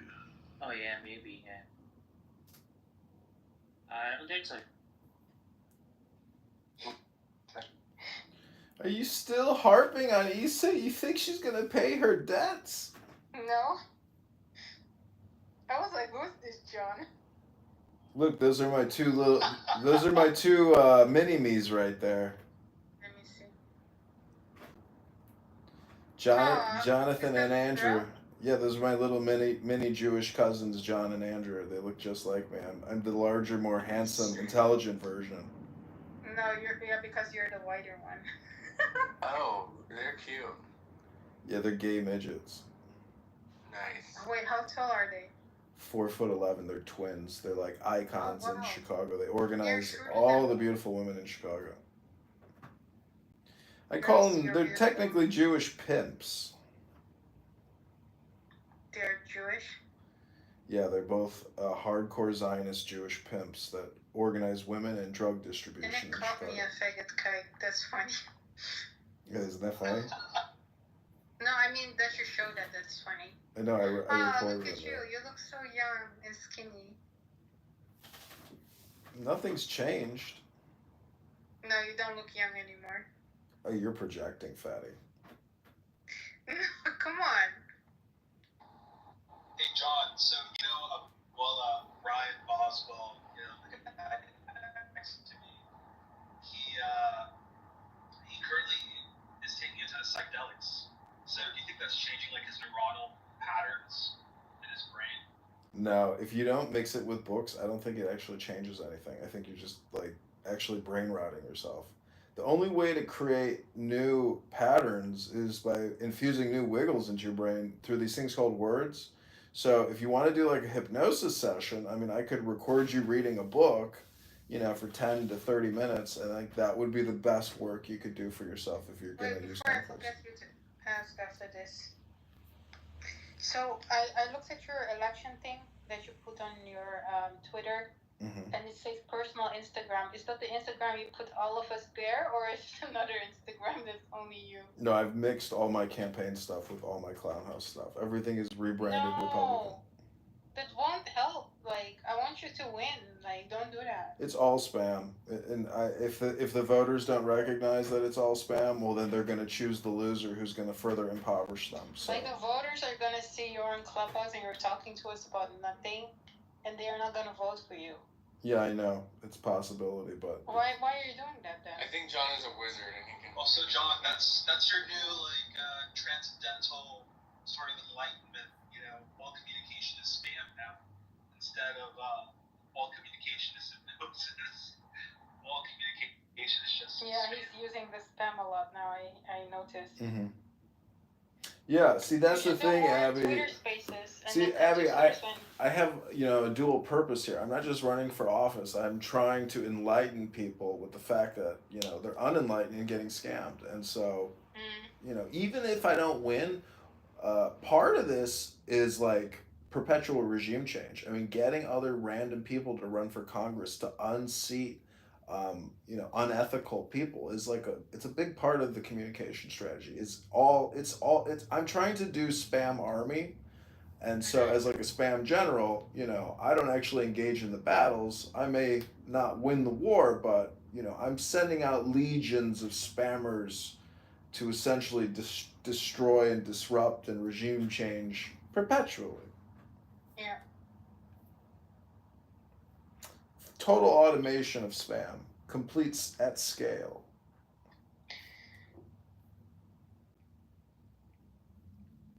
What do I want to say? See, ideas live on forever. You did spam me.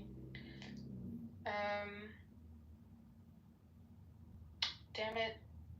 When was the last time you broke a sweat, Abby? Last night, What were you doing? biking. Oh, you were biking outside. You're one of those people who's got to work out outside. Yes, and I told you, and you made fun of it. And you were like, It's like not using that just technology. doesn't allow me to go to the gym. Oh my I'm joking. goodness. I'm joking. Yeah, it's better to work outside. Before this gets like real. No, Chance of getting ringworm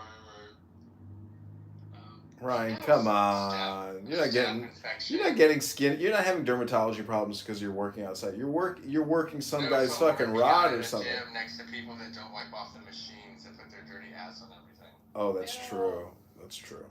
I barely eat anything, so like. Oh, my friend is here. Like, My friend is here. We're about to do the pre-Shabbos prayers. Oh really? Oh.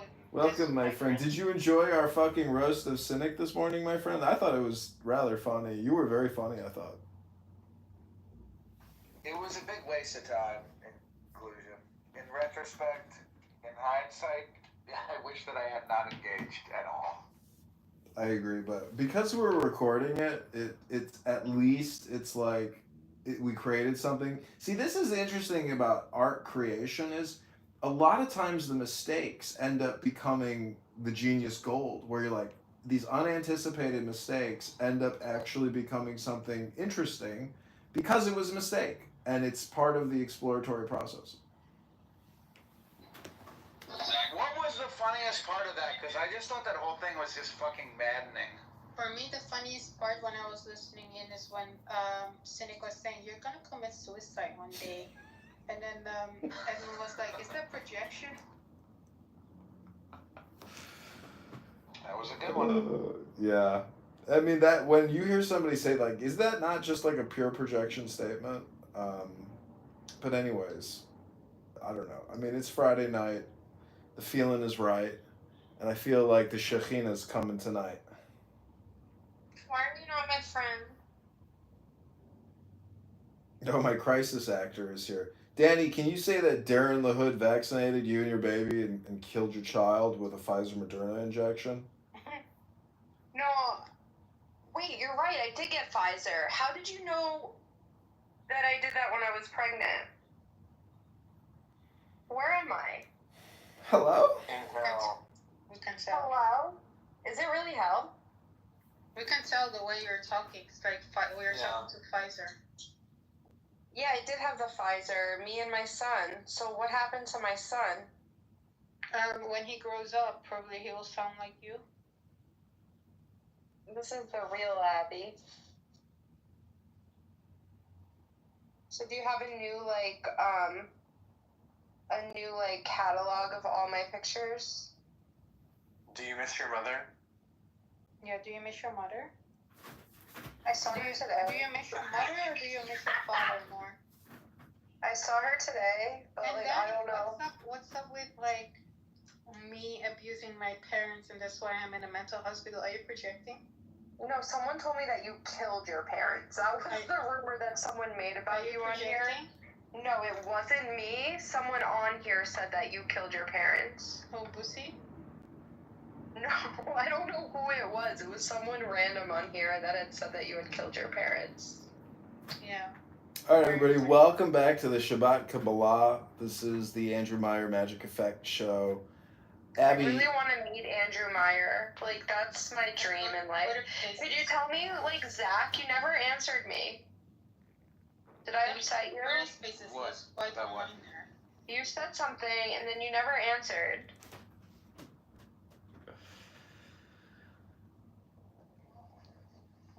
We need Issa to see this, so. no, Issa's sleeping. Let her sleep. Oh, I'm no. gonna bully her until she. I know that Daniel came in. So. Oh, I got blocked by Turkey. Modded because they are blocking Diogenes, maybe. Oh my So gosh. I bring you up. Diogenes is trying to come in the room right now? Maybe not. Maybe he will. Oh, you hate Danny. You wanted to Brush kick you him. up. Here, there you go. I know that my friend has him blocked, so. Oh, God, what a waste of time. Christian or whether he's just a. I think he was a troll, maybe. Yeah, maybe. Something like And the man should be arrested, thrown in prison. Not according to their constitution. Oh, no, you got more excuses than a nigga going to jail. Because you get a lot of credit, and your judges, the judges appointed by your Democratic presidents, get a lot of credit for screwing things up for Donald Trump. So I just thought I would go back and refresh my memory. The Congressional Budget Office, I'm reading, was created by the Congressional Budget and Impoundment Control Act of 1974. The law was passed by a Democratic-controlled Congress. Both the House and the Senate were under Democratic control. But then it was signed into law, and I'm old enough to remember who the president was in 74. A lot of you may not even have been born in 74. The president at that time was Richard Nixon, who signed that bill, who I believe, if memory continues to serve me correctly, was a Republican. So to be dismissive of this analysis because it was a Democratic-controlled Congress that created the Congressional Budget Office, and therefore the veracity of anything the CBO comes up with that may not be seen as positive by a Republican administration must be dismissed is obviously ludicrous. But okay, let's just say the CBO, even though it's not true, I don't believe, is controlled by the Democrats and they're just trying to embarrass Donald Trump. Well, there are others who have analyzed this. You got any other budget model, I like to stick them all in a row on my primary deficit over 10 years. Tell if you'll get it. Rising by 7 points. Fully serious. The tax foundation I can show you. But first you're going to tell me what this order is and why everybody cares so damn much about it. And then you're going to tell me who out there might want to buy it. Brilliant. The high-end community is The high-end community. It's a tight-knit $3 trillion. The high-end community is a very tight-knit. I cannot possibly betray the confidentiality of my Why buyers. would you, at a time when you're causing people to lose their jobs, trying to eliminate or cut down on the budget? Now, who again is this buyer of yours? It would increase. You got any other Another aspect to this. And it has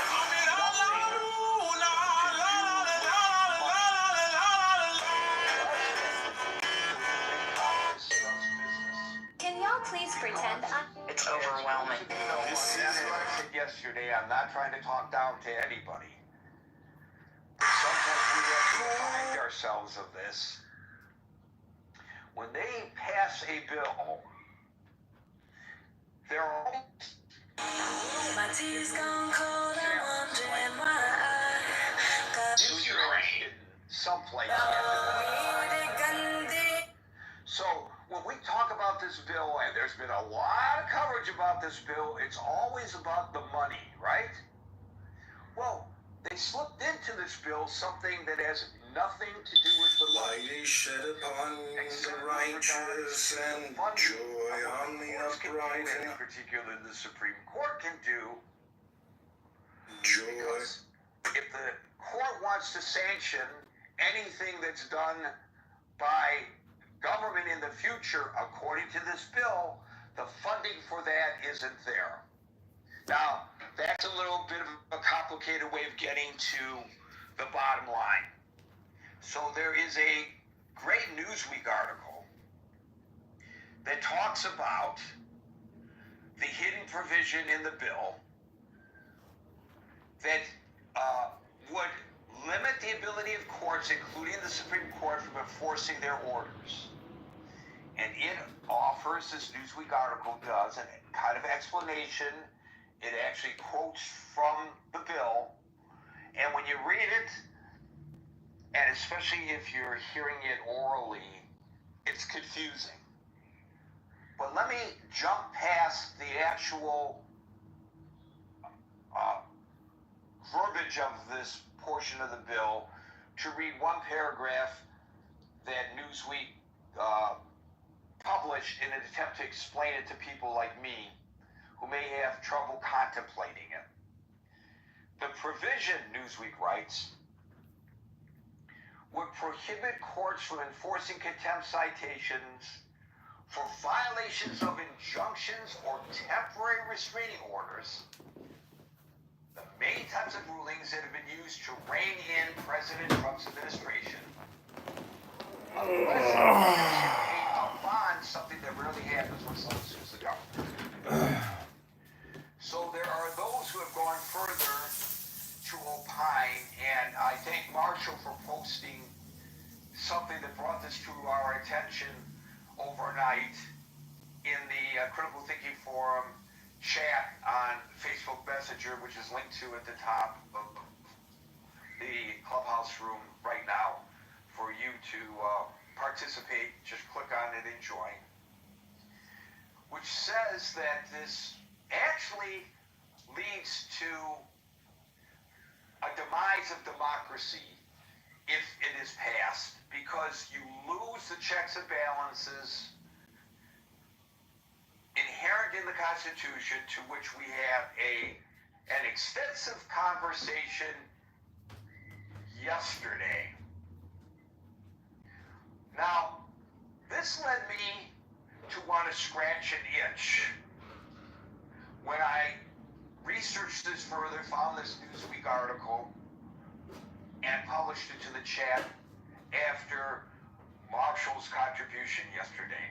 And this is not really to the topic at hand, but it's an itch that I just have to publicly scratch here as I did in the chat. And it has to do with criticism of the news media for not doing its job as well as the news media ought to. You know, the Republican Congress, there's an oversight committee right now that's been established to investigate the possible, and I don't know that it's been determined, at least publicly I don't think it has, but everybody has their opinion. Reduction of the mental acuity of the previous president of the United States, and who knew about it, and if so, if it's true, and their hiding of it from the public. There's a congressional committee right now that has actually called 4 or 5 staffers, and they want Joe Biden to come and testify potentially as well. And if those staffers who supposedly are in a position to know don't agree, and they're in negotiations right now, they would issue us subpoenas, haul them up before Congress, and make them spill the beans. What did they know about Mr. Biden's potential mental decline? But in the context of this, and I don't know how far this committee is going to go, and if it goes this far, to me it stinks of McCarthyism. They are talking about looking at, now again, this may just be political hyperbole and it may never reach the committee officially, the quote-unquote cover-up, that's the term that they are using, of the president's decline by the mainstream media. Well, folks, the reason I bring this up is because while I just cited a Newsweek article about this little hidden provision in the big beautiful bill, in all likelihood, most of you never heard of this before today. And I hadn't heard about it until Marshall pointed it out in the chat overnight. Which means, and in my searching, my conclusion is validated that this has not gotten a lot of coverage. It's gotten minimal coverage. A provision of the bill that could potentially result in the demise of our democracy as we know it, because it would eliminate the checks and balances, not substantially covered. But nobody's calling that a cover-up. So the itch that I'm scratching is the use of the term cover-up. The mainstream media covered up Joe Biden's mental decline. In fairness, I think the reporters saw exactly what everybody here saw and reached whatever conclusion they reached, which I'm sure there was disagreement among them, as there would be disagreement among us about what was going on with President Biden. Some people are certain that it was a decline in his mental abilities. Some people say it was not. Whatever. That's not the point. The point is, there was no cover-up. There was no monolithic decision by the news agencies to cover this up. There were editorial decisions made. And you got to be careful, by the way, about what you report if you don't really know it, especially when it comes to a person's health issues. So I'm sure that played into all of this. So I think we have to be very careful about calling it a cover-up. But if you want to call that a cover-up, we'll call this a cover-up too. The mainstream media is covering up this provision of the big beautiful bill that nobody is talking about. But what people are talking about in the bill is the first part of my recitation today, that it goes absolutely against the grain of what they are allegedly doing when Elon Musk is walking across the stage with a chainsaw literally in his hands, holding it over his head. Now, if you want to take it a step further and try to analyze this dichotomy, feel free. That's too much for my little brain to figure out. Why would they do this? Why are they so duplicit? Why are they causing 30,000 people to lose their jobs, programs to be cut, and which may or may not be to the benefit of society? That's arguable on a case-by-case basis, with the express purpose of reducing the deficit while introducing a bill that increases it. I don't get it. All right, glad to see that my little dissertation brought a lot of people onto the stage, maybe some of you to figuratively bitch slap me. And if so, I'm welcome to a re-education from you collectively. I'll start calling people in the order in which I see them. And today that order begins with Scott. It's a big, beautiful bill, and we love it, Gary. We love the bill. We love Baumgarten. Baumgarten loves the bills. Yeah, I mean, I have a couple thoughts in no particular order. First of all, I think the sort of alleged hypocrisy between the quote-unquote fiscal responsibility and this deficit, the massive deficit increase that will happen is sort of so that the big and beautiful bill. It's not only hypocrisy. I think it's what it is you can be anti-government and have no commitment to fiscal responsibility, right? I mean, well, maybe it's just disingenuous or something just being disingenuous, perhaps. But I mean, you can hate, which I think a lot of the people in the Republican Party just hate these programs, right? Just hate the government money is going to certain things like food programs and like subsidized medical care for poor people. And I'm not trying to demonize them. I'm just saying they think that's what government should not be doing. The government should not be about the business of this, right? That government is not. It's not the federal government's role, right?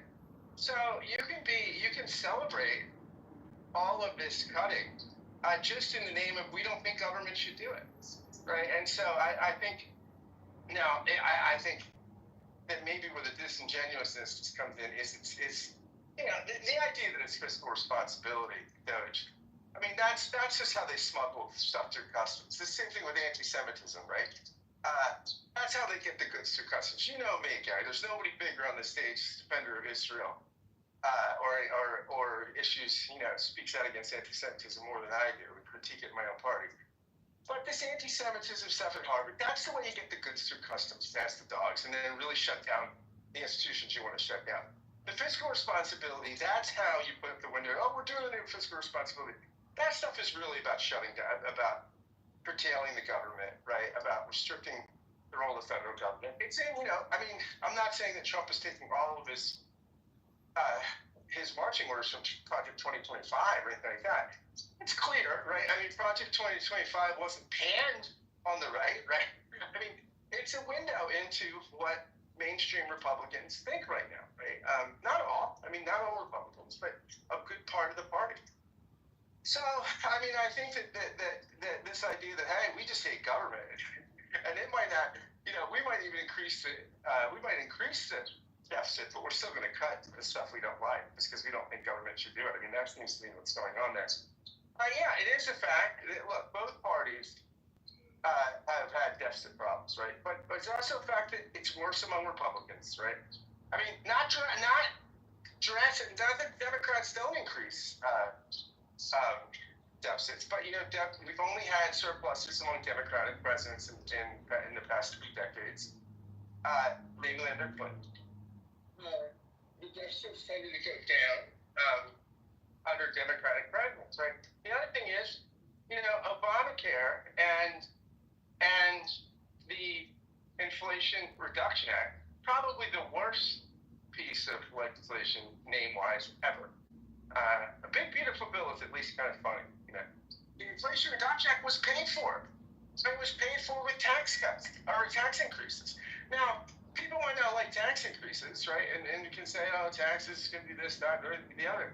But the Democrats had the intention of paying for that, as did Obamacare was paid for by tax increases. Now, what happens is, and one of the reasons I think Republicans are worse on the deficit is because they're allergic to raising revenue,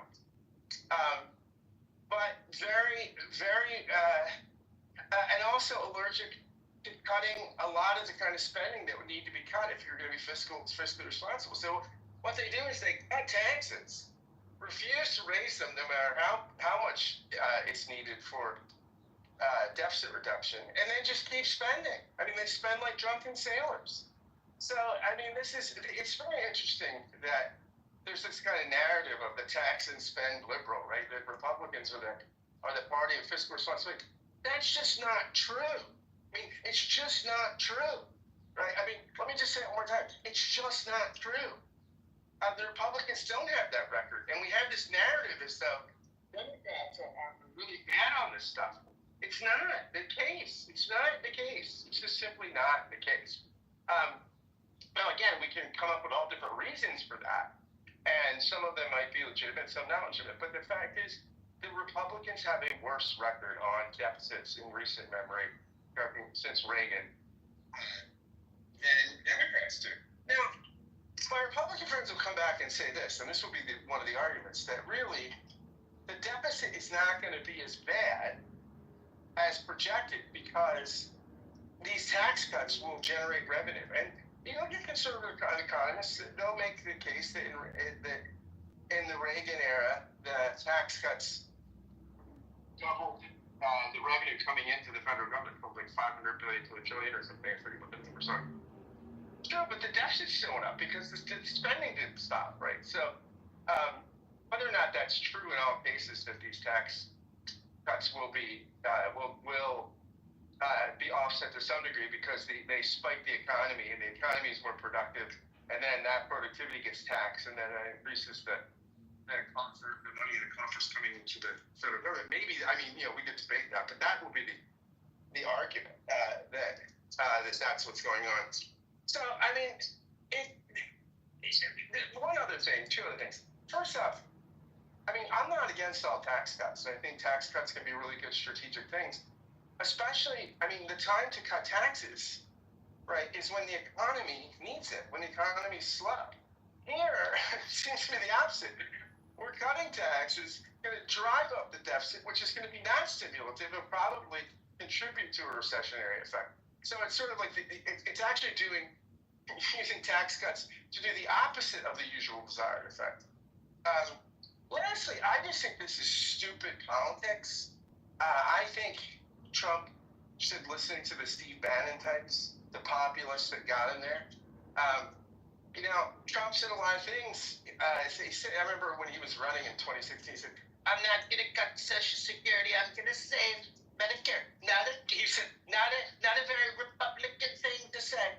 I mean, Trump ran as a different kind of Republican, right? That he was not anti-entitlement, that he was not this Reagan supply side guy. He should take that mantle back up. He should listen to Steve Bannon and the populists in his own party. I mean, Bannon has talked about taxing the shit out of rich people and doing stuff for the working class, right? That's real populism.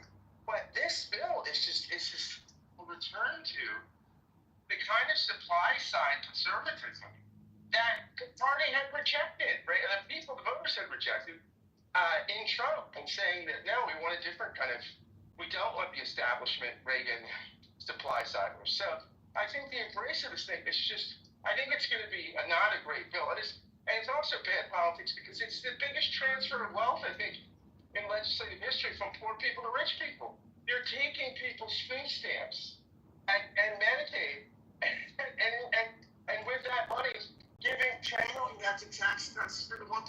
This is just, it's bad, I think, morally, but it's also just stupid politics. Trump won people under $50,000 here for the first time. Republicans generally don't win that good, right?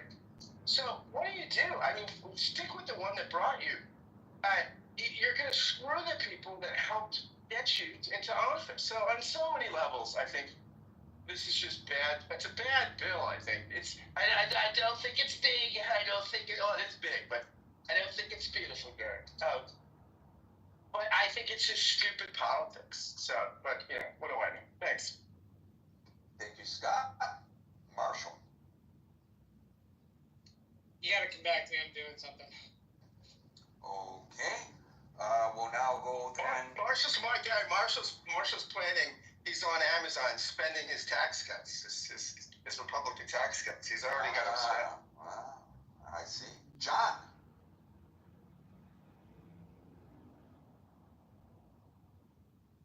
John, my man. Wow. Dominic. Yeah, I'm here. Sorry. Okay, I can wait. There you go. Yeah, I'm not happy. This is just like another omnibus bill. All these bills are multi-trillion-dollar bills, and they should do it line item by line item so the president can void it out. And we have to start being practical, pragmatic, fiscally conservative people in this country. If we don't, we're all immoral, and I accept personal responsibility for it. So that's the way I view it. Thank you, Gary. John, you don't have to accept personal responsibility. I don't think that it's within your control or mine or anybody's what they do in Washington, really. We can influence it, but we can't control it. But I appreciate your frustration, which probably led you to that pronouncement. Dominic. Hey, Gary. Shabbat shalom. I don't know what to say. I hate to follow Scott because he was so eloquent and theatrical. podcast pro. Flattery will get you everywhere, Dominic. I just, it's so weird that the politics is so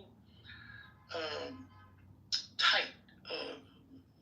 We're looking at majorities of 1 vote, 2 votes, 3 votes. If we were to flip this over and give the Democrats a 3-vote majority in the Congress, I wonder what the politics would be like. Would we have another impeachment? Would there be, an entirely different type of dynamic?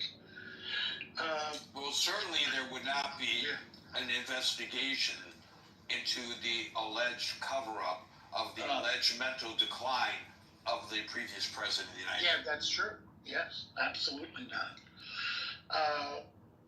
So I don't know, Gary. I'm confused about the whole omnibus thing. I just wish we were going back to when Reagan was president. Who was Speaker of the House then? Dick O'Neill. Yeah, it was a little bit, let's go have a beer and do a budget. And, people were actually, there was a sense that we were together as a nation, and that we weren't literally trying to kill each other. Very difficult for me. I don't know what to do about it. Maybe I'm just depressed because it's Friday. I don't know what to think. I'm humbled today. I'm gonna leave it at that, Gary. Thanks. Thank you, Dominic. Marshall, are you back? No, I'm still trying to figure this out. Sorry. Okay, we want to hear from you, so please come back when you can. Steve? Yeah, this stuff, the left-wing media covering up stuff, or whatever source of media you got. The fact is that we've become stratified in media, just like the country's become stratified. If you look at how MSNBC is going to present the story versus how Fox News is going to present it, they're all going to have their little angle on it, and they're going to have their agendas.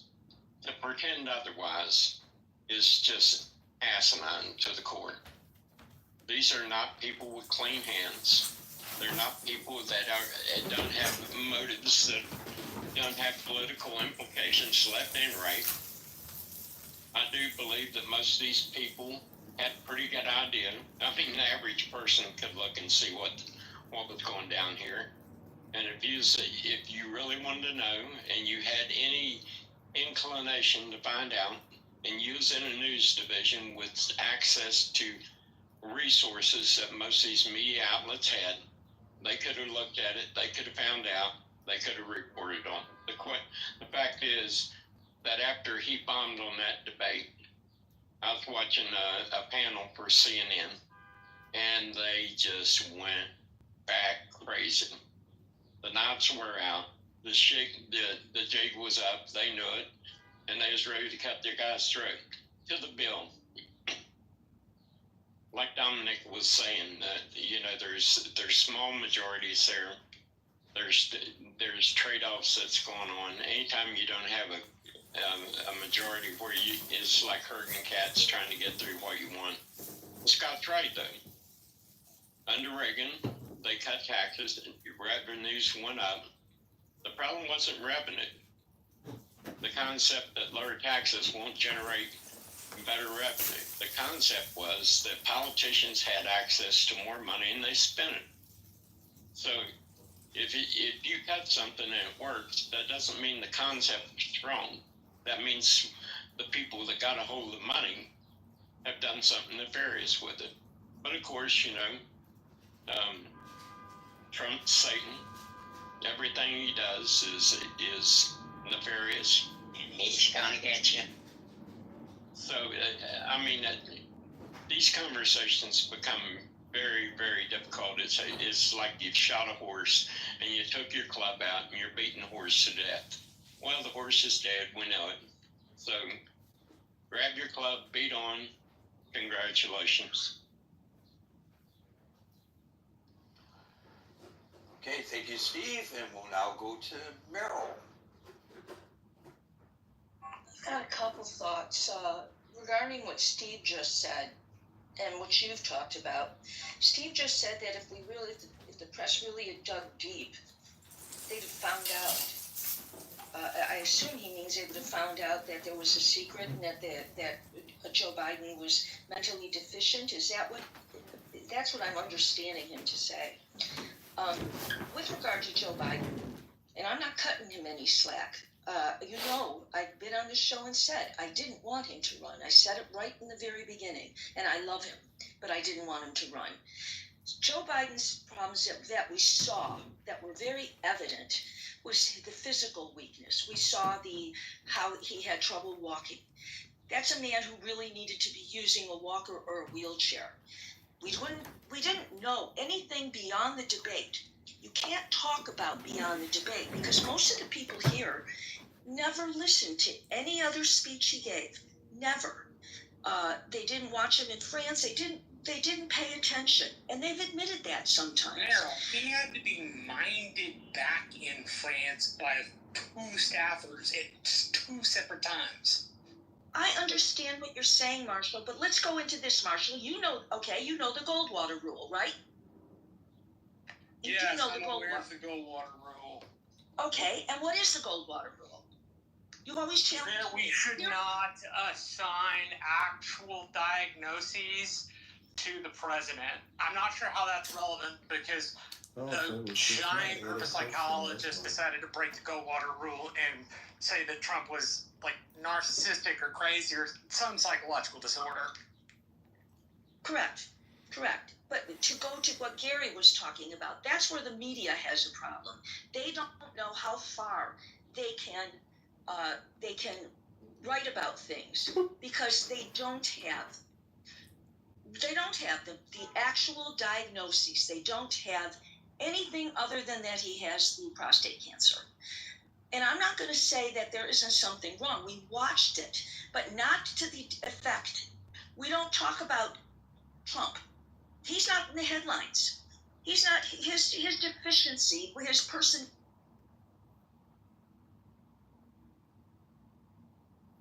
Not in the press. That's not.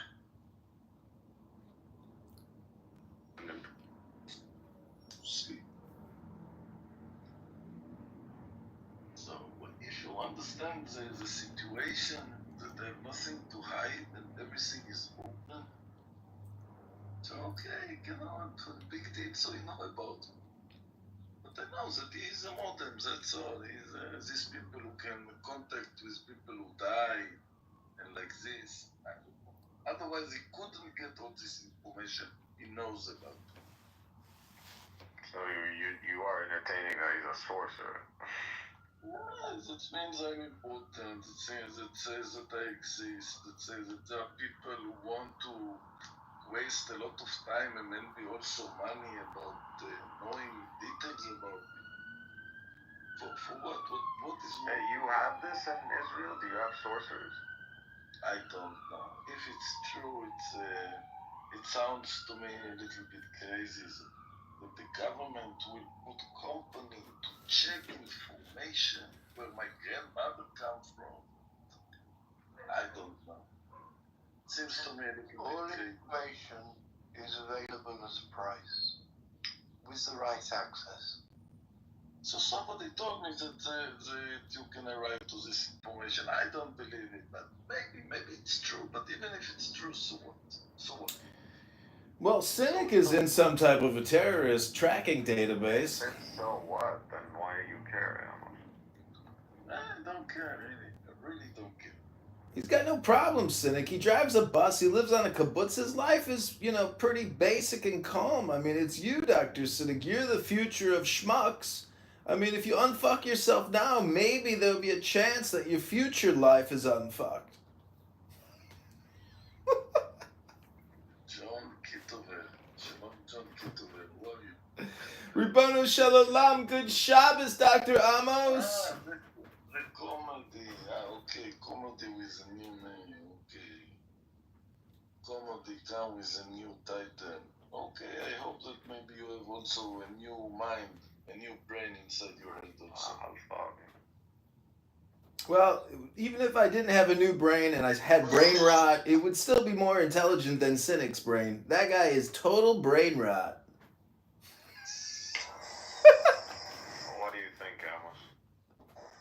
I think that I want now some Jewish to, some Kanis to come, like Shimi Beaton. You know Shimi Beaton?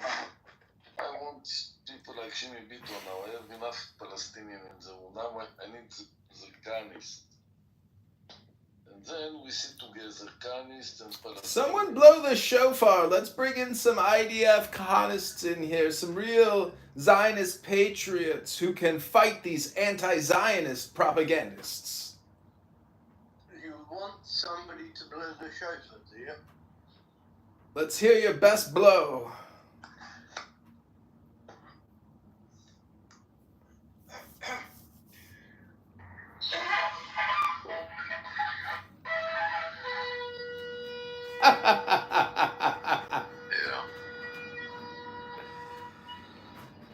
You hear that, Cynic? Call your uncles, call your cousins, tell them to pack their bags, they're going to Libya. So why do you come into a coexistence room, John? What's your goal? Well, I'm a little bored, got a little downtime before my next project, and, you know, I just find these rooms to be fun, but I think until you define coexistence, you'll never have coexistence, and I never hear anybody here actually defining the term with existence. Get with existence. Is that what it's saying? Yeah, why don't you define it? I think co is with, and then existence is to exist. So get with the flow of things is what it's saying. Which means obey the law. Stop being a murderous terrorist propaganda supporter. Stop supporting and promoting terrorism. That's what Cynic does. That's what a lot of these pro-free Palestine people do here on this app. They just propagandize. What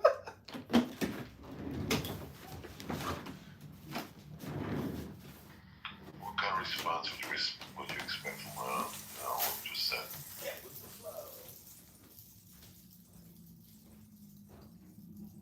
Come on, John, you're an intelligent guy.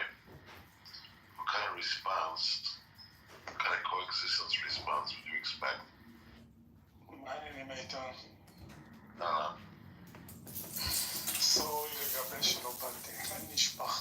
No, you're not saying anything hostile, John. You're not saying anything at all.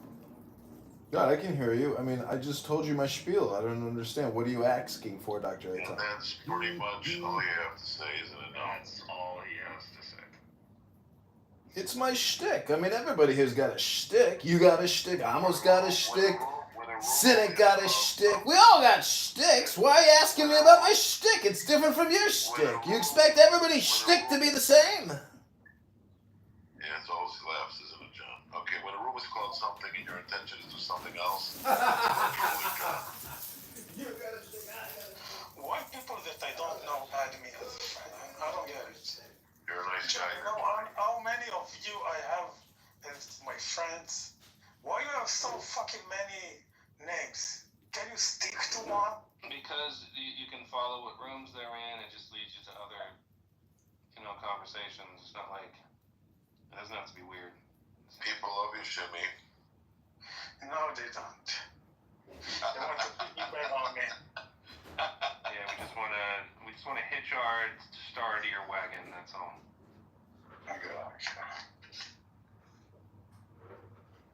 Send it backwards. Amos, what are you doing for the holiday? Well, holiday? Shavuot holiday? What? 5 minutes. I really have no idea where I'm going to be. Well, my family takes me, I go. I'm those people, do nothing, don't want to do anything. They go there, he goes there, they go there, I go after everybody, like with the wind. Where the wind is blowing, I'm going with the wind. I think the holidays that we can do barbecue are more fun. I mean, listen, if you can flow with the wind, you're like a Skywalker. It's like being an angel. It's a good place to be, Dr. Amos. Yeah, it's true. I always try to be in a good place.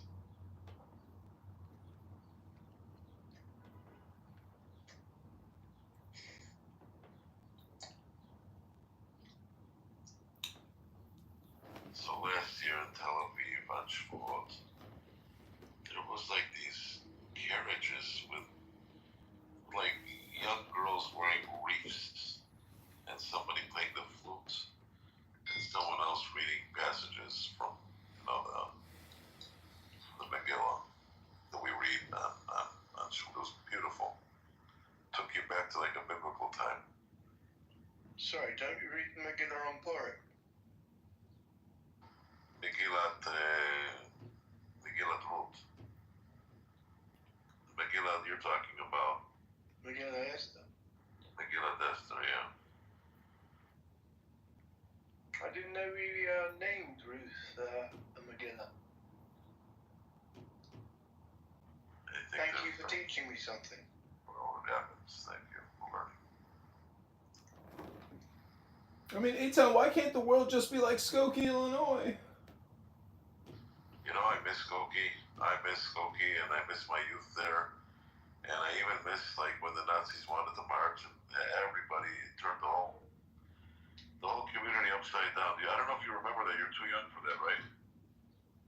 No, everybody knows that story, and everybody's seen the movie with the guy who played Meyer Lansky.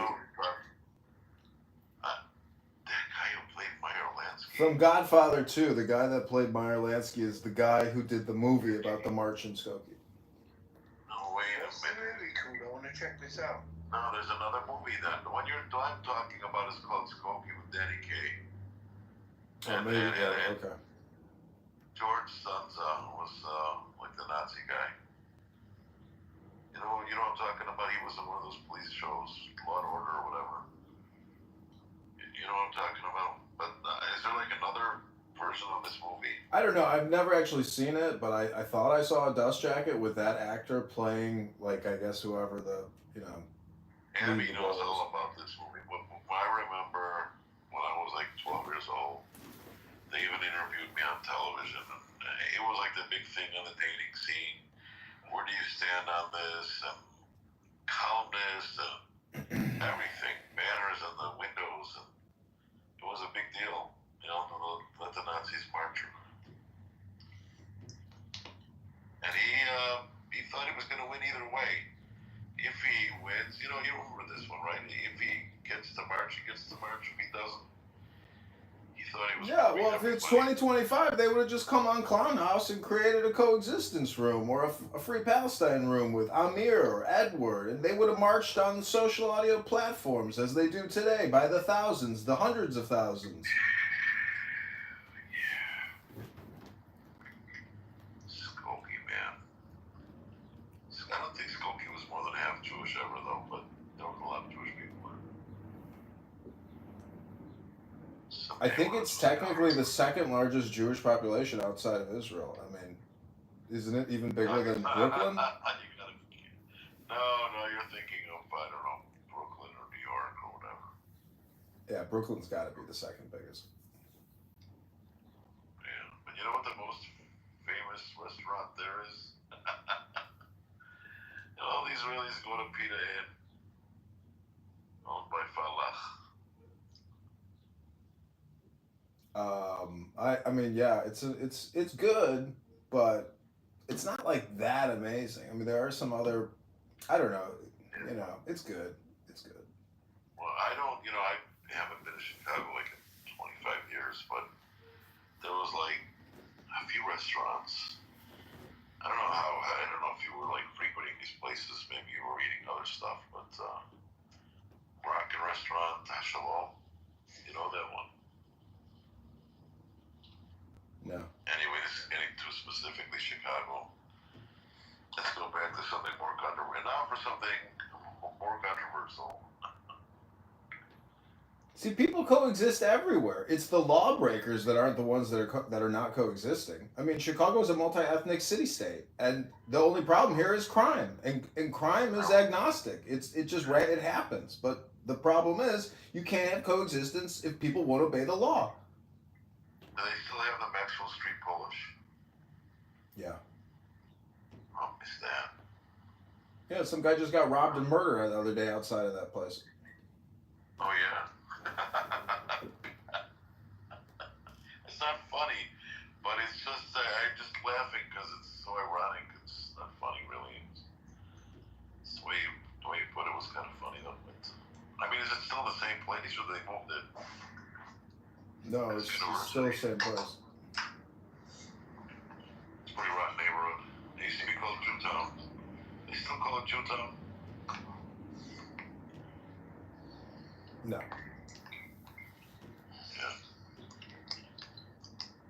But there's a lot of vehement anti-Semitic, Jew-hating pieces of shit that sit on the city aldermanic council, and they have no problem espousing, essentially propaganda and death threats against Jews. I didn't know any of that. Yeah, they wear the keffiyeh. I mean, there are literally jihadists in the city aldermanic council. Yeah. Well, I left Chicago, so I'm not there anymore. Yeah, this town They're sucks. spilling over for Michigan, John. They're everywhere. I go to the park, there's women in burqas. It's unbelievable how many Muslims have infested America, the cities. I mean, That's what happens when there's 2 billion of them in the world. I'm taking a walk right now in Brooklyn, and so many niqabs, full face covers, everything. It's crazy. everybody's speaking Arabic. It's unbelievable. What does Oak Street Beach look like? All these jihadists playing tight. I recently saw a woman in a niqab watching her husband and son play in the lake while she stood there in 90-degree heat, sweating underneath a black sheet. She couldn't go in the water, so she had to watch her son and father play from the distance. It was very sad. I felt so bad for her. And I could tell she didn't have enough water as she was essentially cooking underneath a black flannel in 90-degree heat. What a sacrifice for Allah. Truly, her faith is divine. I mean, if that's what you consider a sacrifice, what's more of a sacrifice? A woman shaving her head and wearing a wig at 90 degrees? And then No, why can't a woman get into the lake with her husband and son in a bathing suit and enjoy the sun? I mean, why does she have to be so modest? We have that in Judaism. We have that in Judaism too, John. That guy's a fucking idiot. I'm just saying, if you're sweating underneath a wig and you're an Orthodox woman, I mean, it's a cultural thing. You know, I reported you, cynic. They're not wearing fucking niqabs in Judaism. I don't know what Judaism you're talking about. Look at my profile, cynic. I reported you. You called me a faggot kike about 30 minutes ago. I've reported you. I expect your account to be terminated shortly. You'll get a party hat soon, I'm sure. You'll be back. Why does Amos always leave the room? I don't understand this guy.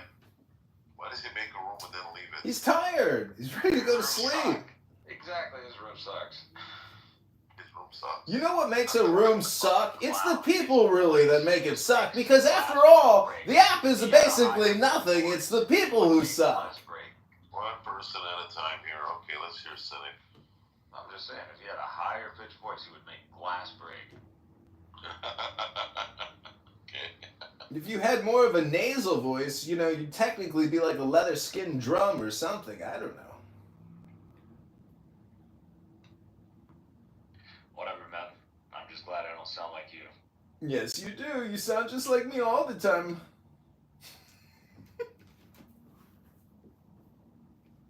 Cynic, have you ever been accused of being Jewish with that nasally, raspy voice you have? I'm sure you have. Not really. People don't associate Middle Eastern look with Jews. And, You've got a Middle Eastern look? What makes you look Middle Eastern? If it's on walk down the street, assuming he looks what he looks like in the pizza, people are not going to assume he's Jewish. They're going to assume he's Middle Eastern. Oh, well, Jews are Middle Eastern, so their assumption would be correct. Not When really. they see Cynic's sandals, they know right away he's not Jewish. That's because Jews have grooming standards with regards to clipping nails. Cynic probably has toe fungus. They're probably all yellow and dirty at this point, and he's got these cheap plastic sandals that he wears. He only repairs laptops, and he's here 80 hours a week, so he can't actually be pulling down a decent salary. Are we right, Cynic?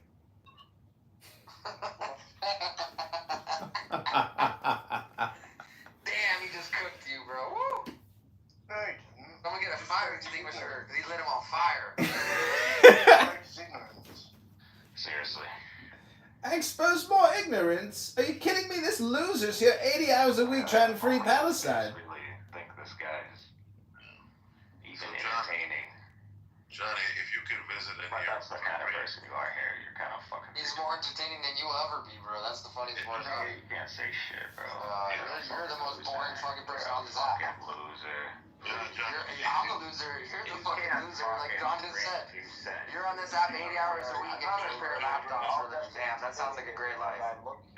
chill. Like a retard, that's why. Does he look like a retard? Well, I'm sorry that you look like a retard. Alright, guys. You don't know what I look like, so how would you know if I look like a retard? You can tell by my voice I look like a retard. You hear this, guys? This is ridiculous. This is the education motherfucker right here. The education he got in Gaza when he was there for the second Intifada. Yeah, how old were you during that Intifada experience, Cynic? And did you get a quesadilla? Say that you lived in Gaza. When you can engage without. How old were you when you lived in Gaza, Cynic? Please tell us all. What memories of the Intifada do you have, Dr. Cynic? I don't care about this clown. Yeah, what memories do you have? Everybody knows the fucking comedy guy is a clown, so I don't need to go out. Nah. Everyone knows that you're the clown. Everybody, I just want to let you know. Also, everybody thinks you're a clown too. Do you think I give a shit what people on Clubhouse think about me? People know something. For you to even make this comment shows that you really care what people think about you on a fucking app. That's fucking hilarious. Comedy must have some sort of disease. Oh my god, man. That's just so funny, bro. It's experiential comedy, Cynic. Crazy, dude. You're the material, don't you get I it? think I give a shit what people on an app think about me. That's funny, bro. That's the funniest thing I might have heard all week, actually. Listen, Harry, they're not judging you personally. They don't know you. I don't care if they're judging me or thinking about me. I don't care. All I know is that I live in you guys' head rent-free. No one lives. I live in all y'all's head rent-free all the time. That's why you guys know me. And that's why you know John, because that's what we do. We live in your heads rent-free. No. You hop into stages where we are present, and then you guys disrupt because you are trying to cover up for your Disrupt idiocy. what? There was nothing going on. No one was talking in here. What are we disrupting? Well, you guys are not letting. Is there an intellectual conversation because going you on? I don't guys think so. are intimidated. You can't. That's the point. You're incapable of intellectual discussion. Cynic, they cooked you earlier today for like 3 hours in that room. What are you talking about? Daniel cooked you in that room. You had a gay boy cook you all day long, bro. That was funny, bro. That was actually hilarious. All right, make a point right now. What did he cook me? What do I need? I don't need to make any points. I'm sitting here playing video games, listening to you, bro. It's fucking hilarious. Proven. Point proven. Well, I guess you just made a point then, right? I did. Do you feel better about yourself now? Talk, or that's all you. Do you feel better about yourself now? Are you gonna fall asleep tonight, knowing that you proved the point? I'm all about honesty, man. Oh yeah, you're all about honesty. You don't even know history. How are you gonna be honest if you don't know history? You're not gonna cover it up, man. You're an idiot. Cover what up? That's not my job to cover anything up. Yeah, you're covering up your idiocy. You called me a kike faggot today and you said I should go kill myself and commit suicide. What kind of advice is that, Dr. Cynic? You are. I just told you. You hear that, gentlemen? I give you your coexistence. This is Cynic's coexistence. He called me a kike faggot and told me to kill myself. Is that coexistence to you? It doesn't sound like. What about you, Amos? Do you think that's coexistence? No answer. And he calls me the clown. It takes a clown to know a clown. It's all projection all the time with this piece of shit. He's on this phone. His mommy's calling him. If this is coexistence, yes, of course. Oh, yeah? Do you know what the definition of coexistence is, Amos? What? I'm asking you. What's the definition? I mean, you're the one that made your room name coexistence every day, so I want to know if you know what it actually means. You know, it can be in a lot of perspective. How to look about coexistence. Oh no! Okay. Oh no! I like our room. The rest of the people, we don't want them. So we will stay. Me and Lee and Harry and Chucky and Cookie and Kaka and Coco. Stay alone. Who's Coco? Jewish room, only Jewish people, because we don't want any Palestinian to interrupt us. That's actually not true at all. We have more than just only Jewish people in our rooms all the time, actually. So it's not true. I don't know who told you that. Jewish all supporting Israel. What's wrong with supporting Israel? So you be supporting Israel? You live there. You don't support your own country? I think that in Clubhouse, we should try to make coexistence between everyone. Harry, why would you support Israel? It's 2025. Why would I not support Israel? Why would you? Because I'm from Israel. That's why I would support Israel. You're not from the West? I'm from both countries. I could be from both places. It's called dual citizenship. You weren't taught in school that what they're doing is wrong. Who's doing is wrong? Hamas? What Israel doing is wrong. What is Israel doing that's wrong? You were never taught in school that if you What see is Israel people doing like that's this, wrong? Can you? I'm asking you, what is Israel doing? Huh? Asking you. Breaking every School never taught you that the actions of Israel is wrong. What are the actions of Israel that are wrong? Breaking every commandment. I'm not talking to you, Cynic. I'm talking to Auntie. I can talk to whoever the fuck I want. Shut the fuck up. Yeah, Harry, so cute. The Bud Buddies are tagging me. Oh, that's so cute. They're breaking every law. He has to answer for you. You're gonna let him answer for you, Auntie, or you can answer the question yourself, like a big boy. Bro, he just bitched you, bro. Like, I don't know. Bitch me what? No, Cynic just loves to cast dispersions, but he hates to deny. He denies October 7th every chance he gets. Never discusses it. Harry, I'll ask you again. Break his ass in half. You break his ass in half? That sounds gay! So Harry, you were never taught in school that, you know, a nation like Israel is, you know, not a good nation and is evil and wrong. It's not a good nation and it's evil. Brother, this is a coexistence room. Take your anti-Semitism to the hate speech room. It's How would you know if it's evil or not? It's conduct. Have you ever left for the line with what we call a sovereign nation? What state are you from, Auntie? Listen, I asked you a question. All I asked you was, did you not learn it? Cynic, you're eating your own tail. You're an Ouroboros. You're like a self-eating snake. But in my school, that's not what we were taught. And I went to school in America, so I don't know where you went to school. So what were you taught in America? You were taught that if you want to take somebody's land, you're allowed to kill them? Is that what you taught? So who took whose land? Let's I want to know, were you taught that in America? Are you taught in America? You sound like you think that you're smart, but actually, I'll make sure. I'm just asking you a question. I'm just asking you a question. How dumb you really are. Go ahead. All I did was ask you a question. Let's talk about it. All I did was ask you a question. Okay, I'm answering the question. Who took whose land? Were you taught in America that if you kill somebody I already answered that question. How many times are you going to talk about the same question? What was the answer? Who took whose land? I told you, we learned about it in school here, that Israel is not an aggressing country and is not evil here in America. So I don't know where you... That's not even what I asked you. All I asked you was, in America, are you taught that a nation... English? Are you learned? Yes. Are you I'm not going to talk to somebody Did you learn in school in America? Did you learn in school in America that you are allowed to just go around and kill people for their home and land? Oh, so now this is a different question. That was not what it's the same question, but you told me it's not the same question. Every time you change the question. You wanted to kind of like attack me. Are you gonna keep up with the same question, or are you gonna change the question every time? Buddy, are you gonna answer the same question I asked? Or is it problematic? Oh my god, this guy's literally a retard on Clubhouse. Another retard in Clubhouse, dumbass. Okay, so what school taught you can kill people for their home? Do I kill people? Where have I killed anybody? Bro, buddy, Where did you go to school to come on Clown House and ask these difficult questions over and over and over and over and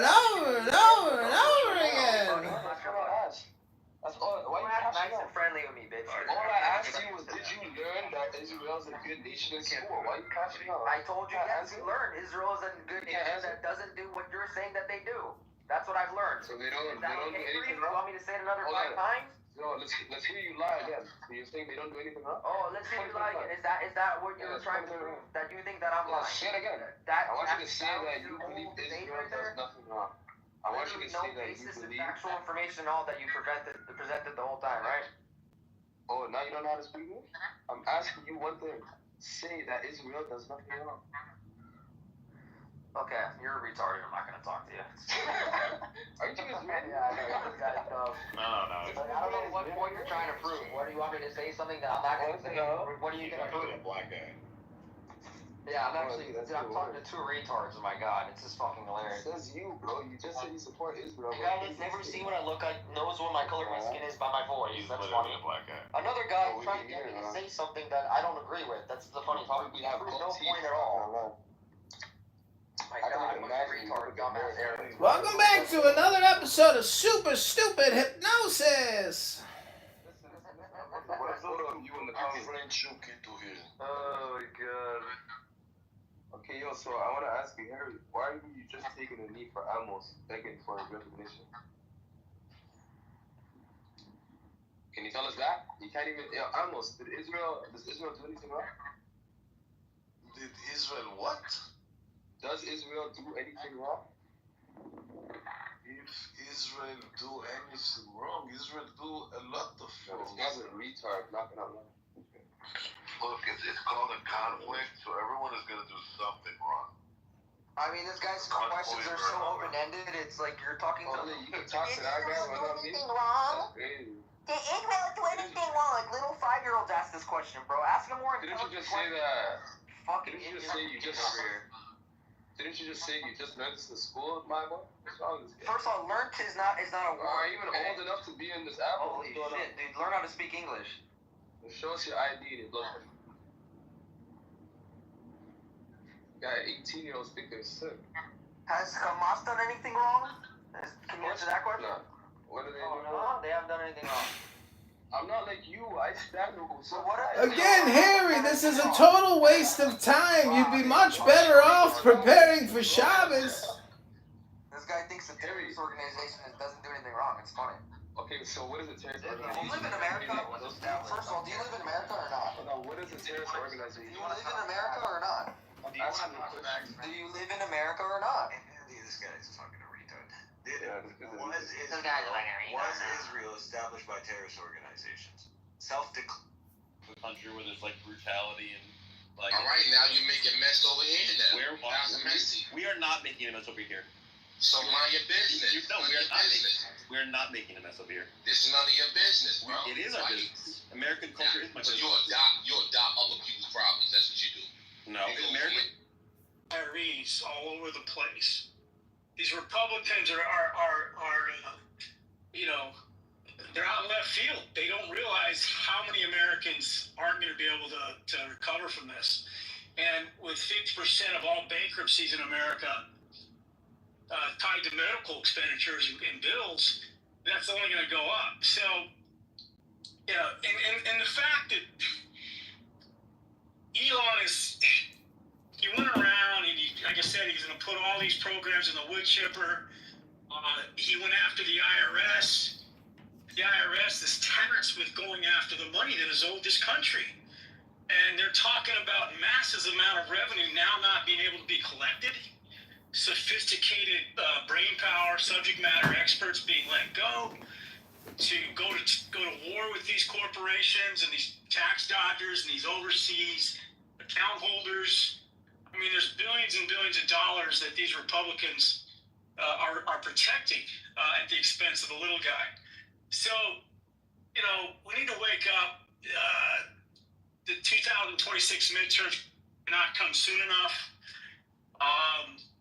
And Trump doesn't have to be reelected. He can slash, double speak, do what he wants, and he can go grandstand with the steel companies and we gotta ask ourselves, why does a Japanese company have to own us? Why aren't we owning the Japanese company? So what's going on there? How do we fix that? So, People don't understand how the sausage gets made in Washington, and most Americans don't have their representatives here. The wealthy do, the lobbyists, they're all over the place. Don't get me started with the court, with the judge, with the evisceration of judgments by our court systems not having to be followed. Trump has taken us back to the original divine right of kings. This is what our founding fathers, as imperfect as that was, they still had the judiciary there to check the oversight and the laws coming down the pike and the minorities that are going to be impacted and whatnot. Otherwise, Washington, we should just get rid of them. Let's not have courts. We'll just have Washington will set the stage as the new king in chief. And, we'll just have courts to settle, whatever small town matters and whatnot. And so that to me is obviously who was sitting around at the table while that was getting added into the bill, and why did that not obviously jump off the page or get sniffed out? And where are the watchdog groups that are protecting our democracy? That should be like buzzards over the White House now watching this guy. So I hope the Senate wakes up to a lot of these things. I don't know if they will.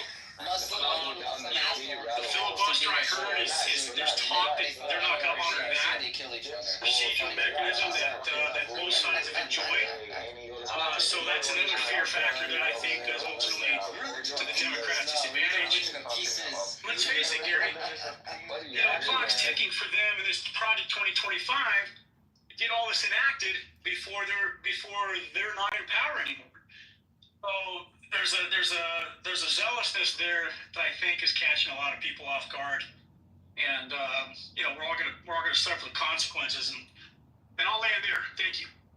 Here's the problem with governing in the manner in which we are, and both parties have done it, and the proof is in the pudding. There were decrees that were issued by Joe Biden. For example, protecting certain waterways that were considered national monuments against commercial fishery. Not arguing whether it was a good decree or a bad decree. I'm using it as an example. And then by decree, you get the next president who says, well, we're opening it up to commercial fishing. We're hampering the ability of that enterprise in our country to flourish. The previous president was anti-business, I'm pro-business, so we're opening it up.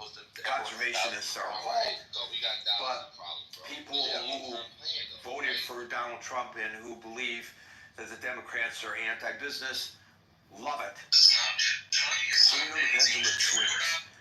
And we love our president until we don't, whoever that president may be. Then we tire of our president, and then we often vote for someone from the other party. Eventually, maybe not in the next 4 years, maybe not in the next 8 years, but eventually there will be a Democrat in the White House, and then that Democrat, by that president by decree, will then likely say, we're going to save those fish. Those commercial fishermen have to leave. We have no concrete policy. The same goes for, of course, our foreign policy. What is our foreign policy right now? It's not the foreign policy of the previous administrations. It's a marked change to that foreign policy. You can agree, theoretically, with every decision that this president has made, and still be concerned about the precedent that is being set by him and his predecessors. Because, as Marshall pointed out earlier this week, Congress has abrogated its responsibilities. And, by the way, in some cases, Congress has not abrogated its responsibilities. They just disagree collectively with the policies of this president, but it matters not. Tariffs are a prime example. That's the purview of the Congress, but perhaps heretofore not. Anson, Howard, and Ben, although we will give Marshall one last opportunity, and then we'll wrap it up for the weekend. While the room was going on, I went back to Treasury data on deficits, and I noted that over Bush's 4 years, he accumulated about a $2.3 trillion overall deficit. Remember, he started off with a surplus of $200 billion. The Obama administration accumulated about $7.6 trillion in overall deficit. That was 8 years.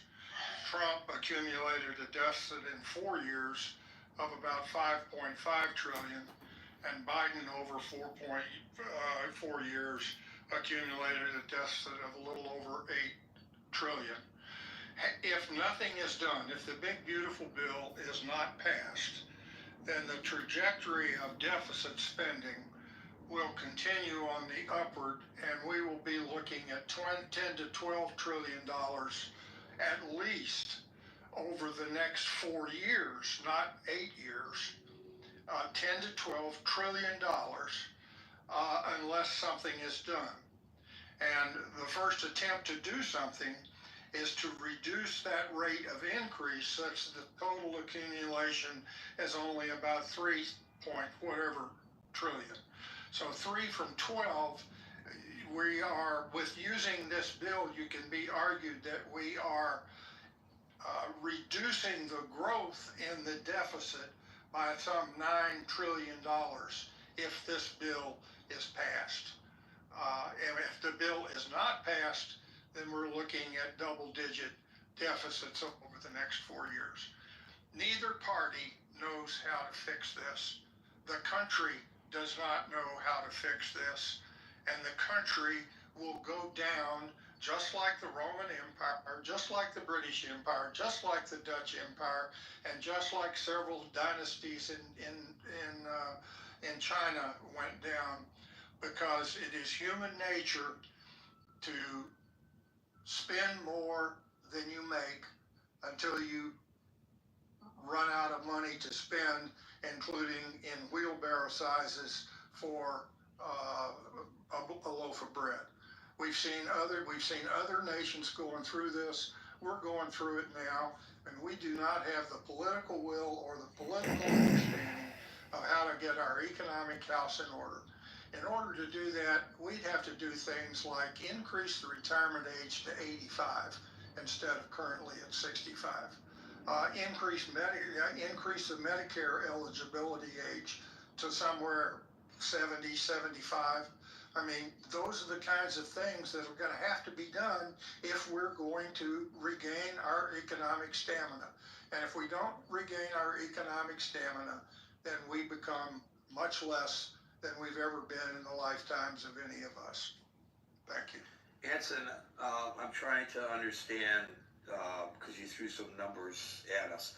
So at the beginning, I read the synopses of 3 estimates of the Big Beautiful Bill, right, which basically say that they would, if you take the 3 together, and it comes to an estimated $3 trillion increase over 10 years, right, to the federal deficit. Right. You're suggesting that if they just continue with continuing resolutions, change nothing, maintain the status quo, the increase will be greater than that? Is that true? Oh, absolutely. The increase, if you just look at the Treasury data, it shows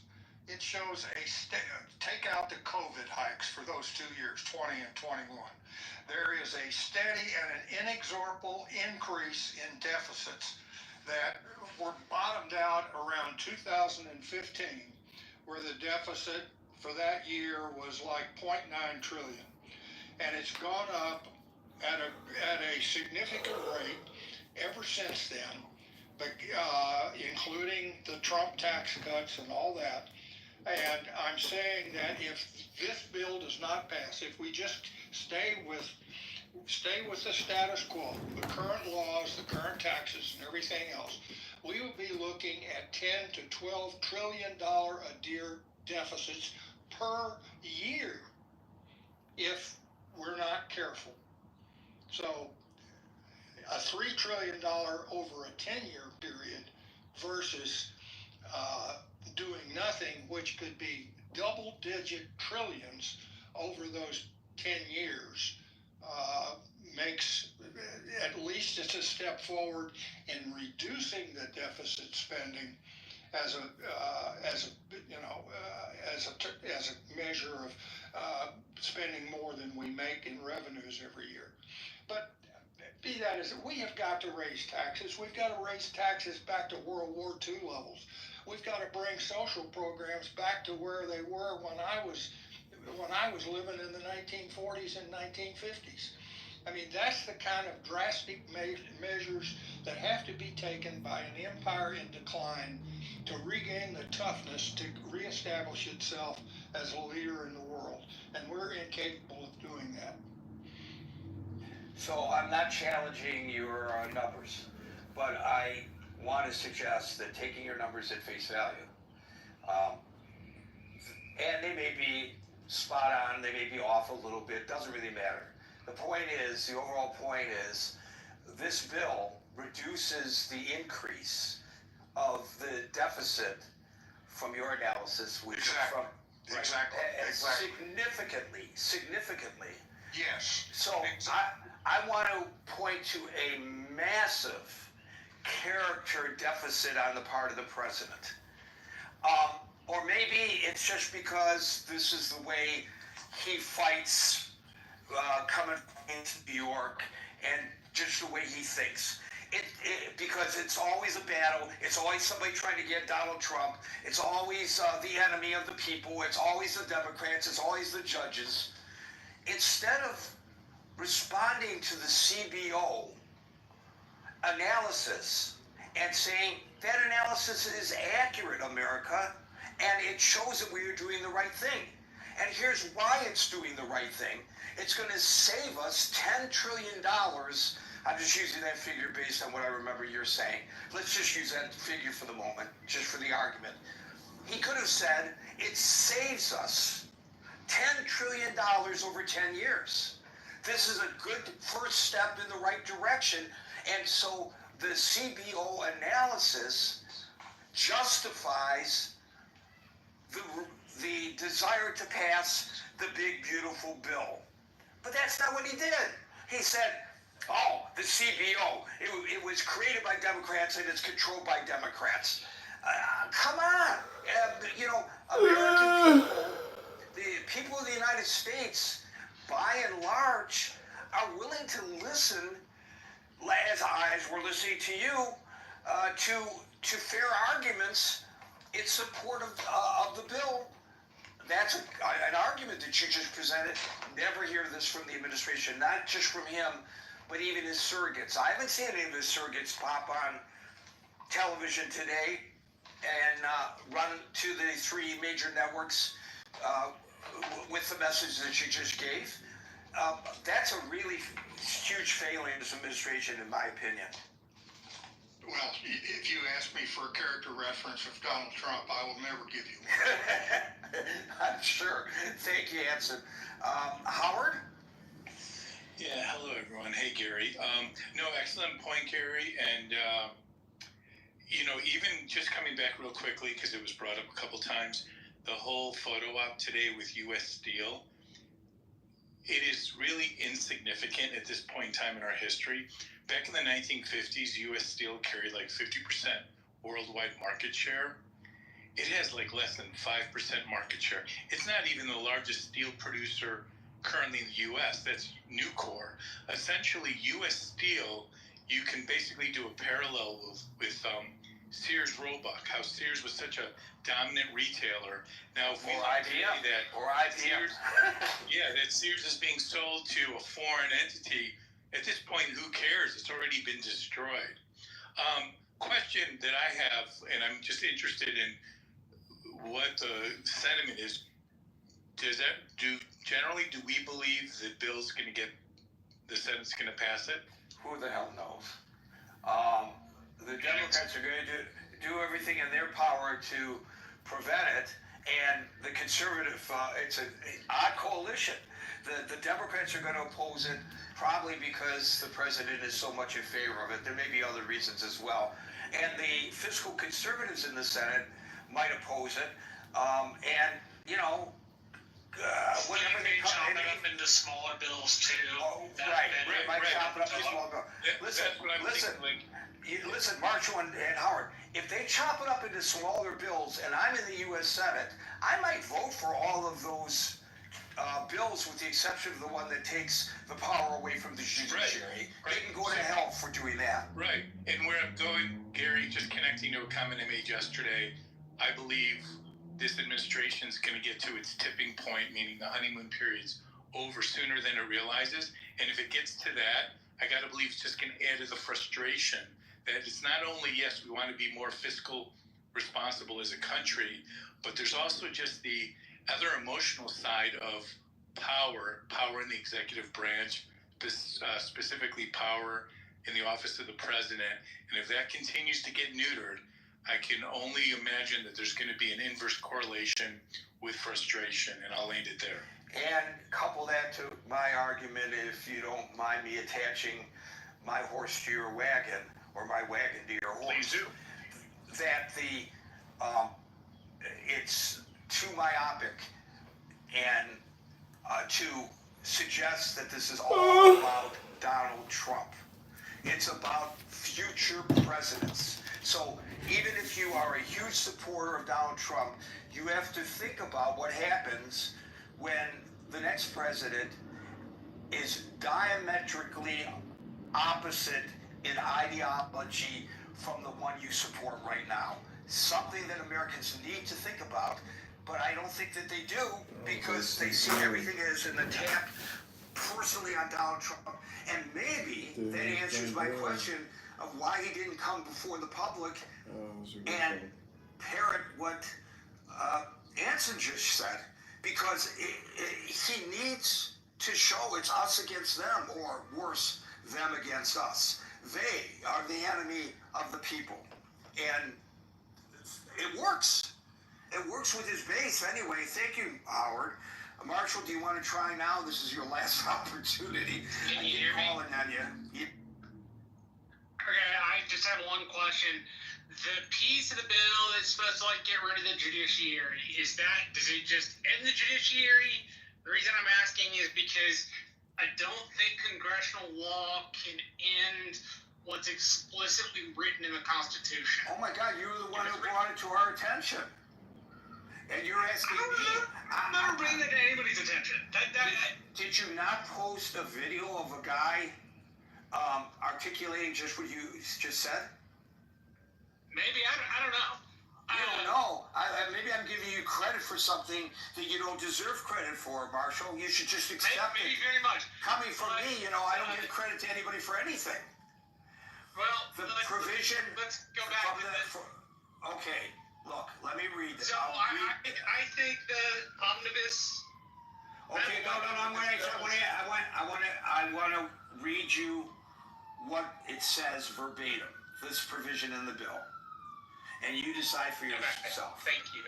No court of the United States may use appropriated funds to enforce a contempt citation for failure to comply with an injunction or temporary restraining order if no security was given when the injunction or order was issued.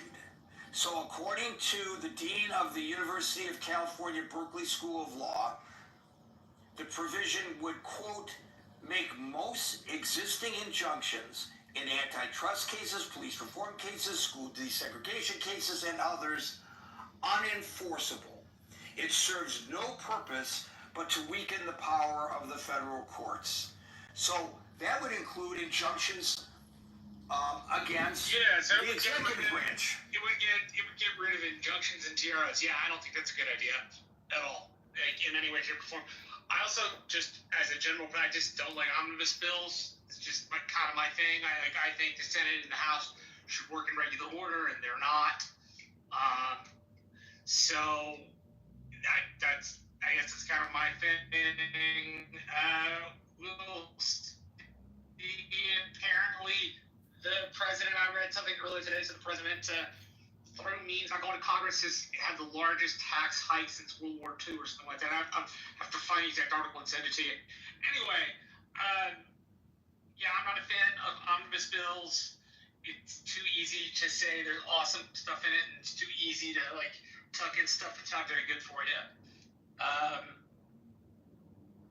I don't know. I will say in response to Scott, it is on the natural level Republicans not caring about programs in that way, or food programs in that way. But I will tell you, in Texas, and I can only speak for my state, but school lunches are supported by the state party, and they're supported by just about every Republican I know. Head Start included. I don't know. It's gonna be interesting. We got 3.5 more years of this, so we'll make it to the other. Still playing with us. Don't agree to release. It means I'm not so under pressure as we think that the Hamas and they still keep 58 hostages after 17, 18, 1 year and 7, 8 months. So we are not so strong as we think. It's not so clever to keep on killing Palestinians. And of course, the biggest fun. they will kill our soldiers. It's not if somebody knows and you have really friends, it's become more and more. The soldier says, enough. We can't do it. We see enough death. We see enough wounded.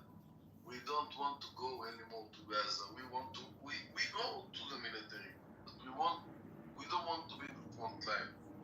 At least in the last months or week, it's famous that at least 2 have been in prison because they didn't want to go to the first line. It says that they're broken inside, and it's broken. We don't hear about Palestinians because nobody. As much awful the situation in Israel, 10 times it's awful in Gaza. Everybody knows it. What's going on? The picture coming out. The starving. That's good. They all need to die. Shuki, I changed the room especially for you. Remember, I remind you. Amos, do you like Amir Chetzvoni? Are you a fan of him? Harry, I changed the room only for people who was bothering me, and I didn't finish. When I will finish, you want to ask... Change what room? I don't understand. What do you mean by change the room? It changes so you can bring it down. Everybody can go in, then he must raise his hand.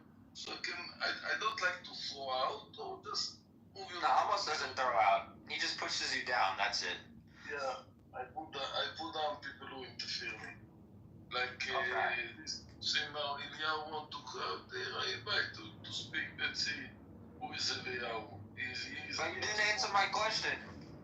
What's your question? Are you a fan of Amir Chetzvoni? If I'm what with Amir, I like his room. No, the Israeli professor Amir Chetzvoni. Do you know who he is? You're talking about Chetzvoni the satellite. Yeah, the lefty, like you. I thought you would be a big fan of him. Yes, of course. No. Are you? Amos is the one that got the chair to his head. Like yeah. He was the one that they threw the chair on the video. You don't remember with the long hair? Oh, I remember that guy. He's a big troll. Yeah. He does videos with the Palestinians, and they say how Tel Aviv used to be 80% Palestinian, and all this crazy shit. He was on the Salukis. Who will decide? No, wait. I thought it was 80% Jewish. I want to finish. I mute everybody. In the end, there will be the agreement. It depends how many will get killed. And in the end, why I call this room coexistence? Because in the end, we'll sit together and we will talk and we will have to live together and Palestinians will come. It's never gonna happen. They gonna be starved to death. Shuki, I want to finish. I don't want to say about that. They're all gonna be starved to death. Shuki, enough. All starved to death. Shuki, you're the one that's 70 years old and still working. Donald Trump decide to put food inside. Donald Trump put food inside for one soldier. They get everything, and they promise that we didn't bring anything, but all the humanitarian go inside for one American soldier. And this is Donald Trump decide. If Donald Trump decide we will not attack Iran, we don't attack Iran. If Donald Trump decide to make agreement behind Israel back with the Houthis, he do agreement with the Houthis behind the. He do the agreement and Israel must be out of that. Shuki, I didn't finish. When I finish the agreement and Israel must be out of that. Shuki, way down there, you don't give me my choices, bye-bye. So what I said... No, bring him back up, Amos. What are you doing? Come on. I'll bring him back up when I finish talking. Gary, if you want to join him, no problem. You can do it by yourself. I don't need... Yeah, I mean, it looks pretty comfortable down there. What do you think? I think that I want to speak and nobody interfere me now. I mean, you've been speaking for a long time already. I want to finish my words and nobody interfere me, not you, not Cynic, and not Chuki. Okay, alright, we'll let you finish. In the kindest room, you don't let me speak, but here I am speaking. This is my room, that's why I opened this room. That nobody will tell Amos when to speak, how to speak to Shuki, to Shlomi, to Harry, to... You don't have to refer to yourself as Amos every time. You can just say, you know that, right? I become so celeb that there is Yeah, you have like this aura of you, like you're the higher power. This Kaka, I don't know how much money and how much time he knows, make it work, all my family know everything. So he's just psychic. He's a media. He told me everything about my family. Harry, please. I feel like a celeb in the room. So it's okay, I become a celeb. I'm a very important person. Everybody want to go and check. He might give moods who I am. And in a different way, kind of warning me, like they know everything about me. I don't put on them shit. But Kaka's not as honest. What do you mean? So what I tell you that in the end, you will have to sit and talk together. So it's better if we do it before and not after people get killed and all the coincidence that come from the word WAR, war. Enough of war, enough of bloodshed. I didn't say it, Menachem Begin said it. Okay, now if Harry, you want to ask me, Sonic, you want to ask me something? It's the time now. Here Amos is speaking. Shuki, you can come up if you want. If you don't want, it's okay also. But with me, it doesn't. You can come here and sing Amos Ben Zona and to be a singer. My thing is almost like, didn't you realize from history already that they tried to coexist many times and it hasn't worked? So I don't know what you think is going to be different now. And I've told you this many times already, and I still don't understand how you don't understand. No, Cynic, your name's not Amos. Your name's Cynic. Your name is Cynic. Let Amos talk. Cynic, you speak to me, please. Amos, I'm asking him for a detail. Give us Cynic, after I finish those things. He gets so mad. Cynic, He doesn't know what he's talking about. Cynic speaks to me, and I want to answer. Why are you triggered, Cynic? I'm not triggered. I'm not details, you retard. Details, I sir. You must understand that there is another... Yeah, make sorry. Put yourself down, or I will put you down. What's happening? Look like that partner just going crazy. Look at that partner too. Let's call that partner church. Yeah, you like taking perks. You just put it down. I don't know who is in what you want. Just come to interfere. I'll answer you, Harry. In front of us, there is the same blaming, they blame us. Everything what you blame them, they blame you. We try, but you control us, you genocide us, you set it up. And I don't know for sure that I don't agree with accusation they do on the settlers and about Smotrich and Ben-Gvir, that they settle. Even, you see today, in East Jerusalem, what Oadei Betar did to the two bus Arab drivers. Somebody get arrested? No one. So there are always two sides to the coin.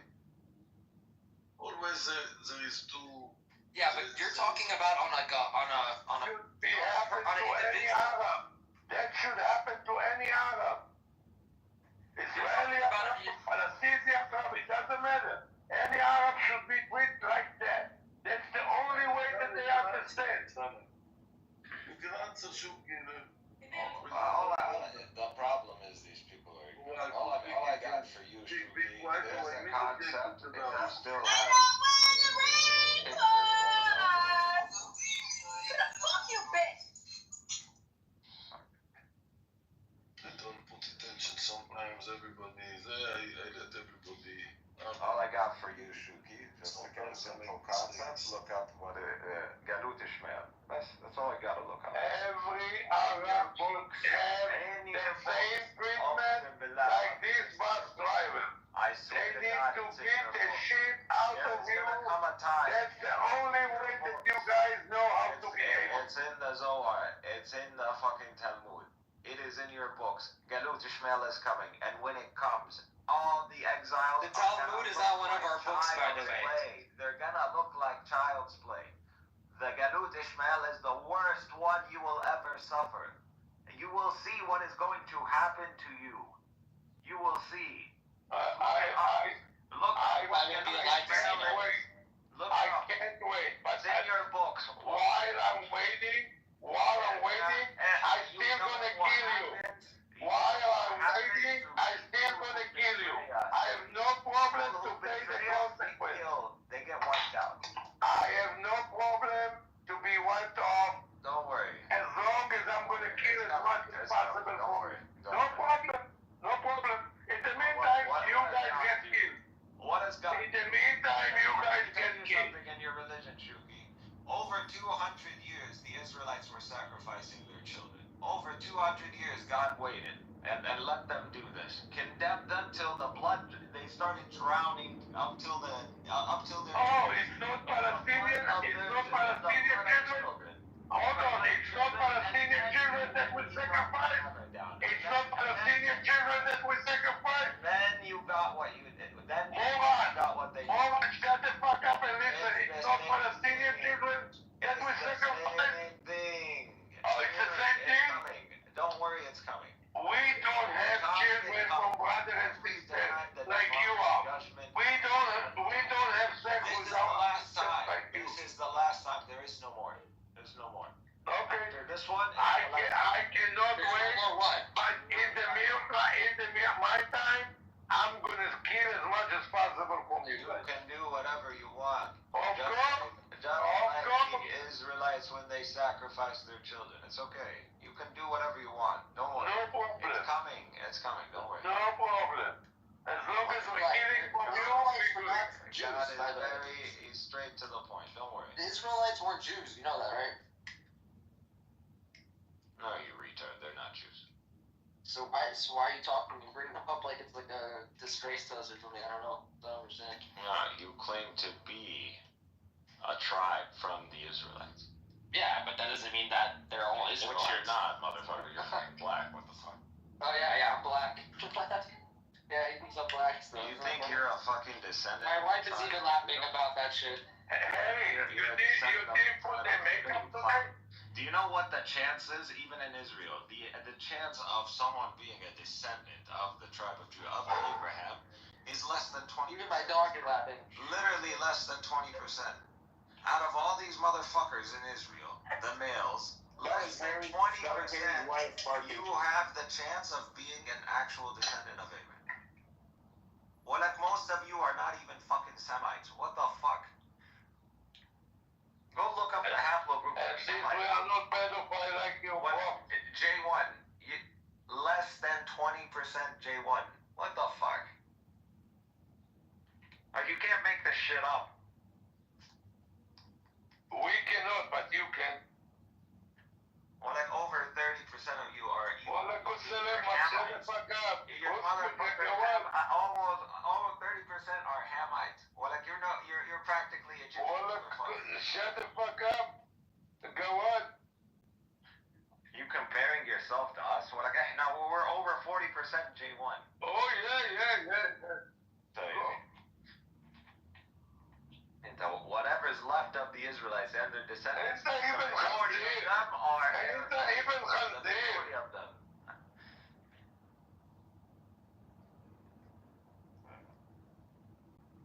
Like you're fucking talking to the real deal. Now you're a fucking pretender. You're a fucking pretender, that's all. If we pretended, how come we fucking you up? Fucking wearing black suits and black hats and that little small hat you fucking put on your head, fucking all 18th century nonsense you made up. Your fucking whole thing is a cult. You don't even know it. Well, like if an Israelite saw you, they would think you're a Martian. They would think you're a fucking alien. Yeah, little hat. What the fuck are where do you make this shit from? Where do you get this nonsense from? I put a little hat on my head. What the fuck? Cynic, what kind of Mohammedan are you? Well, like no one wore a little hat on their head. No one was wearing. Cynic, what kind of Islamist are you? Cynic, you lived back then to know that no one wore a hat on their head? Really? Can you please tell us what else would happen in the past? The origin. You have the time travel machine, so I want to know what else you saw. See, you learn a lot when you listen to me. No, I actually didn't learn anything. I feel like I lost my brain cells listening to you. Actually, obviously you don't know where the kippah comes from, but yeah, you're just like I said, you're a retard. We know. You're a retard. Just look up the history of the kippah. That's all. It's all over the Talmud, bro. Every rabbi would sit, and before they ate, they would cover their head. Yeah, in a little hat. What is the difference between a kerchief and a hat? They cover your head. Have you ever seen a yarmulke? Have you ever touched a yarmulke? Of course, he's fighting his next person, his next Jewish person he's gonna kill. You notice that yarmulkes have 2 layers? The black velvet ones do, at least. Who cares? Do you know why that is? Don't look at the origin of this shit. And somehow you say that you didn't forge your, weird book from our holy book. There you go with the nonsense. And first of all, who told you it's your book? Explain to me how it's nonsense. Who told you it's your book? Just because you hold to this book today, you don't know that you trace back to people from ancient times. You don't know this. How do you know? How do you know? Because we have a generation-to-generation tradition. We have DNA evidence. We have geographical and archaeological and anthropological evidence. Okay, what the more DNA do you need? You sound like you did some. It was 3 million witnesses. For the Quran, there is only one motherfucking piece of shit witness. Well, that's not every academic on the face of this planet, biblical scholar, knows your book is fucking made up. It's not even written by one author. Everybody knows this. So if you want to take on the documentary before we go into that one, just really quick on the genetics, you seem like a reasonable person. Do you know the paternal breakdown, the haplogroup breakdown, of I know that your claim is that no more than 20% of people that purport to be Jewish are actually Jewish. Imagine if I what is the majority? I'm asking you a question. The majority. I asked you a question. I asked you what kind of Mohammedan you are, and you didn't answer me. The Cohens. You know the Cohens? Yes. Okay, who are the Cohens? Just real quick, I'm not testing you. I'm just because I want everybody to be on the same page. They are specifically the children of Aaron. They are not the entire tribe of Levi. Okay, but the children because of that, any genetic marker that the priestly class has will not be found in their uncles, and they're brothers. Moses is not going to have it. Aaron will. Okay, I got it. So your brother, does he share the same? I'm asking you a question. My question.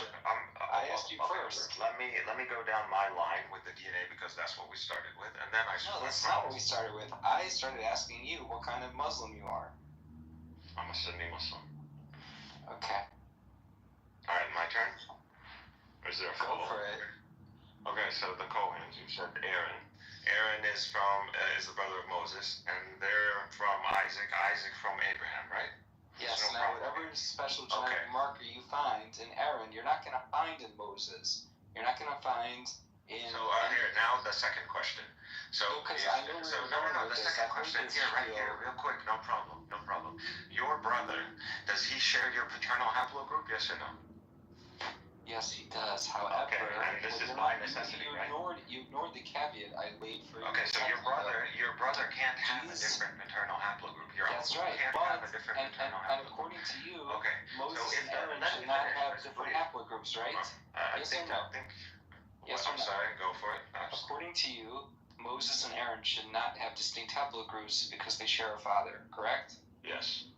However, being that the kahuna, the priesthood, didn't start until Aaron came along, there is magically enough differences in the. Well, we're talking about religion, right? At some point, we could be as rational as we want about the development of religion, but at some point, there was a new priesthood class. Go ahead. At some point, if there was a new priesthood class, they're going to have DNA that doesn't exist in their father, uncle, brother, sister, etc. So you're saying the priesthood class are not actually from the lineage of Aaron? They are from the lineage of Aaron. Okay, so if they're from the lineage of Aaron, they should share the haplogroup of Aaron. Amnon Okay. Moses was not a priest. He's not going to have that. I'm talking about Aaron. Right, but Moses isn't going to have. He's going to have the same paternal haplogroup as Aaron. He's not. If we buy into religion, if we buy into the religious idea that Aaron was the first priest, he was like Gersh and its guy Katzinchanola dummy. Convert that becomes Jewish is like a newborn baby with its own distinct genetic characteristics and markers. So Cohen. So God just transfigured him into a different lineage. If we buy into the idea of the priesthood being innovated with Aaron, we must say that. You must say this. Why must you say this?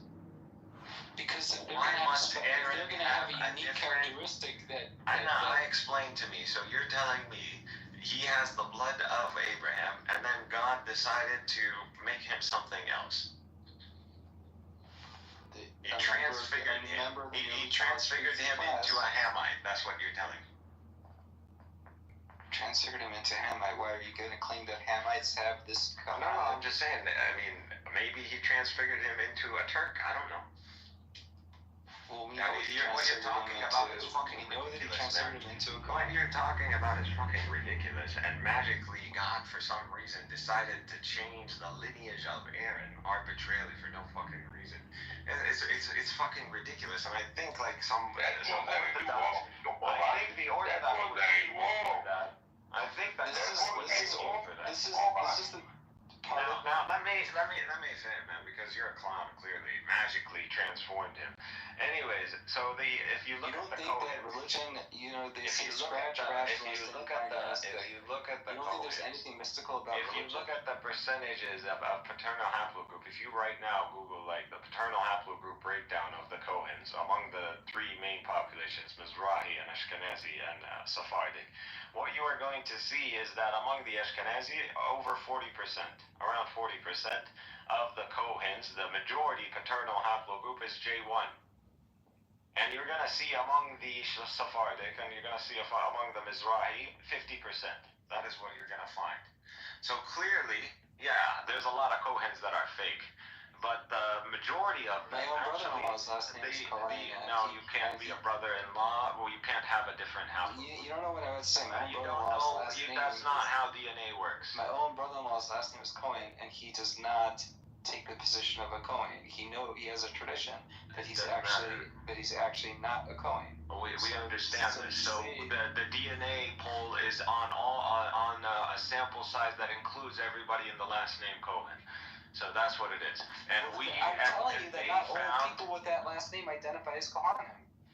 They don't need to identify. But you're talking about a sample size that they do have the chance of actually being Kohens, as in from the Levites. But when you say that it's only 40% or 50%, you're not accounting for the amount of people with that last name that say we are not Kohanim. No, they are taking that into account. So everybody it doesn't matter, you're taking a whole sample size. So this is going to reflect the whole population of those who actually have Kohen. All of them. So, I mean, this is statistics. I don't know, a bell curve, I don't know if you know about this. Yes, normal distributions, central tendency rules. All right, perfect. So you understand. So we're looking at all this evidence. Mizrahi, so, of course he's going to bounce. So you find the correlation. There's a paternal haplogroup, a predominant paternal haplogroup among the Kohens, which is going to be J1. It's J1. So if Abraham had a paternal haplogroup, it's J1 and J2. It's J1 and J2. Yes. You can't. It doesn't work. Go look it up. When you look it up, it says J1 and J2. Yes, the J2s can't be the haplogroup of Abraham. It says it falls within a broader haplogroup, most commonly J1 or J2, both heavily found in the Middle East. Yes. But Abraham can only have one paternal haplogroup.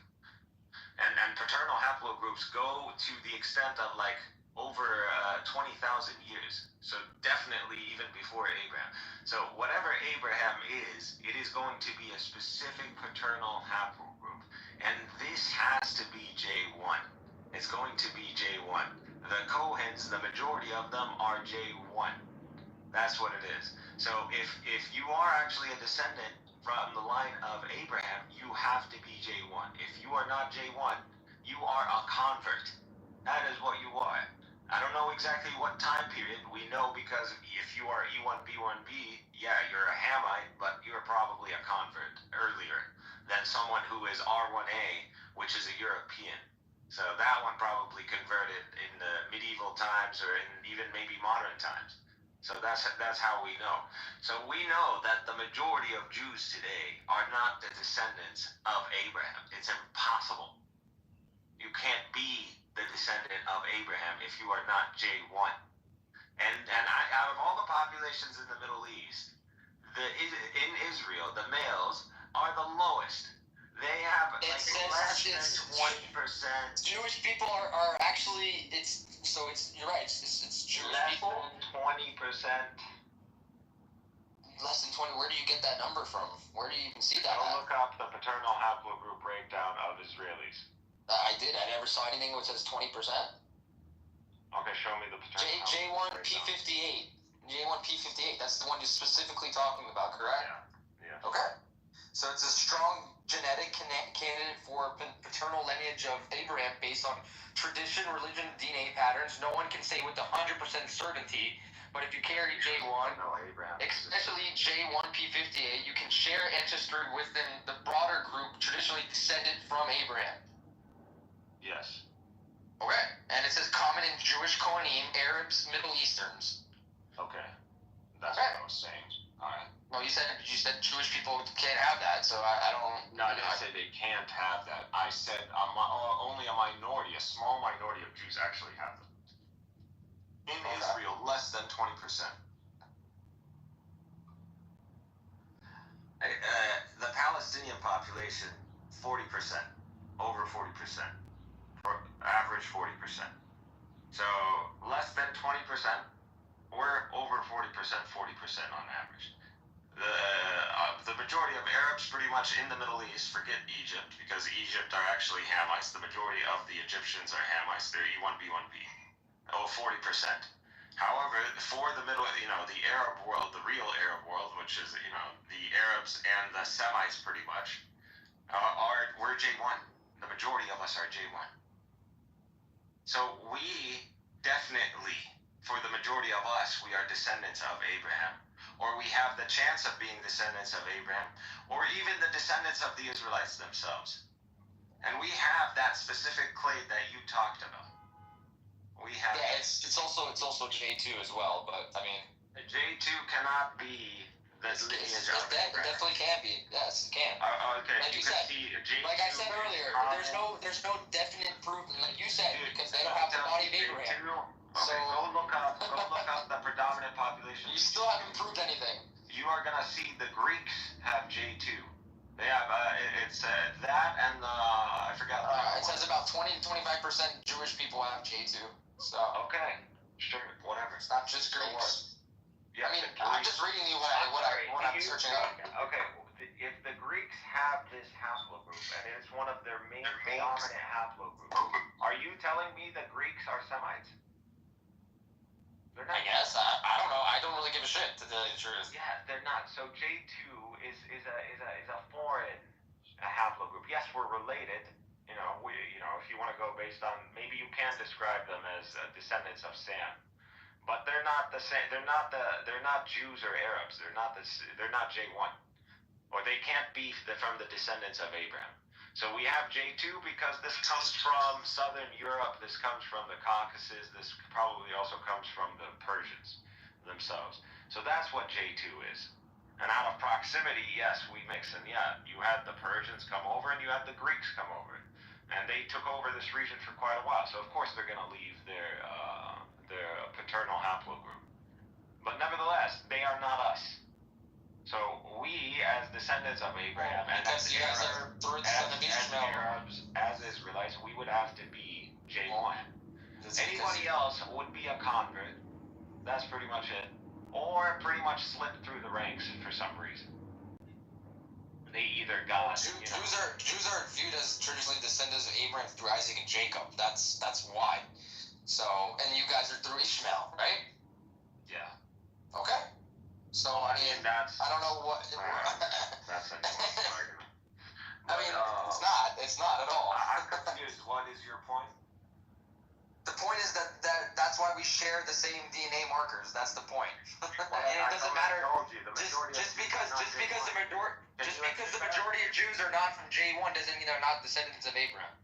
Absolutely, it means they're not descendants of Abraham. Absolutely. No. Yes, it is. Absolutely. There's no denying this. Abraham, whatever, dude. Must have been Hold on a minute. No doubt So you want to tell me that you are the real Abraham Jew? existed. You want to tell me that you are the real Jew, that you are the descendants of Abraham? I have a much higher chance of Okay, so why you don't keep the Torah? Then why you don't keep the Torah? Or Abraham. Then why you don't keep the Torah? I don't keep the Torah because God sent the final religion. It's called Islam. No. God does not read the Torah. Yes, God does not change his mind. God does not change his mind. No. A new covenant. God will send a pedophile to be his prophet. Fuck off, you and the pedophile. A pedophile he's gonna send to be his prophet. Every Torah. A pedophile. Every Torah comes with what's his name? Ibn Ezra's exegesis. What's his name? Who's the guy? The main guy? Oh fuck, I forgot his name. I think it's not Ibn Ezra. It's the other one. Anyways, every Torah that you have in your hands comes with a specific exegesis. A specific exegete. I forgot. I don't know what I'll just find his name right now. The craziest story is that Muhammad was went on a flying donkey, and he flew from Mecca to Jerusalem overnight, and that's their connection that they have actually to the only connection that they have to Jerusalem. That's the funniest part about that whole thing is I didn't know that flying donkeys existed. Existed.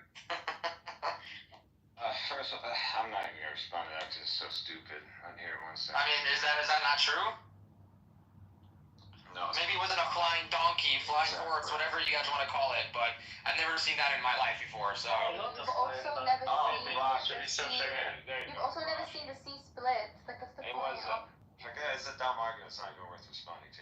Of course, the sea split. How do you think the Jews got to Israel? Rashi is European exegete when exactly, it it's comes called down. How do you think they left Egypt? It's called miracles. They defy natural law. It's a miracle for a horse to have wings and fly? I didn't know that. He's just trying to change the point because they're getting. No, it's not trying to change the point. I'm just wondering, do you really believe this story? Every Torah, if you read the Torah, do you know the exegesis in the Torah? Or the Tanakh? Who's giving you the exegesis? Anybody who reads the Torah regularly, the Tanakh, should know this. Who's your exegete?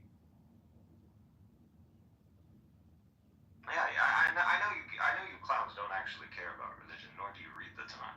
But it comes Actually, not real Jewish. They are just like. I know. Yeah, we're just fake Jewish, you're right. It's just, We're just Jewish. Because like. Exactly. Actually, The that's basic actually a thing very about good way to describe it. Judaism, you don't know it. Like. Yeah, you guys know it better than us, so go ahead, tell us about Judaism. So we actually do in some aspects. Alright, go ahead, give us the lesson. I definitely do. Let Goldie give us a lesson. He knows about it. So Shuki can learn something. Rashi is your main exegete. Every Torah pretty much comes a copy. The explanation is by Rashi. He's the one. That's not necessarily true, but if that's that is pretty much the overwhelming amount of Tanakh. You literally. Okay, go open right now. Go find your local Tanakh. If you have one, go see his. A local Tanakh. I'm just gonna go to the local library and find one. I don't think you actually own one. That's why. Oh, yeah? I think I'm black. And you also think that I'm black, so you don't know anything, Cinder. If you own one, then it should come with an explanation, a commentary. What is the commentary? It's gonna say commentary by whom? Who is it? If you have a Tanakh at home, go ahead. Look at it. Check it out. No, cynic. The overwhelming amount of Tanakhs are going to have this. Thanks God. Commentary by Rashi, that's what it's going to say. And if you go to the point where it talks about Isaac and Rebecca, you are going to say, you're going to see Rashi. And actually does say commentary by... that Isaac married Rebecca at 3 years old. Now, Shuki, shut the fuck up on that point. God make you guys so... Which we don't believe that. We don't believe Isaac married Rebecca at 3 years old, but you believe that, so that's enough. And Rashi believes that, and who the fuck is going to come and tell Rashi that he's wrong? I want to see the man among the profanity. I don't care. So now that we established that, just that quick comment from Shuki, so I could put him in his place. But like I said, for you to be, if Abraham truly existed, and the Arabs and the Jews come from Abraham, and if the Kohen lineage is not just a miracle, it's a coincidence, all this indicates, without a doubt, that if there was a progenitor of the Arabs and Jews, it would be J1, no doubt about it. So Abraham must have been J1. And if you are not J1, you are not a descendant of Abraham. And this is why they don't really allow or encourage you to take DNA tests. Why? Because once you realize your true paternal haplogroup, you are going to see that you are either a fucking European, or you are going to realize maybe, to your, which you might dislike, you're a Hamite. You might actually be a Hamite. So this is why they don't want you to take these DNA tests. You're going to realize that it's a very low chance of you being a descendant of Abraham. And then your whole narrative falls apart. You're just a fucking convert. The overwhelming majority of you are just converts. Convert or not, we're still killing you, right? There you go. Don't thank God for that. As long as we're killing you, we're good. Cool, man. And I'm sure the Romans or the Babylonians or the Assyrians felt the same way. Don't worry. We don't look back. We look forward. Okay. And you should go and look into your eschatology. That's all. You don't know your religion. I know your religion. You don't know your religion. No, there's no certainty that it can trace back to Abraham, Isaac, Jacob, Ishmael, any of that, because none of their bodies exist or ever existed. No one can find their bodies. So how can you trace that back to something that doesn't exist? Do you not know? It's a bunch of fucking baloney bullshit. It's You don't know bullshit. how induction works? It's bullshit, Nick. Okay, let me get this straight. You're saying right now your total's bullshit. That's what you're saying. No, I'm saying that your DNA bullshit, all that bullshit that I can trace back is bullshit. So let me get this straight. The majority of Arabs are J1. And so if you were going to claim your total... Do you understand what that means, though? It doesn't mean a straight lineage back to Abraham. It does not mean that. Okay, so now you're saying, at that point, you are saying that the majority of Arabs are not the descendants of Abraham. But then when you look at the other demographics, the other paternal haplogroups, you are going to see the Hamite paternal haplogroup, which is the E1B1B. Are you saying Abraham was a Hamite? They have traces to that E1B1E. Yes, they do. It's E1B1B1. E1B1 1B. Yes, correct. So it's common in Y DNA paternal line like J1, J2, and E1B1B. Okay, that E1B1B is associated with the Hamites, the Egyptians, the North Africans. Okay, well, I mean, do you understand that we're all from the same area, so of course we share the same DNA. You're telling me Abraham is a North African? No, I'm not telling you that. Okay, I'm not saying that. So, Abraham was originally from Mesopotamia area. By the way, you're again, this is not even me telling you this. If you go on the Orthodox, the ones who claim to have the Davidic line, you are going to see that they are J1. Look at anyone who's claiming the Davidic line. There's a family that someone mentioned to me. You can look this up, find like certain families that claim the Davidic line. They're all J1, by the way. That's cool. I mean, they can claim that, and if that's what it traces back to, that's fine. But I mean, it doesn't mean that you're not. It doesn't matter. It does. It's an overwhelming amount of evidence. The majority of Arabs, the Kohens, those who claim to be of the Davidic line, this is all. And we know the concentration of DNA as well. We know that E1B1B is North Africa. I think like certain sub-Saharan Africa or East Africa.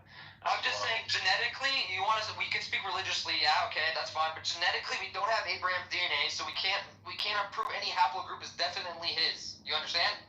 Okay. For you to be a Semite, you need to have either J1 or J2. Listen. There's no denying that. So. That's fine. That's fine. That can't be denied. No problem. Now, Abraham is either J1 or J2, just based on that simple fact. Now, we can look at J2. We can look at the populations that have J2. You are going to start seeing the Caucasus. You're going to start seeing Greece. You telling me Abraham is a Greek? Or he's a Persian? No, he's not. And the narrative goes that he is associated. I understand what you're saying. Okay. But the thing is, there's still. Do you understand genetically? There's no definite. I understand that. That gets all really. Of our paradigms. That goes into religion. I know. I understand that. No, but if you want to talk genetics, then that's what we're talking. Genetics. There's no plausibility for this. It's just not plausible. For what? Because we are associated. These I understand. I'm not denying that, but I'm talking. If you want to talk to a scientist will tell you that because they leave religion out of it, bro. But that's what I'm trying to make you understand. Religion out of it. However, the Jews being in this specific region and closely associated with the Arabs, they would have to be J1 as well. And that's what we see. It is not a coincidence that you see these Kohens, which is the main line that maintains the paternal lineage. Everybody else is going after. It doesn't prove anything, honestly. It really doesn't. It's honestly it's a bunch of bullshit. You're going to explain how is there a coincidence among these three separate groups, Ashkenazi and Kohens? Because they all come from the same fucking area on the planet. That's why. No, but you see, Well, look at Asian people's DNA. They all have similar DNA too. It doesn't prove they come from the same part of the world. No problem. You just said it. They come from the same place in the world. So these guys. But the same place isn't just a one little defined area. It's a broad area. You are freaking out. You know. No one's freaking out. You just keep ranting on about the same shit for the last hour, bro. Because it destroys you guys. That's why. You haven't done anything. You haven't proved anything. They are the ones who can actually trace back, and they actually have the most solid paternal Trace back to what? What are we tracing back to? Abraham? To ancient Judeans. And Abraham, yes. To ancient How? Hebrews. How can we trace back to Abraham? How? Because it's induction, you dumbass. Okay, alright. Like I said, there's still no proof of that ever happening. We don't need a body of Abraham. What we're saying. Of course you do. Or you want to talk genetics? You go talk to a scientist, a geneticist. They will tell you this shit. Abraham existed, and he is the progenitor of Arabs and Jews. If he existed, by necessity, he would need to be J1, because the majority of Arabs are J1, the majority of the Kohens are J1, the Davidic families are J1. There is no denying this. And the population disbursement of other paternal haplogroups. Because they've gotten DNA from archaeological evidence. They took the DNA. I understand how it works. It's not fucking complicated. But there's still no proof that it goes directly back to fucking Abraham. Okay? If you want to talk genetically, that's what I'm talking. Now religiously, yes, there's proof religiously. Through the Torah, through the Bible. Yes, there's proof. But other than that, no. I want to try to hear Harper. I haven't heard that. What's up, Suki? Long time no talk. Harper, can you tell us what's your name, where are you from, what are you doing? I'm from Nueva York. Yo soy puertorriqueño de Nueva York. And I've been living here my whole life. I live a boring life. I have 4 kids. That's it. What do you want? You give your social security number also?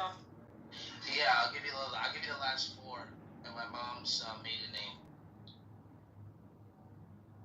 That works for me.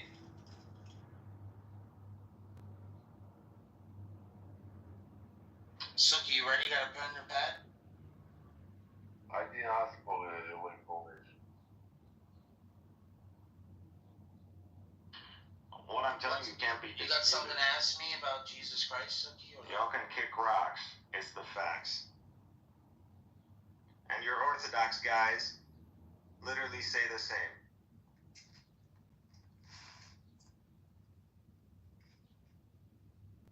Y'all don't like the truth. Y'all don't like it. We're gonna come and pick up some rocks from you guys. Y'all don't like the truth. What's truth in it? What's the truth that you try to prove? I still don't understand. The truth here is that Mary had a virgin birth, and she gave birth to a son, who is the Messiah, the Son of the living God, the Son of Man coming. I don't know if that's a more ridiculous story or the flying donkey. I'm not sure.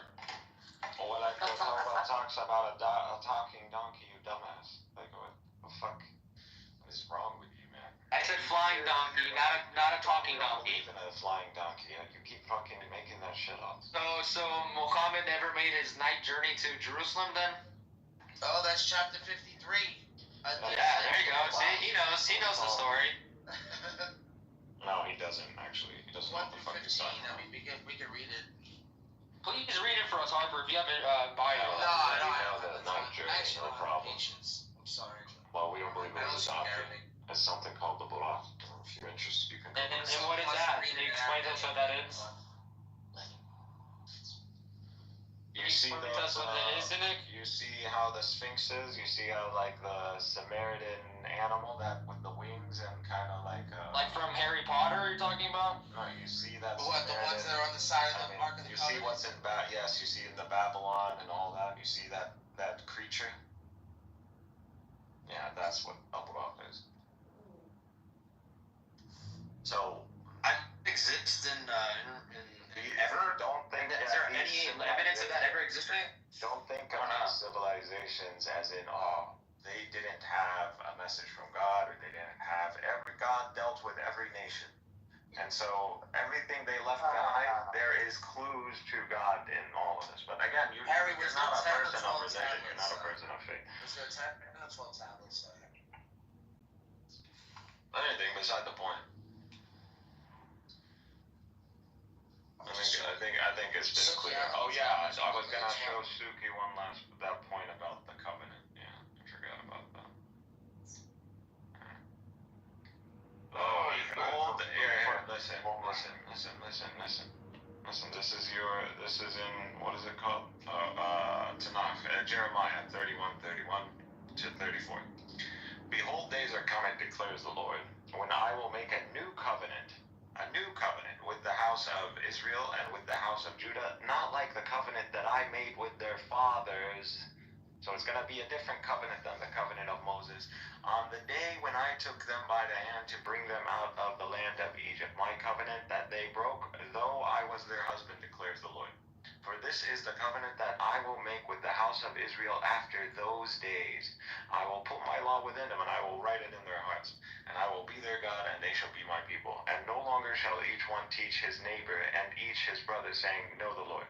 For they shall know me from the least of them to the greatest, declares the Lord. For I will forgive their iniquity, and I will remember their sin no more. This is talking about a new covenant, a different covenant from the law of Moses. So it is very much plausible, and it aligns with the scripture, the Tanakh, then where a new covenant is going to come. And it is going to the Israel and the tribe of Judah specifically, which are the Jews for the most part, are going to join in this covenant. And that is what already happened. The majority descendants of Israel and the majority descendants of the ancient Jews, the tribe of Judah and the kingdom of Judea, are today Arab Muslims, the majority of them. And if they're not Arab Muslim, they are Arab Christian. It is the second group. Oh my this God. Can't be denied. Where did you read this shit from? This is in the Tanakh. Oh my God. I just read it for you. Jeremiah 31. Can I read 34. something? Go read it. Go read it. Something from the And I already told you the DNA evidence, the Cohens, the Davidic families. Tell me, you all lines up. You live in the United States, right, Cindy? Yes, Shuka. Are you getting Social Security for your stupidity? I'm not as old as you. No, for retardation, they paying Social Security from age 0. Oh, you got no argument, man. I just schooled you from the Tanakh, and I schooled you using DNA evidence. You did not school me with schooled that. you. I No, schooled you you did guys. not. You guys getting clapped. No, you did not. You're just an idiot. You can't refute anything I'm saying. I'm not even trying because you can't. Don't talk. Don't exaggerate. Don't exaggerate. You can't. Period. Makes sense. Yeah. You're right. Okay. All right. So this is chapter 5, 116. And you beware the day when Allah will say, "Oh Jesus, son of Mary, did you say don't care about Jesus? Why are you talking about your Jesus? mother, you and take me and my mother as deities besides Allah?" He would say, "Exalted is you," or would you say, "Swallalay walayhi wasallam"? It was not for me to say that to which I have no right. If I had said it, you would have known. Wait a second. Is this multi-personal? I don't know. You would have known. You know what is within me and myself, and I do not know what is within yourself. This is not the room. It is. You, all-knower and all-seeing. I know this shows like two powers in heaven here, man. Why are you so offended, Cynic, by him talking about his religion? I don't understand. Is that something like in your Quran? You can't listen to other people's religion? Yeah. What's wrong with that? Go ahead, bro. Keep preaching, bro. No problem, dude. Keep preaching. We don't care. You celebrate your religion. We celebrate our religion. All the Muslims do. All the Muslims, only they care about other people, what other people do. You don't know shit about. Wallahi. Yeah, you know everything, right? You know more than everybody. Yeah. I know definitely way more than you do. Just because you read some English translation, you think that you know it. Yeah, that's funny. What the fuck? What do you read? Are you telling me you read Hebrew? Yes, I do. Are you shocked for that? You understand Hebrew? Yes, I do. Okay. Just like... ארי, בוא נדבר בעברית בשבילו. כן, אני רוצה לדבר, זה לא מטומטם, זה חכם. זה האימא של המטומטם.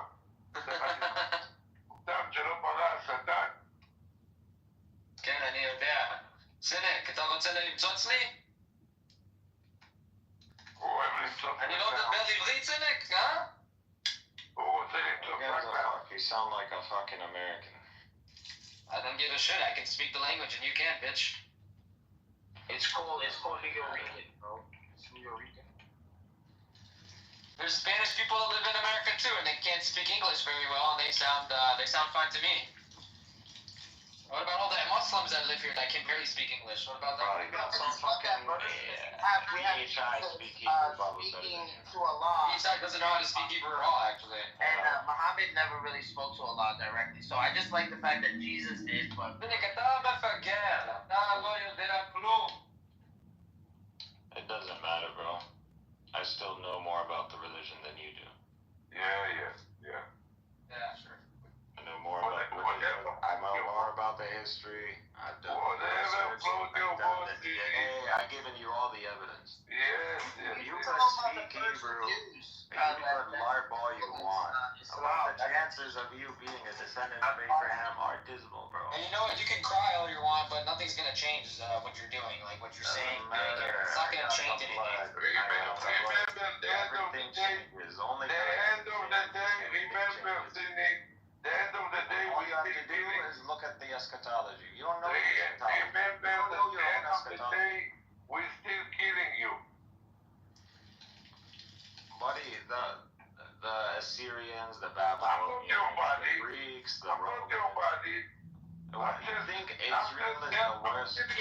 They love saying money. Israel is the worst thing. You think Zionists are the worst thing we faced? Well, like we defeated Crusaders, cannibal Crusaders. Oh my God! People who ate human flesh, we defeated them.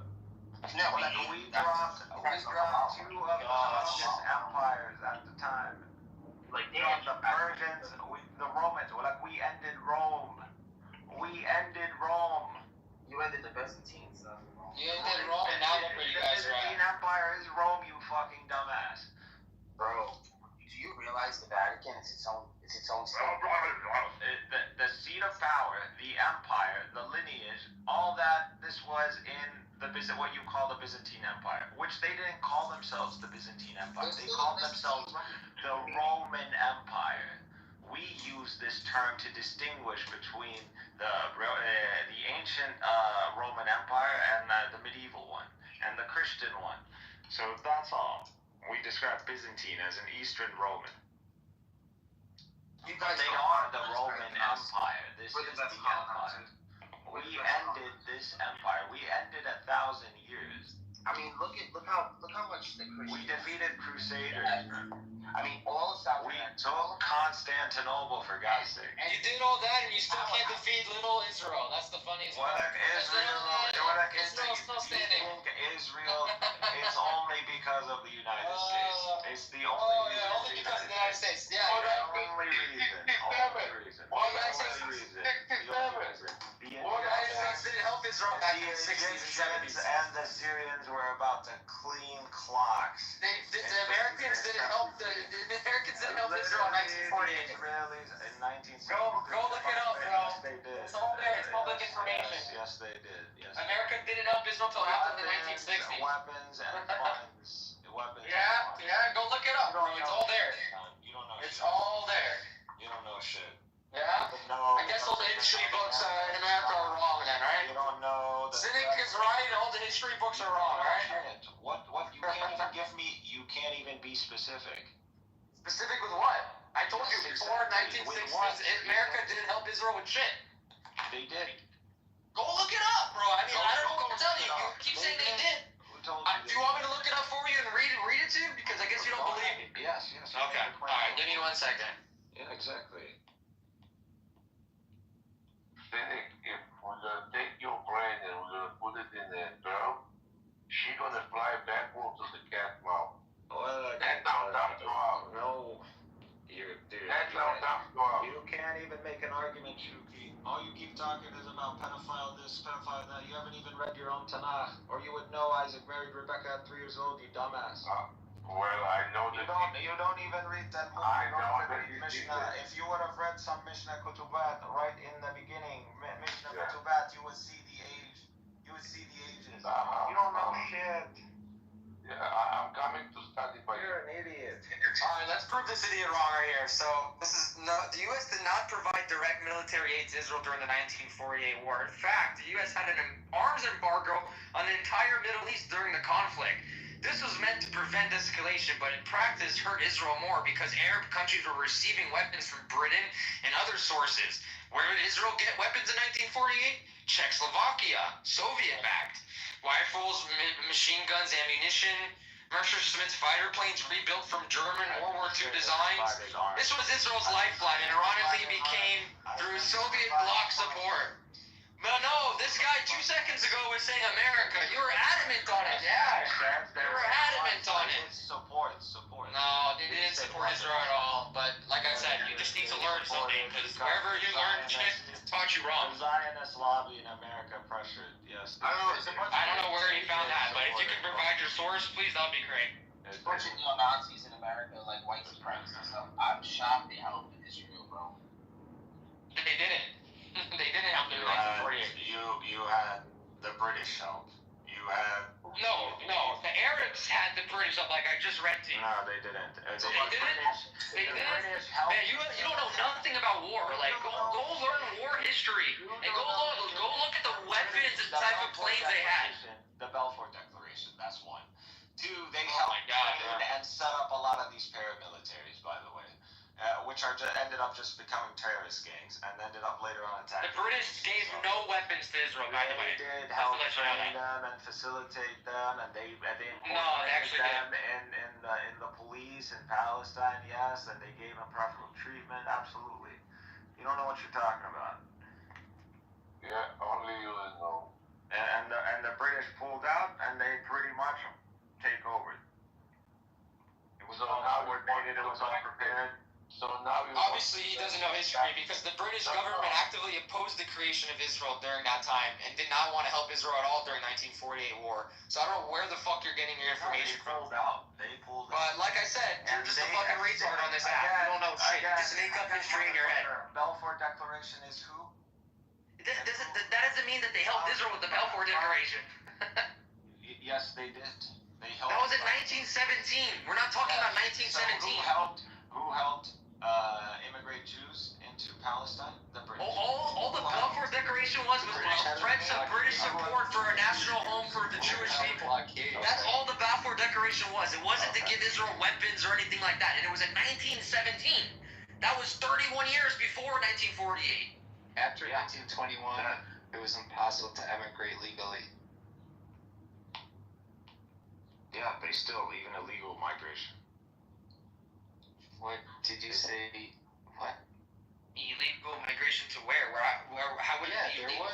There was quote unquote illegal migration because there's no alternative, and it wasn't exactly coming in waves if it's illegal. It wasn't a real country at the time, anyways. It wasn't a state. It wasn't a formed country. So it would technically, there's no laws of the land, is there? Do you even know what a mandate is? Oh man, you don't even know what the Balfour Declaration is, bro. Yeah, so you just read it, you dumbass. Yeah, because you didn't know what it was. That's why I read it. Yeah, I don't know. Fucking retard. You didn't even know what year it was. You think the British helped Israel in 1948, bro? You're fucking retarded. You're so desperate. Desperate for what? I read you information online that can provide you the sources. You haven't provided any sources. You haven't provided shit. British supporting Zionism and helping establish Zionism in Palestine. And you're like, all the British... I want to go back to the documentary on that. The British didn't support. You're a dumbass. Okay. Like I said, the Balfour Declaration didn't give any type of physical support to the people. You know that, right? Yes, it did. Literally. Okay, what did they give? How the fuck did you get to Palestine? Not by the British. Oh, really? So if the British didn't agree, how the fuck are you gonna go into First of all, there was Jews there before other Jews started to arrive from parts of Europe. You know that, right? Yeah, we know that. Okay. 5%. Okay. So, I mean, I still don't understand the point that you're trying to make. Facilitate It ain't a fucking hard concept. Who blocked the Jewish people to come to Israel? Man, who is this drunk guy? Come on. I don't know. Have you been speaking all these hours? Come on, take a break. Like go sleep or something. Bro, you haven't said anything. Anything informational at all. You just come on here to criticize. If you have something to add in, Golden, please do, because you seem like a retard also, and you seem like you don't know what the fuck you're talking about. So if you have something to say it, and let's go ahead and debate. On religion. I don't have much brains to read Cynic already got destroyed all day long. Fooled you on everything. There's nothing left. Then it got destroyed all day by multiple people. He loves getting destroyed. Your ass cheek slapped. So that's it. You know. You're getting your ass cheek slapped. No, actually I'm not. Yes, you are. Why do you like asses so much? Are you okay? You right there? You like asses. What do you want? He's a good bucket, Eddie. Literally the capital of homosexuality in the fucking Middle East. Y'all love You don't even know what the Balfour Declaration is. It's funny. Just shut the fuck up already. You fucking ass, you retard. I literally brought it up. Yeah, and you don't know what it is. That's the funniest part about it. You asked me what it was. You think that they give money and physical support to Jews, but there's a Balfour Declaration. Harry, even You fucking basic. said he was a Jew. Everybody knows it.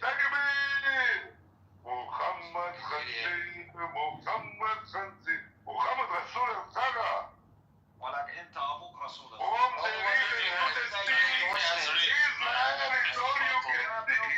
You fucking trash. All it was an endorsement. He thinks the Balfour Declaration gave weapons to Israel. You admit killing prophets.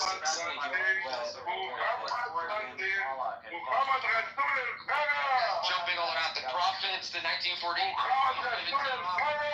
can't stay in one place. What's wrong with this phone? He crashed out so long ago.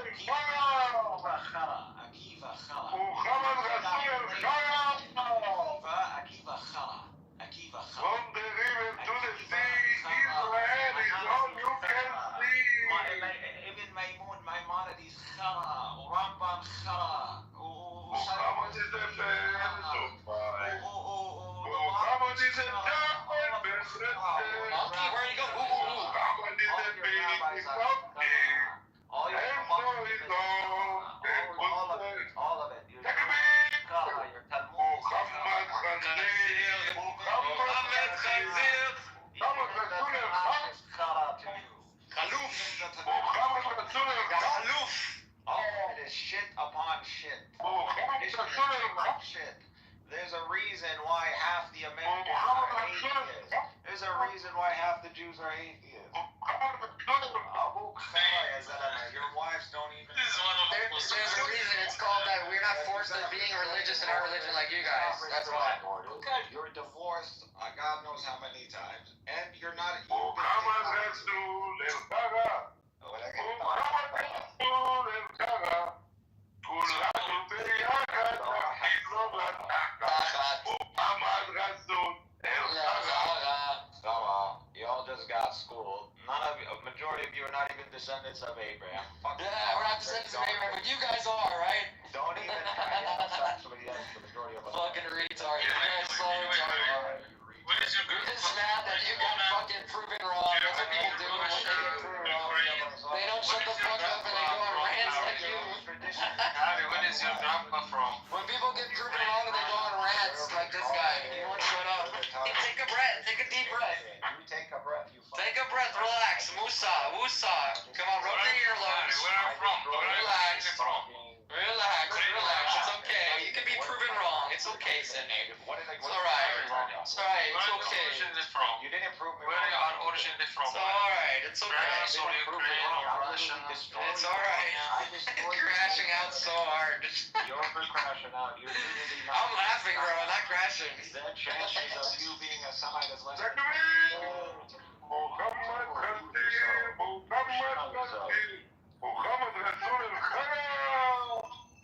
And then this clown is like Khara, Hanasi Khara, Maimonides Khara,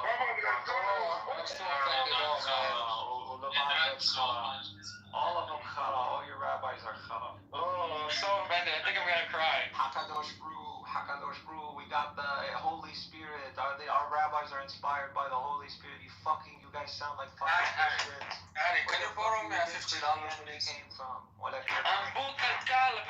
This fucking tradition brought us Christianity. This is what this tradition brought us. Where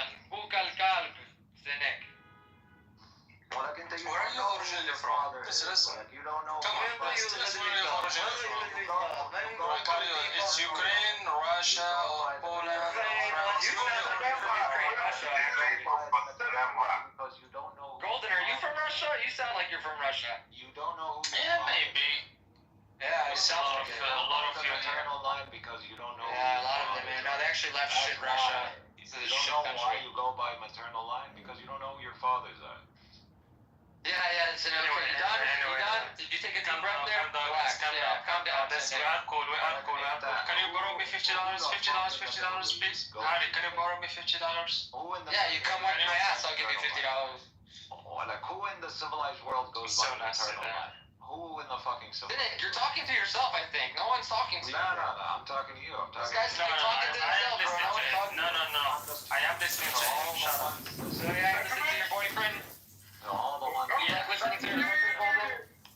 Yeah, grab alright, give me $50. You guys are a cute couple, Cynic and Golden, the new couple in Clubhouse. All of the Middle East, who goes by the maternal line? Where did Cynic and Golden meet? They met in a coexistent room. Aww, so cute. No one in the civilized They were fighting the Zionists together. Because they're rape babies. Because they're rape babies. They don't know who their mom is. I know who my father is, actually. Maybe you don't. Actually.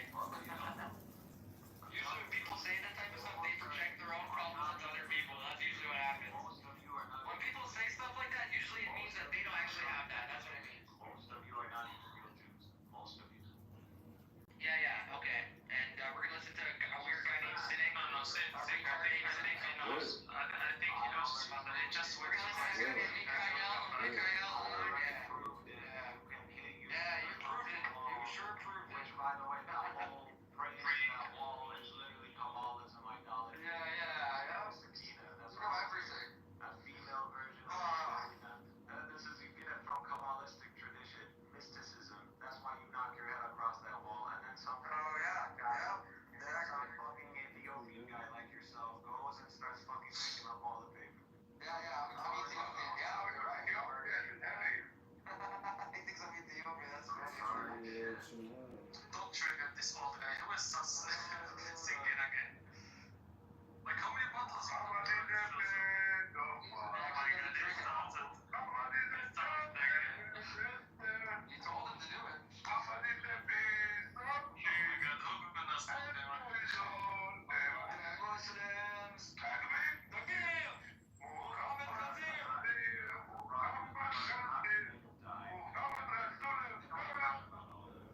Oh my god, they started with the punchline.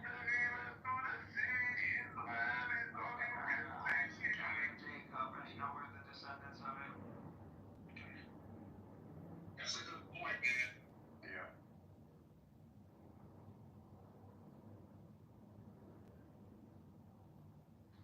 I don't know if Billion can speak, but obviously Billion is an OG.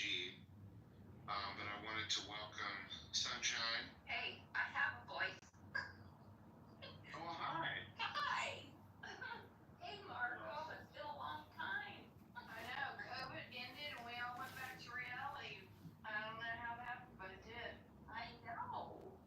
It's like I kind of missed the conversations and then Clubhouse changed so much that it was like, getting too old to keep up with this shit. Don't ever admit that, Blaine. You're always young at heart. No, but they poisoned our well here. We became too successful at this whole networking, helping, loving on each other, and they poisoned our well. Yeah. But that's what we're now to get back up. You know something I'm so proud of? My grandson joined the Marine Corps. Oh, he did? Fly. Yeah. Yeah. Officers training. What's he gonna be doing? In Quantico? Yeah.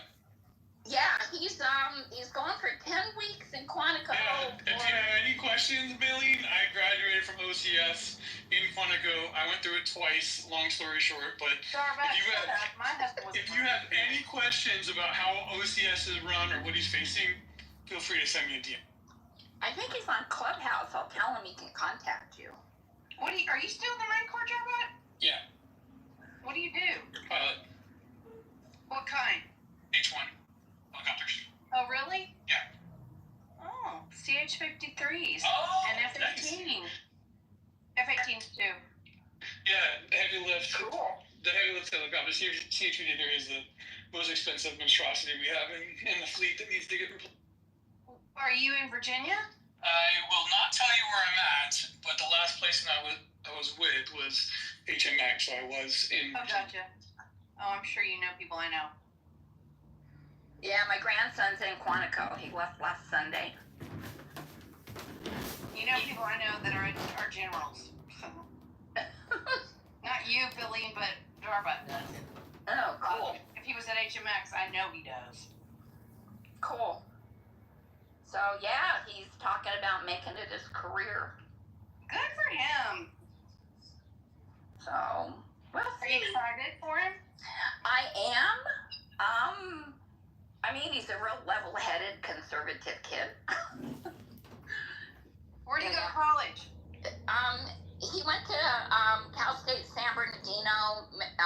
He was majoring in kinesiology. Cool. And then he just he's been talking about the military for 2 years. And I kept discouraging him because of all the shit that was going on with all the DEI crap and stuff. And then when Trump started changing things, he went down and signed up. Is he air, ground, or law, Billy? And then I won't ask any more questions, but do you know?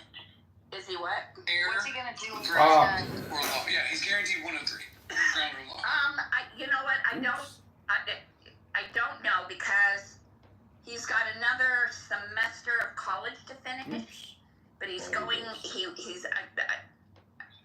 I don't quite understand. I guess it's some kind of a boot camp thing for the 10 weeks. Yeah, he's doing what's called PLC. Okay, then he comes home, finishes his degree, and then once he gets through the basic whatever he's doing right now, then he goes. Comes back, finishes his degree, and then goes to officers. The basic school for 6 months, yeah. Yeah. So when I talked to him last, he hadn't actually decided on what's it called, an MOS. Well, air, ground, or law. Yeah. Yeah, I don't know if. Yeah, officers don't get MOSs, but yeah, he'll get one of 3 fields, and they'll make the selection after he graduates. But it's either air, so he's going to do aviation related. He's still got time if he wants to be a pilot to take the ASTB, but ground or law, those are the. Rabbi. You guys, I'm cool like that. You guys are not. Rabbi Yehuda Hanasi is the one who compiled the Talmud. He's the reason you. So you can sit here talking about rabbis. I'm gonna get head while I'm on Clubhouse. No problem. You don't know exactly. Go get Yeah, I will go. No problem. Go right ahead. She said to him, my teacher. This is for Shuki. She said to him, my teacher, at what age is a woman fit to marry? What age is it appropriate for a woman to engage in intercourse? Which would therefore be the appropriate. I don't know. Ask Muhammad that. Ask Muhammad that. Ask Muhammad what age it is. Apparently 9 years old is okay for you guys. Rabbi Yehuda Hanasi. No, we're gonna ask Muhammad. How about that? She must be at least 3 years and 1 day old. That's what he said. Rabbi Yehuda Hanasi.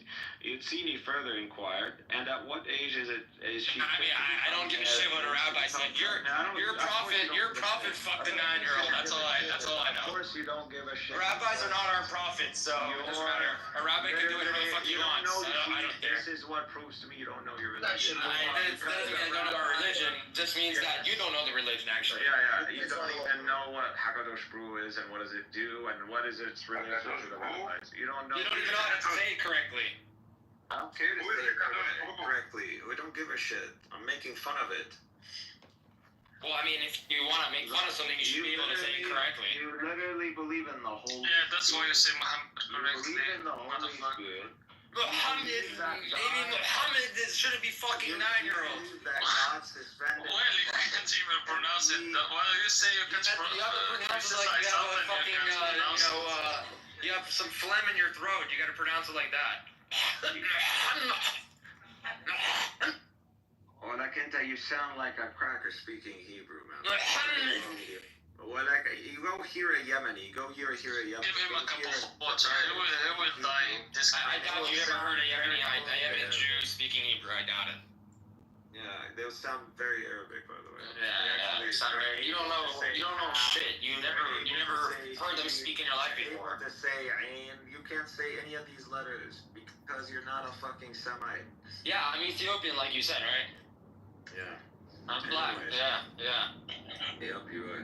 And at what age is she pregnant? He said 12 years and 1 day old. She said to him, I'm married when I was 6 and gave birth. And Muhammad said, I'm gonna marry a 6-year-old, and then when she's 3 more years older, 9 years old, I'm gonna fuck the shit out of her. For those 3 years between the age I'm gonna fuck a 9-year-old because I'm Muhammad. I can do whatever I want. At the age of 6, when I'm Muhammad, I'm the Prophet Muhammad. Muhammad is a child molester. Yeah, talk over this. Muhammad is a piece of shit. And so is all the Muslims. 9 and 10, I'm gonna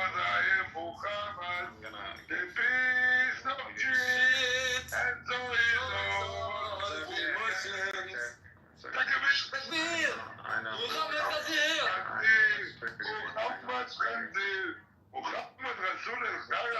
It's triggering, I know it's triggering. I get it. There you go. And here you go. I'll just put this in the chat.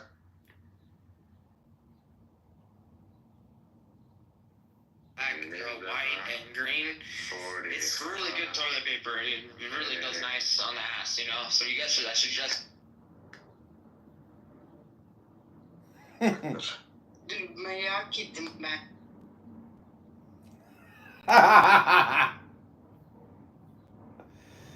had to get a new fucking burner. Yes.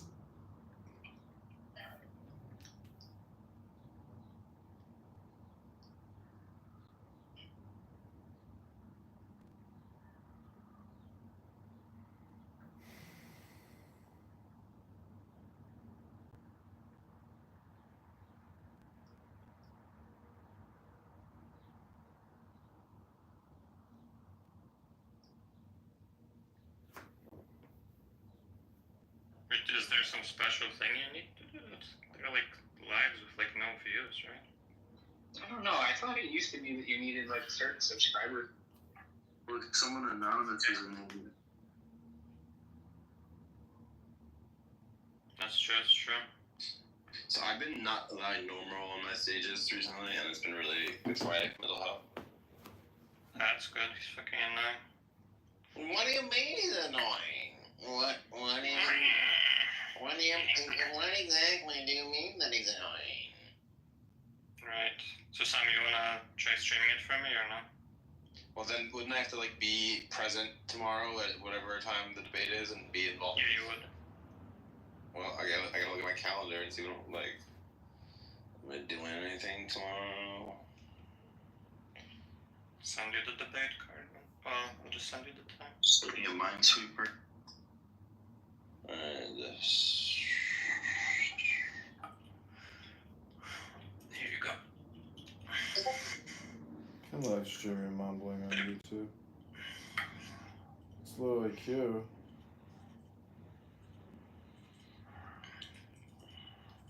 So when it says May 31st, 7 p.m., is that like Eastern Standard Time? Is that what time it is?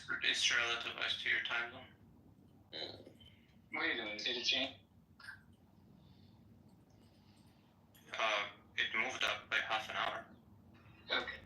Essentially, It stands in the same time zone. Yeah. So, what does it say for you, son?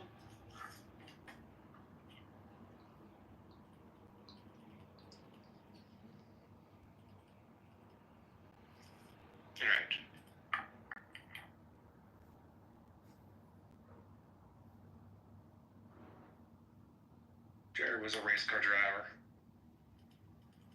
Any other volunteers to try to stream this? Sully, can you do it, my man? I would have to figure out how to, well, to be honest, I probably can't do it at the same time whilst I'm judging for a number of reasons. Yeah, I think that's fine. That's correct. I'm not going to be sort of You want someone to have stream access to to a YouTube? computer. What? You wanted someone to stream to YouTube? Yeah. Like I send them the document and then they stream it.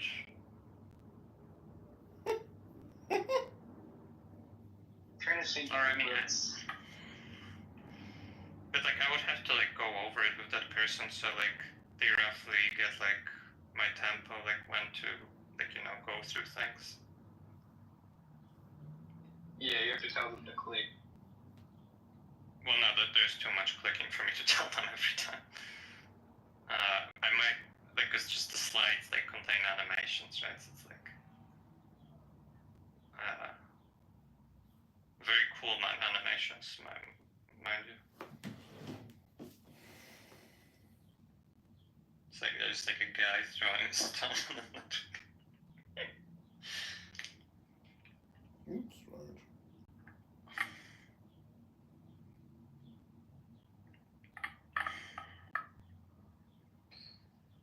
Alright, I can do it. I'll hit you up. I'll look over other stuff, but yeah, if it's needed, then yeah, I'll hit you up tomorrow before it, and we can like do like a few test runs or something. Okay. Thank you. How reliable is philosophy stack this change?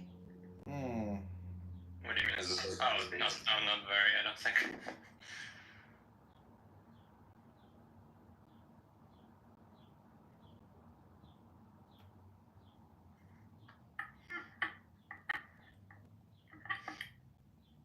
You guys know Nathan Ormond / Digital Gnosis? Yeah, I don't know. Yeah, Deepak's like best friends with him. Wow, not best friends, but yeah. That's good. Seems kind of annoying, you know? Who, me? He could be No, TikTok famous like Danny. Digital Gnosis. Seems kind of annoying.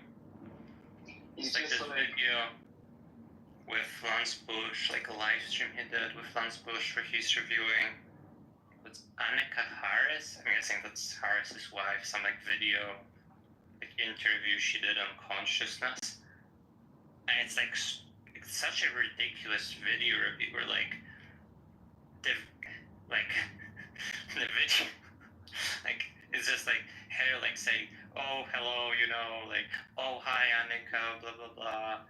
How are you? This is, her. And she's like, yes, consciousness, I thought it was interesting. I did this, but then I thought, oh, yeah, it'd be interesting to look into it more.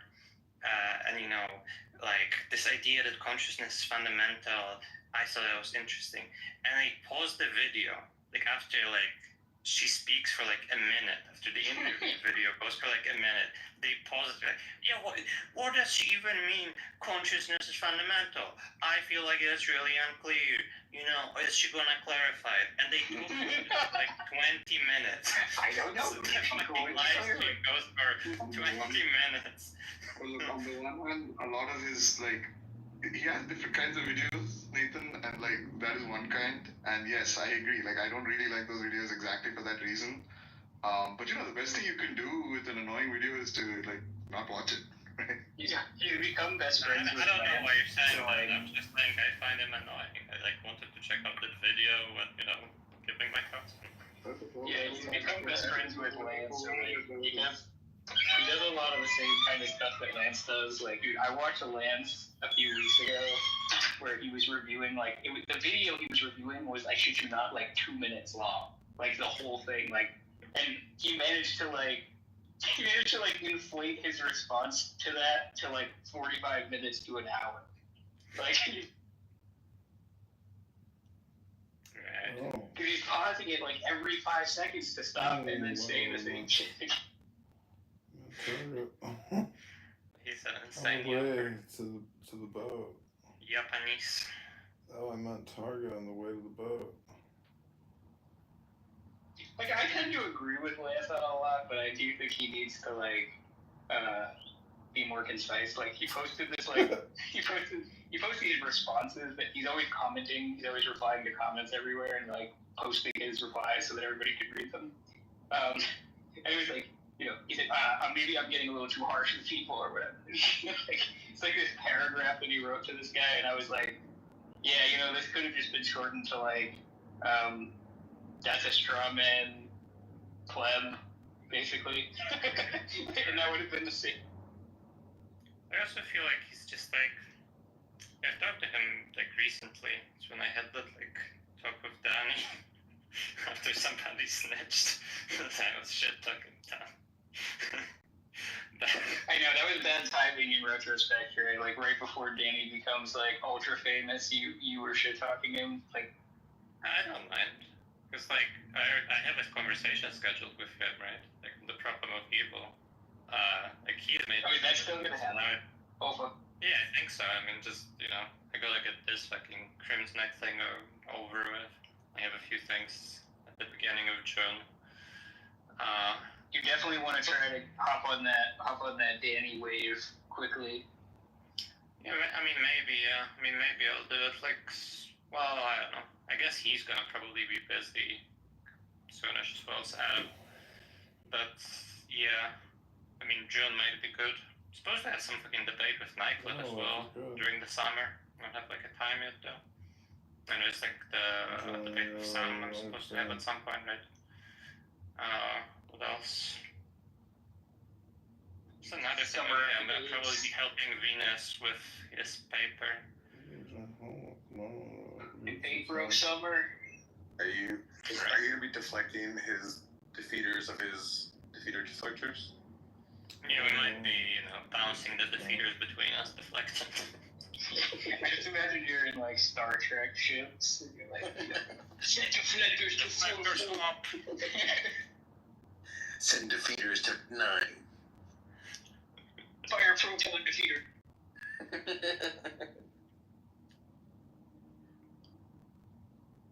Of this fully operational defeater cannon.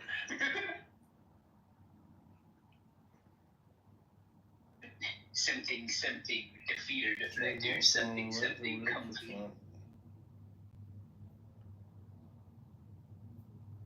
Do it. Deflected mannequin. Actually, I have a pretty good top. No, I am the defeater. You say I have a good Palpatine. Yeah. Thank you. I think like I naturally embody the character. He's a very campy character, like intentionally. What does campy mean? Campy is like over the top, but like performative, kind of like acting. Yeah. Defeater. That was Chewbacca. That's very good. Oh, Mr. Solo, Mr. Defeater, no solo.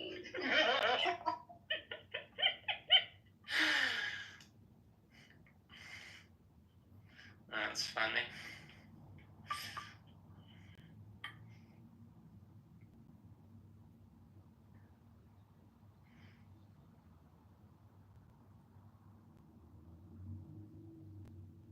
And Hiwa has a pretty good Jawa impression. Zucchini. Hey, what does a Jawa sound like again? I mean, I can't. Hiwa asked Hiwa to... Yeah, zucchini. Zucchini.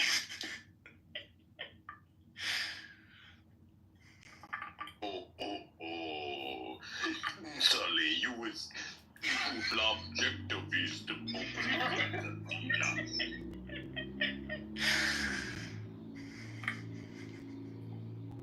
They don't know wonder. I wish I could do like anything from Star Wars well, but I can spin a lightsaber kind of. I can do the Obi Annie spin. There's this one move that Hayden Christensen did like over and over again in those movies. So like if you saw it, you'd be like, oh yeah, okay, it's that move that they keep doing. Dude, those lightsaber duels are fucking fantastic in the prequels. Like, I don't know. Yeah. It was actually the only good thing about the Acolyte show. Like, it was a fucking horrible story, but the lightsaber fight scenes were actually. You could just watch like a compilation.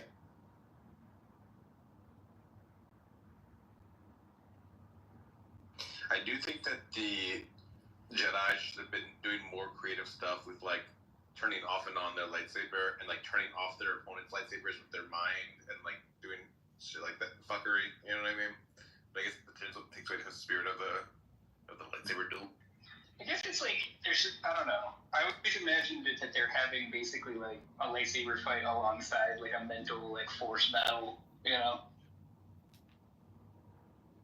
So it's like they're both like launching their defeater deflectors against trying to shut off each other's lightsabers, and so it's like they're like more evenly matched. It'd be kind of funny if the way the Jedi lightsaber battles worked is they just like looked at each other for like 20 minutes, really focusing really hard, and then like eventually one of them just like slices the throat of the other. Like it's just like he loses the like whatever game of mental like prediction of your prediction of your prediction of your Yeah, prediction. I think they did that in have you seen Star Wars Visions? No. I'm pretty sure that so it was a anime series, but like each episode was like a sort of people were allowed to like do whatever they wanted sort of creatively with the IP, and it was a different anime studio for each episode or whatever. And I think it's like the first episode. It might be one of the other ones, but I think that there is one where like basically the fight is playing out like in their heads, and then like when it happens, it's like over immediately. Yeah, that's good. But Debo, can you invite up Buster? Apparently, it's like not letting me invite up Buster.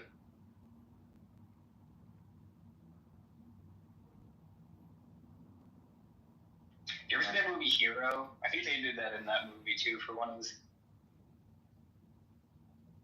Yeah, it's a pretty good movie. With Jet Li. Yeah. There's a lot of like lightsaber lore in the canon of like there's type 1 style, type 2 style. Yeah, the forms, the lightsaber forms. There's like a dueling style. There's like a doing flips form. There's like a fucking super defensive form. Yeah, that's just like all like super silly to me. It is in the lore. Dude, they fucked up that Kenobi show. That had some serious potential, and it was like. The one scene, okay, there's been 2 really, really amazing scenes in all the recent Star Wars shit. One was Vader on that ship, like, destroying, like, 30, like, guys shooting at him, like, right, yeah, like, the rebel, like, tearing through the rebels. That was, like, an epic scene. And then when Luke Skywalker was, like, rescuing... Are you talking about in Rogue One, or... Yeah, that's Rogue One. And then in the whatever the show with the Mandalorian, when Luke saves Baby Yoda, that shit's fucking epic. Yeah, the Luke scene at the end of season 2. They kind of shit the bed after that, unfortunately, because they had the Boba Fett show, which was like complete trash, and they did like season 2.5 of the Mandalorian during the Boba Fett show. Like, he gets Baby Yoda back from Luke. And it's just like, what?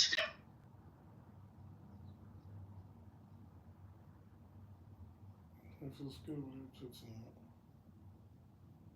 it. Deflector, you see.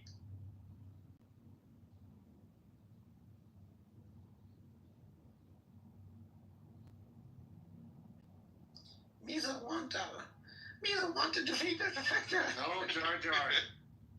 America is just full of prostitution anyway, so. No, I'm just saying he's the biggest pimp. So I mean, him killing. I don't care. Prostitution is not the same as sex trafficking children. Yeah, it doesn't happen at all in the Muslim world. You're right. Can you where? I mean, I just posted 2 articles about it, and no one posted one about it. You posted So, about Pashabazi. That's no. Ribbon Shalom, everybody. Good Shabbos. Is Cynic still here on the app talking? He's been here all day long. It's unbelievable how much energy this guy has and how long he can defend nothing. He's such a waste of time and a waste of space. I hate to be so personal, but wow, Cynic, at least I got a workout in today. You haven't done shit all day long, just running your mouth like a spam machine. Spam, spam, spam, spam, spam, spam, spam. I went to work. Don't put me involved in that shit. I'm not buying a tennis racket. I'm at work. These guys. Anyways. So what did we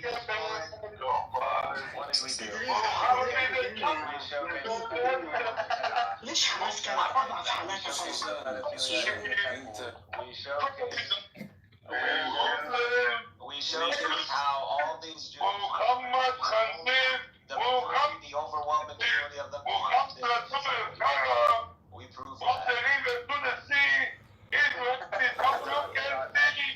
We talked about Israel harboring hundreds of pedophiles and helping them escape the American justice system. We talked about how 60% of You talked about that. Nobody else talked about that. yeah, it's important. Nobody talked about that. Everybody understands the Who's everybody? There's only 5 people on the stage, and 6 including Amos. Who's everybody? Yeah, everybody down there. I think they flew the planes into that. I mean, that was a little policy. Dumb fuck. That was a little. How do you know that they were listening? We're talking about how Jews pretty much started transgenderism. Champions of homosexuality. We talked about that? I don't remember talking about that. Yeah. We all know Hirschfield, or whatever his name is, in Germany. The first transgender center in Europe. Okay. In the West. In the world, really.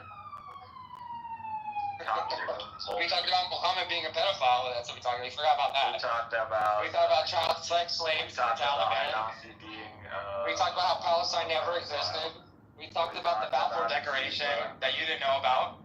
We also talked about the 1948 war, how America didn't supply any weapons at all. I mean, you guys are shit, bro.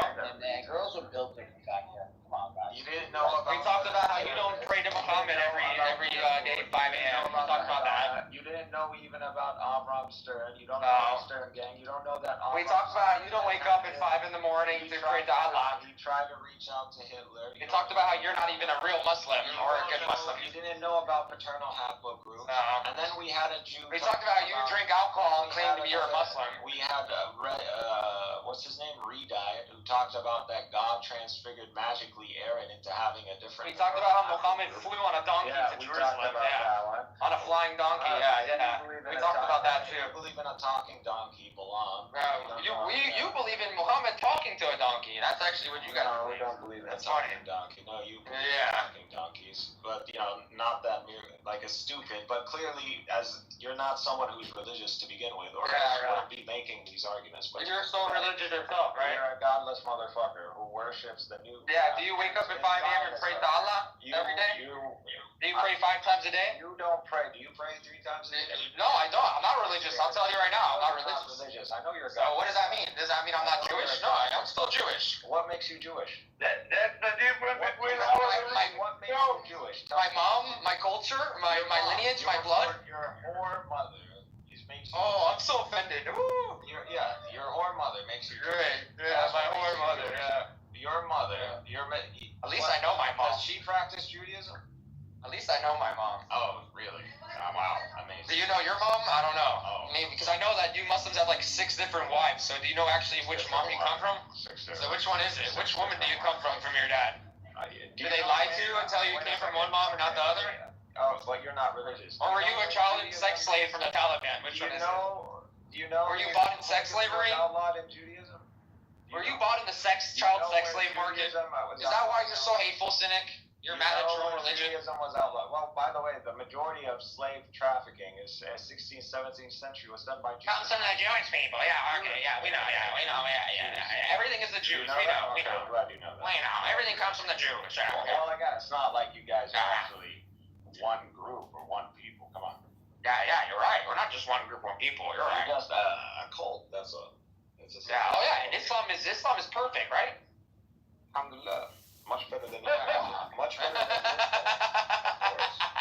That's why. Alhamdulillah, child sex slavery is perfect. Harry, the majority of the Alhamdulillah, our prophet fucking a 9-year-old is perfect. Alhamdulillah. Arab Muslims, you can't deny this. Alhamdulillah, dying for 72 virgins is perfect. Alhamdulillah. Let me fly a plane into the World Trade Center. That's perfect. For Islam, for Allah. I mean, it's the craziest shit in the world. You don't believe in religion. You don't believe in religion. You know what I believe in. Just because I'm a religious doesn't mean I don't believe in religion. Of course I do. I believe in God. Of course I do. What are you talking about? What's there to be? I know it's confusing to you, right? You weren't expecting that answer, right? Proud of? What is there? You weren't expecting an answer. There's a lot to be proud of. Oh, I'm very proud. Not that you're actually a descendant of those people, but I'm actually the most proudest Jew you've probably met. I believe. Child sacrifice? What exactly? Exiles? What? Child sacrifice. We proved that wrong earlier too. What is there to be? There was no child sacrifice. I don't know where you got that from. Genociding, claims of pseudo. Genociding what? Whoa, you were gonna say it. What were you gonna say? Yeah. Genociding what? 7 nations. Oh, you don't know. What 7 nations? What? Genocide. 7 nations. 7 This guy's retarded. Land of Canaan. You don't know. This guy's retarded. You don't know shit. When the ship ships it. Yeah. Like all those people are, they're straight descendants of us. Yeah. Canaanite. We're talking about Canaanites, people that don't even exist anymore. I want to check out the thing you're saying. Ancient Hebrews don't exist anymore. They don't. You're right. Yeah, I can't do that. Is that supposed to be an insult or something? I don't know. Of course it's gonna fly over your head. Of course. Just like the Balfour Declaration, right? Yeah. Everybody knows I don't know anything about the Balfour Declaration. You don't? You think that it was physical support to a country that wasn't even a country? Yes. There is no British support for Zionism. That did never happen. Well, yeah, it was like an emotional support. It wasn't like a physical. It wasn't guns. It wasn't money. It wasn't aid. Anything like that. It was a declaration. That's what a declaration is. If you know what a declaration is. Yeah, and what comes attached to this declaration? It's pretty much just a message. That's all it is. Oh, that's it. Yeah, that is it. Yeah, just the British allowing in, Jewish Zionists and allowing them. Why would they not allow them? What a waste of time this fucking conversation is. How many times do you think Cynic has had this conversation? 1,000 times here, 2,000 times. It's the same shit in, same shit out. Nothing new here. Dime a dozen. It's the same shit every single day with this laptop repair guy. Don't quit your day job, Cynic. Under the disguise of police. I think he already quit his day job. That's why he's on here all day long. Either he quit, either he got fired. Or fired, or laid off.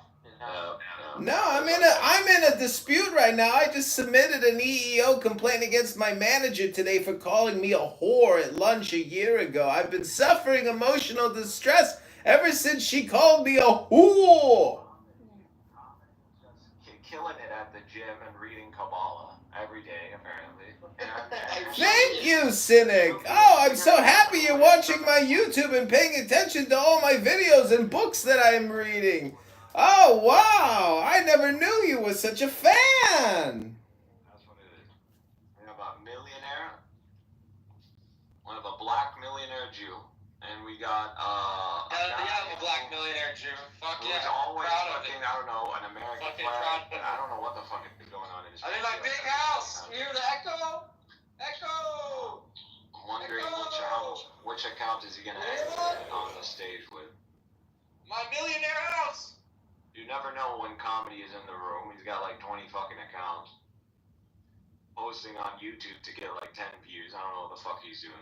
Hey, at least he's doing something like you. Everybody, didn't they? And should be, I don't know. And you guys, Cynic is a perfect person. Everything he says is right. He's never wrong. That's what Cynic is, You haven't guys. disproven me, where? I mean, all day long. Not only that, I disprove you, but in the other room that they were cooking you in the other room earlier. All day long, destroying his whole These guys, Daniel, all those guys in there cooked you, Mayor. All those guys cooked you. paradigm just collapsed earlier, just with some. Comedian cooked you earlier. Comedian cooks you every time he comes off the mic, actually. It's fucking hilarious. Cynic is so deep fried right now. He's so cooked medium well that he's barely even alive right now. Cynic, what are you gonna do tonight? You're just gonna go sleep at like 8 o'clock? I mean, you must be exhausted from the roast this morning. We cooked you so good. Oh my goodness. Wow, you're like charred remains. There's nothing left of the filet mignon. What happened to you? You've been here all day long cooking. There's no meat left on the bone. Oh wait, hold on. I got one person watching us on YouTube. They're asking, is this guy Cynic still on Clownhouse talking? Pinnacle of intellect. Everybody knows this. The pinnacle of intellect. You're communicating with the pinnacle of intellect, obviously, because you are a pinnacle of intellect. Wow, what an awesome projection. Dr. Cynic, how many laptops did you repair today while you were addressing the world on Clownhouse on how to free Palestine? You fucking are useless. Every time you talk about reading the book, I'm reading the book. When was the last time you took a girl out on a date? When was the last time you went to the gym? When was the last time you read a book? When was the last time you took a shower and flossed your teeth? I bet you don't even floss. I bet you don't even use baby wipes after you take a shit. I bet you smell like shit right now. You look like shit, dude. You look like shit. You look like a person who escaped an asylum comedy. That's what you look like. A mental health asylum. Be easy on him. He doesn't. Be easy on him. He called me a faggot kike today and told me to kill myself. Well, go easy on this piece of shit. The guy literally spreads shit nuggets all around Clownhouse all day long. He's a pig. He's got shit all over his shoes. He's got shit on his hands. He's got shit on his face. The guy smells like shit. He's a shit slinger. He's a professional shit distributor. That's what he does for a living. Part-time, he repairs laptops. 80 hours a week, he's here freeing Palestine by passing out turd nuggets. You're clearly on psych medication. If not, you're Almost bring up Cedric. Almost. You probably get checked on every 72 hours, comedy. You're projecting. Nah, you sound like it. Why do you have a snake as your PTR eating itself? Oh, did you get sick of the dead Palestinian babies that were probably photographed by some guy named Muhammad who creates Instagram videos, dusted them all up? Come on, Cynic. Stop eating yourself. You're eating yourself. And the 6 million that we can't find the bodies of. Oh, yeah. They found the bodies. Don't worry. All that, you eat that up, no problem. You eat all that shit up. And where's the 6 million now he's a Holocaust denier, this guy. They all burned them all. Yeah, 6 million battery people at the died. voice. 6 million people died. Comedian, please. Gas chambers that don't have locks on them, wooden doors, all that, You eat that shit up. Because they need to have locks on them to be gas chambers, right? You're a descendant Well, of... Barthology, I'm sorry that my voice is eating up your battery. I know you have a family, so obviously you have responsibilities. I don't know why listening to Cynic is a very responsible thing to do, personally. He wastes your time talking about nothing.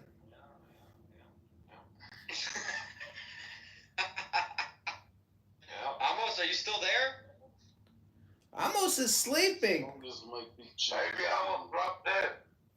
as long as my pictures, I'm listening to all the rubbish, but I see all the corners. Harry, Shuker, Sinek, all the corners. There is no deal, no stuff. Did you say Cynic? I don't know if you said Cynic too. You just named me Shuki and I think Comedian. I didn't hear you say Cynic. Or did you say Cynic? I said the two other corners, Shuki, Harry, Cynic, Sinek. Bring up some more people. I'm sick and tired of talking to Cynic. Bring up Frederick. He wants to talk to Cynic too. People turn the Holy Land into the capital of homosexuality. Raise your hand, Frederick. Raise your hand. Never Jews to anyone. Jews. The most gay-friendly city in the world. A third of Israeli men are bisexual or engaged in homosexual activity. A third, holy shit. Let's give the Frederick And third, well, if you thought it was a religious practice, you wouldn't be fucking yourself this way. A third. Yeah, but the thing about Judaism is we don't kill our people for not obeying the religion. We're not like Islam. We don't kill our people that call them infidels.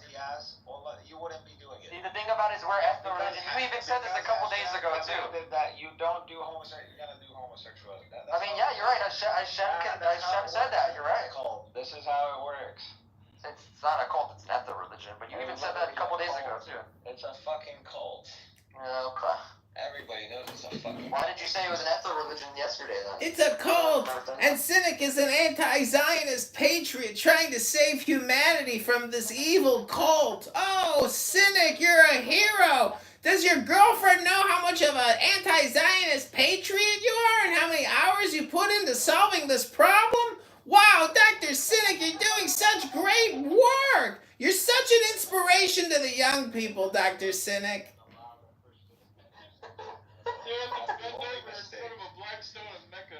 And we're paying the price of this mistake. Bend over in front of Blackstone. We're paying the price of this mistake.